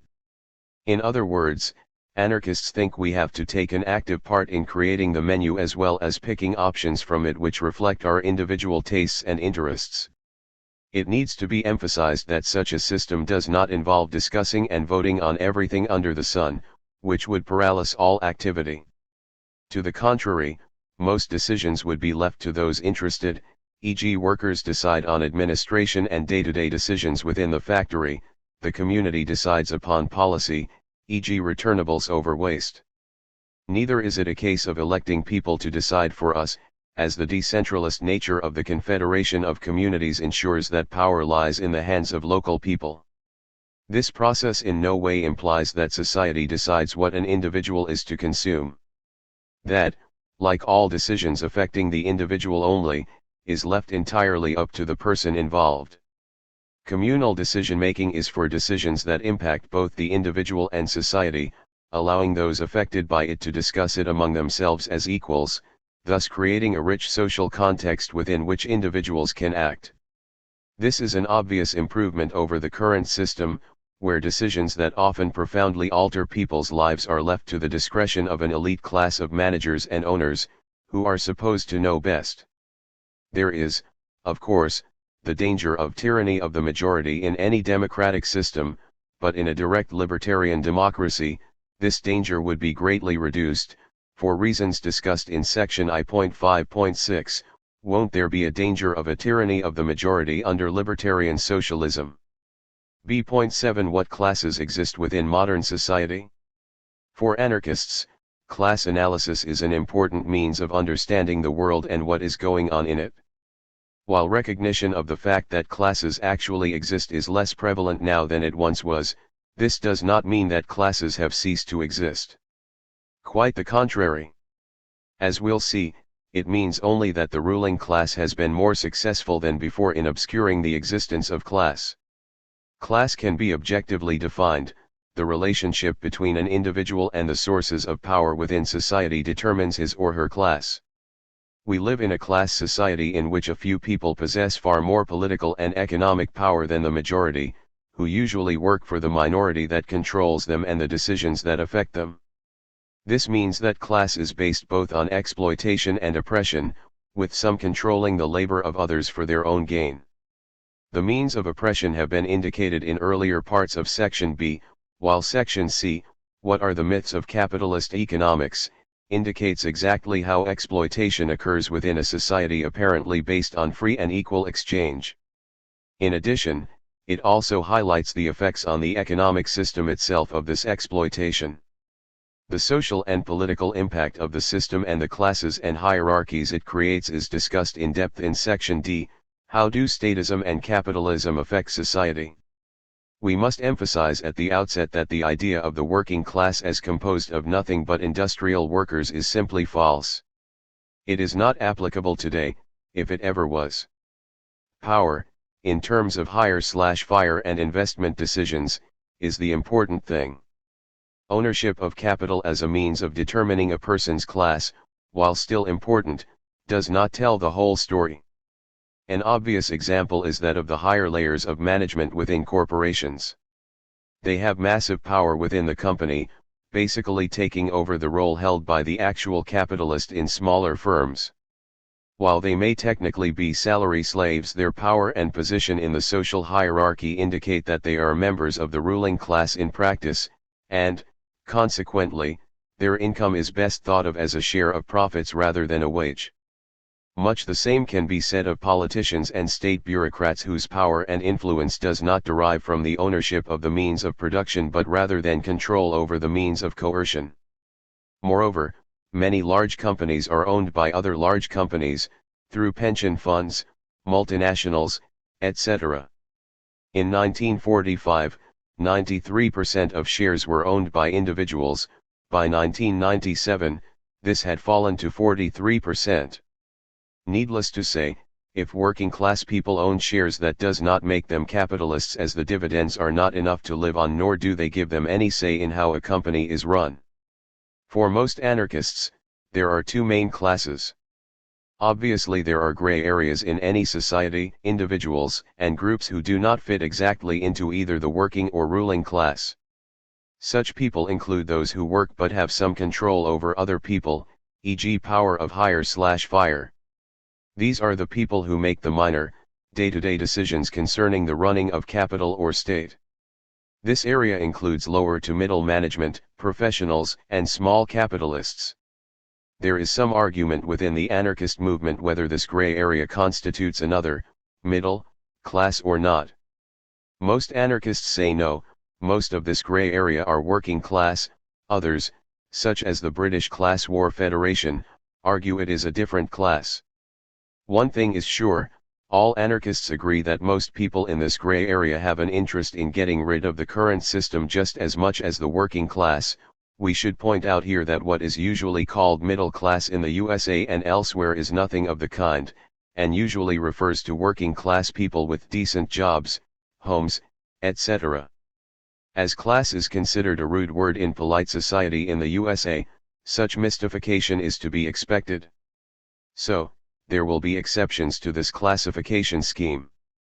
However, most of society share common interests, as they face the economic uncertainties and hierarchical nature of capitalism. We do not aim to fit all of reality into this class scheme, but only to develop it as reality indicates, based on our own experiences of the changing patterns of modern society. Nor is this scheme intended to suggest that all members of a class have identical interests or that competition does not exist between members of the same class, as it does between the classes. Capitalism, by its very nature, is a competitive system. As Malatesta pointed out, one must bear in mind that on the one hand the bourgeoisie, the property owners, are always at war amongst themselves, and that on the other hand the government, though springing from the bourgeoisie and its servant and protector, tends, as every servant and every protector, to achieve its own emancipation and to dominate whoever it protects. Thus the game of the swings, the maneuvers, the concessions and the withdrawals, the attempts to find allies among the people and against the conservatives, and among conservatives against the people, which is the science of the governors, and which blinds the ingenuous and phlegmatic who always wait for salvation to come down to them from above. Anarchy, p. 25. However, no matter how much inter-elite rivalry goes on, at the slightest threat to the system from which they benefit, the ruling class will unite to defend their common interests. Once the threat passes, they will return to competing among themselves for power, market share, and wealth. Unfortunately, the working class rarely unites as a class, mainly due to its chronic economic and social position. At best, certain sections unite and experience the benefits and pleasure of cooperation. Anarchists, by their ideas and action, try to change the situation and encourage solidarity within the working class in order to resist, and ultimately get rid of, capitalism. However, their activity is helped by the fact that those in struggle often realize that solidarity is strength and so start to work together and unite their struggles against their common enemy. Indeed, history is full of such developments. B.7.1 But do classes actually exist? So do classes actually exist, or are anarchists making them up? The fact that we even need to consider this question points to the pervasive propaganda efforts by the ruling class to suppress class consciousness, which will be discussed further on. First, however, let's examine some statistics, taking the USA as an example. We have done so because the state has the reputation of being a land of opportunity and capitalism. Moreover, class is seldom talked about there, although its business class is very class conscious. Moreover, when countries have followed the US model of freer capitalism, for example, the UK, a similar explosion of inequality develops alongside increased poverty rates and concentration of wealth into fewer and fewer hands. There are two ways of looking into class, by income and by wealth.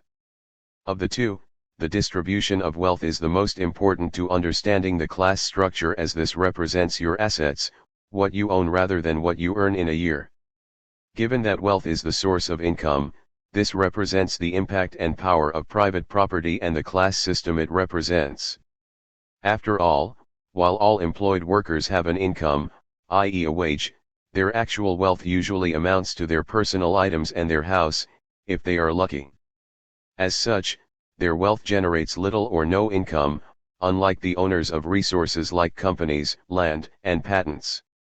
Unsurprisingly, wealth insulates its holders from personal economic crises, like unemployment and sickness, as well as gives its holders social and political power. It, and its perks, can also be passed down the generations. Equally unsurprisingly, the distribution of wealth is much more unequal than the distribution of income. At the start of the 1990s, the share of total U.S. income was as follows: 1/3 went to the top 10% of the population, the next 30% gets another third, and the bottom 60% gets the last third. Dividing the wealth into thirds, we find that the top 1% owns a third, the next 9% owns a third, and bottom 90% owns the rest. David Schweikart, After Capitalism, p. 92. Over the 1990s, the inequalities in U.S. society have continued to increase. In 1980, the richest fifth of Americans had incomes about 10 times those of the poorest fifth. A decade later, they has 12 times. By 2001, they had incomes over 14 times greater. Doug Henwood, After the New Economy, p. 79. Looking at the figures for private family wealth, we find that in 1976 the wealthiest 1% of Americans owned 19% of it, the next 9% owned 30% and the bottom 90% of the population owned 51%. By 1995 the top 1% owned 40%, more than owned by the bottom 92% of the US population combined. The next 9% had 31% while the bottom 90% had only 29% of total. See Edward N. Wolfe, Top Heavy, A Study of Increasing Inequality in America for details. So in terms of wealth ownership, we see a system in which a very small minority own the means of life. In 1992 the richest 1% of households, about 2 million adults, owned 39% of the stock owned by individuals. The top 10% owned over 81%. In other words, the bottom 90% of the population had a smaller share, 23%, of investable capital of all kinds than the richest 0.5%, 29%. Stock ownership was even more densely concentrated, with the richest 5% holding 95% of all shares. Doug Henwood, Wall Street, Class Racket. 3 years later, the richest 1% of households owned 42% of the stock owned by individuals, and 56% of the bonds. The top 10% together owned nearly 90% of both. Given that around 50% of all corporate stock is owned by households, this means that 1% of the population owns a quarter of the productive capital and future profits of corporate America, the top 10% nearly half. Doug Henwood, Wall Street, pages 66 to 7. Unsurprisingly, the Congressional Budget Office estimates that more than half of corporate profits ultimately accrue to the wealthiest 1% of taxpayers, while only about 8% go to the bottom 60%. Henwood summarizes the situation by noting that the richest tenth of the population has a bit over 3/4 of all the wealth in the society, and the bottom half has almost none, but it has lots of debt. Most middle-income people have most of their limited wealth in their homes, and if we look at non-residential wealth we find a very, very concentrated situation. The bottom half of the population claimed about 20% of all income in 2001 but only 2% of non-residential wealth. The richest 5% of the population claimed about 23% of income, a bit more than the entire bottom half. But it owned almost 2/3, 65% of the wealth. After the New Economy, p. 122. In terms of income, the period since 1970 has also been marked by increasing inequalities and concentration. According to estimates by the economists Thomas Piketty and Emmanuel Says, confirmed by data from the Congressional Budget Office, between 1973 and 2000 the average real income of the bottom 90% of American taxpayers actually fell by 7%. Meanwhile, the income of the top 1% rose by 148%, the income of the top 0.1% rose by 343%, and the income of the top 0.01% rose 599%. Paul Krugman, The Death of Horatio Alger, The Nation, January 5, 2004. Doug Henwood provides some more details on income up. CIT, p. 90. Changes in income, 1977 to 1999. Real income growth, 1977 to 99. Share of total income, 1977. 1999. Change. Poorest 20%. Minus 9%. 5.7%. 4.2%. Minus 1.5%. Second 20%. Plus 1. 11.5. 9.7. Minus 1.8. Middle 20%. Plus 8. 16.4. 14.7. Minus 1.7. Fourth 20%. Plus 14. 22.8. 21.3. Minus 1.5. Top 20%. Plus 43. 44.2. 50.4. Plus 6.2. Top 1%. Plus 115. 7.3. 12.9. Plus 5.6. By far the biggest gainers from the wealth concentration since the 1980s have been the super rich. The closer you get to the top, the bigger the gains. In other words, it is not simply that the top 20% of families have had bigger percentage gains than the rest. Rather, the top 5% have done better than the next 15, the top 1% better than the next 4%, and so on. As such, if someone argues that while the share of national income going to the top 10% of earners has increased, that it does not matter because anyone with an income over $81,000 is in that top 10%, they are missing the point. The lower end of the top 10% were not the big winners over the last 30 years.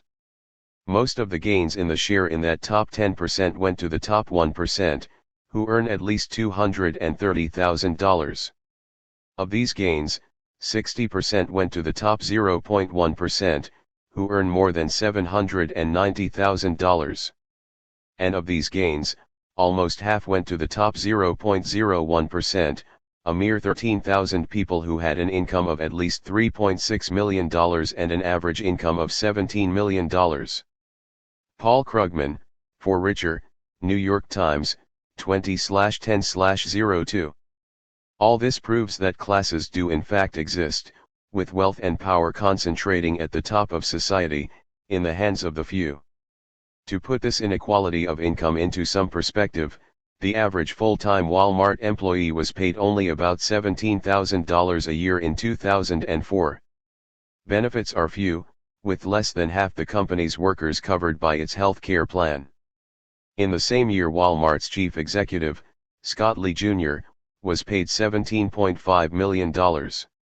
In other words, every 2 weeks he was paid about as much as his average employee would earn after a lifetime working for him. Since the 1970s, most Americans have had only modest salary increases, if that. The average annual salary in America, expressed in 1998 dollars, i.e., adjusted for inflation, went from $32,522 in 1970 to $35,864 in 1999. That is a mere 10% increase over nearly 30 years. Over the same period, however, according to Fortune magazine, the average real annual compensation of the top 100 C.E.Os went from $1.3 million, 39 times the pay of an average worker, to $37.5 million, more than 1,000 times the pay of ordinary workers. Yet even here, we are likely to miss the real picture. The average salary is misleading, as this does not reflect the distribution of wealth. For example, in the UK in the early 1990s, 2/3 of workers earned the average wage or below, and only 1/3 above. To talk about the average income, therefore, is to disguise remarkable variation. In the US, adjusting for inflation, average family income, total income divided by the number of families, grew 28% between 1979 and 1997. The median family income, the income of a family in the middle, i.e. the income where half of families earn more and half less, grew by only 10%. The median is a better indicator of how typical American families are doing, as the distribution of income is so top-heavy in the USA, i.e. the average income is considerably higher than the median. It should also be noted that the incomes of the bottom fifth of families actually fell slightly. In other words, the benefits of economic growth over nearly 2 decades have not trickled down to ordinary families. Median family income has risen only about 0.5% per year. Even worse, just about all of that increase was due to wives working longer hours, with little or no gain in real wages. Paul Krugman, For Richer, Op. Cit. So if America does have higher average or per capita income than other advanced countries, it is simply because the rich are richer. This means that a high average income level can be misleading if a large amount of national income is concentrated in relatively few hands. This means that large numbers of Americans are worse off economically than their counterparts in other advanced countries. Thus Europeans have, in general, shorter working weeks and longer holidays than Americans. They may have a lower average income than the United States, but they do not have the same inequalities. This means that the median European family has a standard of living roughly comparable with that of the median US family. Wages may even be higher. As Doug Henwood notes, international measures put the United States in a disgraceful light. The soundbite version of the LIS Luxembourg income study data is this: for a country at rich, it has a lot of poor people. Henwood looked at both relative and absolute measures of income and poverty using the cross-border comparisons of income distribution provided by the LIS and discovered that for a country that thinks itself universally middle class, i.e. middle income, the United States has the second smallest middle class of the 19 countries for which good LIS data exists. Only Russia, a country in near total collapse, was worse. 40.9% of the population were middle income compared to 46.2% in the USA.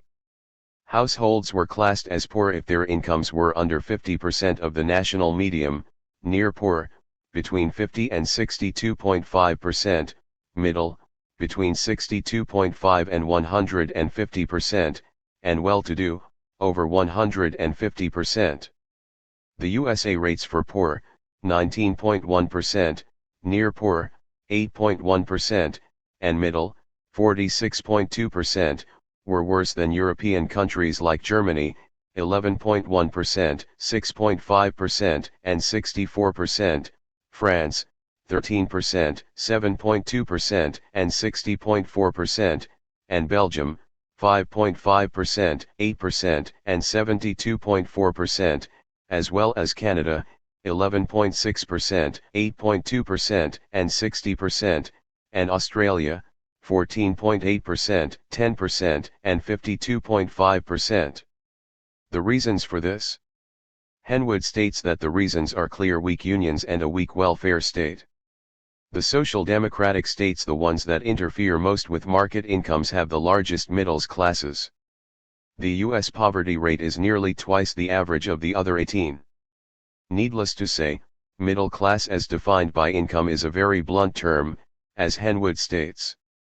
It says nothing about property ownership or social power, for example, but income is often taken in the capitalist press as the defining aspect of class, and so is useful to analyze in order to refute the claims that the free market promotes general well-being, i.e. a larger middle class. That the most free market nation has the worst poverty rates and the smallest middle class indicates well the anarchist claim that capitalism, left to its own devices, will benefit the strong, the ruling class, over the weak, the working class, via free exchanges on the free market, as we argue in section C.7. Only during periods of full employment and or wide-scale working class solidarity and militancy does the balance of forces change in favor of working class people. Little wonder, then, that periods of full employment also see falling inequality. See James K. Galbraith's Created Unequal for more details on the correlation of unemployment and inequality. Of course, it could be objected that this relative measure of poverty and income ignores the fact that U.S. incomes are among the highest in the world, meaning that the U.S. poor may be pretty well off by foreign standards. Henwood refutes this claim, noting that even on absolute measures, the U.S. performance is embarrassing.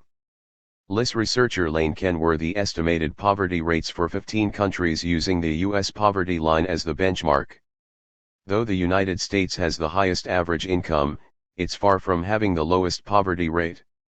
Only Italy, Britain, and Australia had higher levels of absolute poverty, and Australia exceeded the U.S. value by 0.2%, 11.9% compared to 11.7%. Thus, in both absolute and relative terms, the USA compares badly with European countries. Doug Henwood, Booming, Borrowing, and Consuming, the U.S. Economy in 1999, pages 120, 33, Monthly Review, Volume 51, Number 3, pages 129 to 31. In summary, therefore, taking the USA as being the most capitalist nation in the developed world, we discover a class system in which a very small minority own the bulk of the means of life and get most of the income. Compared to other Western countries, the class inequalities are greater and the society is more polarized. Moreover, over the last 20 to 30 years those inequalities have increased spectacularly. The ruling elite have become richer and wealth has flooded upwards rather than trickled down. The cause of the increase in wealth and income polarization is not hard to find. It is due to the increased economic and political power of the capitalist class and the weakened position of working class people. As anarchists have long argued, any free contract between the powerful and the powerless will benefit the former far more than the latter. This means that if the working class's economic and social power is weakened, then we will be in a bad position to retain a given share of the wealth we produce but is owned by our bosses and accumulates in the hands of the few. Unsurprisingly, therefore, there has been an increase in the share of total income going to capital, i.e., interest, dividends, and rent, and a decrease in the amount going to labor, wages, salaries, and benefits. Moreover, an increasing part of the share to labor is accruing to high-level management.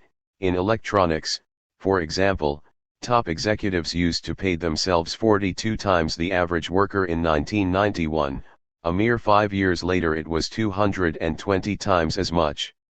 Since the start of the 1980s, unemployment and globalization has weakened the economic and social power of the working class. Due to the decline in the unions and general labor militancy, wages at the bottom have stagnated. Real pay for most U.S. workers is lower in 2005 than it was in 1973. This, combined with trickle-down economic policies of tax cuts for the wealthy, tax raises for the working classes, the maintaining of a natural law of unemployment, which weakens unions and workers' power, and cutbacks in social programs, has seriously eroded living standards for all but the upper strata, a process that is clearly leading towards social breakdown, with effects that will be discussed later, see section D.9. Little wonder Proudhon argued that the law of supply and demand was a deceitful law, suitable only for assuring the victory of the strong over the weak, of those who own property over those who own nothing. Quoted by Alan Ritter, The Political Thought of Pierre-Joseph Proudhon, p. 121. B.7.2 Does social mobility make up for class inequality? Faced with the massive differences between classes under capitalism we highlighted in the last section, many supporters of capitalism still deny the obvious. They do so by confusing a caste system with a class system. In a caste system, those born into it stay in it all their lives. In a class system, the membership of classes can and does change over time. Therefore, it is claimed, what is important is not the existence of classes but of social mobility, usually reflected in income mobility. According to this argument, if there is a high level of social/income mobility, then the degree of inequality in any given year is unimportant. This is because the redistribution of income over a person's lifetime would be very even. Thus the inequalities of income and wealth of capitalism does not matter, as capitalism has high social mobility. Milton Friedman puts the argument in this way. Consider two societies that have the same distribution of annual income. In one there is a great mobility and change so that the position of particular families in the income hierarchy varies widely from year to year. In the other, there is great rigidity so that each family stays in the same position. Clearly, in any meaningful sense, the second would be the more unequal society. The one kind of inequality is a sign of dynamic change, social mobility, equality of opportunity, the other of a status society. The confusion behind these two kinds of inequality is particularly important, precisely because competitive free enterprise capitalism tends to substitute the one for the other. Capitalism and Freedom, p. 171. As with so many things, Friedman is wrong in his assertion, and that is all it is. No evidence is provided. The more free market capitalist regimes have less social mobility than those, like Western Europe, which have extensive social intervention in the economy. As an added irony, the facts suggest that implementing Friedman's suggested policies in favor of his beloved competitive free enterprise capitalism has made social mobility less, not greater. In effect, as with so many things, Friedman ensured the refutation of his own dogmas. Taking the USA as an example, usually considered one of the most capitalist countries in the world, there is income mobility, but not enough to make income inequality irrelevant. Census data show that 81.6% of those families who were in the bottom quintile of the income distribution in 1985 were still there in the next year. For the top quintile, it was 76.3%. Over longer time periods, there is more mixing but still not that much, and those who do slip into different quintiles are typically at the borders of their category, e.g. those dropping out of the top quintile are typically at the bottom of that group. Only around 5% of families rise from bottom to top, or fall from top to bottom. In other words, the class structure of a modern capitalist society is pretty solid, and much of the movement up and down represents fluctuations around a fairly fixed long-term distribution. Paul Krugman, Peddling Prosperity, p. 143. Perhaps under a pure capitalist system things would be different. Ronald Reagan helped make capitalism more free market in the 1980s, but there is no indication that income mobility increased significantly during that time. In fact, according to one study by Greg Duncan of the University of Michigan, the middle class shrank during the 1980s, with fewer poor families moving up or rich families moving down. Duncan compared two periods. During the first period, 1975 to 1980, incomes were more equal than they are today. In the second, 1981 to 1985, income inequality began soaring. In this period there was a reduction in income mobility upward from low to medium incomes of over 10%. Here are the exact figures cited by Paul Krugman: The Rich, the Right, and the Facts, The American Perspective, number 11, Fall 1992, pages 19 to 31. Percentages of families making transitions to and from middle class, 5-year period before and after 1980. Transition before 1980, after 1980. Middle income to low income 8.59.8. Middle income to high income 5.86.8. Low income to middle income 35.124.6. High income to middle income 30.827.6. Writing in 2004, Krugman returned to the subject. The intervening 12 years had made things worse. America, he notes, is more of a caste society than we like to think. And the caste lines have lately become a lot more rigid. Before the rise of neoliberalism in the 1980s, America had more intergenerational mobility. A classic 1978 survey found that among adult men whose fathers were in the bottom 25% of the population as ranked by social and economic status, 23% had made it into the top 25%. In other words, during the first 30 years or so after World War II, the American dream of upward mobility was a real experience for many people. However, a new survey of today's adult men finds that this number has dropped to only 10%. That is, over the past generation upward mobility has fallen drastically. Very few children of the lower class are making their way to even moderate affluence.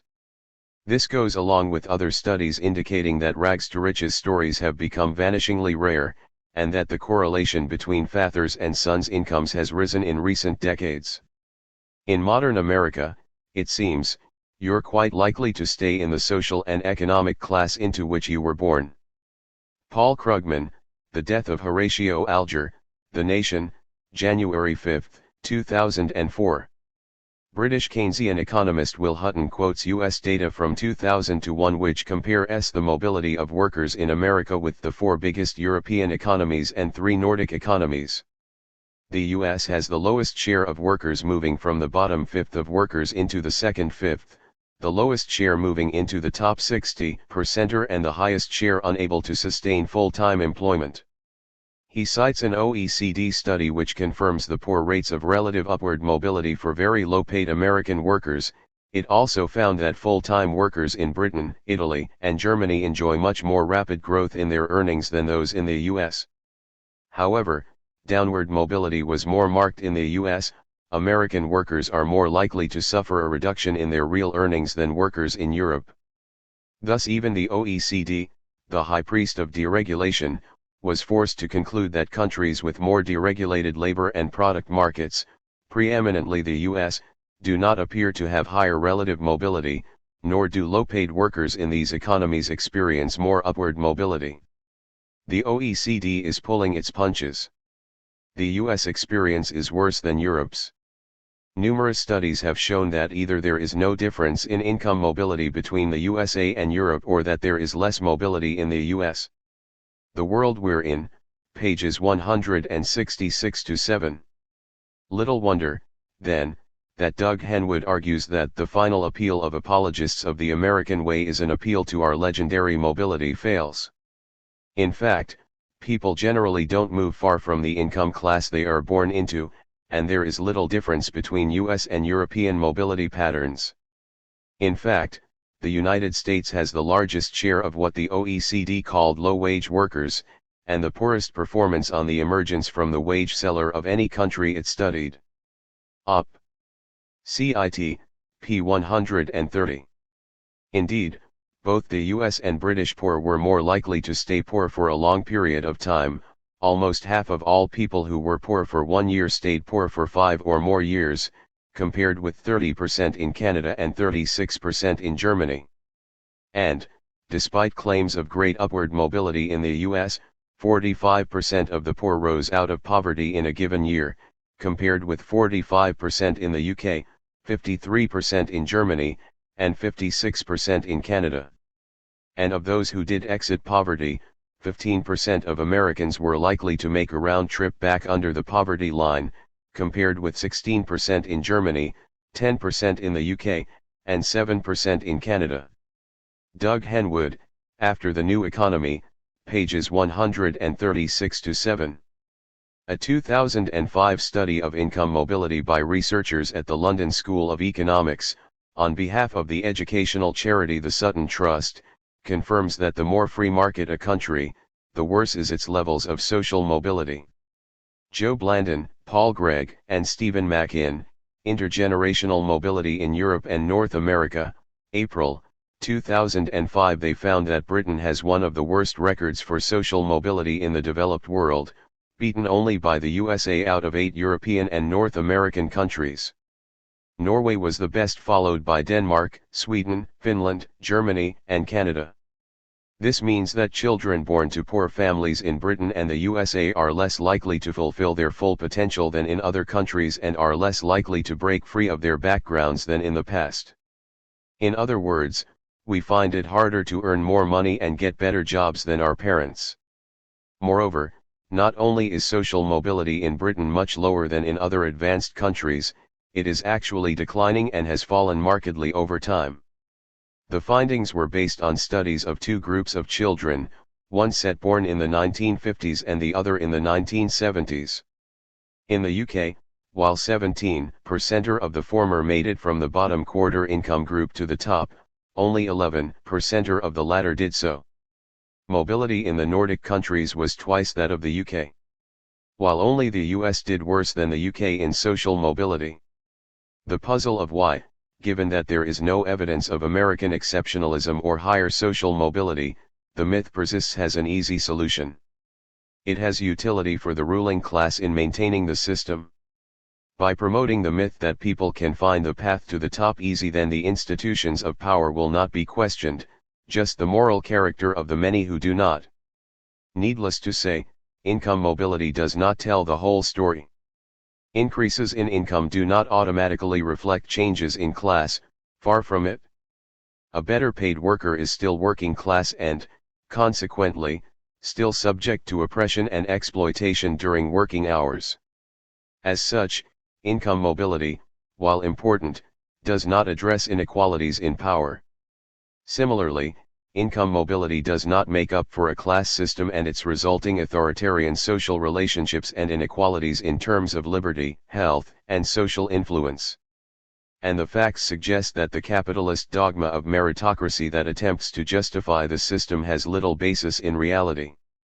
Capitalism is a class-ridden system, and while there is some changes in the makeup of each class, they are remarkably fixed, particularly once you get to the top 5 to 10% of the population, i.e. the ruling class. Logically, this is not surprising. There is no reason to think that more unequal societies should be more mobile. The greater the inequality, the more economic power those at the top will have, and, consequently, the harder it will be those at the bottom to climb upwards. To suggest otherwise is to argue that it is easier to climb a mountain than a hill. Unsurprisingly, the facts support the common sense analysis that the higher the inequality of incomes and wealth, the lower the equality of opportunity and, consequently, the lower the social mobility. Finally, we should point out, even if income mobility was higher, it does not cancel out the fact that a class system is marked by differences in power which accompany the differences in income. In other words, because it is possible, in theory, for everyone to become a boss, this does not make the power and authority that bosses have over their workers, or the impact of their wealth on society, any more legitimate. Just because everyone in theory can become a member of the government does not make government any less authoritarian. Because the membership of the boss class can change does not negate the fact that such a class exists. Ultimately, using, usually highly inflated, notions of social mobility to defend a class system is unconvincing. After all, in most slave societies, slaves could buy their freedom and free people could sell themselves into slavery, to pay off debts. If someone tried to defend slavery with the reference to this fact of social mobility, they would be dismissed as mad. The evil of slavery is not mitigated by the fact that a few slaves could stop being slaves if they worked hard enough. B.7.3 Why is the existence of classes denied? It is clear, then, that classes do exist, and equally clear that individuals can rise and fall within the class structure, though, of course, it's easier to become rich if you're born in a rich family than a poor one.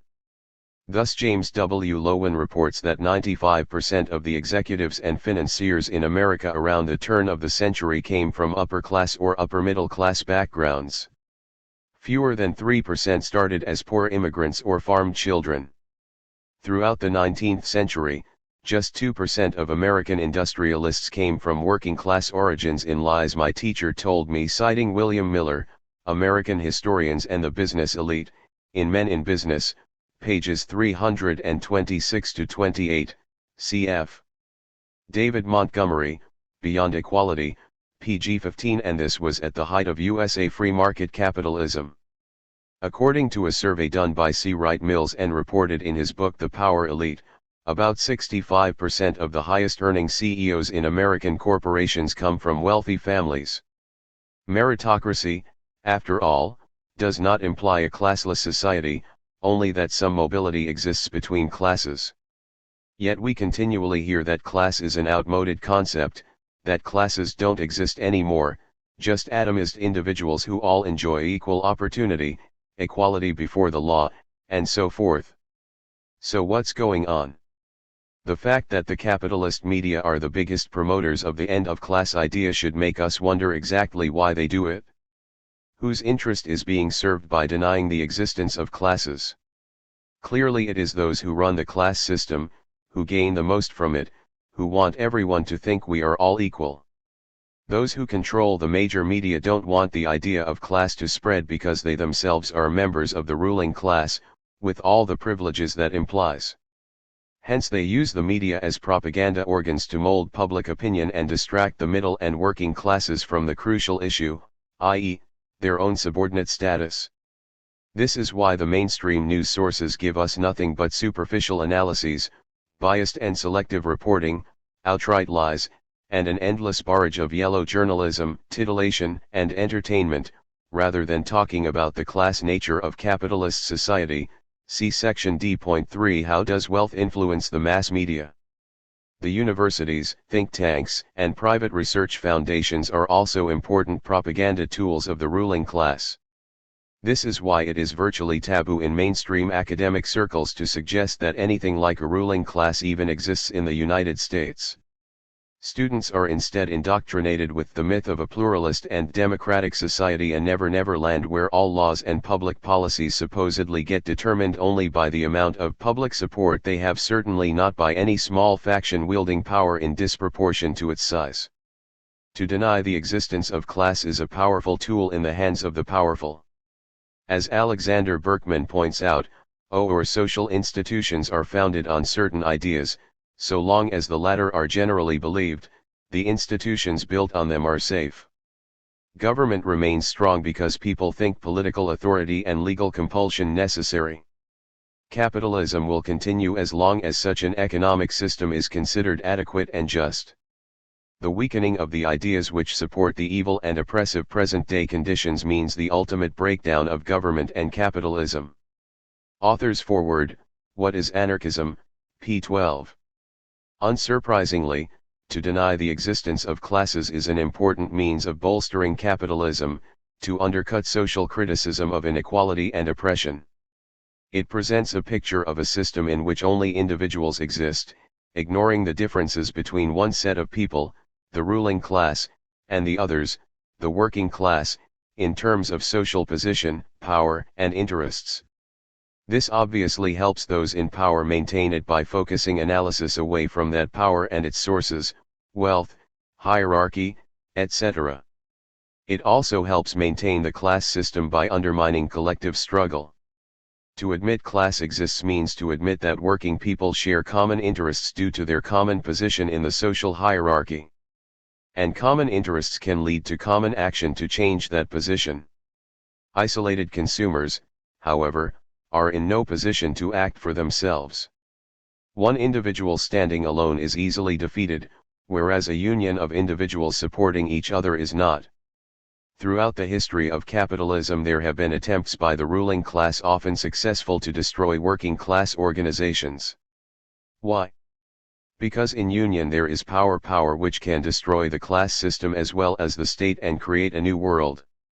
That's why the very existence of class is denied by the elite. It's part of their strategy for winning the battle of ideas and ensuring that people remain as atomist individuals. By manufacturing consent, to use Walter Lippmann's expression for the function of the media, force need not be used. By limiting the public's sources of information to propaganda organs controlled by state and corporate elites, all debate can be confined within a narrow conceptual framework of capitalist terminology and assumptions, and anything premised on a different conceptual framework can be marginalized. Thus the average person is brought to accept current society as fair and just, or at least as the best available, because no alternatives are ever allowed to be discussed. B.7.4 What do anarchists mean by class consciousness? Given that the existence of classes is often ignored or considered unimportant, boss and worker have common interests. In mainstream culture, it's important to continually point out the facts of the situation, that a wealthy elite run the world and the vast majority are subjected to hierarchy and work to enrich this elite. To be class conscious means that we are aware of the objective facts and act appropriately to change them. This is why anarchists stress the need for class consciousness, for recognizing that classes exist and that their interests are in conflict. The reason why this is the case is obvious enough. As Alexander Berkman argues, the interests of capital and labor are not the same. No greater lie was ever invented than the so-called identity of interests between capital and labor. Labor produces all the wealth of the world. And capital is owned by the masters, is stolen property, stolen products of labor. Capitalist industry is the process of continuing to appropriate the products of labor for the benefit of the master class. It is clear that your interests as a worker are different from the interests of your capitalistic masters. More than different, they are entirely opposite, in fact, contrary, antagonistic to each other. The better wages the boss pays you, the less profit he makes out of you. It does not require great philosophy to understand that. What is anarchism? Pages 75-6. That classes are in conflict can be seen from the post-war period in most developed countries. Taking the example of the USA, the immediate post-war period, the 1950s to the 1970s, were marked by social conflict, strikes, and so forth.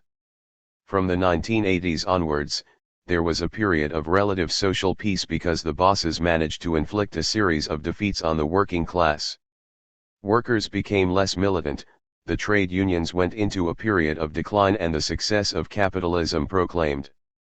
If the interests of both classes were the same, we would expect that all sections of society would have benefited more in the 1980s onwards than between the 1950s to 1970s.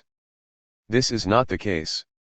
While income grew steadily across the board between 1950 and 1980s, since then wealth has flooded up to the top while those at the bottom found it harder to make ends meet. A similar process occurred in the 1920s when Alexander Berkman stated the obvious. The masters have found a very effective way to paralyze the strength of organized labor. They have persuaded the workers that they have the same interests as the employers, that what is good for the employer is good for his employees. That the workers will not think of fighting their masters for better conditions, but they will be patient and wait till the employer can share his prosperity with them.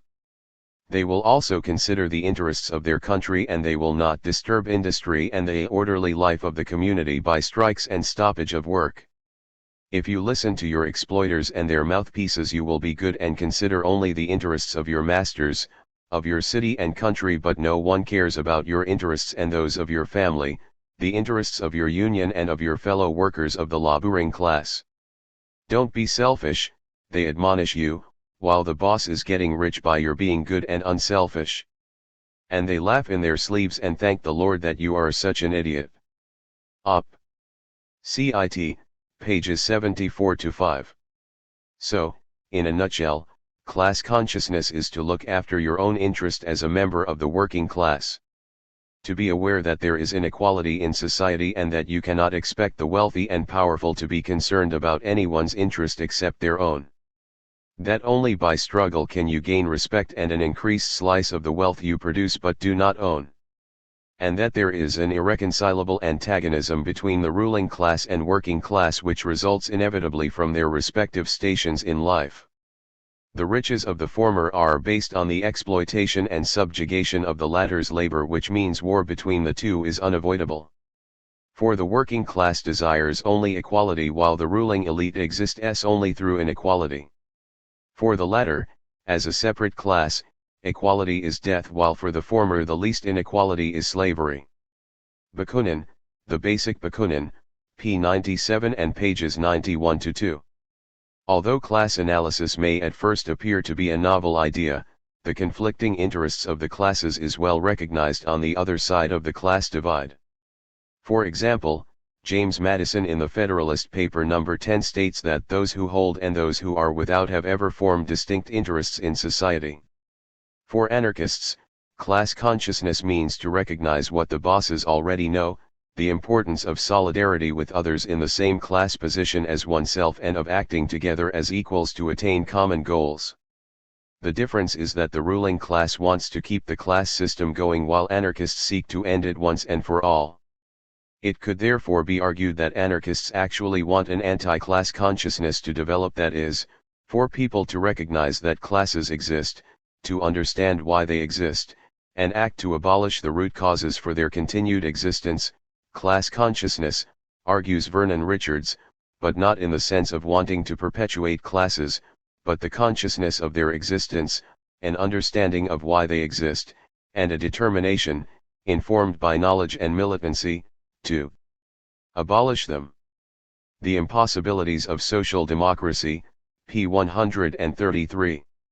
In short, anarchists want to eliminate classes, not universalize the class of wage worker, which would presuppose the continued existence of capitalism.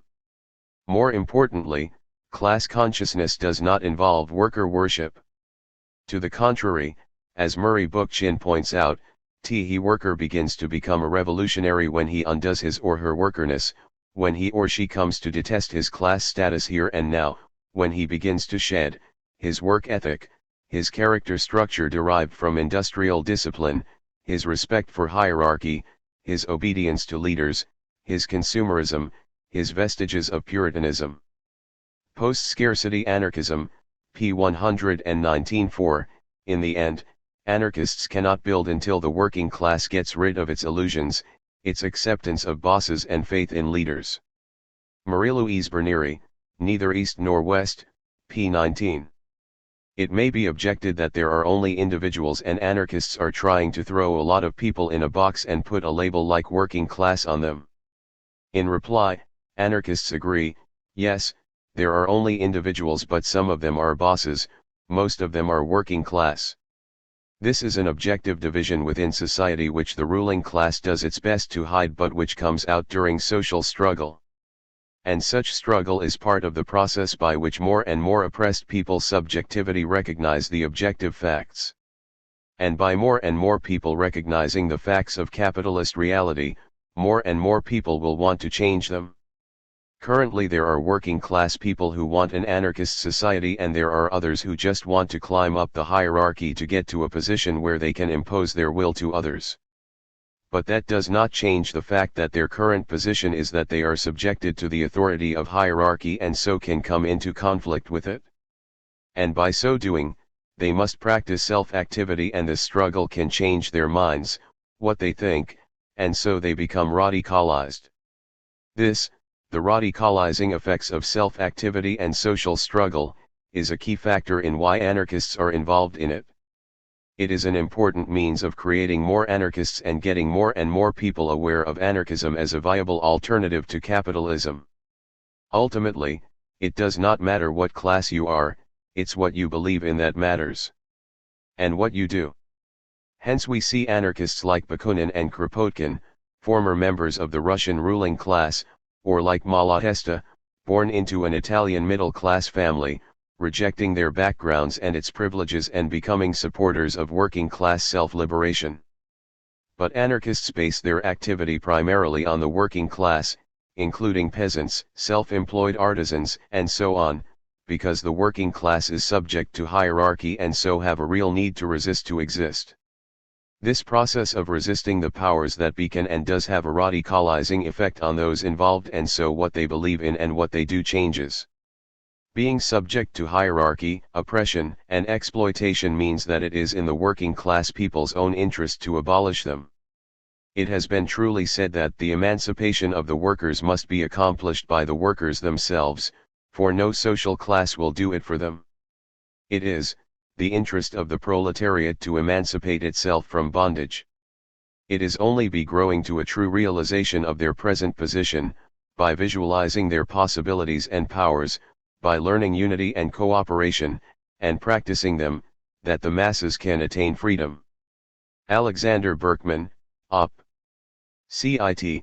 Pages 187-8. We recognize, therefore, that only those at the bottom of society have a self-interest in freeing themselves from the burden of those at the top, and so we see the importance of class consciousness in the struggle of oppressed people for self-liberation. Thus, far from believing in the messianic role of the working class, the anarchists' aim is to abolish the working class insofar as this term refers to the underprivileged majority in all existing societies. What we do say is that no revolution can succeed without the active participation of the working, producing, section of the population. The power of the state, the values of authoritarian society can only be challenged and destroyed by a greater power and new values.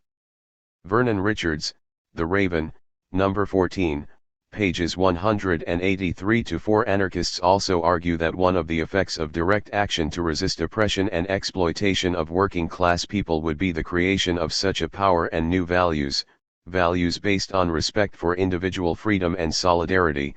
See sections J.2 and J.4 on direct action and its liberating potential. As such, class consciousness also means recognizing that working class people not only have an interest in ending its oppression but that we also have the power to do so. This power, the people's power, notes Berkman, is actual, it cannot be taken away, as the power of the ruler, of the politician, or of the capitalist can be. It cannot be taken away because it does not consist of possessions but in ability. It is the ability to create, to produce, the power that feeds and clothes the world, that gives us life, health, and comfort, joy and pleasure. The power of government and capital disappear when the people refuse to acknowledge them as masters, refuse to let them lord it over them. This is the all-important economic power of the working class. Op. Cit. p. 87, p. 86 and p. 88. This potential power of the oppressed, anarchists argue, shows that not only are classes wasteful and harmful, but that they can be ended once those at the bottom seek to do so and reorganize society appropriately. This means that we have the power to transform the economic system into a non-exploitative and classless one, as only a productive class may be libertarian in nature, because it does not need to exploit. Albert Meltzer, Anarchism, Arguments for and Against, p. 23. Finally, it is important to stress that anarchists think that class consciousness must also mean to be aware of all forms of hierarchical power, not just economic oppression. As such, class consciousness and class conflict is not simply about inequalities of wealth or income, but rather questioning all forms of domination, oppression, and exploitation. For anarchists, the class struggle does not center around material exploitation alone, but also around spiritual exploitation, as well as psychological and environmental oppression. Bookchin, Op. Cit.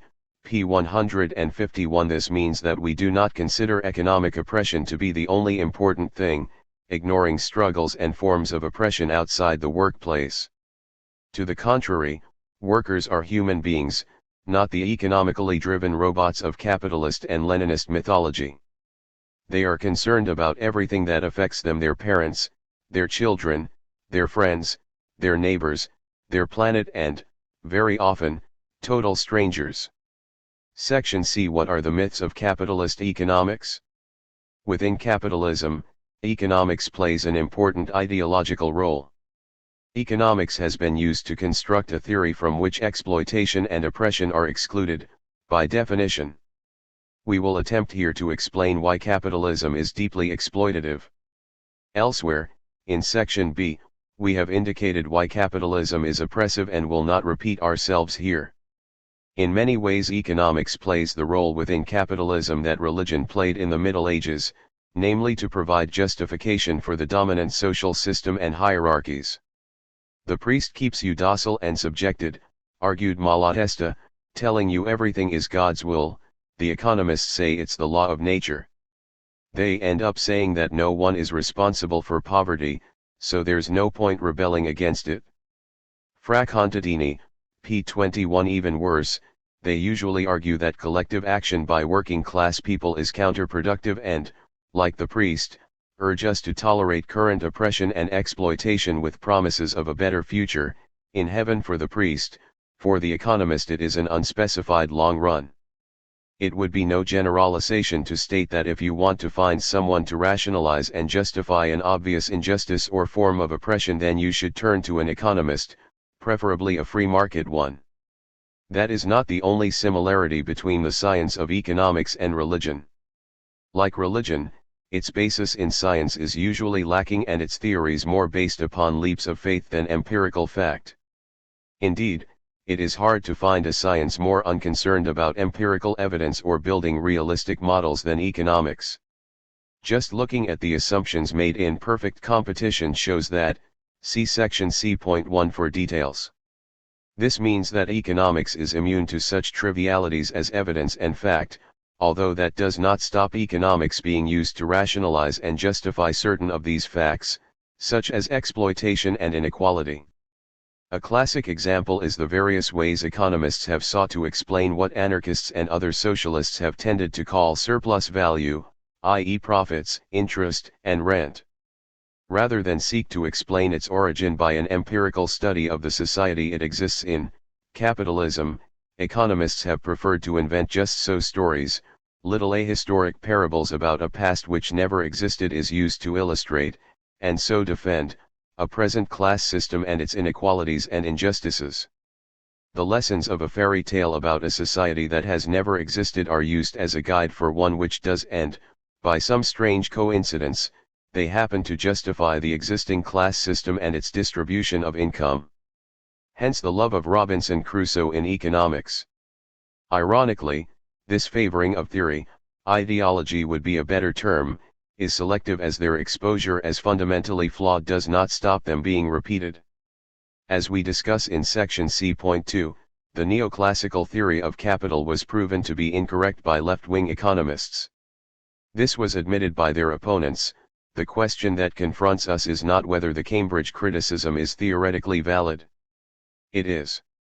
Rather, the question is an empirical or econometric one: is there sufficient substitutability within the system to establish neoclassical results?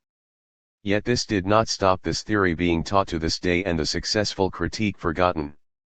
Nor has econometrics successfully refuted the analysis, as capital specified in terms of money cannot reflect a theoretical substance, neoclassical capital, which could not exist in reality. However, that is unimportant for you until the econometric eons have the answer for us.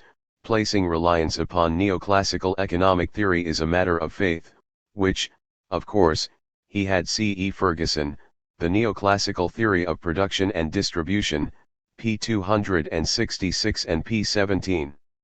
Little wonder that Joan Robinson, one of the left-wing economists who helped expose the bankruptcy of the neoclassical theory of capital, stated that economics was back where it was, a branch of theology.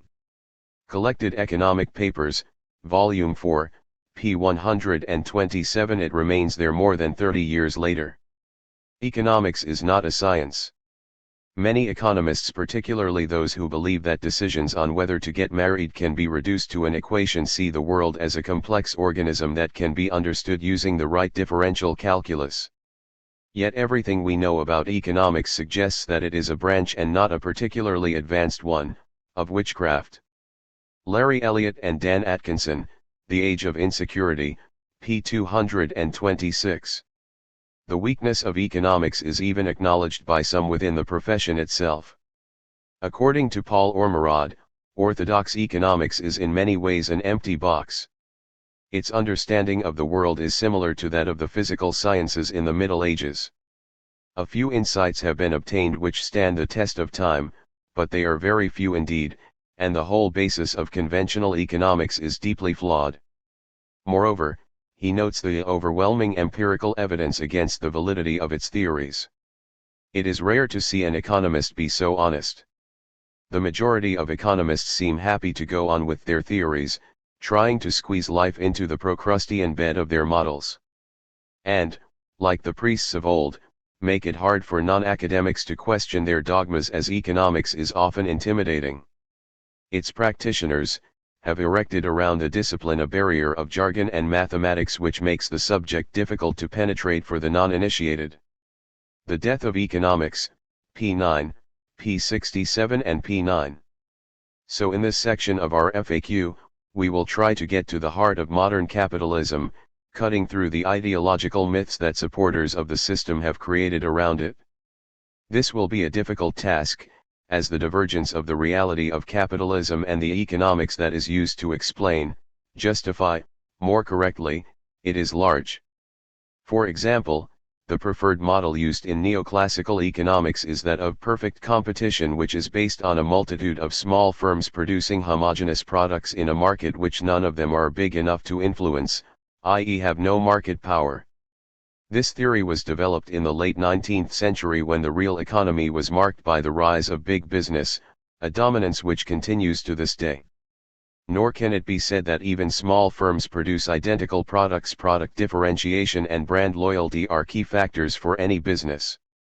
In other words, the model reflected, and still reflects, the exact opposite of reality. In spite of the theoretical models of economics having little or no relation to reality, they are used to both explain and justify the current system. As for the former, the truly staggering aspect of economics for those who value the scientific method is the immunity of its doctrines to empirical refutation, and, in some cases, theoretical refutation. The latter is the key to not only understanding why economics is in such a bad state but also why it stays like that. While economists like to portray themselves as objective scientists, merely analyzing the system, the development of their science has always been marked with apologetics, with rationalizing the injustices of the existing system. This can be seen best in attempts by economists to show that chief executive officers, CEOs, of firms, capitalists, and landlords all deserve their riches while workers should be grateful for what they get. As such, economics has never been value-free simply because what it says affects people and society. This produces a market for economic ideology in which those economists who supply the demand will prosper. Thus we find many fields of economics and economic policy where the responses of important economic professionals and the publicity given economic findings are correlated with the increased market demand for specific conclusions and a particular ideology. Edward S. Herman, The Selling of Market Economics, pages 173 to 199, New Ways of Knowing, Marcus G. Raskin and Herbert J. Bernstein, eds. p.192. Even if we assume the impossible, namely that economists and their ideology can truly be objective in the face of market demand for their services, there is a root problem with capitalist economics. This is that the specific social relations and classes produced by capitalism have become embedded into the theory. Thus, as an example, the concepts of the marginal productivity of land and capital are assumed to universal in spite the fact that neither makes any sense outside an economy where one class of people owns the means of life while another sells their labor to them.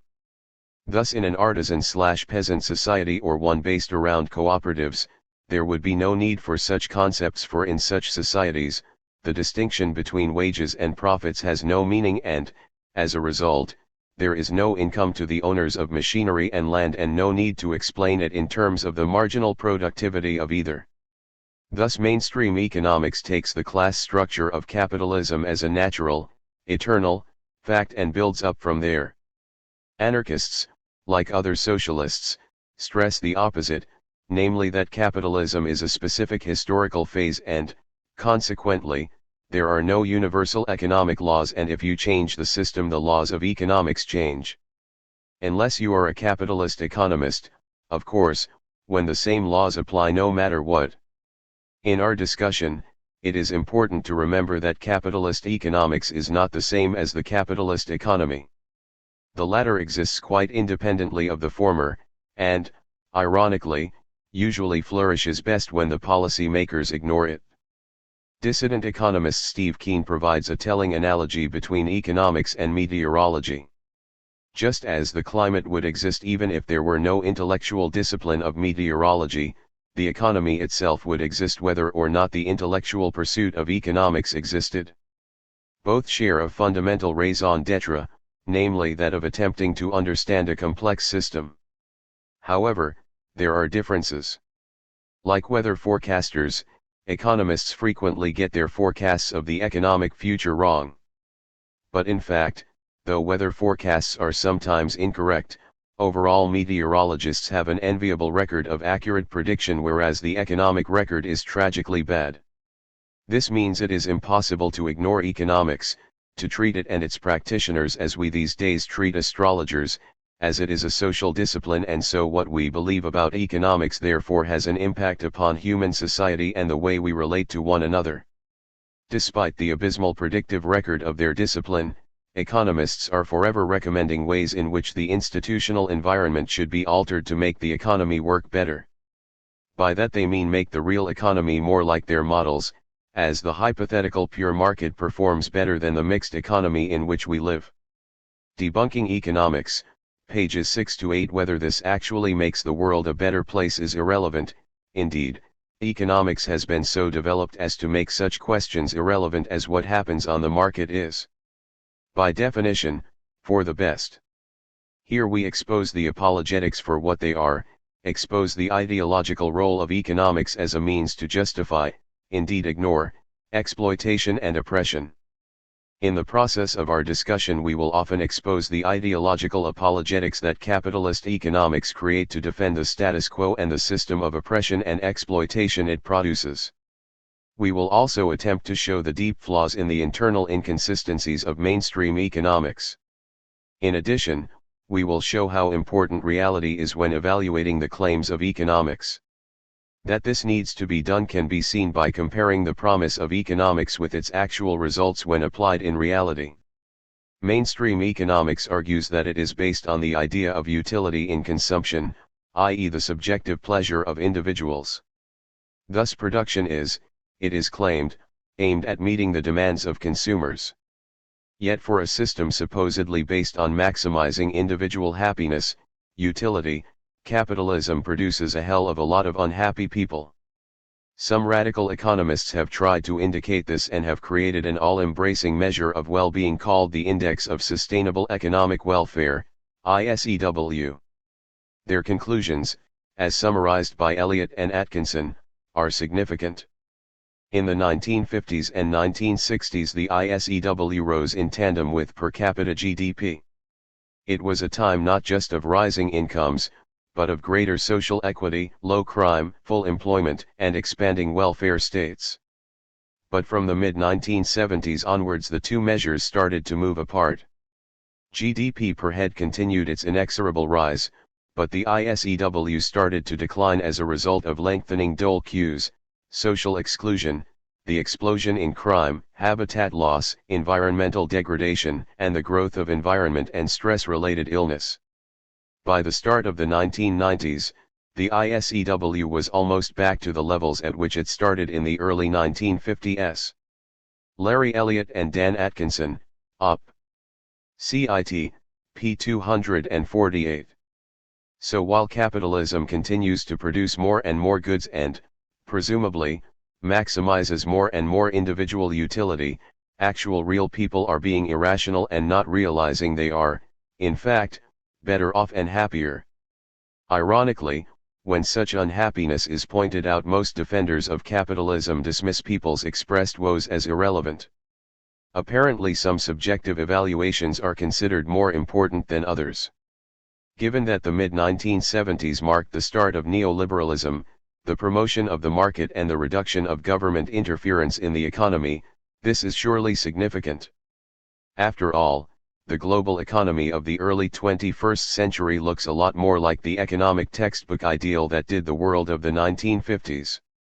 All these changes have followed the advance of economists that the unfettered market is the best way to allocate resources, and that well-intentioned interventions which oppose market forces will actually do more harm than good. As such, with the market so much more in control of the global economy now than 50 years ago, then if economists are right, the world should be a manifestly better place, it should be growing faster, with more stability, and income should go to those who deserve it. However, unfortunately, the world refuses to dance the expected tune.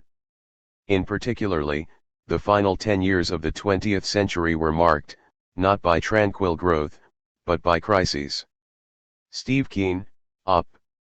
Cit. p. 2.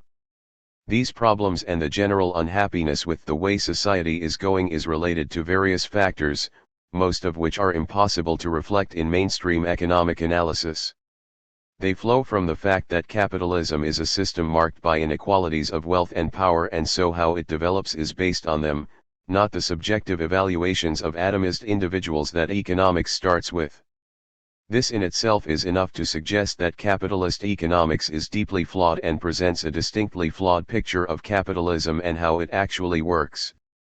Anarchists argue that this is unsurprising, as economics, rather than being a science, is, in fact, little more than an ideology whose main aim is to justify and rationalize the existing system. We agree with libertarian Marxist Paul Maddox's summation that economics is actually no more than a sophisticated apology for the social and economic status quo, and hence the growing discrepancy between its theories and reality. Economics, Politics, and the Age of Inflation, p. 7. Anarchists, unsurprisingly, see capitalism as a fundamentally exploitative system rooted in inequalities of power and wealth dominated by hierarchical structures, capitalist firms. In the sections that follow, the exploitative nature of capitalism is explained in greater detail. We would like to point out that for anarchists, exploitation is not more important than domination. Anarchists are opposed to both equally and consider them to be two sides of the same coin. You cannot have domination without exploitation, nor exploitation without domination. As Emma Goldman pointed out, under capitalism, wealth means power, the power to subdue, to crush, to exploit, the power to enslave, to outrage, to degrade. Nor is this the only crime. Still more fatal is the crime of turning the producer into a mere particle of a machine, with less will and decision than his master of steel and iron. Man is being robbed not merely of the products of his labor, but of the power of free initiative, of originality, and the interest in, or desire for, the things he is making. Red Emma Speaks, pages 66-7. Needless to say, it would be impossible to discuss or refute every issue covered in a standard economics book or every school of economics. As economist Nicholas Calder notes, EACH year new fashions sweep the politico-economic complex only to disappear again with equal suddenness. These sudden bursts of fashion are a sure sign of the pre-scientific stage economics is in, where any crazy idea can get a hearing simply because nothing is known with sufficient confidence to rule it out. The essential Calder, p. 377. We will have to concentrate on key issues like the flaws in mainstream economics, why capitalism is exploitative, the existence and role of economic power, the business cycle, unemployment, and inequality. Nor do we wish to suggest that all forms of economics are useless or equally bad. Our critique of capitalist economics does not suggest that no economist has contributed worthwhile and important work to social knowledge or our understanding of the economy. Far from it. As Bakunin put it, property is a god and has its metaphysics. It is the science of the bourgeois economists. Like any metaphysics, it is a sort of twilight, a compromise between truth and falsehood, with the latter benefiting from it. It seeks to give falsehood the appearance of truth and leads truth to falsehood. The political philosophy of Bakunin, p. 179. How far this is true varies from school to school, economist to economist. Some have a better understanding of certain aspects of capitalism than others.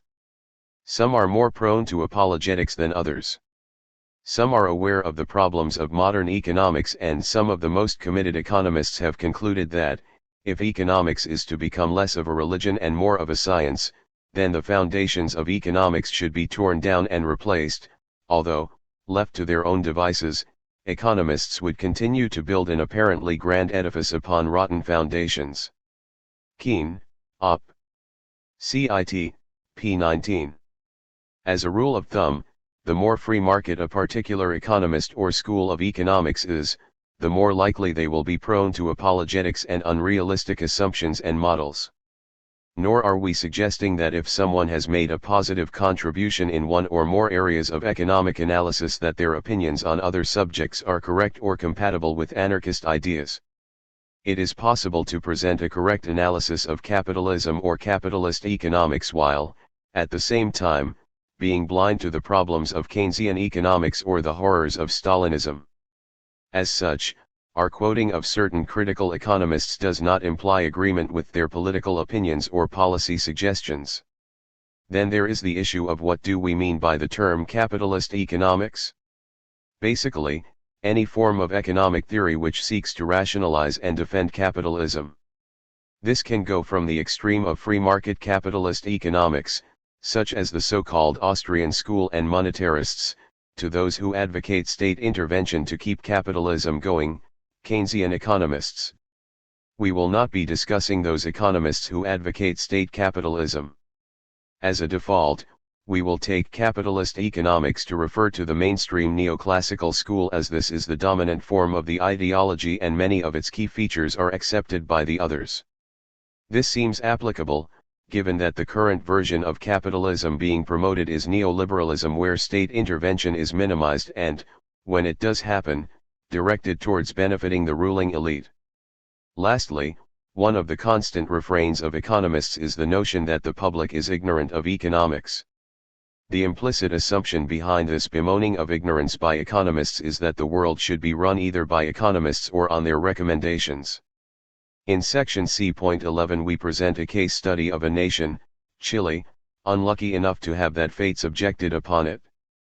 Unsurprisingly, this rule by economists could only be imposed as a result of a military coup and subsequent dictatorship. As would be expected, given the biases of economics, the wealthy did very well, workers less so, to put it mildly, in this experiment. Equally unsurprising, the system was proclaimed an economic miracle before it promptly collapsed. So this section of the FAQ is our modest contribution to making economists happier by making working class people less ignorant of their subject. As Joan Robinson put it, in short, no economic theory gives us ready-made answers. Any theory that we follow blindly will lead us astray. To make good use of an economic theory, we must first sort out the relations of the propagandist and the scientific elements in it, then by checking with experience, see how far the scientific element appears convincing, and finally recombine it with our own political views. The purpose of studying economics is not to acquire a set of ready-made answers to economic questions, but to learn how to avoid being deceived by economists. Contributions to Modern Economics, p. 75. C.1 What is wrong with economics? In a nutshell, a lot. While economists like to portray their discipline as scientific and value-free, the reality is very different. It is, in fact, very far from a science and hardly value-free. Instead it is, to a large degree, deeply ideological, and its conclusions almost always, by a strange coincidence, what the wealthy, landlords, bosses and managers of capital want to hear. The words of Kropotkin still ring true today. Political economy has always confined itself to stating facts occurring in society, and justifying them in the interest of the dominant class. Having found something profitable to capitalists, it has set it up as a principle. The Conquest of Bread, p. 181. This is at its best, of course. At its worst, economics does not even bother with the facts and simply makes the most appropriate assumptions necessary to justify the particular beliefs of the economists and, usually, the interests of the ruling class. This is the key problem with economics: it is not a science. It is not independent of the class nature of society, either in the theoretical models it builds or in the questions it raises and tries to answer.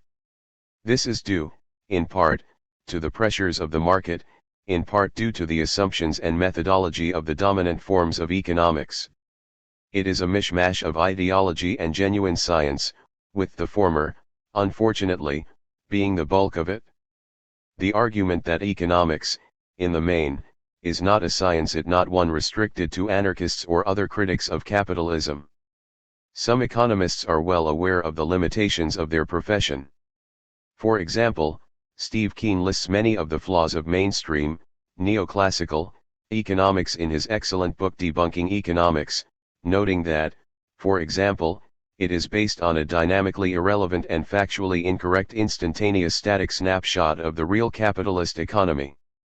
Debunking Economics, p. 197. The late Joan Robinson argued forcefully that the neoclassical economist sets up a model on arbitrarily constructed assumptions, and then applies results from it to current affairs, without even trying to pretend that the assumptions conform to reality.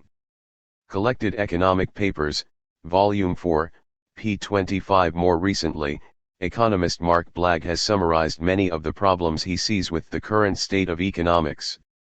Economics has increasingly become an intellectual game played for its own sake and not for its practical consequences.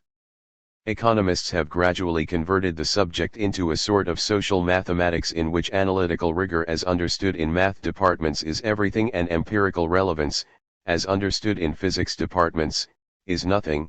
General equilibrium theory, using economic terms like prices, quantities, factors of production, and so on, but that nevertheless is clearly and even scandalously unrepresentative of any recognizable economic system. Perfect competition never did exist and never could exist because, even when firms are small, they do not just take the price but strive to make the price. All the current textbooks say as much, but then immediately go on to say that the cloud cuckoo fantasy land of perfect competition is the benchmark against which we may say something significant about real-world competition. But how can an idealized state of perfection be a benchmark when we are never told how to measure the gap between it and real-world competition? It is implied that all real-world competition is approximately like perfect competition, but the degree of the approximation is never specified, even vaguely. Think of the following typical assumptions: perfectly infallible, utterly omniscient, infinitely long-lived identical consumers, zero transaction costs, complete markets for all time-stated claims for all conceivable events, no trading of any kind at disequilibrium prices, infinitely rapid velocities of prices and quantities, no radical, incalculable uncertainty in real time but only probabilistically calculable risk in logical time, only linearly homogeneous production functions, no technical progress requiring embodied capital investment, and so on, and so on. All these are not just unrealistic but also unrobust assumptions. And yet they figure critically in leading economic theories. Disturbing Currents in Modern Economics, Challenge, Volume 41, Number 3, May-June, 1998. So neoclassical ideology is based upon special, virtually ad hoc, assumptions. Many of the assumptions are impossible, such as the popular assertion that individuals can accurately predict the future, as required by rational expectations and general equilibrium theory, that there are an infinite number of small firms in every market, or that time is an unimportant concept which can be abstracted from. Even when we ignore those assumptions which are obviously nonsense, the remaining ones are hardly much better. Here we have a collection of apparently valid positions which, in fact, rarely have any basis in reality. As we discuss in section C.1.2, an essential one, without which neoclassical economics simply disintegrates, has very little basis in the real world. In fact, it was invented simply to ensure the theory worked as desired. Similarly, markets often adjust in terms of quantities rather than price, a fact overlooked in general equilibrium theory. Some of the assumptions are mutually exclusive. For example, the neoclassical theory of the supply curve is based on the assumption that some factor of production cannot be changed in the short run. This is essential to get the concept of diminishing marginal productivity, which, in turn, generates a rising marginal cost and so a rising supply curve. This means that firms within an industry cannot change their capital equipment. However, the theory of perfect competition requires that in the short period there are no barriers to entry, i.e. that anyone outside the industry can create capital equipment and move into the market. These two positions are logically inconsistent. In other words, although the symbols used in mainstream may have economic-sounding names, the theory has no point of contact with empirical reality, or, at times, basic logic. Nothing in these abstract economic models actually works in the real world. It doesn't matter how many footnotes they put in, or how many ways they tinker around the edges. The whole enterprise is totally rotten at the core, it has no relation to reality. Noam Chomsky, Understanding Power, pages 254-5. As we will indicate, while its theoretical underpinnings are claimed to be universal, they are specific to capitalism and, ironically, they fail to even provide an accurate model of that system, as it ignores most of the real features of an actual capitalist economy. So if an economist does not say that mainstream economics has no bearing to reality, you can be sure that what he or she tells you will be more likely ideology than anything else. Economic reality is not about facts, it's about faith in capitalism. Even worse, it is about blind faith in what the economic ideologues say about capitalism. The key to understanding economists is that they believe that if it is in an economic textbook, then it must be true, particularly if it confirms any initial prejudices. The opposite is usually the case. The obvious fact that the real world is not like that described by economic textbooks can have some funny results, particularly when events in the real world contradict the textbooks. For most economists, or those who consider themselves as such, the textbook is usually preferred. As such, much of capitalist apologetics is faith-driven. Reality has to be adjusted accordingly. A classic example was the changing positions of pundits and experts on the East Asian economic miracle. As these economies grew spectacularly during the 1970s and 1980s, the experts universally applauded them as examples of the power of free markets. In 1995, for example, the right-wing Heritage Foundation's Index of Economic Freedom had 4 Asian countries in its top 7 countries. The Economist explained at the start of 1990s that Taiwan and South Korea had among the least price-distorting regimes in the world. Both the World Bank and IMF agreed, downplaying the presence of industrial policy in the region. This was unsurprising. After all, their ideology said that free markets would produce high growth and stability, and so, logically, the presence of both in East Asia must be driven by the free market. This meant that, for the true believers, these nations were paradigms of the free market, reality notwithstanding. The markets agreed, putting billions into Asian equity markets while foreign banks loaned similar vast amounts. In 1997, however, all this changed when all the Asian countries previously qualified as free saw their economies collapse.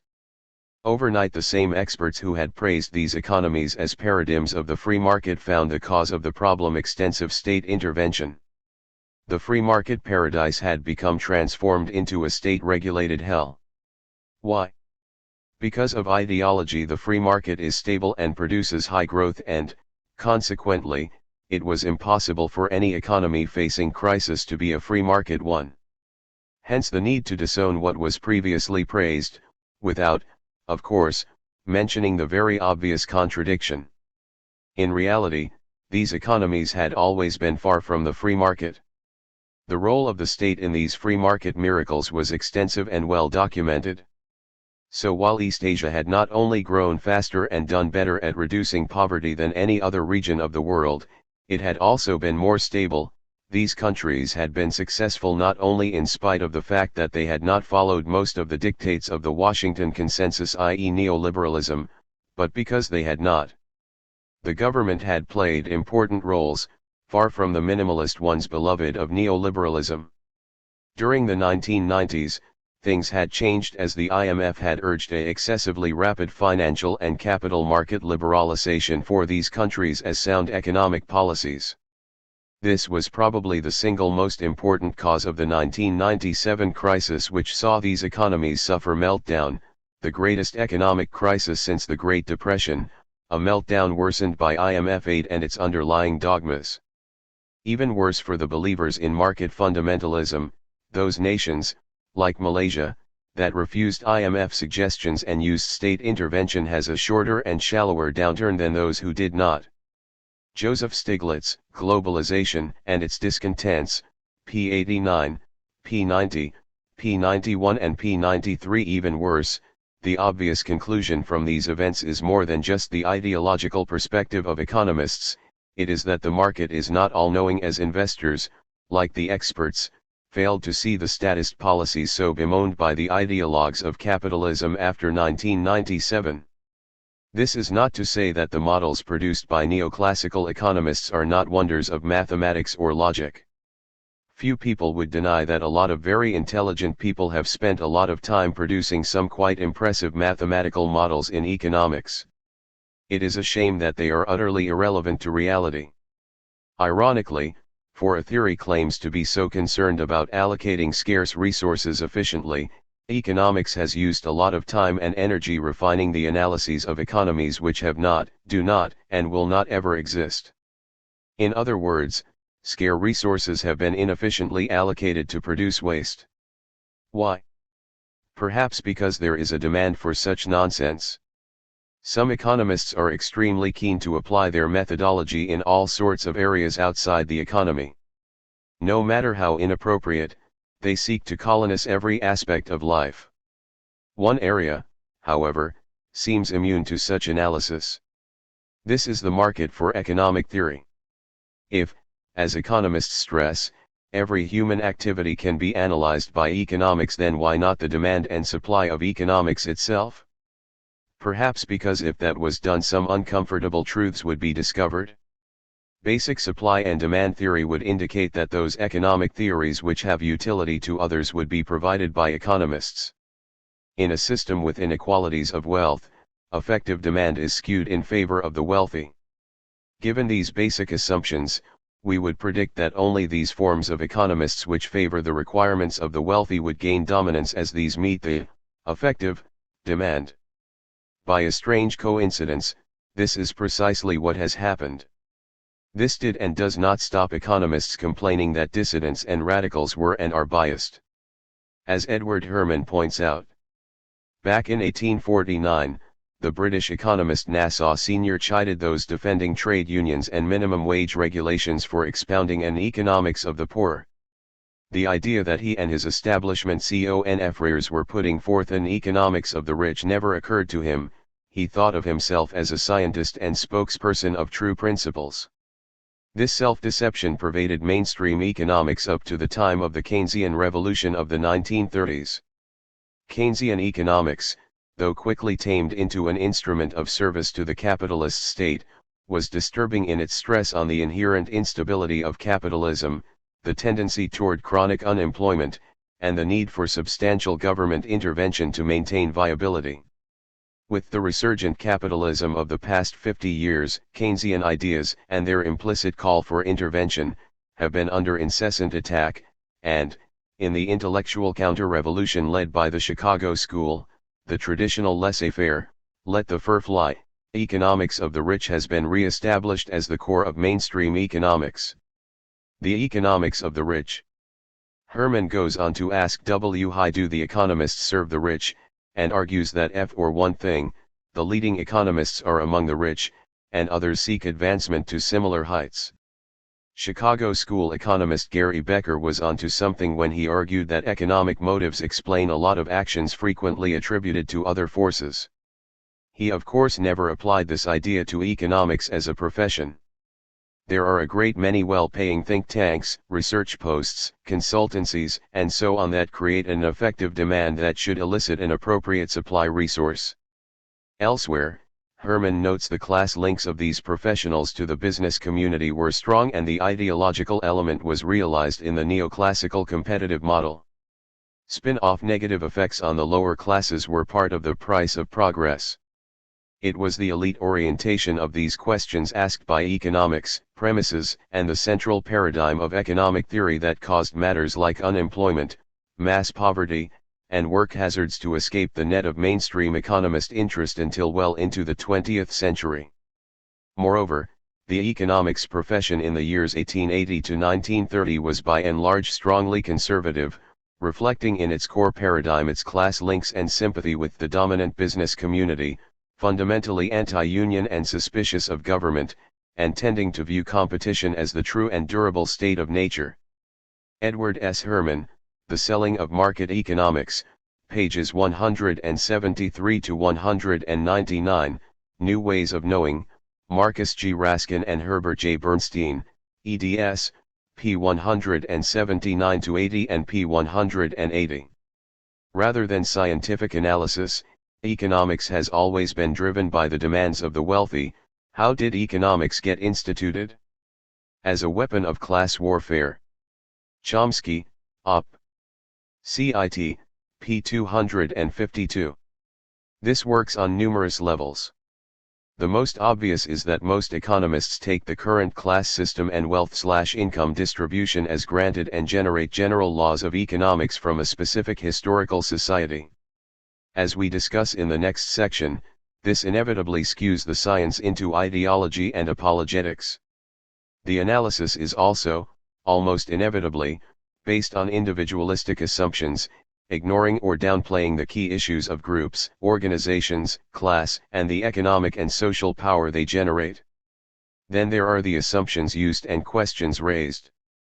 As Herman argues, this has hardly been a neutral process. The theorists explicating these systems, such as Karl Menger, Leon Walras, and Alfred Marshall, were knowingly assuming away formulations that raise disturbing questions: income distribution, class and market power, instability, and unemployment, and creating theoretical models compatible with their own policy biases of status quo or modest reformism. Given the choice of problem, ideology, and other sources of bias may still enter economic analysis if the answer is predetermined by the structure of the theory or premises, or if the facts are selected or bent to prove the desired answer. Op. CIT, p. 176. Needless to say, economics is a science with deep ramifications within society. As a result, it comes under pressure from outside influences and vested interests far more than, say, anthropology or physics. This has meant that the wealthy have always taken a keen interest that the science teaches the appropriate lessons. This has resulted in a demand for a science which reflects the interests of the few, not the many. Is it really just a coincidence that the lessons of economics are just what the bosses and the wealthy would like to hear? As non-neoclassical economist John Kenneth Galbraith noted in 1972, economic instruction in the United States is about 100 years old. In its first half-century, economists were subject to censorship by outsiders. Businessmen and their political and ideological acolytes kept watch on departments of economics and reacted promptly to heresy, the latter being anything that seemed to threaten the sanctity of property, profits, a proper tariff policy and a balanced budget, or that suggested sympathy for unions, public ownership, public regulation or, in any organized way, for the poor. The Essential Galbraith, p. 135. It is really surprising that having the wealthy fund, and so control, the development of a science has produced a body of theory which so benefits their interests. Or that they would be keen to educate the masses in the lessons of said science, lessons which happen to conclude that the best thing workers should do is obey the dictates of the bosses, the market. It is really just a coincidence that the repeated use of economics is to spread the message that strikes, unions, resistance, and so forth are counterproductive and that the best thing worker can do is simply wait patiently for wealth to trickle down? This coincidence has been a feature of the science from the start. The French Second Empire in the 1850s and 60s saw numerous private individuals and organizations, municipalities, and the central government encouraged and founded institutions to instruct workers in economic principles. The aim was to impress upon workers the salutary lessons of economics. Significantly, the weightiest motive for so doing was fear that the influence of socialist ideas upon the working class threatened the social order. The Revolution of 1848 convinced many of the upper classes that they must prove to workers that attacks upon the economic order were both unjustified and futile. Another reason was the recognition of the right to strike in 1864, and so workers had to be warned against abuse of the new weapon. The instruction was always with the aim of refuting socialist doctrines and exposing popular misconceptions. As one economist stated, it was not the purpose of a certain course to initiate workers into the complexities of economic science, but to define principles useful for our conduct in the social order. The interest in such classes was related to the level of worker discontent and agitation. The impact was less than desired. The future communard Lefrançois referred mockingly to the economists, and the banality and platitudes of the doctrine they taught. A newspaper account of the reception given to the economist Joseph Garney states that Garney was greeted with shouts of, "He is an economist." It took courage, said the article, to admit that one was an economist before a public meeting.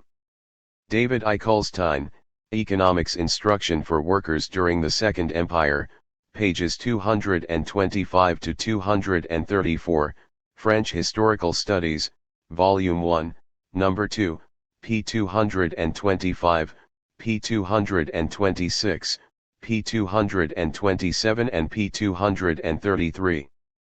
This process is still at work, with corporations and the wealthy funding university departments and posts as well as their own think tanks and paid PR economists.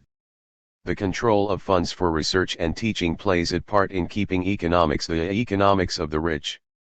Analyzing the situation in the 1970s, Herman notes that the enlarged private demand for the services of economists by the business community met a warm supply response. He stressed that if the demand in the market is for specific policy conclusions and particular viewpoints that will serve such conclusions, the market will accommodate this demand. Hence, blatantly ideological models are being spewed forth on a large scale, approved and often funded by large vested interests, which helps shift the balance between ideology and science even more firmly toward the former. Op. Cit. p. 184, p. 185 and p. 179. The idea that experts funded and approved by the wealthy would be objective scientists is hardly worth considering. Unfortunately, many people fail to exercise sufficient skepticism about economists and the economics they support. As with most experts, there are two obvious questions with which any analysis of economics should begin: who is funding it, and who benefits from it? However, there are other factors as well, namely the hierarchical organization of the university system. The heads of economics departments have the power to ensure the continuation of their ideological position due to the position as hirer and promoter of staff. As economics has mixed its ideology into the subject so well that the ideologically unconventional usually appear to appointment committees to be scientifically incompetent. Benjamin Ward, What's Wrong with Economics, p. 250. Galbraith termed this a new despotism, which consisted of defining scientific excellence in economics not as what is true but as whatever is closest to belief and method to the scholarly tendency of the people who already have tenure in the subject. This is a pervasive test, not the less a press for being, in the frequent case, both self-righteous and unconscious. It helps ensure, needless to say, the perpetuation of the neoclassical orthodoxy. Up. Cit. p. 135. This plays a key role in keeping economics an ideology rather than a science. The power inherent in this system of quality control within the economics profession is obviously very great. The discipline censors occupy leading posts in economics departments at the major institutions. Any economist with serious hopes of obtaining a tenured position in one of these departments will soon be made aware of the criteria by which he is to be judged. The entire academic program consists of indoctrination in the ideas and techniques of the science. Ward, Up. Cit. pages 29 to 30. All this has meant that the science of economics has hardly changed in its basics in over 100 years. Even notions which have been debunked, and have been acknowledged as such, continue to be taught. The so-called mainline teaching of economic theory has a curious self-sealing capacity. Every breach that is made in it by criticism is somehow filled up by admitting the point but refusing to draw any consequence from it, so that the old doctrines can be repeated as before. Thus the Keynesian revolution was absorbed into the doctrine that, in the long run, there is a natural tendency for a market economy to achieve full employment of available labor and full utilization of equipment, that the rate of accumulation is determined by household saving, and that the rate of interest is identical with the rate of profit on capital. Similarly, Piero Sraffa's demolition of the neoclassical production function in labor and capital was admitted to be unanswerable, but it has not been allowed to affect the propagation of the marginal productivity theory of wages and profits. The most sophisticated practitioners of orthodoxy maintain that the whole structure is an exercise in pure logic which has no application to real life at all. All the same, they give their pupils the impression that they are being provided with an instrument which is valuable, indeed necessary, for the analysis of actual problems. Joan Robinson, Up. Cit. Volume 5, p. 222. The social role of economics explains this process, for orthodox traditional economics, was a plan for explaining to the privileged class that their position was morally right and was necessary for the welfare of society. Even the poor were better off under the existing system than they would be under any other. The doctrine argued that increased wealth of the propertied class brings about an automatic increase of income to the poor, so that, if the rich were made poorer, the poor would necessarily become poorer too. Robinson, Up. Cit. Volume 4, p. 242. In such a situation, debunked theories would continue to be taught simply because what they say has a utility to certain sections of society. Few issues provide better examples of the negative impact of economic theory on society than the distribution of income. Economists are forever opposing market interventions which might raise the wages of the poor, while defending astronomical salary levels for top executives on the basis that if the market is willing to pay them so much, they must be worth it. In fact, the inequality which is so much a characteristic of modern society reflects power rather than justice. This is one of the many instances where unsound economic theory makes economists the champions of policies which, is anything, undermine the economic foundations of modern society. Keene, Op. Cit. p. 126. This argument is based on the notion that wages equal the marginal productivity of labor. This is supposed to mean that as the output of workers increase, their wages rise. However, as we note in section C.1.5, this law of economics has been violated for the last 30-odd years in the U.S. Has this resulted in a change in the theory? Of course not. Not that the theory is actually correct. As we discuss in section C.2.5, marginal productivity theory has been exposed as nonsense, and acknowledged as flawed by leading neoclassical economists, since the early 1960s. However, its utility in defending inequality is such that its continued use does not really come as a surprise. This is not to suggest that mainstream economics is monolithic. Far from it. It is riddled with argument and competing policy recommendations. Some theories rise to prominence, simply to disappear again. See, the science happens to be a very flexible one, you can change it to do whatever you feel like, it's that kind of science. Chomsky, Op. Cit. p. 253. Given our analysis that economics is a commodity and subject to demand, this comes as no surprise. Given that the capitalist class is always in competition within itself and different sections have different needs at different times, we would expect a diversity of economics beliefs within the science which rise and fall depending on the needs and relative strengths of different sections of capital. While, overall, the science will support basic things, such as profits, interest, and rent are not the result of exploitation, but the actual policy recommendations will vary. This is not to say that certain individuals or schools will not have their own particular dogmas or that individuals rise above such influences and act as real scientists, of course, just that, in general, supply is not independent of demand or class influence. Nor should we dismiss the role of popular dissent in shaping the science. The class struggle has resulted in a few changes to economics, if only in terms of the apologetics used to justify non-labor income. Popular struggles and organization play their role as the success of, say, union organizing to reduce the working day obviously refutes the claims made against such movements by economists. Similarly, the need for economics to justify reforms can become a pressing issue when the alternative, revolution, is a possibility. As Chomsky notes, during the 19th century, as today, popular struggle played as much of a role as the needs of the ruling class in the development of the science. Economics changed for a number of reasons. For one thing, these guys had won, so they didn't need it so much as an ideological weapon anymore. For another, they recognized that they themselves needed a powerful interventionist state to defend industry from the hardships of competition in the open market as they had always had in fact.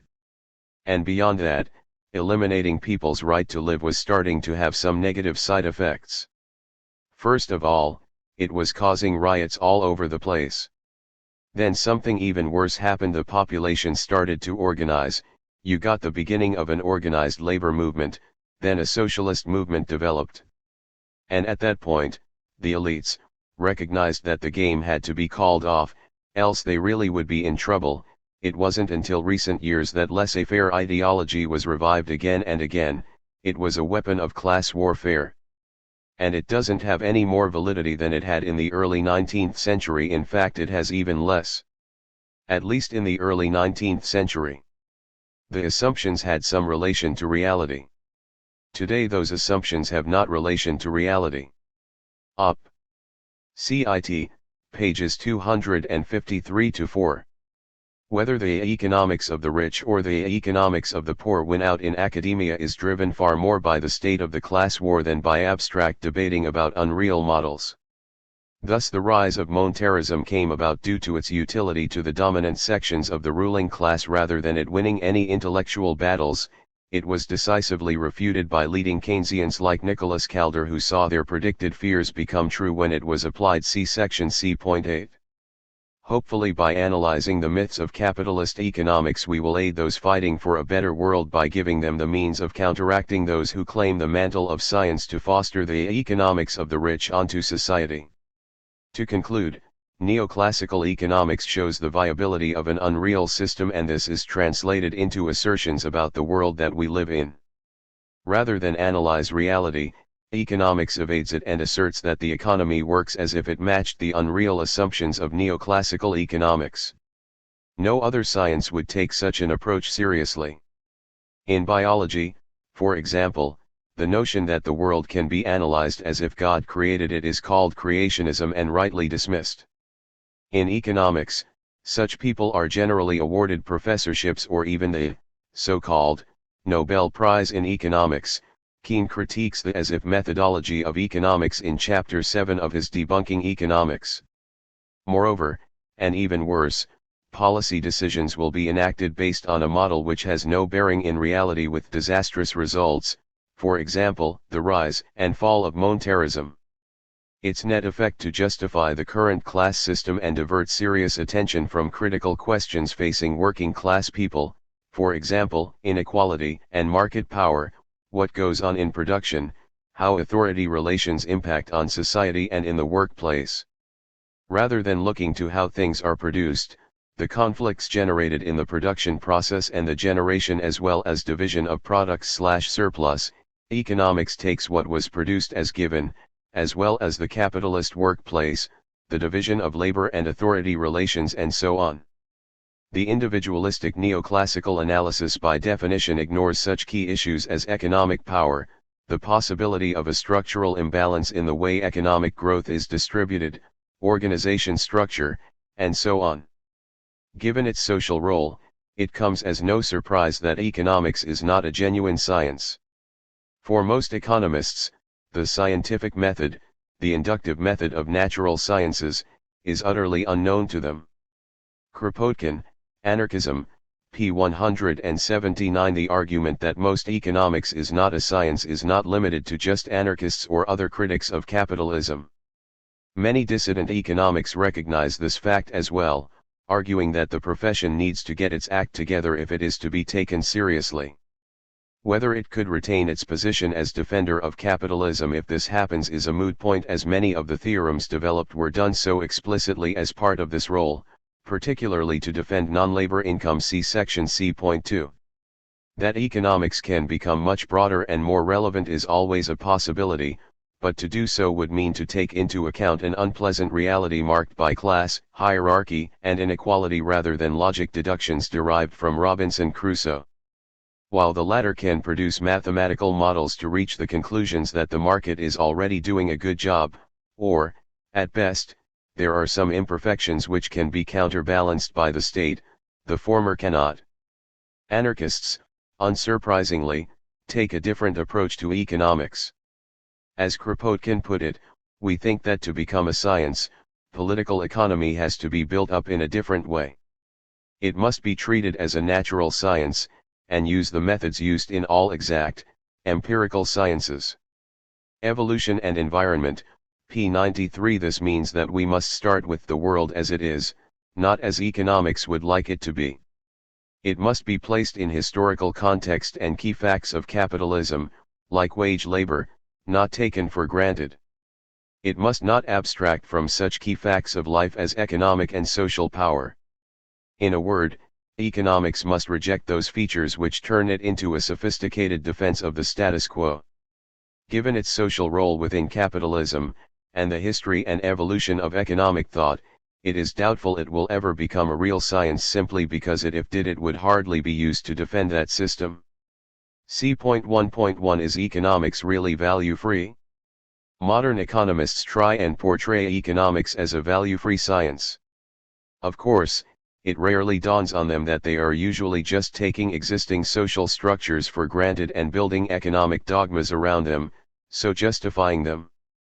At best, as Kropotkin pointed out, The so-called laws and theories of political economy are in reality no more than statements of the following nature: granting that there are always in a country a considerable number of people who cannot subsist a month, or even a fortnight, without earning a salary, and accepting for that purpose the conditions of work imposed upon them by the state, or offered to them by those whom the state recognizes as owners of land, factories, railways, etc., then the results will be so and so.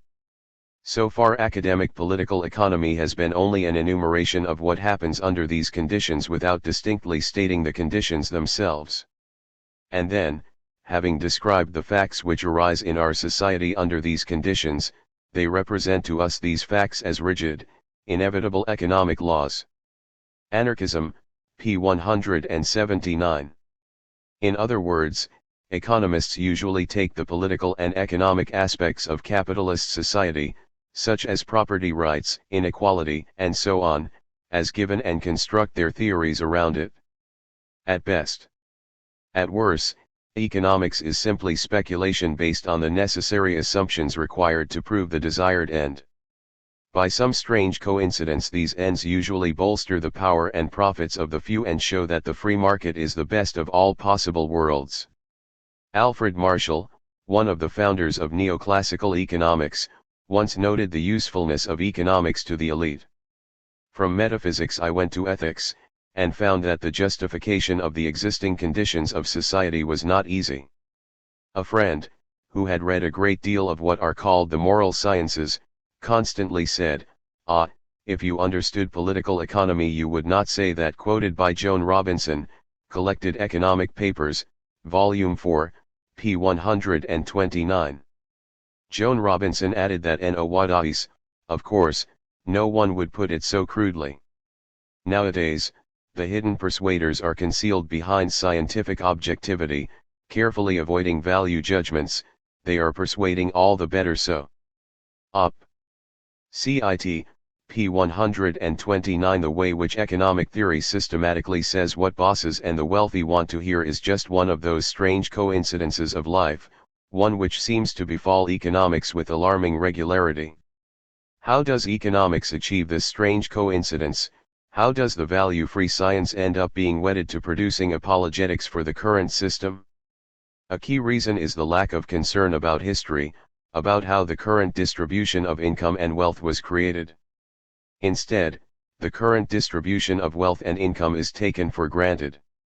This flows, in part, from the static nature of neoclassical economics. If your economic analysis starts and ends with a snapshot of time, with a given set of commodities, then how those commodities get into a specific set of hands can be considered irrelevant, particularly when you modify your theory to exclude the possibility of proving income redistribution will increase overall utility, see section C.1.3. It also flows from the social role of economics as defender of capitalism. By taking the current distribution of income and wealth as given, then many awkward questions can be automatically excluded from the science. This can be seen from the rise of neoclassical economics in the 1870s and 1880s. The break between classical political economy and economics was marked by a change in the kind of questions being asked. In the former, the central focus was on distribution, growth, production, and the relations between social classes. The exact determination of individual prices was of little concern, particularly in the short run. For the new economics, the focus became developing a rigorous theory of price determination. This meant abstracting from production and looking at the amount of goods available at any given moment of time. Thus economics avoided questions about class relations by asking questions about individual utility, so narrowing the field of analysis by asking politically harmless questions based on unrealistic models. For all its talk of rigor, the new economics did not provide an answer to how real prices were determined any more than classical economics had, simply because its abstract models had no relation to reality. It did, however, provide a naturalistic justification for capitalist social relations by arguing that profit, interest, and rent are the result of individual decisions rather than the product of a specific social system. In other words, economics took the classes of capitalism, internalized them within itself, gave them universal application and, by taking for granted the existing distribution of wealth, justified the class structure and differences in market power this produces. It does not ask, or investigate, why some people own all the land and capital while the vast majority have to sell their labor on the market to survive. As such, it internalises the class structure of capitalism. Taking this class structure as a given, economics simply asks the question: how much does each factor, labor, land, capital, contribute to the production of goods? Alfred Marshall justified this perspective as follows. In the long run, the earnings of each agent of production are, as a rule, sufficient only to recompense the sum total of the efforts and sacrifices required to produce them, with a partial exception in the case of land, especially much land in old countries, if we could trace its record back to their earliest origins. But the attempt would raise controversial questions in history and ethics as well as in economics, and the aims of our present inquiry are prospective rather than retrospective. Principles of Economics, p. 832. Which is wonderfully handy for those who benefited from the theft of the common heritage of humanity. Particularly as Marshall himself notes the dire consequences for those without access to the means of life on the market. When a workman is in fear of hunger, his need of money is very great, and, if at starting he gets the worst of the bargaining, it remains great. That is all the more probably because, while the advantage in bargaining is likely to be pretty well distributed between the two sides of a market for commodities, it is more often on the side of the buyers than on that of the sellers in a market for labor. Op. Cit. Pages 335-6. Given that market exchanges will benefit the stronger of the parties involved, this means that inequalities become stronger and more secure over time. Taking the current distribution of property as a given, and, moreover, something that must not be changed, then the market does not correct this sort of injustice. In fact, it perpetuates it and, moreover, it has no way of compensating the victims as there is no mechanism for ensuring reparations. So the impact of previous acts of aggression has an impact on how a specific society developed and the current state of the world. To dismiss retrospective analysis as it raises controversial questions and ethics is not value-free or objective science, it is pure ideology and skews any prospective inquiry into apologetics. This can be seen when Marshall noted that labor is often sold under special disadvantages, arising from the closely connected group of facts that labor power is perishable, that the sellers of it are commonly poor and have no reserve fund, and that they cannot easily withhold it from the market. Moreover, the disadvantage, wherever it exists, is likely to be cumulative in its effects. Yet, for some reason, he still maintains that wages of every class of labor tend to be equal to the net product due to the additional laborer of this class. Op. Cit. p. 567, p. 569 and p. 518. Why should it, given the noted fact that workers are at a disadvantage in the marketplace? Hence malatesta. Landlords, capitalists have robbed the people, with violence and dishonesty, of the land and all the means of production, and in consequence of this initial theft can each day take away from workers the product of their labor. Enrico Malatesta, His Life and Ideas, p. 168. As such, how could it possibly be considered scientific or value-free to ignore history? It is hardly retrospective to analyze the roots of the current disadvantage working class people have in the current and prospective labor market, particularly given that Marshall himself notes their results. This is a striking example of what Kropotkin deplored in economics, namely that in the rare situations when social conditions were mentioned, they were forgotten immediately, to be spoken of no more. Thus reality is mentioned, but any impact this may have on the distribution of income is forgotten, for otherwise you would have to conclude, with the anarchists, that the appropriation of the produce of human labor by the owners of capital and land exists only because millions of men and women have literally nothing to live upon, unless they sell their labor force and their intelligence at a price that will make the net profit of the capitalist and surplus value possible. Evolution and Environment, p. 92 and p. 106. This is important, for respecting property rights is easy to talk about, but it only faintly holds some water if the existing property ownership distribution is legitimate. If it is illegitimate, if the current property titles were the result of theft, corruption, colonial conquest, state intervention, and other forms of coercion, then things are obviously different. That is why economics rarely, if ever, discusses this. This does not, of course, stop economists arguing against current interventions in the market, particularly those associated with the welfare state. In effect, they are arguing that it is okay to reap the benefits of past initiations of force, but it is wrong to try and rectify them. It is as if someone walks into a room of people, robs them at gunpoint, and then asks that they should respect each other's property rights from now on and only engage in voluntary exchanges with what they had left. Any attempt to establish a moral case for the free market in such circumstances would be unlikely to succeed. This is free market capitalist economics in a nutshell. Never mind past injustices, let us all do the best we can given the current allocations of resources. Many economists go one better. Not content in ignoring history, they create little fictional stories in order to justify their theories or the current distribution of wealth and income. Usually, they start from isolated individual or a community of approximately equal individuals, a community usually without any communal institutions. For example, the weighting theories of profit and interest, see section C.2.7, requires such a fiction to be remotely convincing.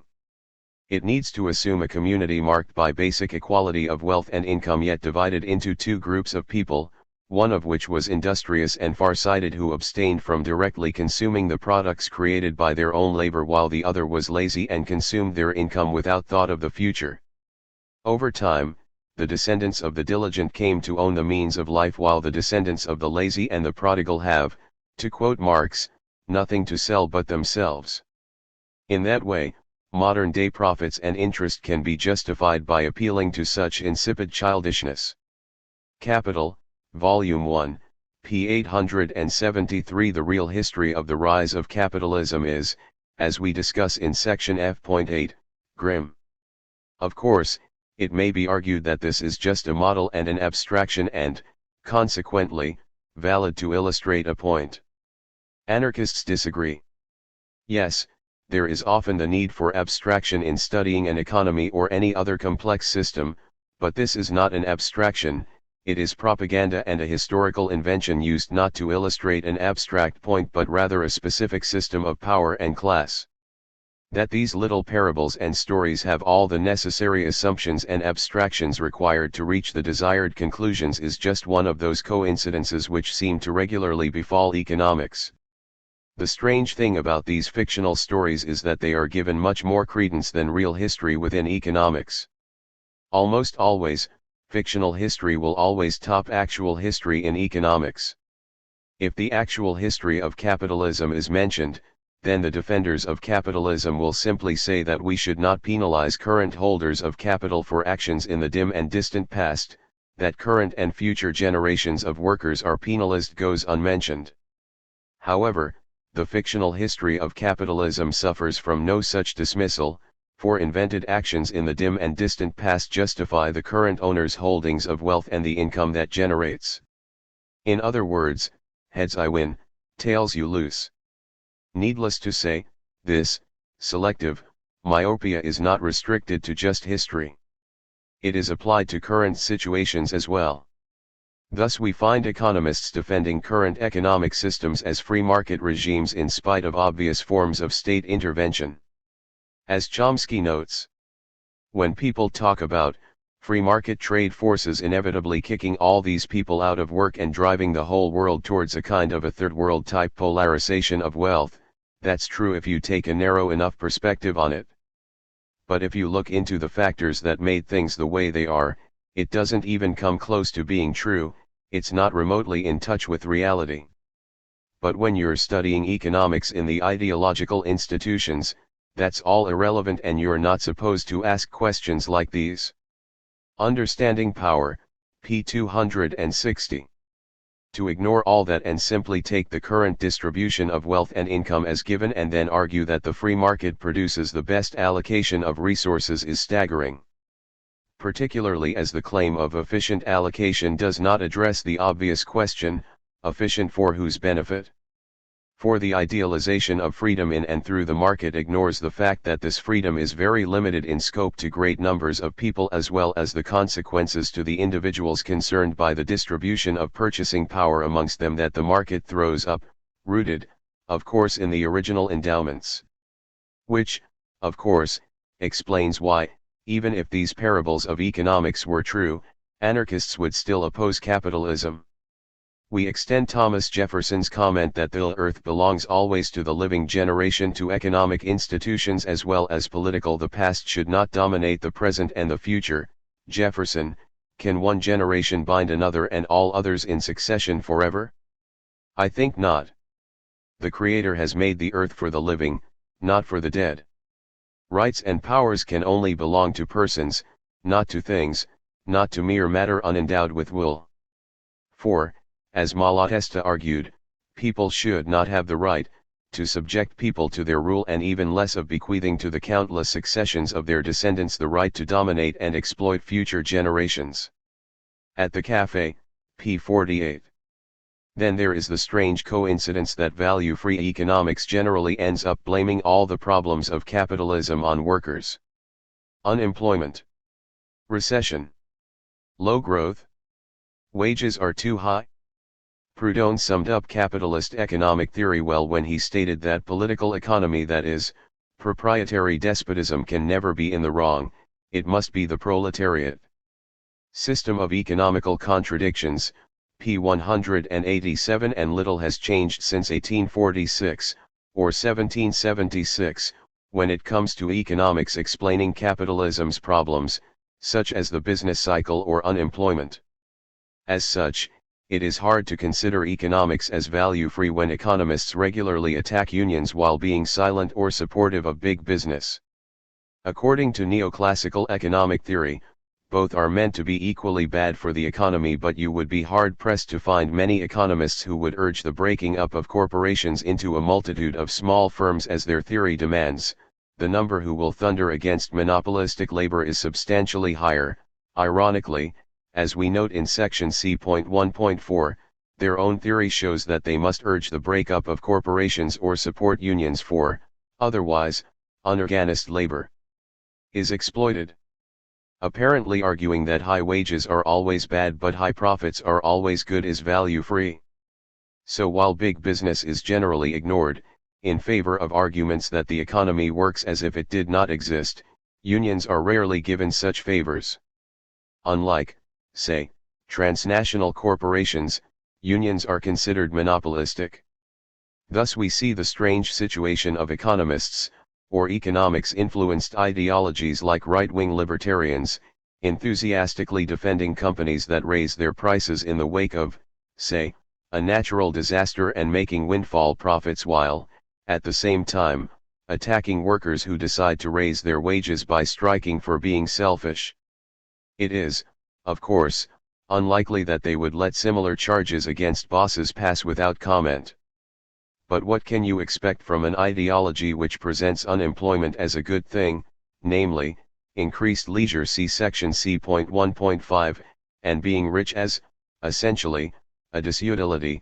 The pain of abstaining from present consumption falls heaviest on those with wealth, see section C.2.7.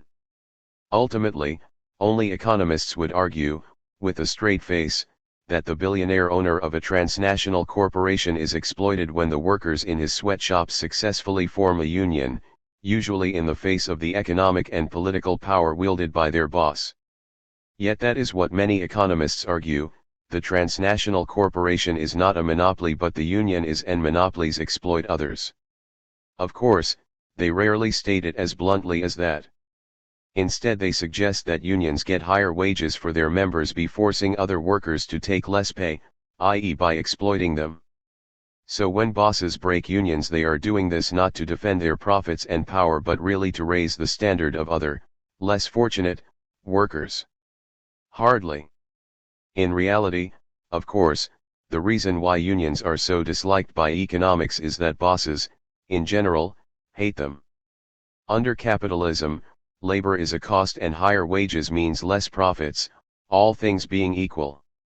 Hence the need to demonize unions, for one of the less understood facts is that while unions increase wages for members, they also increase wages for non-union workers. This should not be surprising as non-union companies have to raise wages, stop their workers unionizing, and to compete for the best workers who will be drawn to the better pay and conditions of union shops. As we discuss in section C.9, the neoclassical model of the labor market is seriously flawed. Which brings us to another key problem with the claim that economics is value-free, namely the fact that it takes the current class system of capitalism and its distribution of wealth as not only a fact but as an ideal. This is because economics is based on the need to be able to differentiate between each factor of production in order to determine if it is being used optimally. In other words, the given class structure of capitalism is required to show that an economy uses the available resources efficiently or not. It claims to be value-free simply because it embeds the economic relationships of capitalist society into its assumptions about nature. Yet it is impossible to define profit, rent, and interest independently of the class structure of any given society. Therefore, this type of distribution is the peculiarity of capitalism. Under feudalism, the surplus was extracted as land rent. In an artisan economy, each commodity is produced by a man with his own tools. The distinction between wages and profits has no meaning there. This means that the very essence of the theory is bound up with a particular institution, wage labor. The central doctrine is that wages tend to equal marginal product of labor. Obviously this has no meaning for a peasant household where all share the work and the income of their holding according to the rules of family life, nor does it apply in a cooperative where the workers' council has to decide what part of net proceeds to allot to investment, what part to a welfare fund, and what part to distribute as wage. Joan Robinson, Collected Economic Papers, p. 26 and p. 130. This means that the universal principles of economics end up by making any economy which does not share the core social relations of capitalism inherently inefficient. If, for example, workers own all three factors of production, labor, land, and capital, then the value-free laws of economics concludes that this will be inefficient. As there is only income, it is impossible to say which part of it is attributable to labor, land, or machinery, and, consequently, if these factors are being efficiently used. This means that the science of economics is bound up with the current system and its specific class structure and, therefore, as a ruling class paradigm, the competitive model has the substantial merit that it can be used to rule off the agenda any proposals for substantial reform or intervention detrimental to large economic interests, as the model allows, on its assumptions, a formal demonstration that these would reduce efficiency. Edward S. Herman, The Selling of Market Economics, pages 173 to 199, New Ways of Knowing, Marcus G. Raskin and Herbert J. Bernstein, eds. p. 178. Then there are the methodological assumptions based on individualism. By concentrating on individual choices, economics abstracts from the social system within which such choices are made and what influences them. Thus, for example, the analysis of the causes of poverty is turned towards the failings of individuals rather than the system as a whole. To be poor becomes a personal stigma. That the reality on the ground bears little resemblance to the myth matters little when people with two jobs still fail to earn enough to feed their families. It seems ridiculous to call them lazy or selfish. It suggests a failure in the system, not in the poor themselves. An individualistic analysis is guaranteed to exclude, by definition, the impact of class, inequality, social hierarchies, and economic/social power, and any analysis of any inherent biases in a given economic system, its distribution of wealth and, consequently, its distribution of income between classes. This abstracting of individuals from their social surroundings results in the generating economic laws which are applicable for all individuals, in all societies, for all times. This results in all concrete instances, no matter how historically different, being treated as expressions of the same universal concept. In this way the uniqueness of contemporary society, namely its basis in wage labor, is ignored. The period through which we are passing, is distinguished by a special characteristic: wages. Proudhon, Op. Cit. p. 199.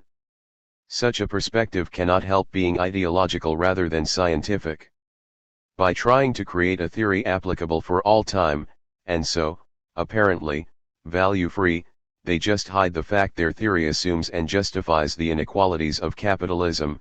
For example, the assumption of given needs and distribution of wealth and income secretly introduces the social relations of the current society back into the model, something which the model had supposedly abstracted from. By stressing individualism, scarcity, and competition, in reality economic analysis reflects nothing more than the dominant ideological conceptions found in capitalist society. Every few economic systems or societies in the history of humanity have actually reflected these aspects of capitalism.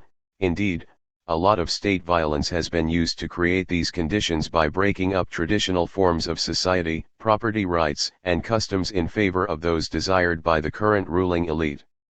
The very general nature of the various theories of profit, interest, and rent should send alarm bells ringing. Their authors construct these theories based on the deductive method and stress how they are applicable in every social and economic system. In other words, the theories are just that, theories derived independently of the facts of the society they are in. It seems somewhat strange, to say the least, to develop a theory of, say, interest independently of the class system within which it is charged, but this is precisely what these scientists do. It is understandable why. By ignoring the current system and its classes and hierarchies, the economic aspects of the system can be justified in terms of appeals to universal human existence. This will raise less objections than saying, for example, that interest exists because the rich will only part with their money if they get more in return, and the poor will pay for this because they have little choice due to their socio-economic situation. Far better to talk about time preference rather than the reality of class society. See section C.2.6. Neoclassical economics, in effect, took the political out of political economy by taking capitalist society for granted along with its class system, its hierarchies, and its inequalities. This is reflected in the terminology used. These days even the term capitalism has gone out of fashion, replaced with the approved terms market system, the free market, or free enterprise. Yet, as Chomsky noted, terms such as free enterprise are used to designate a system of autocratic governance of the economy in which neither the community nor the workforce has any role, a system we would call fascist if translated to the political sphere.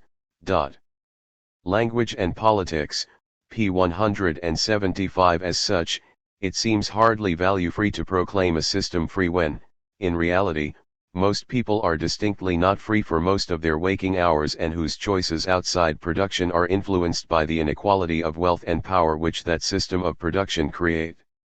This shift in terminology reflects a political necessity. It effectively removes the role of wealth, capital, from the economy. Instead of the owners and manager of capital being in control or, at the very least, having significant impact on social events, we have the impersonal activity of the markets or market forces. That such a change in terminology is the interest of those whose money accords them power and influence goes without saying. By focusing on the market, economics helps hide the real sources of power in an economy, and attention is drawn away from such a key questions of how money, wealth, produces power and how it skews the free market in its favor. All in all, as dissident economist John Kenneth Galbraith once put it, had economists believe and teach is rarely hostile to the institutions that reflect the dominant economic power. Not to notice this takes effort, although many succeed. The Essential Galbraith, p. 180. This becomes obvious when we look at how the advice economics gives to working class people. In theory, economics is based on individualism and competition, yet when it comes to what workers should do, the laws of economics suddenly switch. The economist will now deny that competition is a good idea and instead urge that the workers cooperate, i.e. obey, their boss rather than compete, i.e. struggle over the division of output and authority in the workplace. They will argue that there is harmony of interests between worker and boss, that it is in the self-interest of workers not to be selfish but rather to do whatever the boss asks to further the boss's interests, i.e. profits. That this perspective implicitly recognizes the dependent position of workers, goes without saying. So while the sale of labor is portrayed as a market exchange between equals, it is in fact an authority relation between servant and master. The conclusions of economics is simply implicitly acknowledging that authoritarian relationship by identifying with the authority figure in the relationship and urging obedience to them. It simply suggests workers make the best of it by refusing to be independent individuals who need freedom to flourish, at least during working hours. Outside they can express their individuality by shopping. This should come as no surprise, for, as Chomsky notes, economics is rooted in the notion that you only harm the poor by making them believe that they have rights other than what they can win on the market, like a basic right to live, because that kind of right interferes with the market, and with efficiency, and with growth and so on. So ultimately people will just be worse off if you try to recognize them. Up. CIT, p. 251. Economics teaches that you must accept change without regard to whether it is appropriate or not.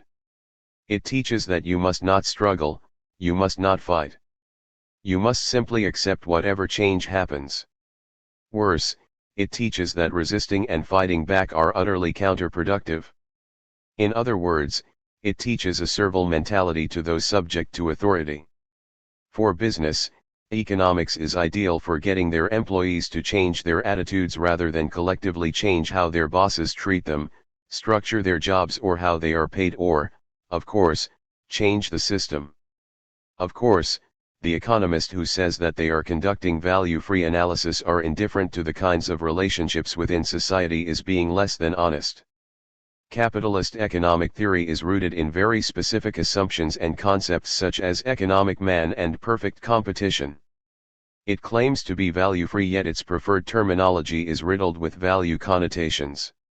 For example, the behavior of economic man, i.e., people who are self-interested utility maximization machines, is described as rational. By implication, then, the behavior of real people is irrational whenever they depart from this severely truncated account of human nature and society. Our lives consist of much more than buying and selling. We have goals and concerns which cannot be bought or sold in markets. In other words, humanity and liberty transcend the limits of property and, as a result, economics. This, unsurprisingly, affects those who study the science as well. Studying economics also seems to make you a nastier person. Psychological studies have shown that economics graduate students are more likely to free-ride shirk contributions to an experimental public goods account in the pursuit of higher private returns than the general public. Economists also are less generous than other academics in charitable giving. Undergraduate economics majors are more likely to defect in the classic prisoner's dilemma game than are other majors. And on other tests, students grow less honest, expressing less of a tendency, for example, to return found money after studying economics, but not studying a control subject like astronomy. This is no surprise, really. Mainstream economics is built entirely on a notion of self-interested individuals, rational self-maximizers who can order their wants and spend accordingly. There's little room for sentiment, uncertainty, selflessness, and social institutions. Whether this is an accurate picture of the average human is open to question, but there's no question that capitalism as a system and economics as a discipline both reward people who conform to the model. Doug Henwood, Wall Street, p. 143. So is economics value-free? Far from it. Given its social role, it would be surprising that it were. That it tends to produce policy recommendations that benefit the capitalist class is not an accident. It is rooted in the fiber of the science as it reflects the assumptions of capitalist society and its class structure. Not only does it take the power and class structures of capitalism for granted, it also makes them the ideal for any and every economy. Given this, it should come as no surprise that economists will tend to support policies which will make the real world conform more closely to the standard, usually neoclassical, economic model. Thus the models of economics become more than a set of abstract assumptions, used simply as a tool in theoretical analysis of the causal relations of facts. Rather they become political goals, an ideal towards which reality should be forced to travel. This means that economics has a dual character. On the one hand, it attempts to prove that certain things, for example, that free market capitalism produces an optimum allocation of resources, or that, given free competition, price formation will ensure that each person's income corresponds to their productive contribution.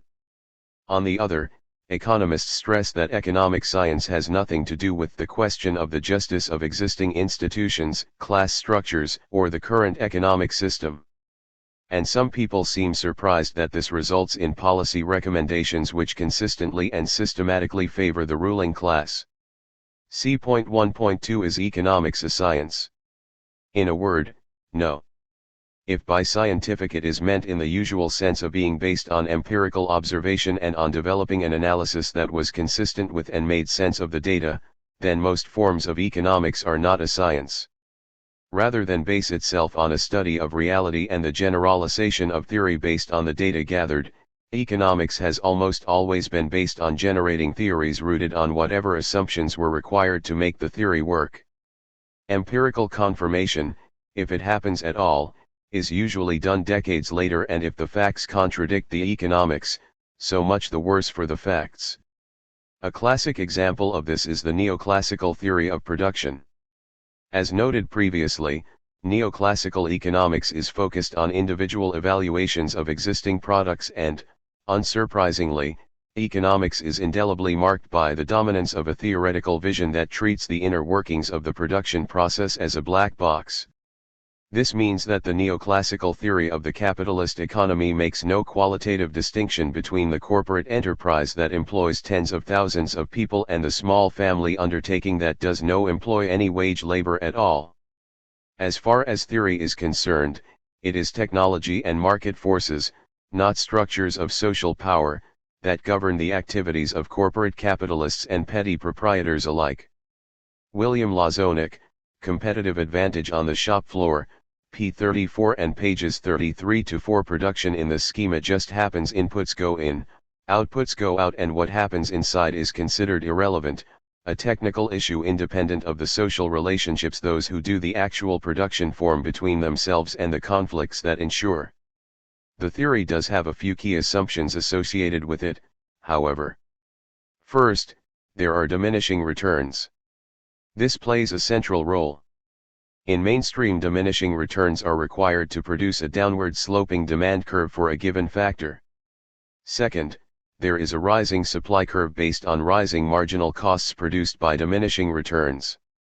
The average variable cost curve for a firm is assumed to be U-shaped, the result of first increasing and then diminishing returns. These are logically necessary for the neoclassical theory to work. Non-economists would, of course, think that these assumptions are generalizations based on empirical evidence. However, they are not. Take the U-shaped average cost curve. This was simply invented by A.C. Pigou, a loyal disciple of leading neoclassical Alfred Marshall and quite innocent of any knowledge of industry. He therefore constructed a U-shaped average cost curve for a firm, showing economies of scale up to a certain size and rising costs beyond it. Joan Robinson, Collected Economic Papers, Volume 5, p. 11. The invention was driven by need of the theory, not the facts. With increasing returns to scale, then large firms would have cost advantages against small ones and would drive them out of business in competition. This would destroy the concept of perfect competition. However, the invention of the average cost curve allowed the theory to work, as proved that a competitive market could not become dominated by a few large firms, as feared. The model, in other words, was adjusted to ensure that it produced the desired result rather than reflect reality. The theory was required to prove that markets remained competitive and the existence of diminishing marginal returns to scale of production did tend by itself to limit the size of individual firms. That markets did become dominated by a few large firms was neither here nor there. It did not happen in theory and, consequently, that was the important thing, and so when the great concentrations of power in the multinational corporations are bringing the age of national employment policy to an end, the textbooks are still illustrated by U-shaped curves showing the limitation on the size of firms in a perfectly competitive market. Joan Robinson, Contributions to Modern Economics, p. 5. To be good, a theory must have two attributes: they accurately describe the phenomena in question and they make accurate predictions. Neither holds for Pigou's invention. Reality keeps getting in the way. Not only did the rise of a few large firms dominating markets indirectly show that the theory was nonsense, when empirical testing was finally done decades after the theory was proposed, it showed that in most cases the opposite is the case, that there were constant or even falling costs in production. Just as the theories of marginality and diminishing marginal returns taking over economics, the real world was showing how wrong it was with the rise of corporations across the world. So the reason why the market become dominated by a few firms should be obvious enough: actual corporate price is utterly different from the economic theory. This was discovered when researchers did what the original theorists did not think was relevant. They actually asked firms what they did, and the researchers consistently found that, for the vast majority of manufacturing firms, their average costs of production declined as output rose, their marginal costs were always well below their average costs, and substantially smaller than marginal revenue, and the concept of a demand curve, and therefore its derivative marginal revenue, was simply irrelevant.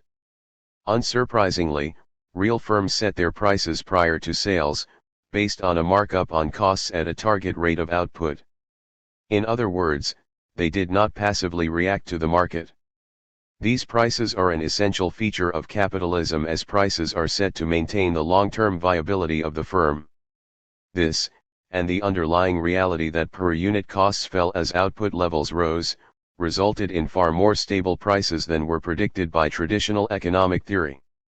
One researcher concluded that administered prices differ so sharply from the behavior to be expected from the theory as to challenge the basic conclusions of it. He warned that until such time as economic theory can explain and take into account the implications of this empirical data, it provides a poor basis for public policy. Needless to say, this did not disturb neoclassical economists or stop them providing public policy recommendations.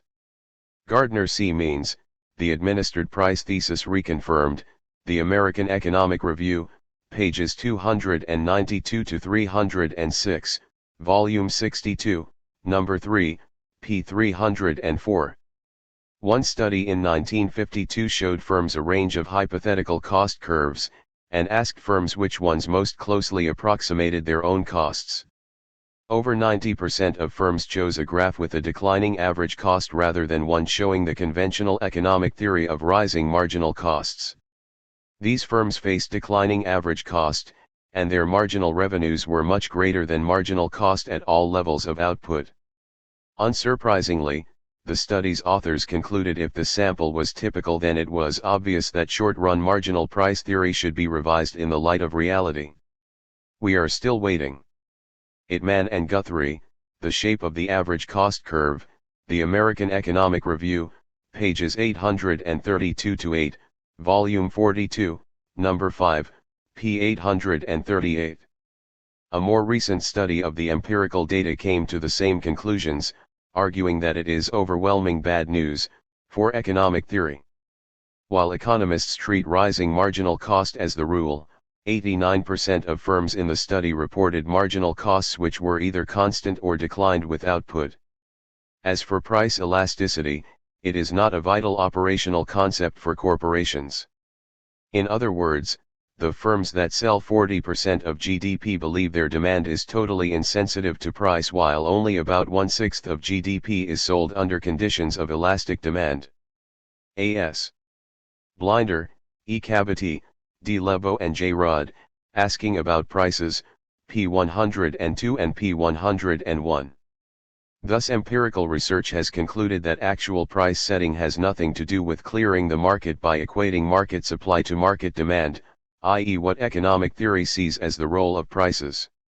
Rather, prices are set to enable the firm to continue as a going concern, and equating supply and demand in any arbitrary period of time is irrelevant to a firm which hopes to exist for the indefinite future. As Lee put it, basing himself on extensive use of empirical research, market prices are not market clearing or profit maximizing prices, but rather are enterprise and hence transaction reproducing prices. Rather than a non-existent equilibrium or profit maximization at a given moment determining prices, the market price is set and the market managed for the purpose of ensuring continual transactions for those enterprises in the market, that is for the benefit of the business leaders and their enterprises. A significant proportion of goods have prices based on markup, normal cost and target rate of return pricing procedures, and are relatively stable over time. Thus the existence of stable, administered market prices implies that the markets in which they exist are not organized like auction markets or like the early retail markets and oriental bazaars as imagined in mainstream economic ideology.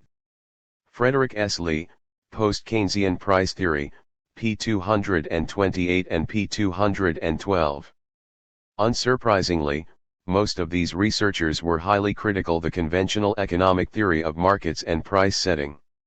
One viewed the economists' concepts of perfect competition and monopoly as virtual nonsense and the product of the itching imaginations of uninformed and inexperienced armchair theorizers.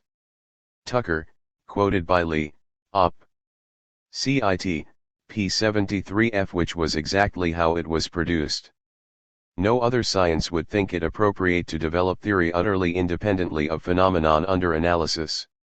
No other science would wait decades before testing a theory against reality.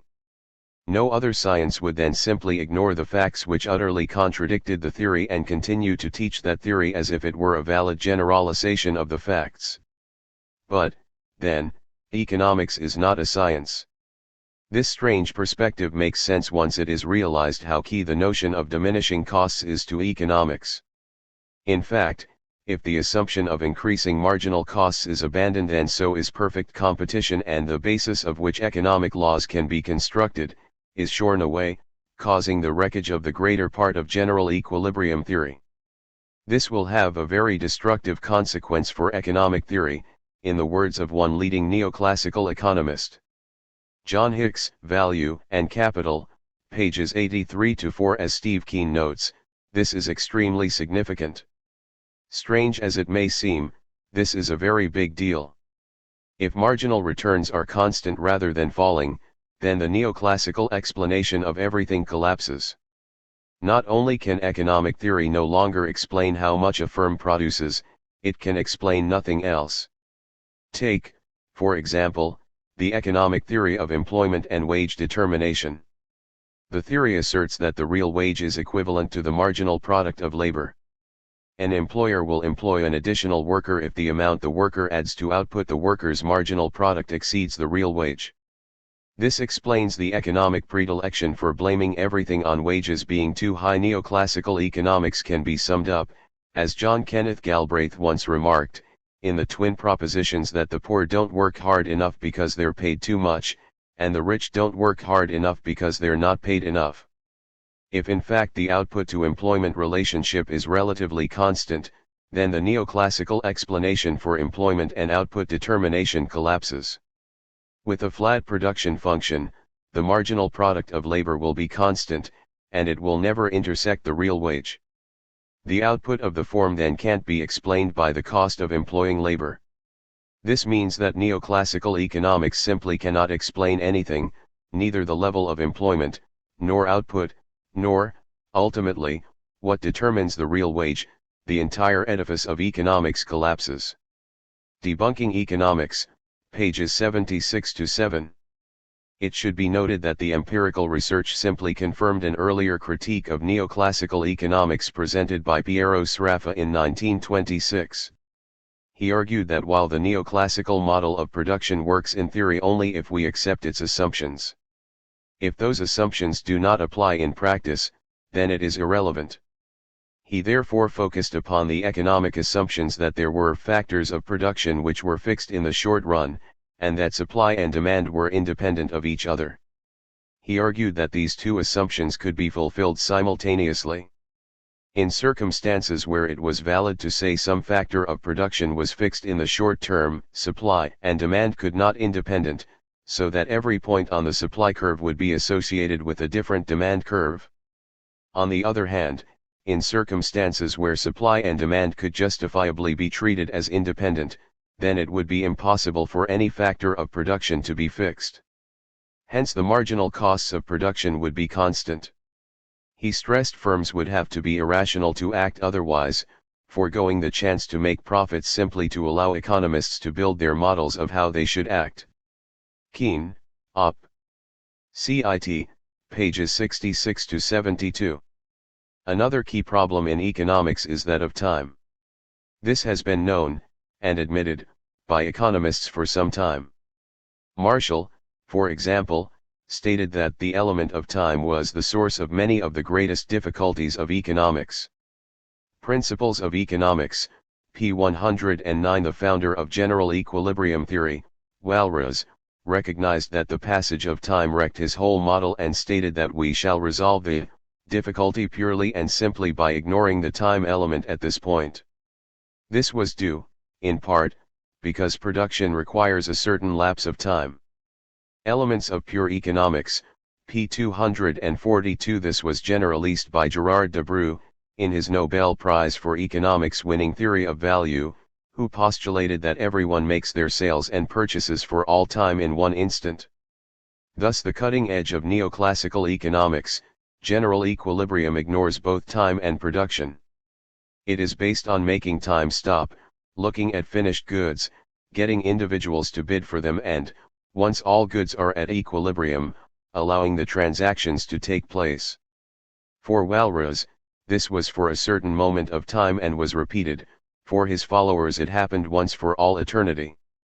This is obviously not the way markets work in the real world, and, consequently, the dominant branch of economics is hardly scientific.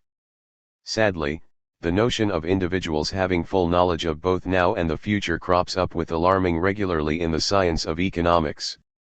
Even if we ignore such minor issues as empirical evidence and time, economics has problems even with its favored tool, mathematics.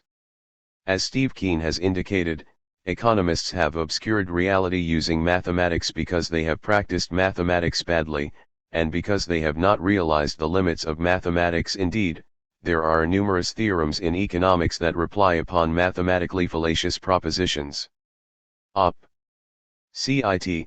p. 258 and p. 259. For a theory born from the desire to apply calculus to economics, this is deeply ironic. As an example, Keene points to the theory of perfect competition, which assumes that while the demand curve for the market as a whole is downward sloping, an individual firm in perfect competition is so small that it cannot affect the market price and, consequently, faces a horizontal demand curve, which is utterly impossible.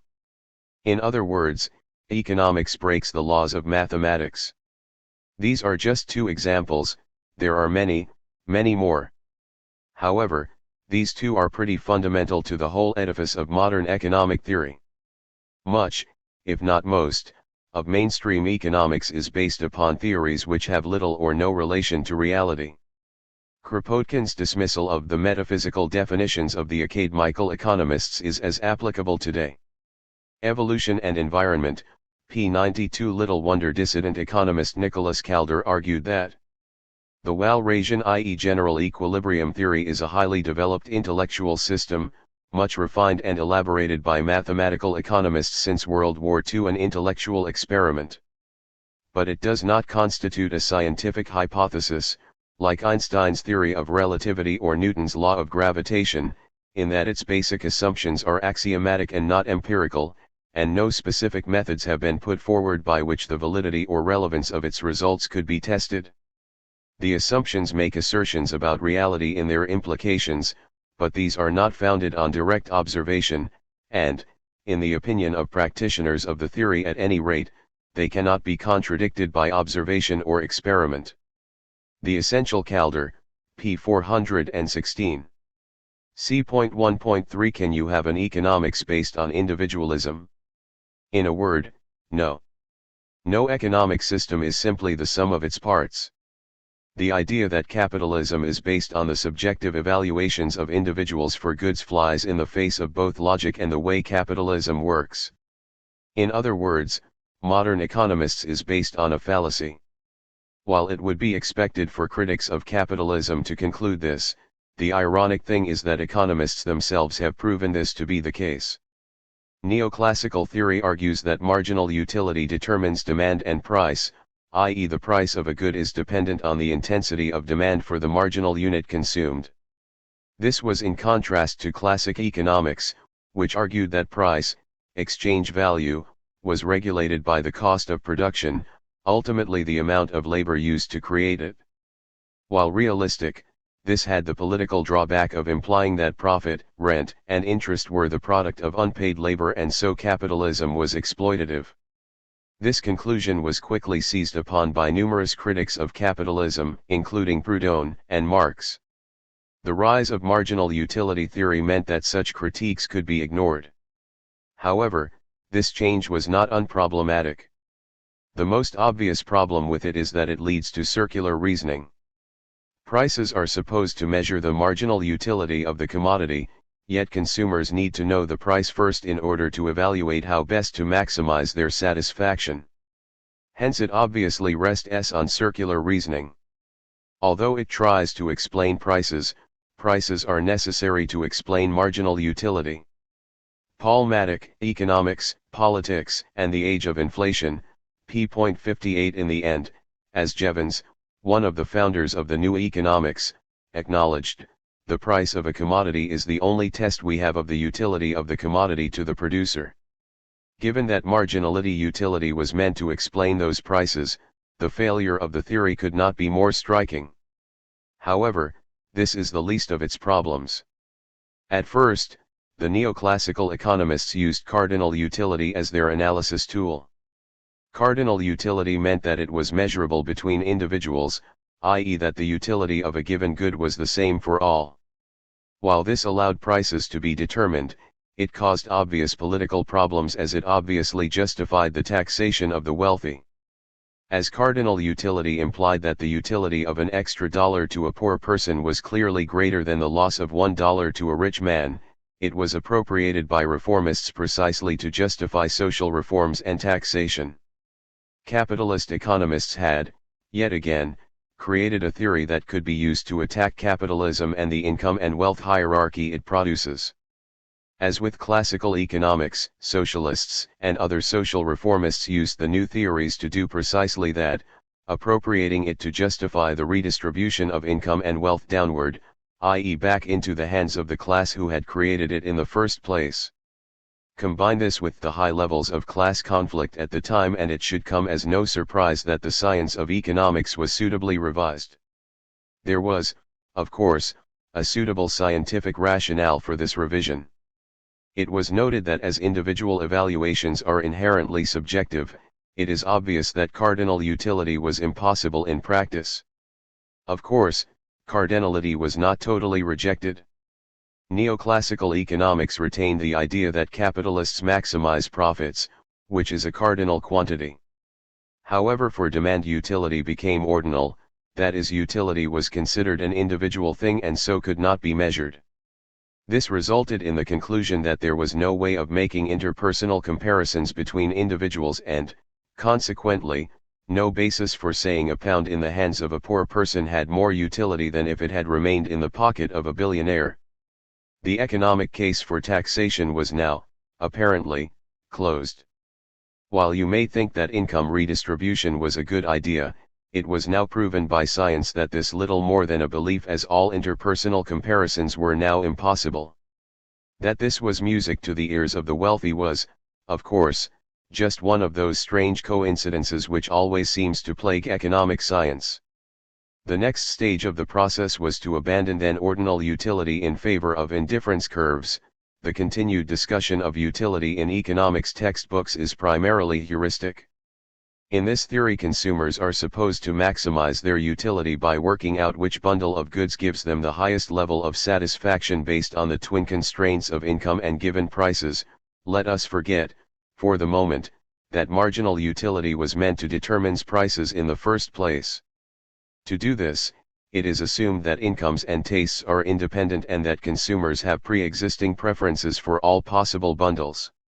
This produces a graph that shows different quantities of two different goods, with the indifference curves showing the combinations of goods which give the consumer the same level of satisfaction, hence the name, as the consumer is indifferent to any combination along the curve. There is also a straight line representing relative prices and the consumer's income, and this budget line shows the uppermost curve the consumer can afford to reach. That these indifference curves could not be observed was not an issue, although leading neoclassical economist Paul Samuelson provided an apparent means. See these curves by his concept of revealed preference, a basic tautology. There is a reason why indifference curves cannot be observed. They are literally impossible for human beings to calculate once you move beyond a trivially small set of alternatives, and it is impossible for actual people to act as economists argue they do. Ignoring this slight problem, the indifference curve approach to demand can be faulted for another, even more basic, reason. It does not prove what it seeks to show. Though mainstream economics began by assuming that this hedonistic, individualist approach to analyzing consumer demand was intellectually sound, it ended up proving that it was not. The critics were right. Society is more than the sum of its individual members. Steve Keen, Debunking Economics, p. 23. As noted above, to fight the conclusion that redistributing wealth would result in a different level of social well-being, economists had to show that altering the distribution of income did not alter social welfare. They worked out that two conditions were necessary for this to be true: a. that all people have the same tastes, b. that each person's tastes remain the same as her income changes, so that every additional dollar of income was spent exactly the same way as all previous dollars. The former assumption in fact amounts to assuming that there is only one person in society, or that society consists of a multitude of identical drones or clones. The latter assumption amounts to assuming that there is only one commodity, since otherwise spending patterns would necessarily change as income rose. Keen, Op. Cit. p. 24. This is the real meaning of the assumption that all goods and consumers can be considered representative. Sadly, such individuals and goods do not exist. Thus, economics can prove that the demand curve slows downward in price for a single individual and a single commodity. But in a society consisting of many different individuals with many different commodities, the market demand curve is more probably jagged, and slopes every which way. One essential building block of the economic analysis of markets, the demand curve, therefore does not have the characteristics needed for economic theory to be internally consistent. Most mainstream academic economists are aware of this problem, but they pretend that the failure can be managed with a couple of assumptions. Yet the assumptions themselves are so absurd that only someone with a grossly distorted sense of logic could accept them. That grossly distorted sense of logic is acquired in the course of a standard education in economics. Op. Cit. pages 25-7. Rather than produce a social indifference map which had the same properties as the individual indifference maps by adding up all the individual maps, economics proved that this consistent summation from individual to society could not be achieved. Any sane person would have rejected the theory at this stage, but not economists. Keen states the obvious: that economists, in general, failed to draw this inference speaks volumes for the unscientific nature of economic theory. They simply invented some fudge to disguise the gaping hole they have uncovered in the theory. Op. Cit. p. 40 and p. 48. Ironically, it took over 100 years and advanced mathematical logic to reach the same conclusion that the classical economists took for granted, namely that individual utility could not be measured and compared. However, instead of seeking exchange value, price, in the process of production, neoclassical economists simply that made a few absurd assumptions and continued on its way as if nothing was wrong. This is important because economists are trying to prove that a market economy necessarily maximizes social welfare. If they can't prove that the market demand curve falls smoothly as price rises, they can't prove that the market maximizes social welfare. In addition, the concept of a social indifference curve is crucial to many of the key notions of economics. The argument that free trade is necessarily superior to regulated trade, for example, is first constructed using a social indifference curve. Therefore, if the concept of a social indifference curve itself is invalid, then so too are many of the most treasured notions of economics. Keene, Op. Cit. p. 50. This means much of economic theory is invalidated and with it the policy recommendations based on it.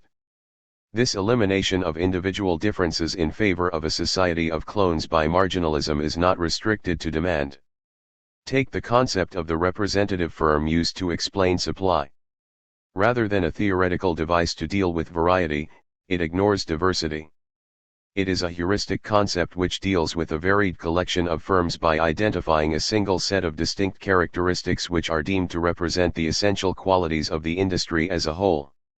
It is not a single firm or even a typical or average firm. It is an imaginary firm which exhibits the representative features of the entire industry, i.e., it treats an industry as if it were just one firm. Moreover, it should be stressed that this concept is driven by the needs to prove the model, not by any concern over reality.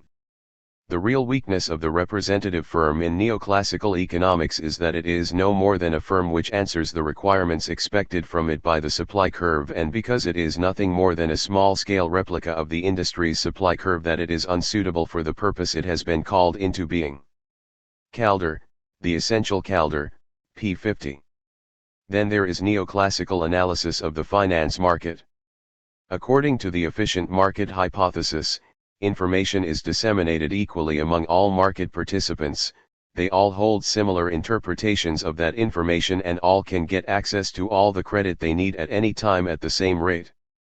In other words, everyone is considered to be identical in terms of what they know, what they can get and what they do with that knowledge and cash. This results in a theory which argues that stock markets accurately price stocks on the basis of their unknown future earnings, i.e., that these identical expectations by identical investors are correct. In other words, investors are able to correctly predict the future and act in the same way to the same information. Yet if everyone held identical opinions, then there would be no trading of shares, as trading obviously implies different opinions on how a stock will perform. Similarly, in reality investors are credit rationed, the rate of borrowing tends to rise as the amount borrowed increases and the borrowing rate normally exceeds the leading rate. The developer of the theory was honest enough to state that the consequence of accommodating such aspects of reality are likely to be disastrous in terms of the usefulness of the resulting theory. The theory is in a shambles. W. F. Sharp, quoted by Keene, Op. Cit. p. 233. Thus the world was turned into a single person simply to provide a theory which showed that stock markets were efficient, i.e., accurately reflect unknown future earnings. In spite of these slight problems, the theory was accepted in the mainstream as an accurate reflection of finance markets. Why? Well, the implications of this theory are deeply political, as it suggests that finance markets will never experience bubbles and deep slumps. That this contradicts the well-known history of the stock market was considered unimportant. Unsurprisingly, as time went on, more and more data turned up which was not consistent with the theory. This is because the model's world is clearly not our world. The theory cannot apply in a world in which investors differ in their expectations, in which the future is uncertain, and in which borrowing is rationed. It should never have been given any credibility, yet instead it became an article of faith for academics in finance, and a common belief in the commercial world of finance. Keene, Op. Cit. p. 246 and p. 234. This theory is at the root of the argument that finance markets should be deregulated and as many funds as possible invested in them. While the theory may benefit the minority of shareholders who own the bulk of shares and help them pressurize government policy, it is hard to see how it benefits the rest of society. Alternative, more realistic theories argue that finance markets show endogenous instability, result in bad investment as well as reducing the overall level of investment, as investors will not fund investments which are not predicted to have a sufficiently high rate of return. All of which has a large and negative impact on the real economy. Instead, the economic profession embraced a highly unreal economic theory which has encouraged the world to indulge in stock market speculation, as it argues that they do not have bubbles, booms, or bursts, that the 1990s stock market bubble finally burst like many previous ones is unlikely to stop this. Perhaps this has to do the implications for economic theory for this farcical analysis of the stock market? As two mainstream economists put it, to reject the efficient market hypothesis for the whole stock market implies broadly that production decisions based on stock prices will lead to inefficient capital allocations. More generally, if the application of rational expectations theory to the virtually ideal conditions provided by the stock market fails, then what confidence can economists have in its application to other areas of economics? Marsh and Merton, quoted by Doug Henwood, Wall Street, p. 161. Ultimately, neoclassical economics, by means of the concept of representative agent, has proved that subjective evaluations could not be aggregated and, as a result, a market supply and demand curves cannot be produced. In other words, neoclassical economics has shown that if society were comprised of one individual, buying one good produced by one factory, then it could accurately reflect what happened in it. It is stating the obvious, states Keene, to call the representative agent an ad hoc assumption, made simply so that economists can pretend to have a sound basis for their analysis, when in reality they have no grounding whatsoever. Op. Cit. p. 188.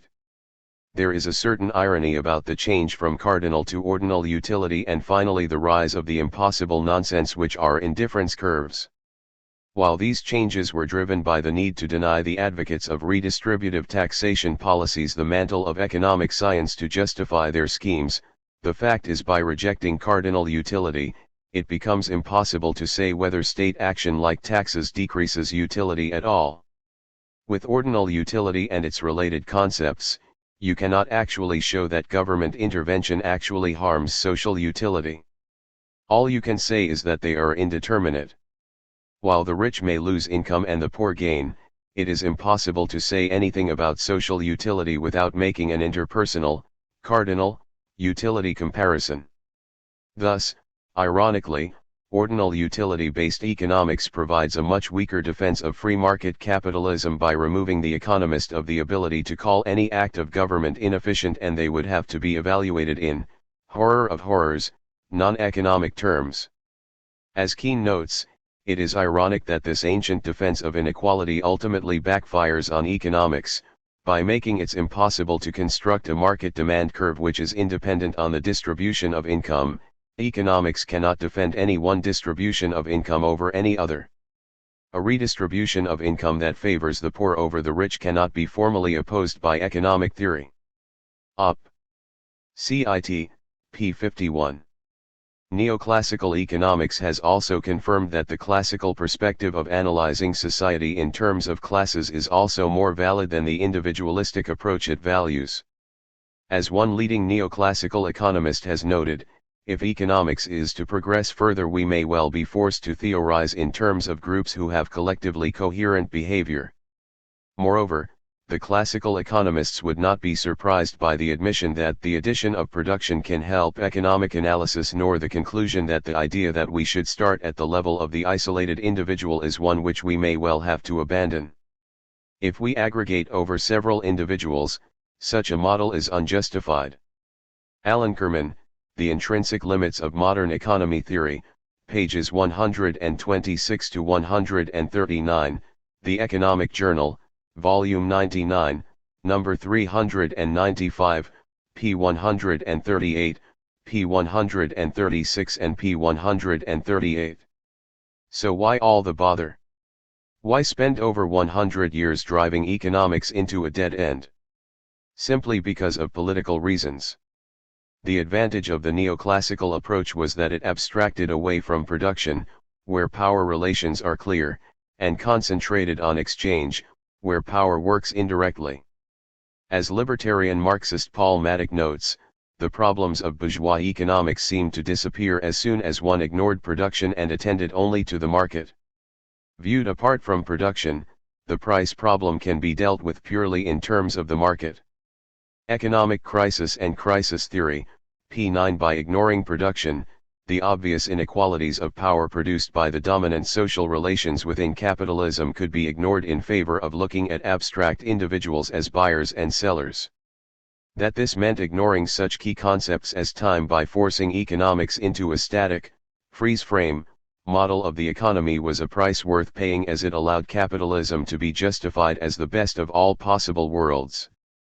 On the one hand, it was thought essential to represent the winning of profit, interest, and rent as participation in the creation of wealth. On the other, it was thought desirable to found the authority of economics on the procedures of natural science. This second desire prompted a search for general economic laws independent of time and circumstances. If such laws could be proven, the existing society would thereby be legitimate and every idea of changing it refuted.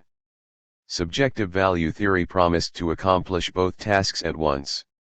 Disregarding the exchange relationship peculiar to capitalism that between the sellers and buyers of labor power, it could explain the division of the social product, under whatever forms, as resulting from the needs of the exchangers themselves.